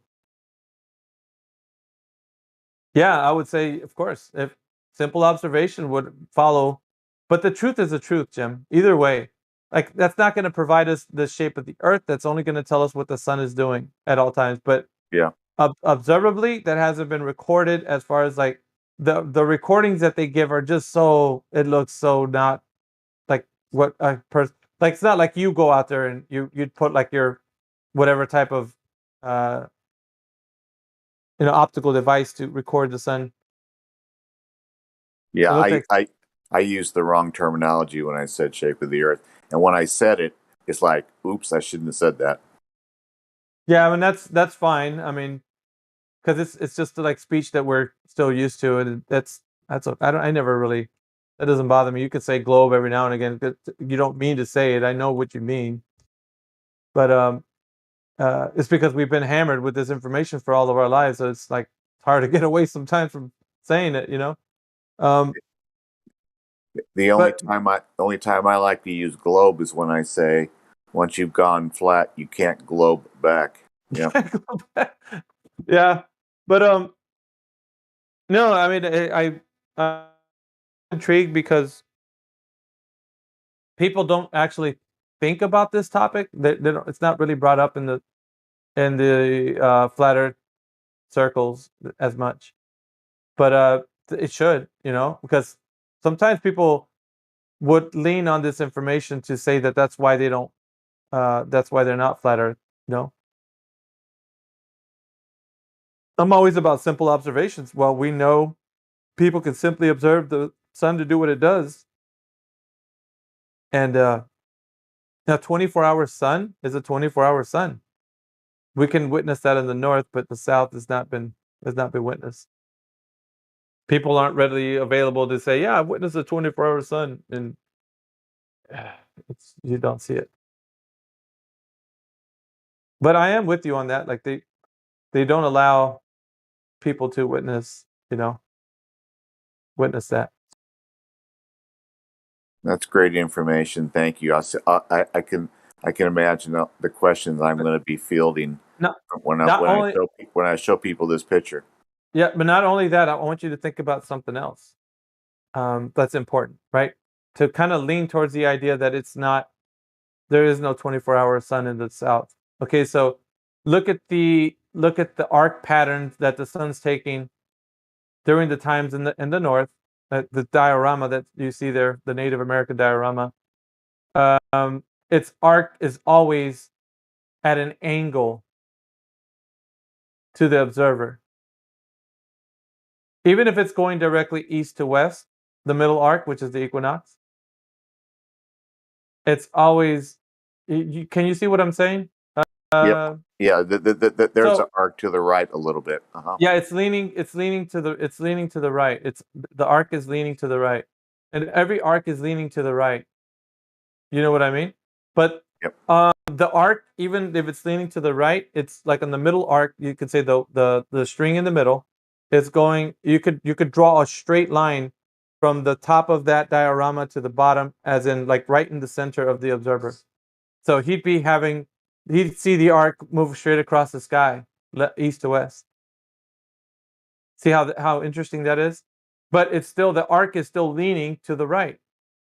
Yeah, the ends of the line are 12 and 6 o'clock, but there's a bend or an arc to the right. Exactly. Right. So it doesn't matter about the arc, but it does to the observer. But because they notice the arc, that the sun is arcing, but the arcing doesn't change the linear path of the sun's path on the ground. It will still make that 12 to 6 o'clock movement straight across, straight down. Does that make sense? Like, makes perfect sense. Thank you. And so we would say this, because the arcs are leaning towards the right, would give us the indication. The observer is looking at it from a standpoint of being in the center of that small little diorama. So that's where you would be observing the sun. And when you're looking at it from north to south, it's leaning. The sun would look like it's leaning away from your observed position, but it still makes the same movement on the ground. The shadows in that. So that it's rising from the northeast to the northwest when it looks like the northernmost arc, whether the big one, right, for us, it'd be the summertime. And you could see it like at maybe what is that?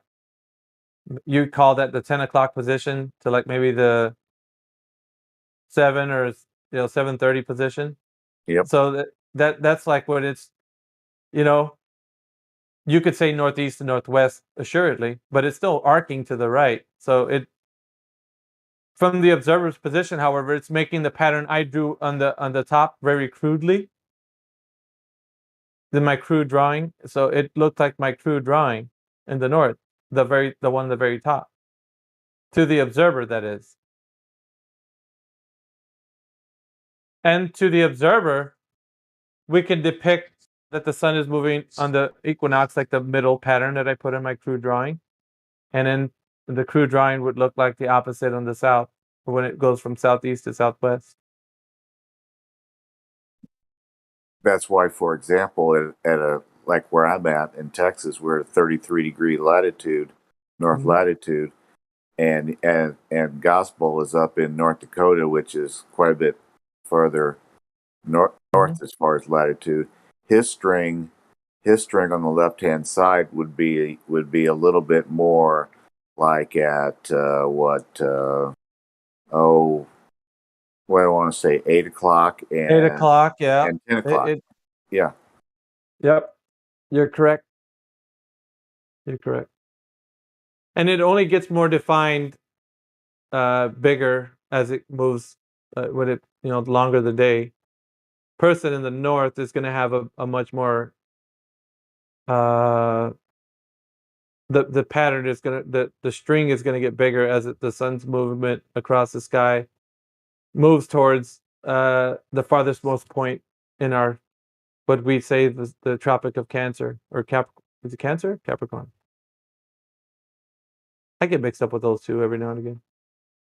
Yeah, I think Cancer's in the north. I think Cancer. Capricorn's in the south. So it's Cancer, right? Okay, so Cancer in the north and Capricorn in the south. So yeah, it'd be more defined for the person in the north until the point where, yeah, he'd see a lot bigger. He'd experience more sunlight than you would in the south. At its northernmost point, reaching Cancer. Well, that is great information. Thank you very much. Yeah. Now you're armed with the information. You could maybe go topple some giants. Perhaps the ones who are still leaning. I mean, there's probably more that somebody would, probably you could expound on it a bit more, but this has been observed by Native Americans, and also I would say ancient cultures would have this particular observations because they always stared at the sky. We don't often do that. This is more of for us, it becomes now just like a hobby. Like it's not like a way of life for us. We don't look towards the heavens to kind of depict, the time of day but these guys had this ancient knowledge of like knowing that the stars were made for signs and seasons. They knew that. They understood their skies. We come at this thing like children, like babies. Like we need to be taught. Like it's interesting, right? From where we were before in our past to now, like we don't look up at the sky and I'll say in regards to like what the heavens are doing. If I was to tell you that the moon, the face of the moon, when you see it come from the east to the west, the face actually stays the same as it moves across the sky, so that when you're looking at the face of the moon from the eastmost part, and then as it moves across the sky, that it actually looks like it's going above your head, and then as it goes to the farmost point in the west, like it's upside down from where it was in the east. But that's exactly what happens. So you're looking at the moon sort of upside down in a way than you would. So it kind of, I don't know, I don't want to say like a wheel because it doesn't rotate like that. It moves like, as if you put your hand to the east, like stretch your hand out like your palm, and like as if you're putting your hand up to in the air, and then just push your hand above your head and then move it like it's going directly above your head and then all the way to the west. It looks like you're looking at your hand upside down when you get to the west. And that's what the moon's doing. Yeah. When you go observe it on the east, it's going to be a full moon, I think, in a couple of days. The 14th, I think. On the 14th, just observe the moon, look at the face, and then you could wake up in the morning or sleep on it or whatever, but watch the moon and the westernmost sky, and you'd see that it'd be like up how the face looked like when you saw it in the east from your position on Earth. And I'm saying, don't believe me. Like, go and see it for yourself. I think that's interesting. Because I've always told people that it does that. Like, from your eastern sky to your western sky, your face will be like upside down from where you saw it on the east to the west. Because you're just making this observation. You're not like theorizing what it could be doing or what you're just saying, just watch it. Just look at it.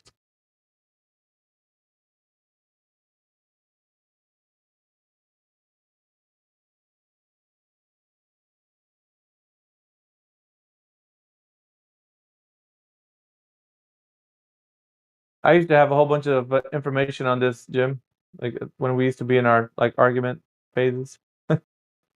Yeah, But, it is really, really awesome what you've shared. I'm going to run. It's almost 9 o'clock here in Texas. I'm going to run and do some things, and all right, Jim.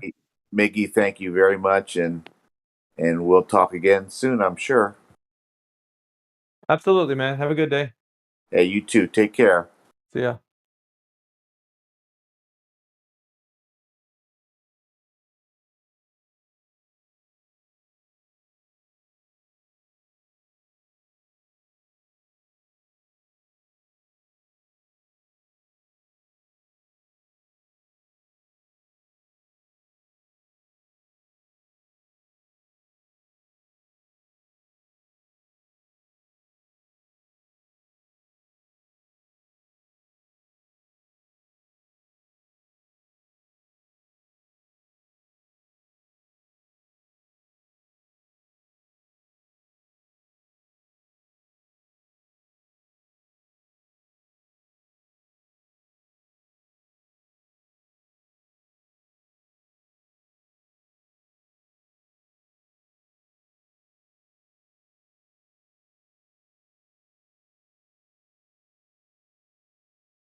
Well, I'm off, gentlemen. You guys have a good day.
Props.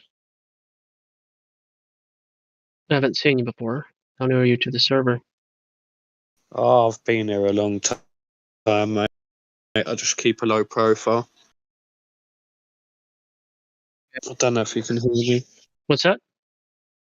Oh, can you hear me, can you? I'm on the mobile, yeah, it's a bit sketchy. No, I can hear you great. Hey, what's up, man? Yeah, no, I've been here a while. What's your knowledge of cosmology? Oh, dude. I wouldn't say a great deal, to be honest. There's so much to learn, but I'll utilise common sense. Really, that's my way of navigating information, really. Sorry about the kids in the background. One sec, let me sort them out. You're fine. It's not even being picked up. Oh, is it not? Yeah, they're going crazy at the minute. Yeah, I can't really hear anything. I'll let them have their fun. I've shut the door now, so that's all good. Gotcha. But yeah, cause I've learned so much, dude. I've got monkey brain at the minute. I've got to learn to untangle it a little bit. I don't know if that makes sense to you, but it does interest me a lot. Well, I guess I'll be more specific. Are you aware of how the globe has been falsified? Yeah, there's so much more evidence. I don't even like to say the word globe. There's so much evidence towards Earth being flat than round, to be honest with you, dude. And I'm one of these people. I don't even believe they've been to the moon, because I'm not being funny. What was it? Apollo 19. They said the first thing they see was a big green light on the moon. So why are they taking dowdy pictures of like what you would expect them to take a picture? And why haven't they flipped the telescope round and shown me Earth anyway? That's what I don't get. So there's just look, it might flat. I don't know whether it's flat. Obviously, do you know what I mean? It's probably all kinds of shapes and sizes, but it's more on like a plane. If you can imagine what I'm trying to say here. Sure. I just don't believe. Who goes to the moon, right, and then destroys all of, they ain't got that technology now to get back there. Yet you got people like Musk that would by now would have a more advanced method of getting there, and he ain't got there yet. And not only that, I'm a believer in toroidal fields. I believe they're called Van Allen belts. I don't even think we can break through them, dude. That's why the ISS is just sat right at the top, just beneath that. So and that's even if that's up there as well. I'm not being funny. Some of the things I've seen of NASA, they're all on strings and stuff with green screens and all of that. Yeah, they've been caught bang to rights, dude. And some of the things that I've seen, where like they're using 3D technology. Obviously, they got all of the technology there. We just ain't got it. They feed it to us in dribs and drabs simply through money, obviously. But I don't know, man. I don't think we've even got close to reaching the moon or these kind of things. The only thing that makes me question things is that when I look at the moon, it's round. Do you know what I mean? And when I look through the telescopes at Mars, etc., everything looks round. So, to me, that doesn't necessarily mean to say that is round. No, there's some things that can happen with what's the word I'm trying to think of now? Like it's an illusion as such. Do you know what I mean? Okay, for instance, like a great example was the sun. Like a lot of people think the sun sets. The sun never sets. The sun just moves too far for your eye to be able to pick that up. So it looks like it's dipping. Do you get what I'm trying to say there? For sure. So this is why I ask people the question, what on earth makes you think that the things in the sky are the same thing as the earth?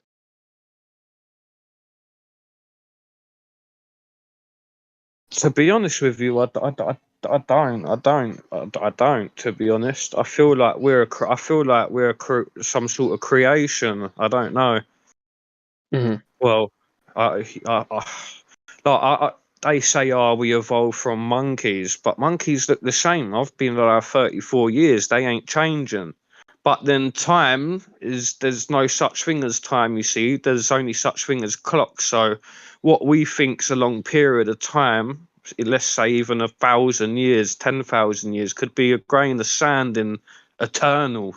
Did you get what I mean? So I don't know whether me personally, I think like a meteor or some sort of comet came and wiped out the civilization that might have been a lot more advanced than us, but primitively. I know that sounds stupid, but there's evidence of giants, elongated skulls, dinosaurs. You know that I'm not being funny. The calling cards are in plain sight with the pyramids. We, as humans, still don't know how to build a pyramid. And if you look into the pyramids as well, they're really they are something else. I mean, look at the Pyramid of Giza. There's like, I don't know what, some sort of like shuttle room that like literally lines up with Orion's belt and things like that. And it was so cool that when people used to die back then, that'd be a shuttle to the soul. Don't quote me on that. That's not my words. This is just the information I've gained over time. But I don't know. There's a lot to learn. Me personally, I don't think we're living on a round surface. I just don't. And I'm not trying to be rude, you know. I'm not trying to be rude to people that believe the Earth's round. Like, that's cool. You can have your opinion, but sure, neither are we. Yeah, do you know what I mean? But me personally, dude, from the evidence I've gathered, there's more. There's more that says we're in a firmament more than anything. A firmament. So we could actually be like a star in a glass as such. You know. I don't know if you've ever seen that star in the glass. It's basically a vibration that creates a bubble. Sonoluminescence. So there's some interesting stuff out there. There's a lot to learn. It interests me more than watching the news, put it that way.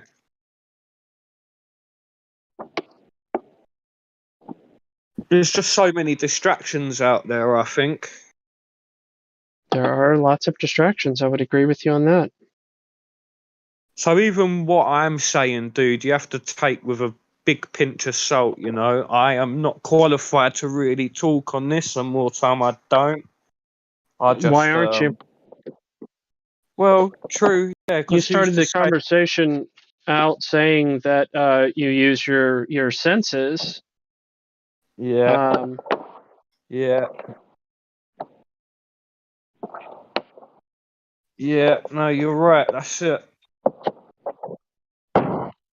I mean, look, dude, I'm not perfect. Me.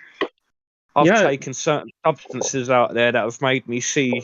I just know there's more to life than meets the eye. I've been to some magical places, and I know that sounds crazy. I've heard lots of people talk about such things. I've done DMT here's an interesting. Every time I hear this phrase, I always chuckle inside. Have you ever heard anybody say, "I am perfect"?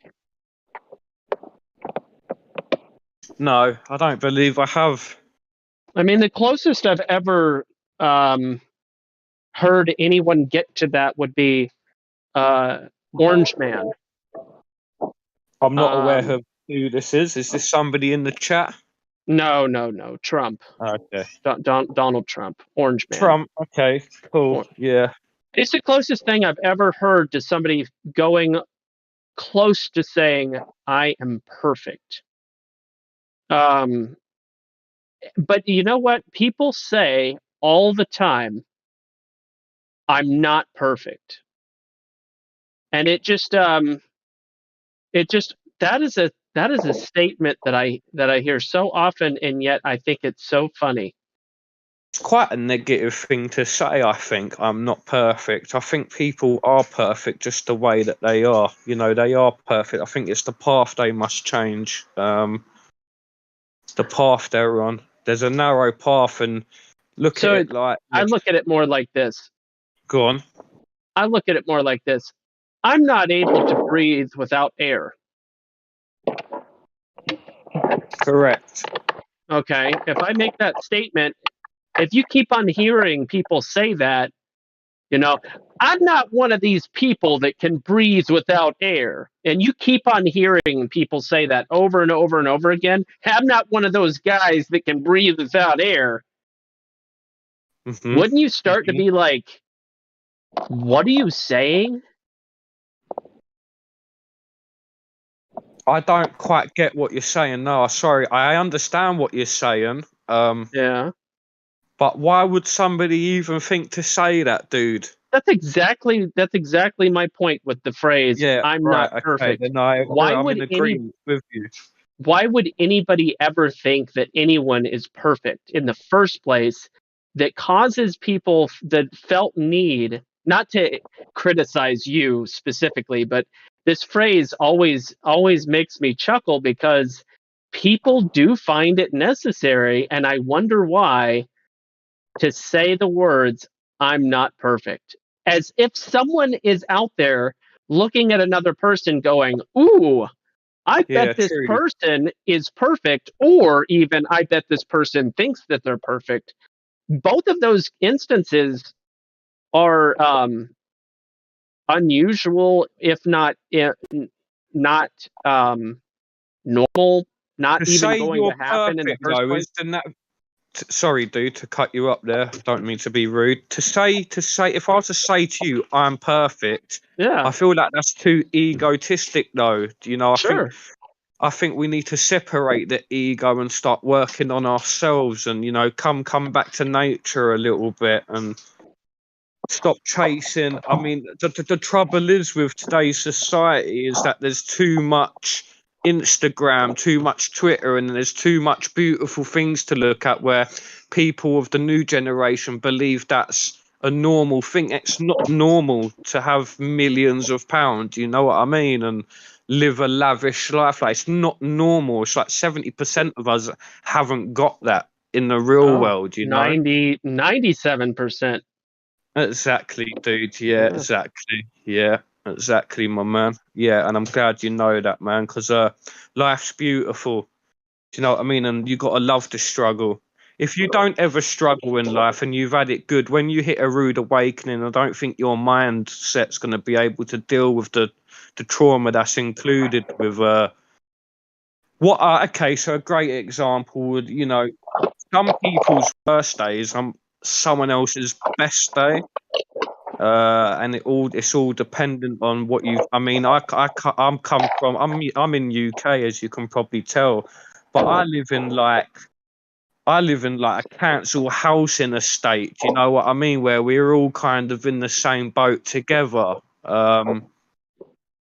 So we all go through a lot of problems as such because we're trapped in the system. You see, and that's what's heartbreaking. And I'm getting tired of people saying, yeah, but props, they only do it for money and power. But I keep saying to these people, no, they've already got that because they're the ones that created the money. They already got the power. So they control you through everything that you see on the news, even with religion, Bibles. It's all separation, segregation and things like that. And they're literally sitting there laughing at us. Like, mate, I could be wrong from saying this, but in like 1,000 years from now, I can see the poor dying out. It will be literally a rich man's playground rather, and they'll be collaborating with AI. The thing is with AI as well, why they're going to outdo us is because if AI can think for itself, it's going to give us some sort of answers as to how pyramids are here, etc. And so we don't really want them having all of this knowledge and us lot trying to dig so deep to figure it out, you know? And then you get called a whistleblower when you do that and end up going missing. So it's a it's a spiritual war that is taking place at the moment, I would say. Or maybe I'm just jibber jabbering. Mum, like I said, my mind's just I'm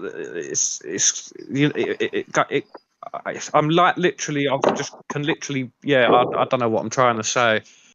There's just so much that I want to know. I want clearance on it, clarity on it. Mm-hmm.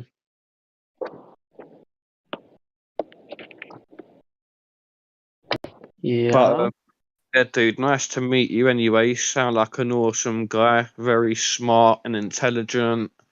So I'm here to learn off of you guys. I don't necessarily want to do the talking. I'd like to listen to the people that know. I mean, you guys have been in the game now for a while. You've probably come across so many different people and had so many different debates, and sometimes you just can't beat them because they don't allow themselves to be beaten, even though they know deep down they're wrong. I've seen photos from this chat room where a fella's taken a picture with a P1000 camera, and he's literally in Texas, and he looks all the way across the lake or whatever it is, and dude, he zooms right in, and the shit don't bend. You know what I mean? There's no, it's straight it's straight, bro. Do you know what I mean? And once you're going that distance, there should be some sort of curvature. I think that's the word I'm looking for. There should be obstruction. Yes, you shouldn't be able to see what he's zooming in on. You can see the bloody light flickering, dude. You know what I mean? It's there. It's there. It's like, just like I said, we don't see that because the eyes don't show us that far. You need something powerful like that to get you that distance, and it's still there, dude.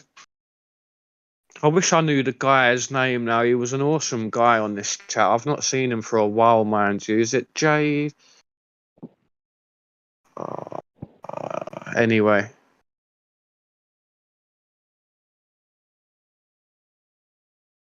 Maybe he's been deleted, banned, probably. More than likely he got banned because he was doing his job. He was actually out there doing it and showing us, and I think he might have got himself in trouble. No, there's people on this server that have done their own observations. Yeah, their own observations. That's it, dude.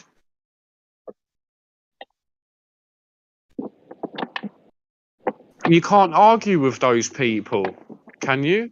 Can you argue with those people when they've got evidence right there? No, there's evidence that you can do on your own. There's evidence all over the place. You can make your own observations. You can see other people's observations. Dude, I'm ex-military, right? Mm-hmm.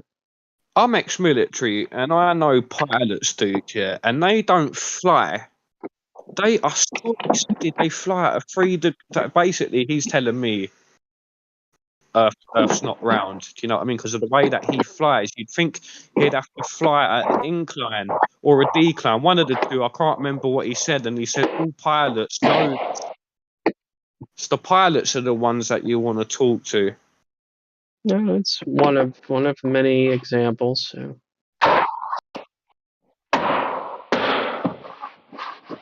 Flatty, you doing lots of work there?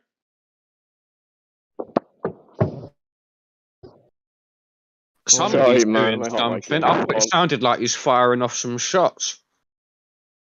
I'm putting the car back together. I'm sorry. They're fine, man. Hey guys, carry on. Summer Island. Yeah, in all honesty, I've just come here to chill, say hello. I've not passed through for a while. Yeah, I was just coming to say hello, really. Spread some love, man. Do you know what I mean? Spread some love, some light. Try and make people feel better if they're having a shitty day. And I'm genuinely here. If anybody wants to talk about anything, man, I'm the guy for it. I've got a purpose in life, and that's to help people. That's my payment. I've been through a lot, dude. You know, I've lost my partner's died in my arms. I've got 4 kids to bring up on my own. You know, things like that. So it's given me a rude way. I know everybody's going to go through this kind of stuff, but it happened real too early for me. So it's made me just, you know, become humble as such. I've been humbled. I was a hothead before, thinking nothing like that would happen. What I watch in the movies, that ain't going to happen to me. And then when it does happen to you, it's a big wake up call, dude. You know what I mean? Mm-hmm.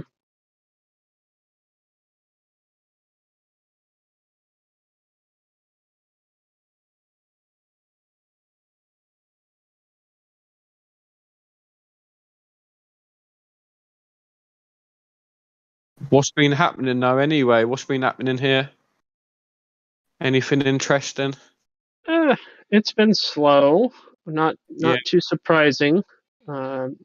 There's very few people that are willing to defend their globe beliefs these days. Yeah, I know. But we have fun conversations from time to time.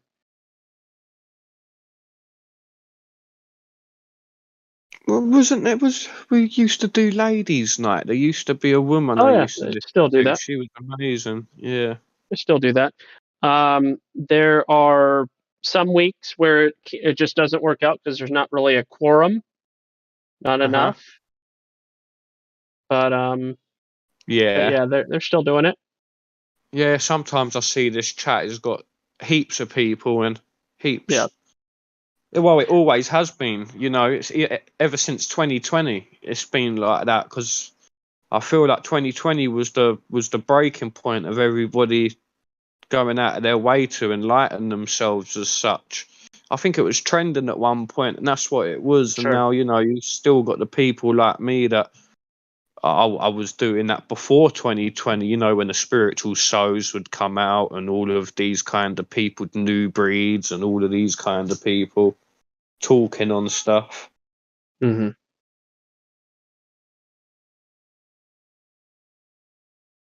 Duality, man. What can I say? Yeah, well, thank you for sharing. You're welcome, my man. You're welcome. Thanks for talking, listening. I think I'll mute out and let you guys get on with your business. And yeah, I'm here if you want me. Cool, yeah. Okay. All right, my guy.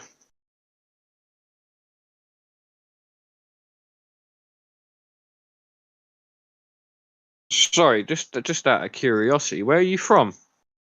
America. I've lived all over.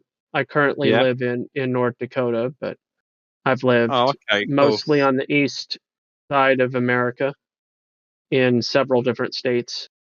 You ever been near Yellowstone caldera? I haven't been to the Yellowstone. No. Yeah, that's quite interesting. Yeah, heard good things. It's on the list of potential. With the big volcano. Yeah, I can't wait. One day I'm coming over to visit you guys. Not you. I'm coming over to visit the country. The place is so small. There's not much to it. Whereas in America, there's just so versatile.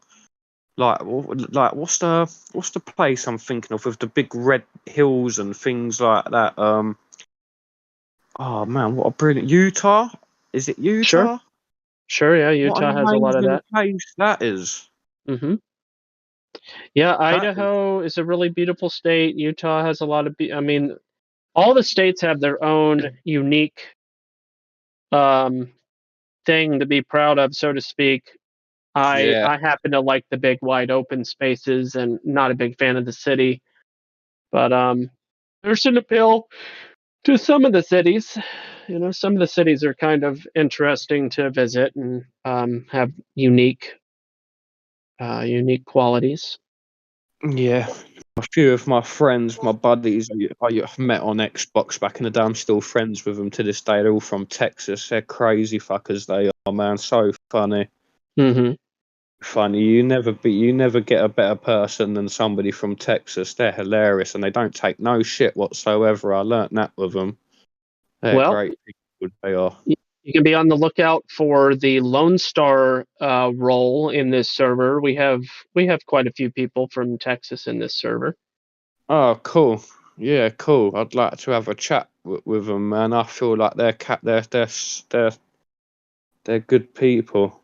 But then I like all people. I know you're in America, but you guys are so close to Peru, and that place holds so many mysteries. And I mean, look at the Amazon, for instance. We don't even, and especially when they're using LiDAR now, where they're cutting back for soya. What is it? Soya, whatever I'm trying to say. But basically, they're cutting back, and this LiDAR technology is picking up structures that says there was a big civilization there, yet they said there was never really any of that there.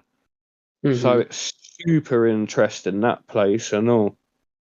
Sure. It's a very spiritual place. Yeah, a lot went down in South America. It continues to be an unusual continent. It is the only continent that doesn't have a mystery school. The mystery schools of Babylon, where they devote themselves to esoteric teachings and occult teachings. South America is the only continent that doesn't have one of those. I find that a little interesting. It might be insignificant and unimportant, but I wonder why that might be.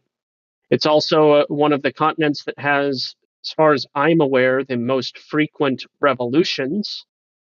Right. It is a continent that has a lot of agrarian, more than most. I don't know. A lot of what? Sorry, a lot of what?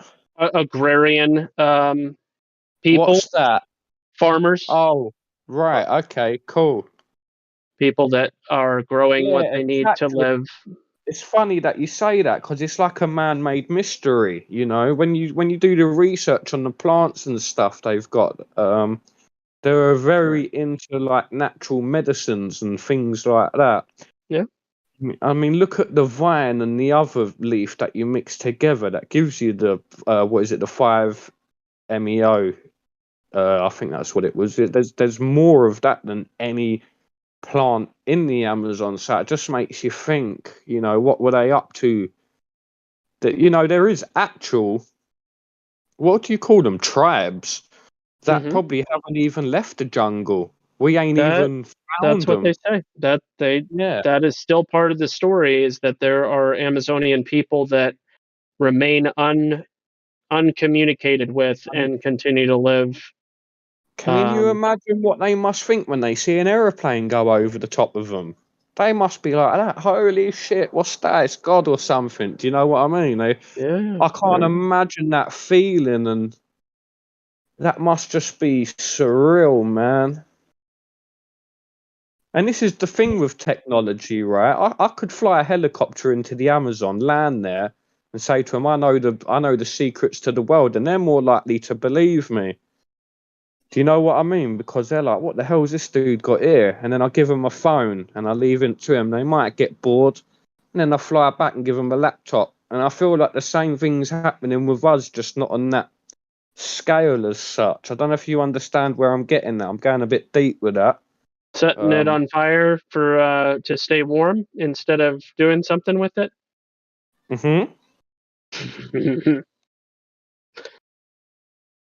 Yeah. You ever seen a battery fire? I haven't. Batteries can be pretty wild. They would freak out if they tried to do that. Yeah, here I'll put. There's a video I watched recently. Battery fires can be brutal. An actual battery, like an actual battery here, yeah.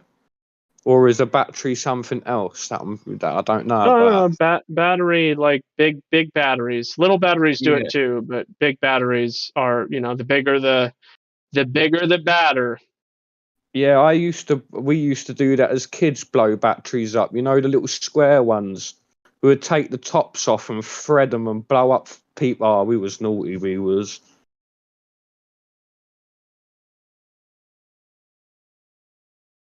God, they make a bang as well. I tell you, it's like a grenade going off. Mm-hmm.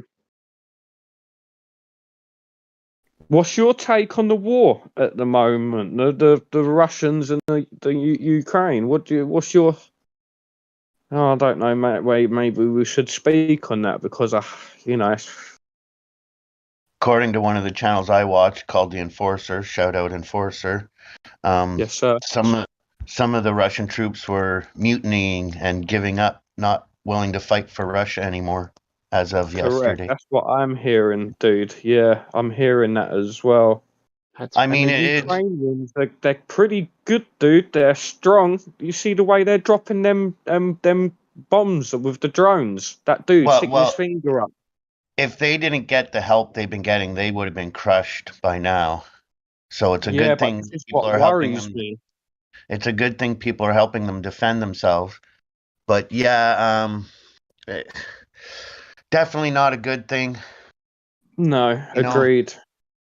Shouldn't I be just don't invading want. another. I think Putin's a little bit sick in the head, and this is his last hoo-ha. Do you know? I mean, what I'm worried about is an EMP though going off because obviously my country helps the Ukrainians. You see, and I live near the city, and if we was to get EMP'd, it would cause a state of emergency over here. We weren't because a lot of people are so technology orientated.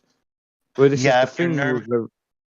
If you're nervous about that, you want to get a Faraday box, and Right. there's certain electrical parts on your vehicle that'll get zapped when it happens. That if they're in that Faraday box, will be protected. You just swap it out. You'll have a vehicle after the EMP goes off. And that's what you would want, dude, wouldn't you? You need to. I'm not. I don't know the percentage of that's going to happen, but dude, am I willing to take that risk? I want to be a survivor. Do you know what I mean? I want to survive and do the right things. Yeah, I'm a prepper, so it's better to have it, not need it. Prepper, Need it, dude. not have Perfect. it. So you build a Faraday case, throw a few communication devices in there, that electrical part you need for your vehicle in case it happens, and you've got some peace of mind. Oh, I even would like something like that for my PC, to be honest with you.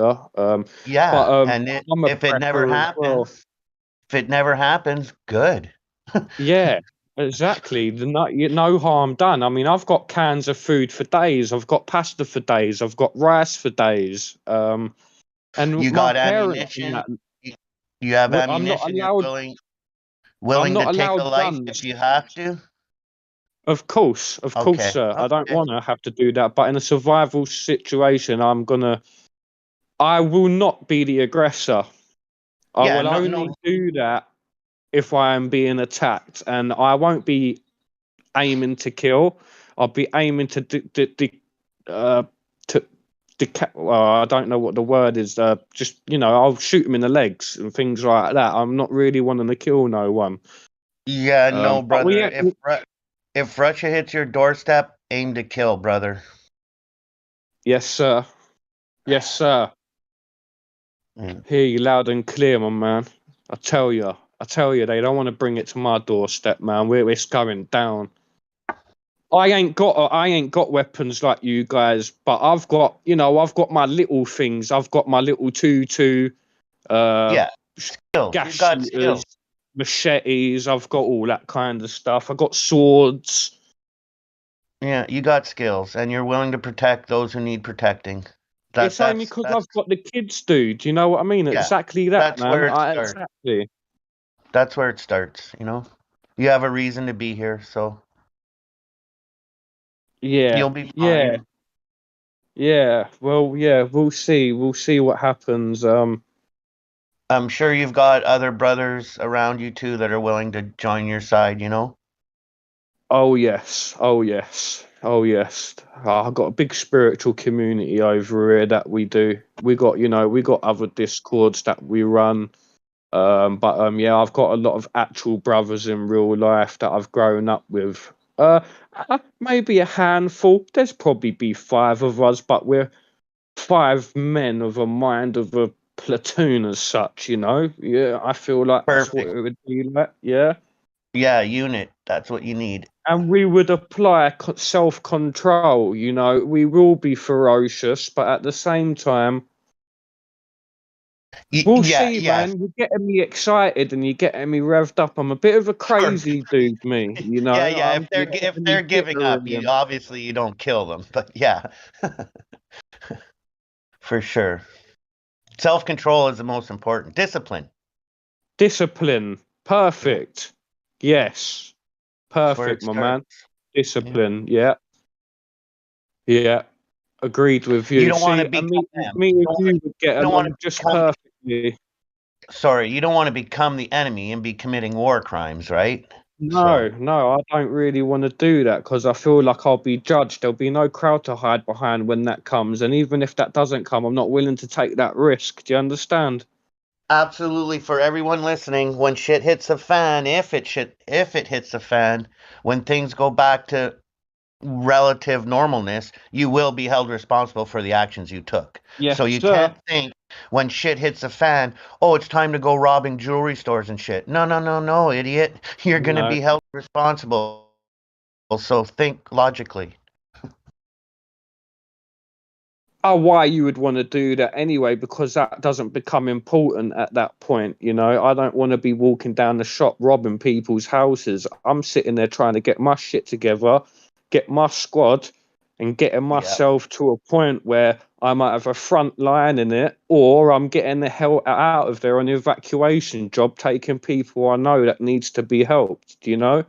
Community support as such. Yep. And you need to learn the art of disinformation, whatnot, because there will be traitors. You know, you have to be able to give information to people you know that are talking potentially with the enemy that's incorrect information. Yeah, man, that's such a good point. That is such a good point, and that's happened every single time a war's broke out. That exact thing happens. What you're saying there, because people just don't know what to do, and I understand now. But you do not become a traitor to your country and your people, man. Not when. Look, Russia are the enemy, dude. I'm sorry to say it, man. They are the enemy right now to And all of us. if they team up with they team up with the big China, oh boy. Oh, dude, now you're talking business. I know, right? Don't sleep on China. Fuck me, the size of them. Yeah, it'd be pretty silly to turn a blind eye to that. Well, it's because of how their technology is just you know, some of the nukes and stuff they've got. God, man. You would not want that dropped on London. I tell you, it would wipe out the whole of London. Excuse me. Nah, cool. With any luck, with any luck, and I know luck is for leprechauns, but with any luck, you know, we'll be preparing for the worst, but we won't have to go there. Yeah, but there's nothing wrong with prepping, dude, man. There's no, I've almost nearly dug up my mum's back garden and put, you know, you get them steel, you know, like construction boxes, the metal ones. I was thinking about putting a few of them underground. You know what I mean? But they're still quite expensive to buy them, you know. So this is the problem. You can rent them, but as soon as they know I'm burying them, I don't think they'd be too happy about that. But yeah, I wish I was in a position to do that, have an underground bunker of my own. I wouldn't be in there hiding though, my dude. That's just my safe haven. Say if they were like you know, like the Vietnamese, they got their underground tunnels. They weren't great at battling as such, but they were smart in the respect that, God, man, can you imagine being underneath the enemy? Yeah. Like with their little fucking, and they pop up while you're sleeping and nick your rifles and fucking stab you and all that kind of shit. Excuse my language, by the way, everyone. Unfortunately, it's just the way that I am. I try and I swear, yeah, I curse a lot, but yeah, sorry, I do apologize in advance. I take this stuff real. Do you know this is real to me? Yeah, you're okay, when brother. you've got that heart, do you know what I mean? I'm a fighting man, at heart, yeah, for the right causes though. You're okay, brother. age restriction is 13 and over in here, so pretty sure they've heard it. And if you're under 13 and you're hearing it, you're going to hear it somewhere anyways. But yeah. Yeah, you shouldn't. We just really call it do. sailor talk. Yeah, I'll Tell the try calm sailors. down. It's only because I've met you, and you know, you're giving me that energy. You know, you've literally made me feel like a warrior, and I've not even done nothing yet. It's Well, just because that's I know good. there's people like you out there that I can combine arms with, you know, and I just feel like that's a brotherhood more than anything. Amen. I'd rather you were a warrior in a garden than a gardener in the middle of a war. So. Wow, I love that. I'm writing that down. Give me that again. I'd rather you're a warrior in the middle of a garden than a gardener in the middle of war. In the middle of a war. Wow, man, that speaks volumes. That one, man.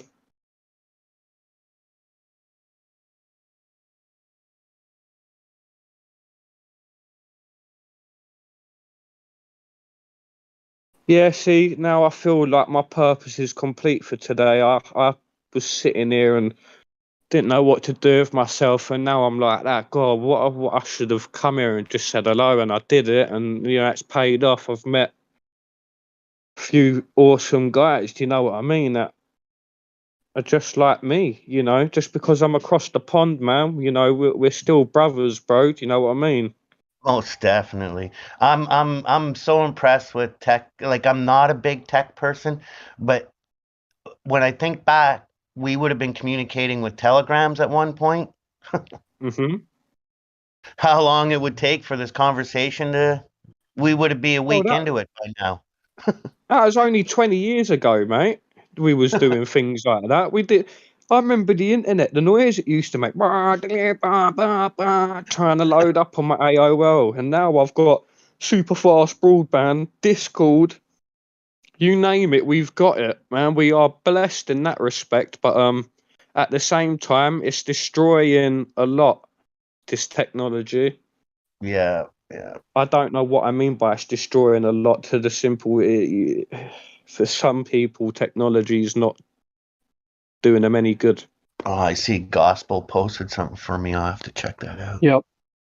It relates to what you were talking about with the gardener and the warrior. Nice, thank you. It's hilarious. Where's Barricade this going? Where do I see this stuff? Live stream voice text. Live stream voice text. Where's that then? Let's have a look. Oh yeah, I see it. All right, cool. Let's have a look. Yeah, it's only like two or so minute video. It's pretty short, but it is hilarious.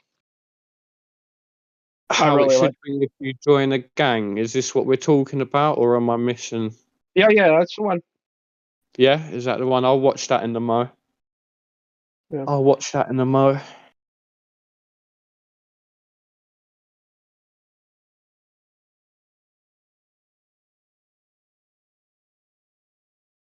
Yeah, maybe I'll get myself out of UK one day. I think I've been born into the wrong country. I don't know if anybody's ever said that to you. I love the country, Sure. but I just feel like it's not the same anymore. Mm-hmm. Thanks, darling. That looks beautiful. Is that stickers? Well done.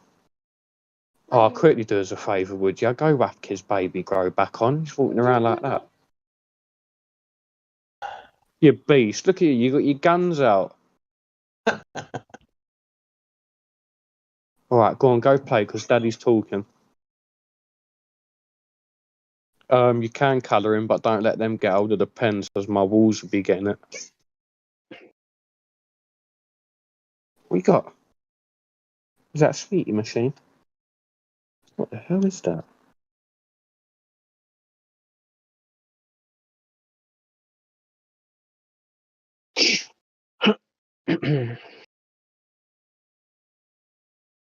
Say hello, guys. Say hello. Hello. Hi, everybody. Who are you? Don't say that. That's not how you greet people. Say hello properly, please. Well done. Well done. You can have. I can give them to Mummy in everything I can, and Dad's going to cuddle me and kiss me. Yeah, Mummy's busy at the moment, isn't she? You got your own football team over there, eh? Oh, dude, yes, sir. They keep me young, that's for sure. Beautiful. It's lovely as well because I'm military man. I'm like, all right, troops out of here, let's go. Do you know what I mean? And they're all listening because I'm strict, but at the same time, I do want them to be kids. But I because I've got 4 on my own, I can't let them run a.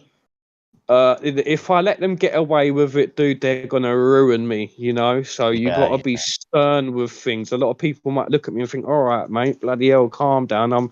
You don't worry about me. You know, I'm doing my thing over here. I'll bring up good kids. Do you know what I mean? Respectable kids.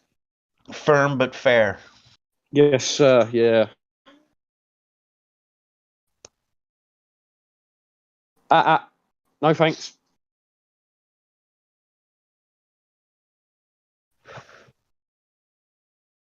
Yeah, it's fun. It's fun. It's fun. Truth Flatters. Yeah, I'm gonna check. Sorry, I'm just speaking with the gentleman in the live stream voice text right now. I'm gonna check that out in a minute. I'm just speaking with this gentleman for now. He was he put a red pill on that thing that Gospel posted in the live stream. Yeah, Barricade Garage is super aware of all the deceptions. For anybody that's sitting looking at the news, worried, I recommend Barricade Garage as a good guy to ground you back to reality. He's an encouraging guy because, well, he said no to the things, and had to find a new way to make money, and from nothing, really, was able to really create a pretty booming business in regards to wood.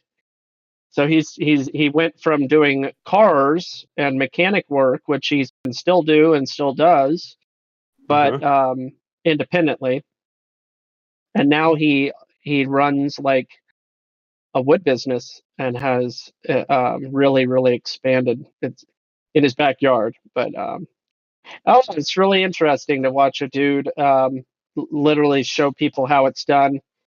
And then, of course, he's got his garden and stuff, and he's not what you. He breaks the mold a little bit. He doesn't fit the stereotypes and all that good stuff. It's pretty fun. Cool. I'm gonna check it out afterwards. He's a really good communicator, and he exposes the false dichotomies and the Hegelian dialectics and all those sort of deceptions. Good guy. Hegelian dialectic, yeah, that's something that interests me. Problem, reaction, solution. Mm-hmm. Yeah, I'm gonna mute out. I'm gonna watch this guy. I'm gonna subscribe to him anyway because that's all I really focus my knowledge around is people like that. Yeah. There was an Englishman I used to watch actually. What's his name? Annan. Oh, what's his name? He's been deleted now, mind you, but he was great. He used to show you everything to do with flat Earth. It was called The History of Flat Earth or something like that. Well, are you aware of Hugo Talks? No. Hugo Talks is a pretty good channel. Another one of those guys. What's that? If you can put up as well. What do you know? Angry Catfish Briggs or something like that. He was quite good to watch. No, I hadn't heard of that one. But yeah, I'll post Hugo Talks channel. Hugo talks a lot about current events. But I don't know. I've enjoyed his content. I'll post it.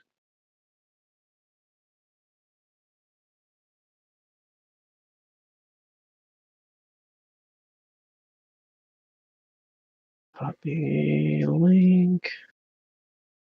That and. You guys ever heard of Norb's World?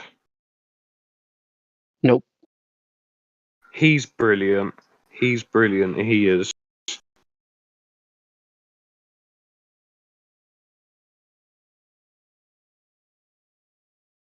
Am I allowed to post stuff in this live stream voice text? Yeah. It might not embed, but yeah, you have the ability to post stuff in there. Because there was a book I read recently. It's called The Kabbalion, and I thought that was brilliant. Oh yeah, occult. Yeah, it's occult writings. Yeah, it was absolutely empowering to listen to. I'd done it. I was listening to it on YouTube actually. Yeah. It ties into the Mystery Babylon teachings. A lot of people are into demon teachings and stuff. What's that? The Master Key system I listened to, that was amazing as well. Was that Hegel? Something Hegel? Hegel, the German philosopher. Yeah. Yep. That's who I was referring to a minute ago. Yep, those writers are behind every lie in history. Yeah, they know Plato they love, then as well. What's that? Plato and sure. Yeah. Yeah. The occultists specifically are the propagators of lies throughout all time, including the globe lie, but also the lie of evolution, the lie of relativity. There's more, but I'll just stop there. The occultists love those lies. That's what they eat, drink, and breathe. Yeah. All right, I'm gonna mute out. I'm gonna watch this video, how it should be if you join the gang, and then I'm gonna get back to you with my verdict on it, if you don't mind. Yeah. How do you mute out? Right, yeah.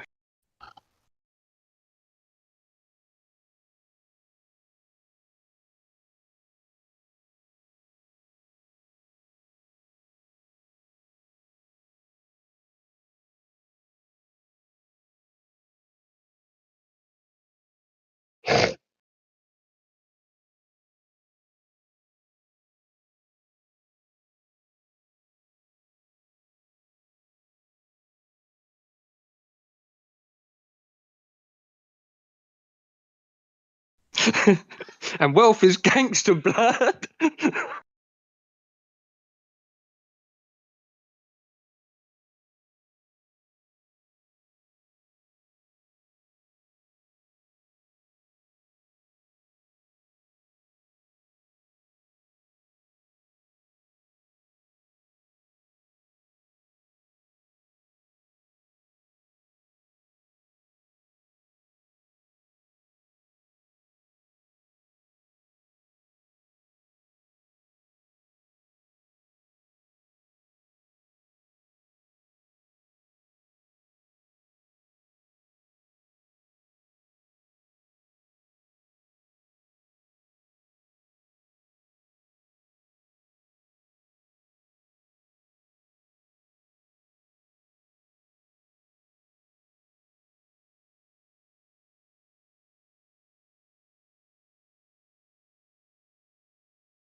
And this gonna put some hairs on your chest. Yeah.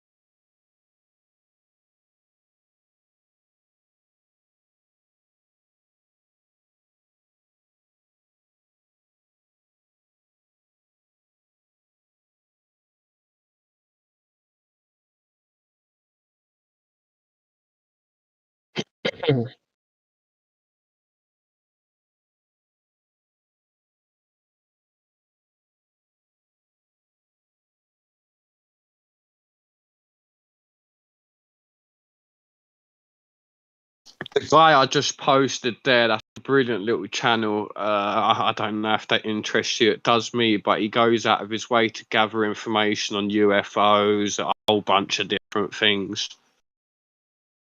Quickly give it a click. Check it out. Maybe Most of the people into UFOs are globe believers, and they think that NASA is some type of cover up for hiding aliens and stuff like that. I think that some of the UFO people out there will be the first to be deceived by the fake alien invasion and stuff like that. Fake cat, what's that, like Project Bluebeam or something like that? Yeah. Yeah, where people will exactly, because they believe anything. That's the problem. But saying that, do give them a look though, because I find some of this stuff interesting. Obviously, I'm not a believer of a round planet, so they can do. I'm not here to take their information. I'm here to just look and observe what they're showing me that's happening around the world. I see it. I'm looking at the channel. Yeah, take a quick look, please, my man. Yeah, I've I'd got love a you few to. channels like that I see what people are paying attention to, and looking at the popularity level of it and all those different things. And yeah. Well, 40% of alien abductions, if you go with this alien side of things, end upon prayer or saying Jesus' name. So the true ontology of what these aliens actually are, if anything, if we want to go down that track, appear to be demons from hell, as opposed to some sort of biological entity.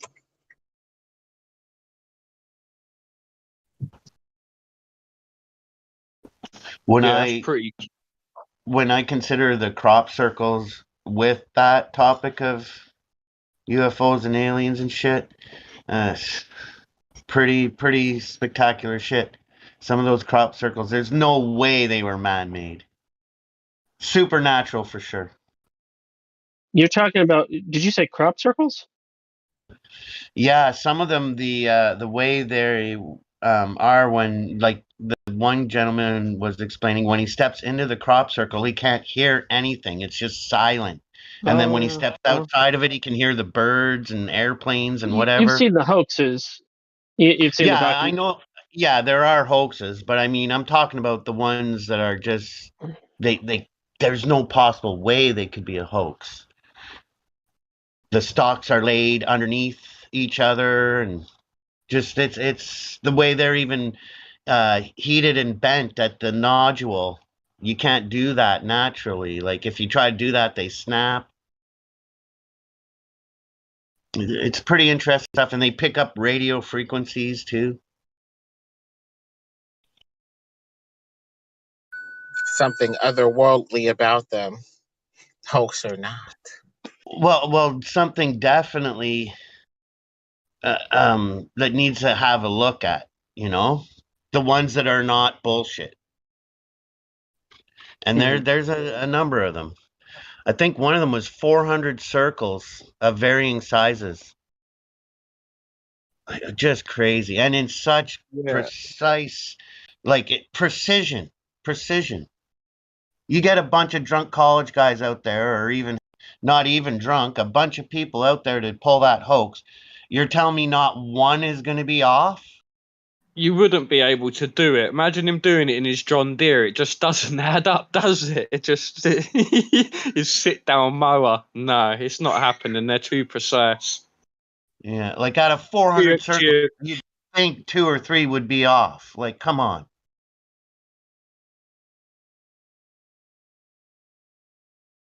Yeah, geometrically perfect in every way.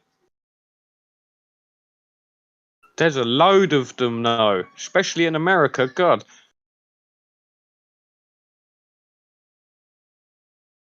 You got figures over there as well that you can see from space, over by Yellowstone caldera. Actually, it's over them ways. Some strange stuff out there, I tell you. That Mr. MB333, I was subbed to him on another channel already. I subbed him on my backup channel as well there today. Yeah. Yeah, I am genuinely trying to bring you what I think you guys would actually like. Bright Insight, on the other hand, he's just phenomenal. Like, he's just likable, and he talks about the eye of Sahara, the ricochet structure. He believes it could be Atlantis. And to be honest with you, when I watch his videos, he's catching my attention. Yeah, he's caught 1.3 million people's attention. Isn't that interesting? I think it has the Yeah. same number of rings as Atlantis was fabled to have, like 2 or 3 inner rings or something like that. And Correct. it is very interesting. It appears to be more or less in the same location. According to old maps, that whole area was covered over with water and called Atlantes on some of these maps. So perhaps Atlantis was there at one time. Atlantis on the map, yes, sir. You're right. I've seen that map, and it was called Atlantis. There, what they believe happened is water come from Egypt area and wiped out the whole. Because apparently Sahara was green, beautiful. But you can even, and also not only that, when you look at the pictures from the satellite, them white spots is actually salt deposits. Now, how do you get salt deposits in a desert? Well, there must have been sign of water, and all of them rings, and it's the perfect size. What the Lost City Atlantis, the size of that is, Jimmy's amazing. Oh my god! Yeah, But something really interesting. I think they said through a bunch of volcanic upheavals that the level of the land raised more and more and more, something like that, and the water washed out, and it became this muddy shallows after the catastrophe that happened there to kind of destroy Atlantis, something to that effect. It's very interesting. I just posted in Discord Greening the Desert. His name's Jeff Lawton, and he's got some definitely earth-changing information to share with the world. He talks about food forests, like you can plant a food forest in your backyard, and he's just a really smart guy. Uses 1/5 of the water that average people use for their gardening.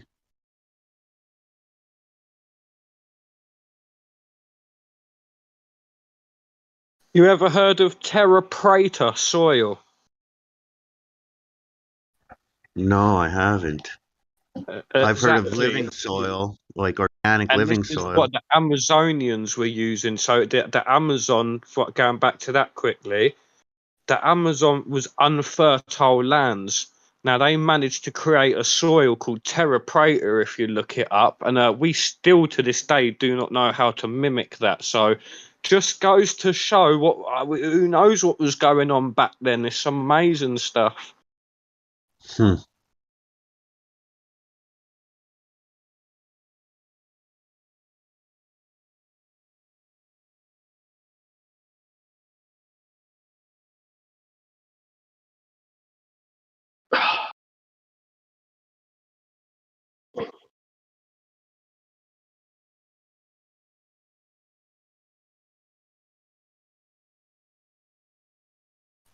Yeah, I think that's definitely a first step, is growing your own food. And it's therapeutic too, gardening. Very calming. And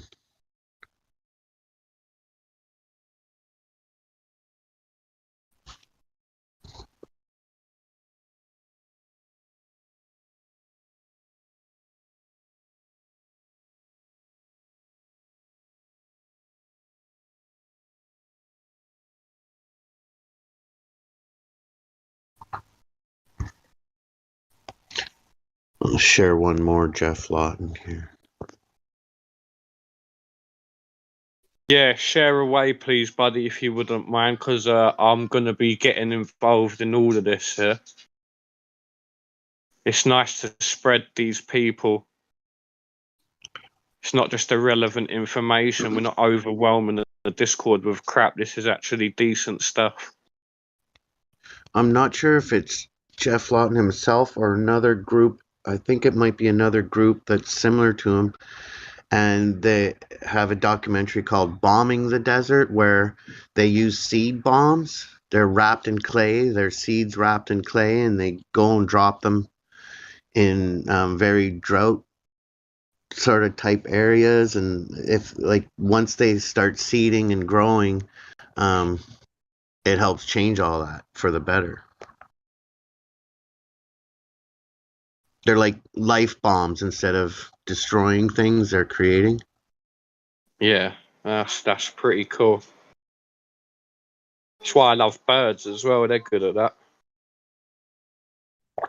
Yeah, I kind of can see that idea that birds have helped to transport different vegetation. I could see that. Yeah, same. Yeah, I think that as well.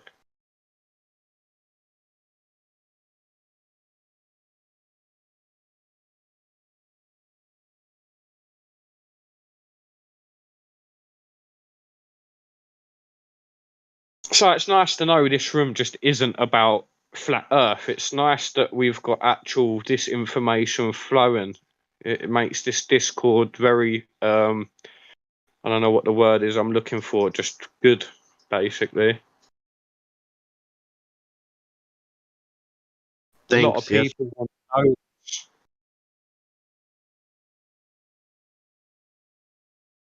Yeah, we Good we variety. we Sorry. want to be informed, not influenced.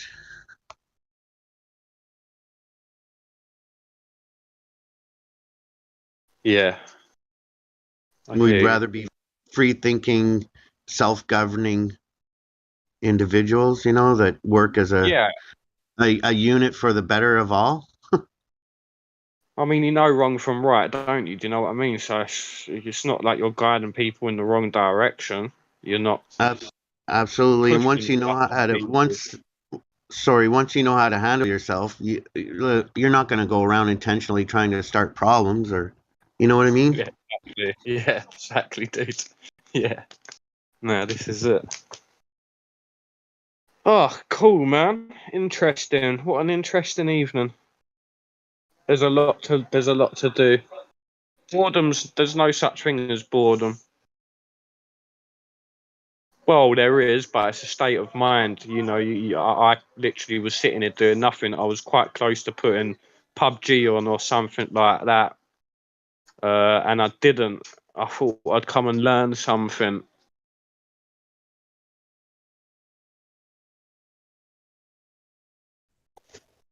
I'm glad you did. I'm send you an invite to friend me. Yeah, cool. Yeah, I see that now up there. 1 sec. Love you too, bro. Pending. Fat man. Alright, cool. Alright, buddy, I got you. Yeah, I'm in Canada. You're ever on this side of the pond, you need anything, look me up. You got a place to Thank stay you. here, no problem. Thank you, brother. Appreciate it, my man. You're Same welcome. as well. You ever come to this country? I got plenty of room here for you to come and stay free of charge. You ain't got to pay nothing. Bless. Thanks, man. No worries, buddy. I'm looking forward to the day we can do that again without being questioned of what we've done to ourselves, right? Get on a plane and just fly. Fuck. Yeah, just hold tight for a little bit because you don't want to take part in none of those tests or anything. They're all got fucking weird shit on them swabs, and I don't know whether you're anti-vax. I don't take no vaccine. That Yeah. no No, way. I'm not. Yeah. No, I don't So want I'm that avoiding Fauci. all of that. I've lost 2 relatives that went lined up for it. Yeah, my mum had 2 brain strokes from it. This is the point, I'm not trying to scare no one here, and I don't want to start really talking about the vaccine, but that's my enemy, and I won't go on holiday until this distraction. Me personally, I think coronavirus itself is just a publicity stunt. It's marketing, and I don't know Yeah. why people can't see that. It's We call literally promotion. we just call it beer bug and Fauci. We don't want the server to get a strike, that's all. Yeah, and that's exactly the server will get taken down. Yeah. But I fully agree. We got to let this play out. They have a short time. They're trying all their tricks in the book, and once it's finished Yeah. with, those who are on the right side of things will still be standing, right? Yeah, definitely. The trouble is it's already happening, dude. With the war, that's the next distraction. Then what I'm hearing is monkeypox is around the corner, and it's just getting ridiculous now, and it's just pushing so much fear on people that they're more likely to run to the enemy they think's helping them, and that's what the problem is. Yes, for anyone listening, Bill Gates is not your friend. Of course he's not. He probably got bullied at school, didn't he? Do you know what I mean? He's grown up and this is his like, yeah, fuckers have that. It's the same with that Mark Zuckerberg. He's just as bad as well. Yeah. Yeah, I They're don't want. psychos, I don't bro. want. I don't want They're something put in your brain to connect you to your laptop. I don't know what his trip is, or Elon Musk or whatever. Just Oh, nutty. Neuralink. Yeah, that's gonna be. You literally be able to control a mouse and keyboard with your mind. Like that's some. And you don't know whether he's got control over you at this point. Do you know what I mean? You wouldn't know. You're signing up for all of this Gucci stuff, but well, this is it. This is the beginning of merging with artificial intelligence. It's all to come, dude. Yeah, about the only I'm okay with. There was this one musician, and he got some debilitating disease, and he couldn't really play anymore. But he was still alive, and he didn't want to just fade away. So they made something so that with his eyes he could make music still with the screen, and he could communicate by looking at letters and spelling stuff out. But I don't think he had anything planted in him. It was just somehow the way his eyes moved, it could pick up what he wanted to touch on the screen or whatever. Yeah, this guy's so smart, dude. Yeah, that he can get into your RNA. What is it? RNA, I think it is, and that's basically a database of your brain. Everything's stored there. Okay. And you can. He says that he can potentially one day reverse aging and things like that, dude. And I just think, Yeah. do you really want to take part in that? I feel like we must die in some respect. There could be a different frequency out there that we're not aware of. Yeah, the enemy's trying to replicate nature, trying to lure you with false promises like that, right? Like, yeah, it's scary stuff, man. They literally recreated the Tower of Babel, but in a smarter way, with technology. You know, phones, satellites. They're becoming the eye of God, dude, and it's scary to think, man, what these guys are doing. You know, and me personally, I think the Most High is not going to be having none of that. You know, so they better be careful with playing with fire because eventually someone's going to get burnt. yeah, I heard a while back, like, it's a good thing to shut things down for at least an hour a day. I do that. I've been doing that since I heard that. Shut everything off for at least an hour a day and just sitting quiet, I guess, you know? Why not though? You should be doing that, dude. You need to like get in nature and just go for a nice walk, man, and just listen to the birds and just the natural sound. Like try and get away from roads and things like that, and just go reconnect and ground yourself. Yeah. And I like being creative. So reading books and drawing, and why not? I own a shirt company, so I like to think of shirt designs and draw them up. I have one called Royal Canadian Marijuana Pushers. It's marijuana leaves and all that, but I want to do one called Real Canadians Make Peace.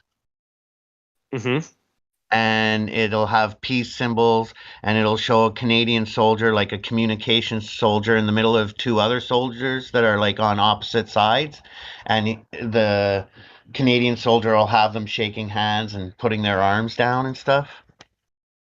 Yeah, brilliant. In the middle, it's a lovely message as well. You just reminded me of a film called Wind Talkers, actually, by saying that. Yeah, the natives that helped in the Second World War, yeah. Yeah, that's it, dude. Yeah, what an awesome film that was. Tigerland, We Were Soldiers. You're bringing it all back to me. This is beautiful.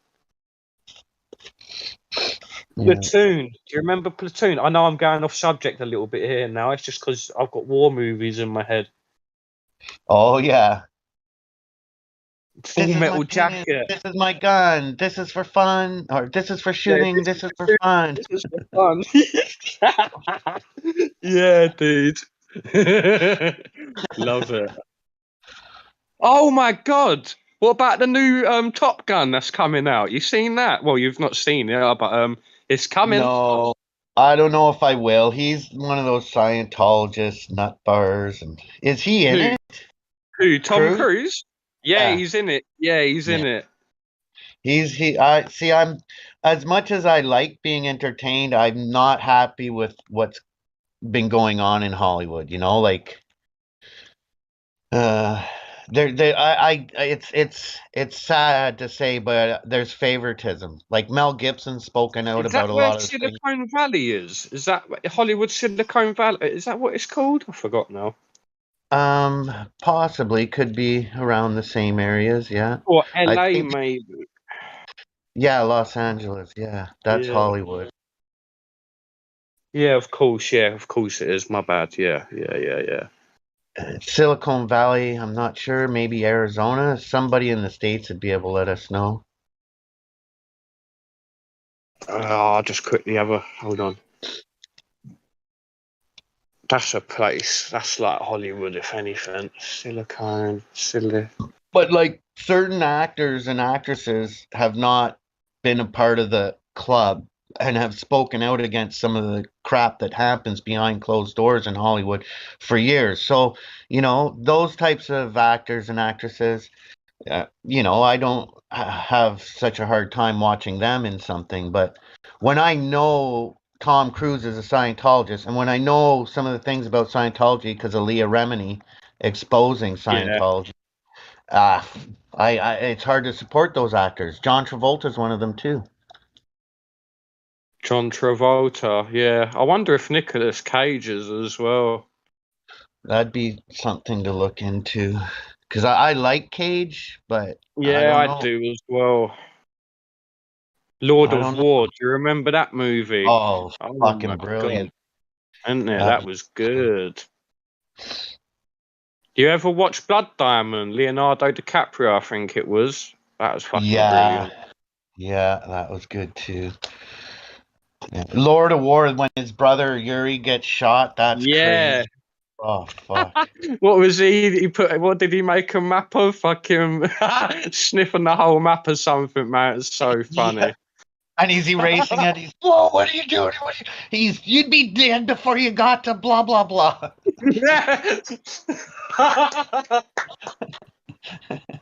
Absolutely incredible, man. Yeah, Silicon Valley region in California. Okay, there we go. San Francisco Bay Area. The brother took off with one of the birds from that deal. I know. Naughty. That's naughty behavior. I'll do this all myself. Yeah, right. What does the guy? It's not Lord of War. It's War of Lords. He's got it backwards, but he's just so brutal, isn't he? That.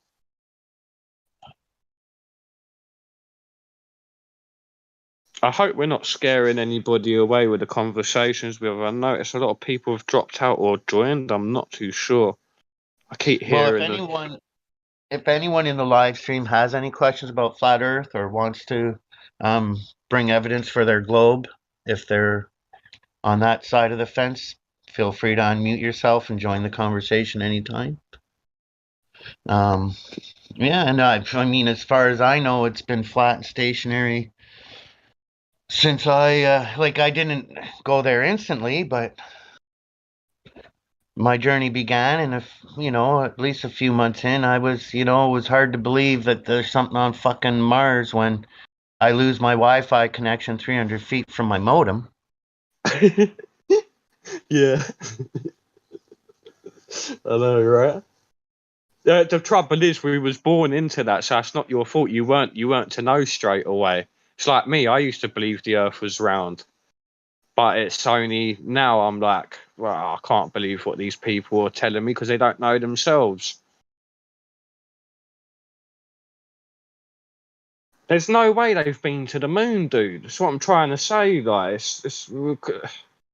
Well, it's just a brilliant scheme or scam when you can make a statement like we've discovered 31 exoplanets, and no civilian can confirm it. Yeah. Yeah, exactly. You just gotta take them for their word. Oh, well, I guess there's 31 exoplanets then. And then they get more money. And these people as well.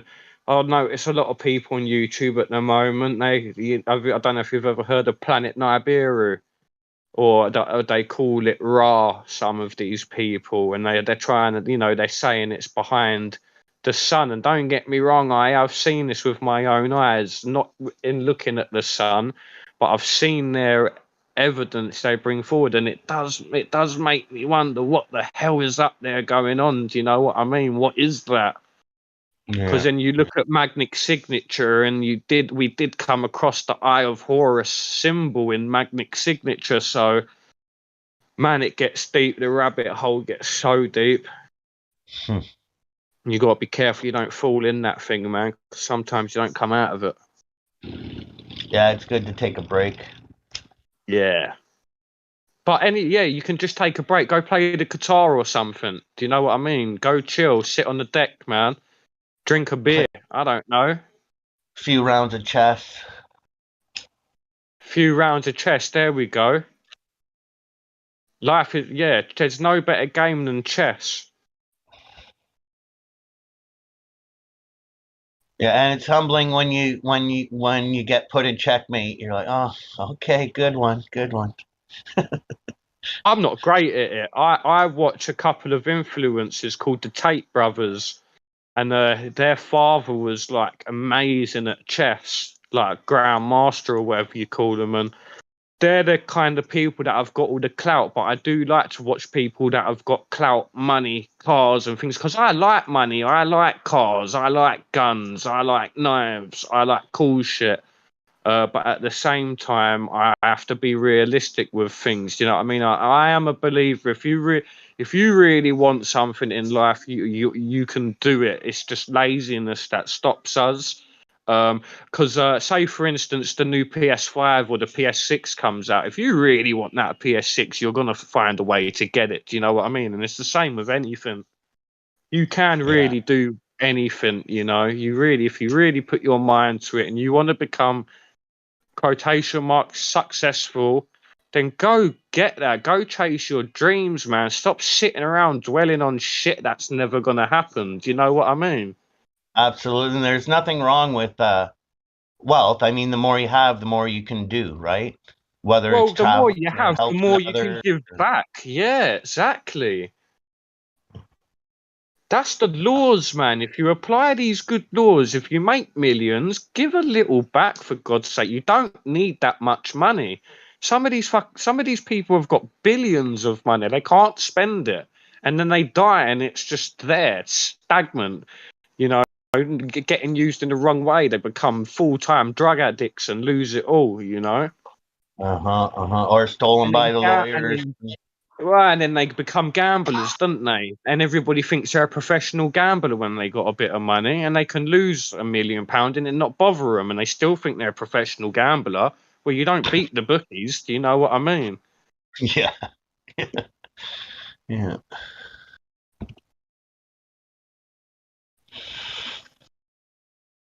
Yeah, I was a chess champion in my elementary school years, and I used to play my mom's boyfriends and my babysitter, and so I had a bit of an advantage, I guess, because I was playing adults at home.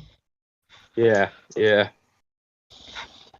Well, it was one of the first games I played on the computer, to be honest with you, was chess. That's all I used to do, is play bloody chess on my computer. Back in the day, this was, God. Or checkers. 10p, darling. Go put the pens away, please. Have a tidy up for me. It's disgusting out there. Once you learn like the 4 or 5 move checkmate stuff, you can see it as it's unfolding, so you can stop it. And, like if the opponent's going that route, Yeah. I've seen some. I'm sure it was a movie I watched where this dude literally got the dude in checkmate in 2 moves. He moved the pawn, got the queen out, and got him nicely. Oh, what was that bloody movie? I'm not sure about 2 moves, but I know 3, 4 moves you can do it. Yeah, I could be getting this wrong. I could be getting this wrong. Yeah, it was a few moves though, and he got him. Yeah. As long as they don't move like 3 specific pawns or whatever, you be able to get them into checkmate within that time It frame. could have been Revolver. I don't know if you've ever seen a movie called Revolver. Oh, was it that? Guy Ritchie. He's a brilliant director. Yes, he is, dude, isn't he? Yeah.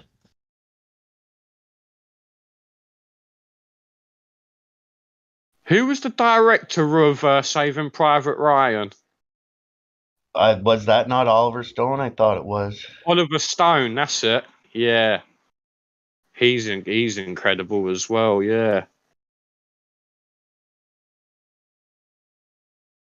I thought that was Spielberg. They put a lot of truth in these Spielberg, films. yeah, that's a good one. Was it Oliver Stone that did Platoon? He did some more movies. Oh, didn't he do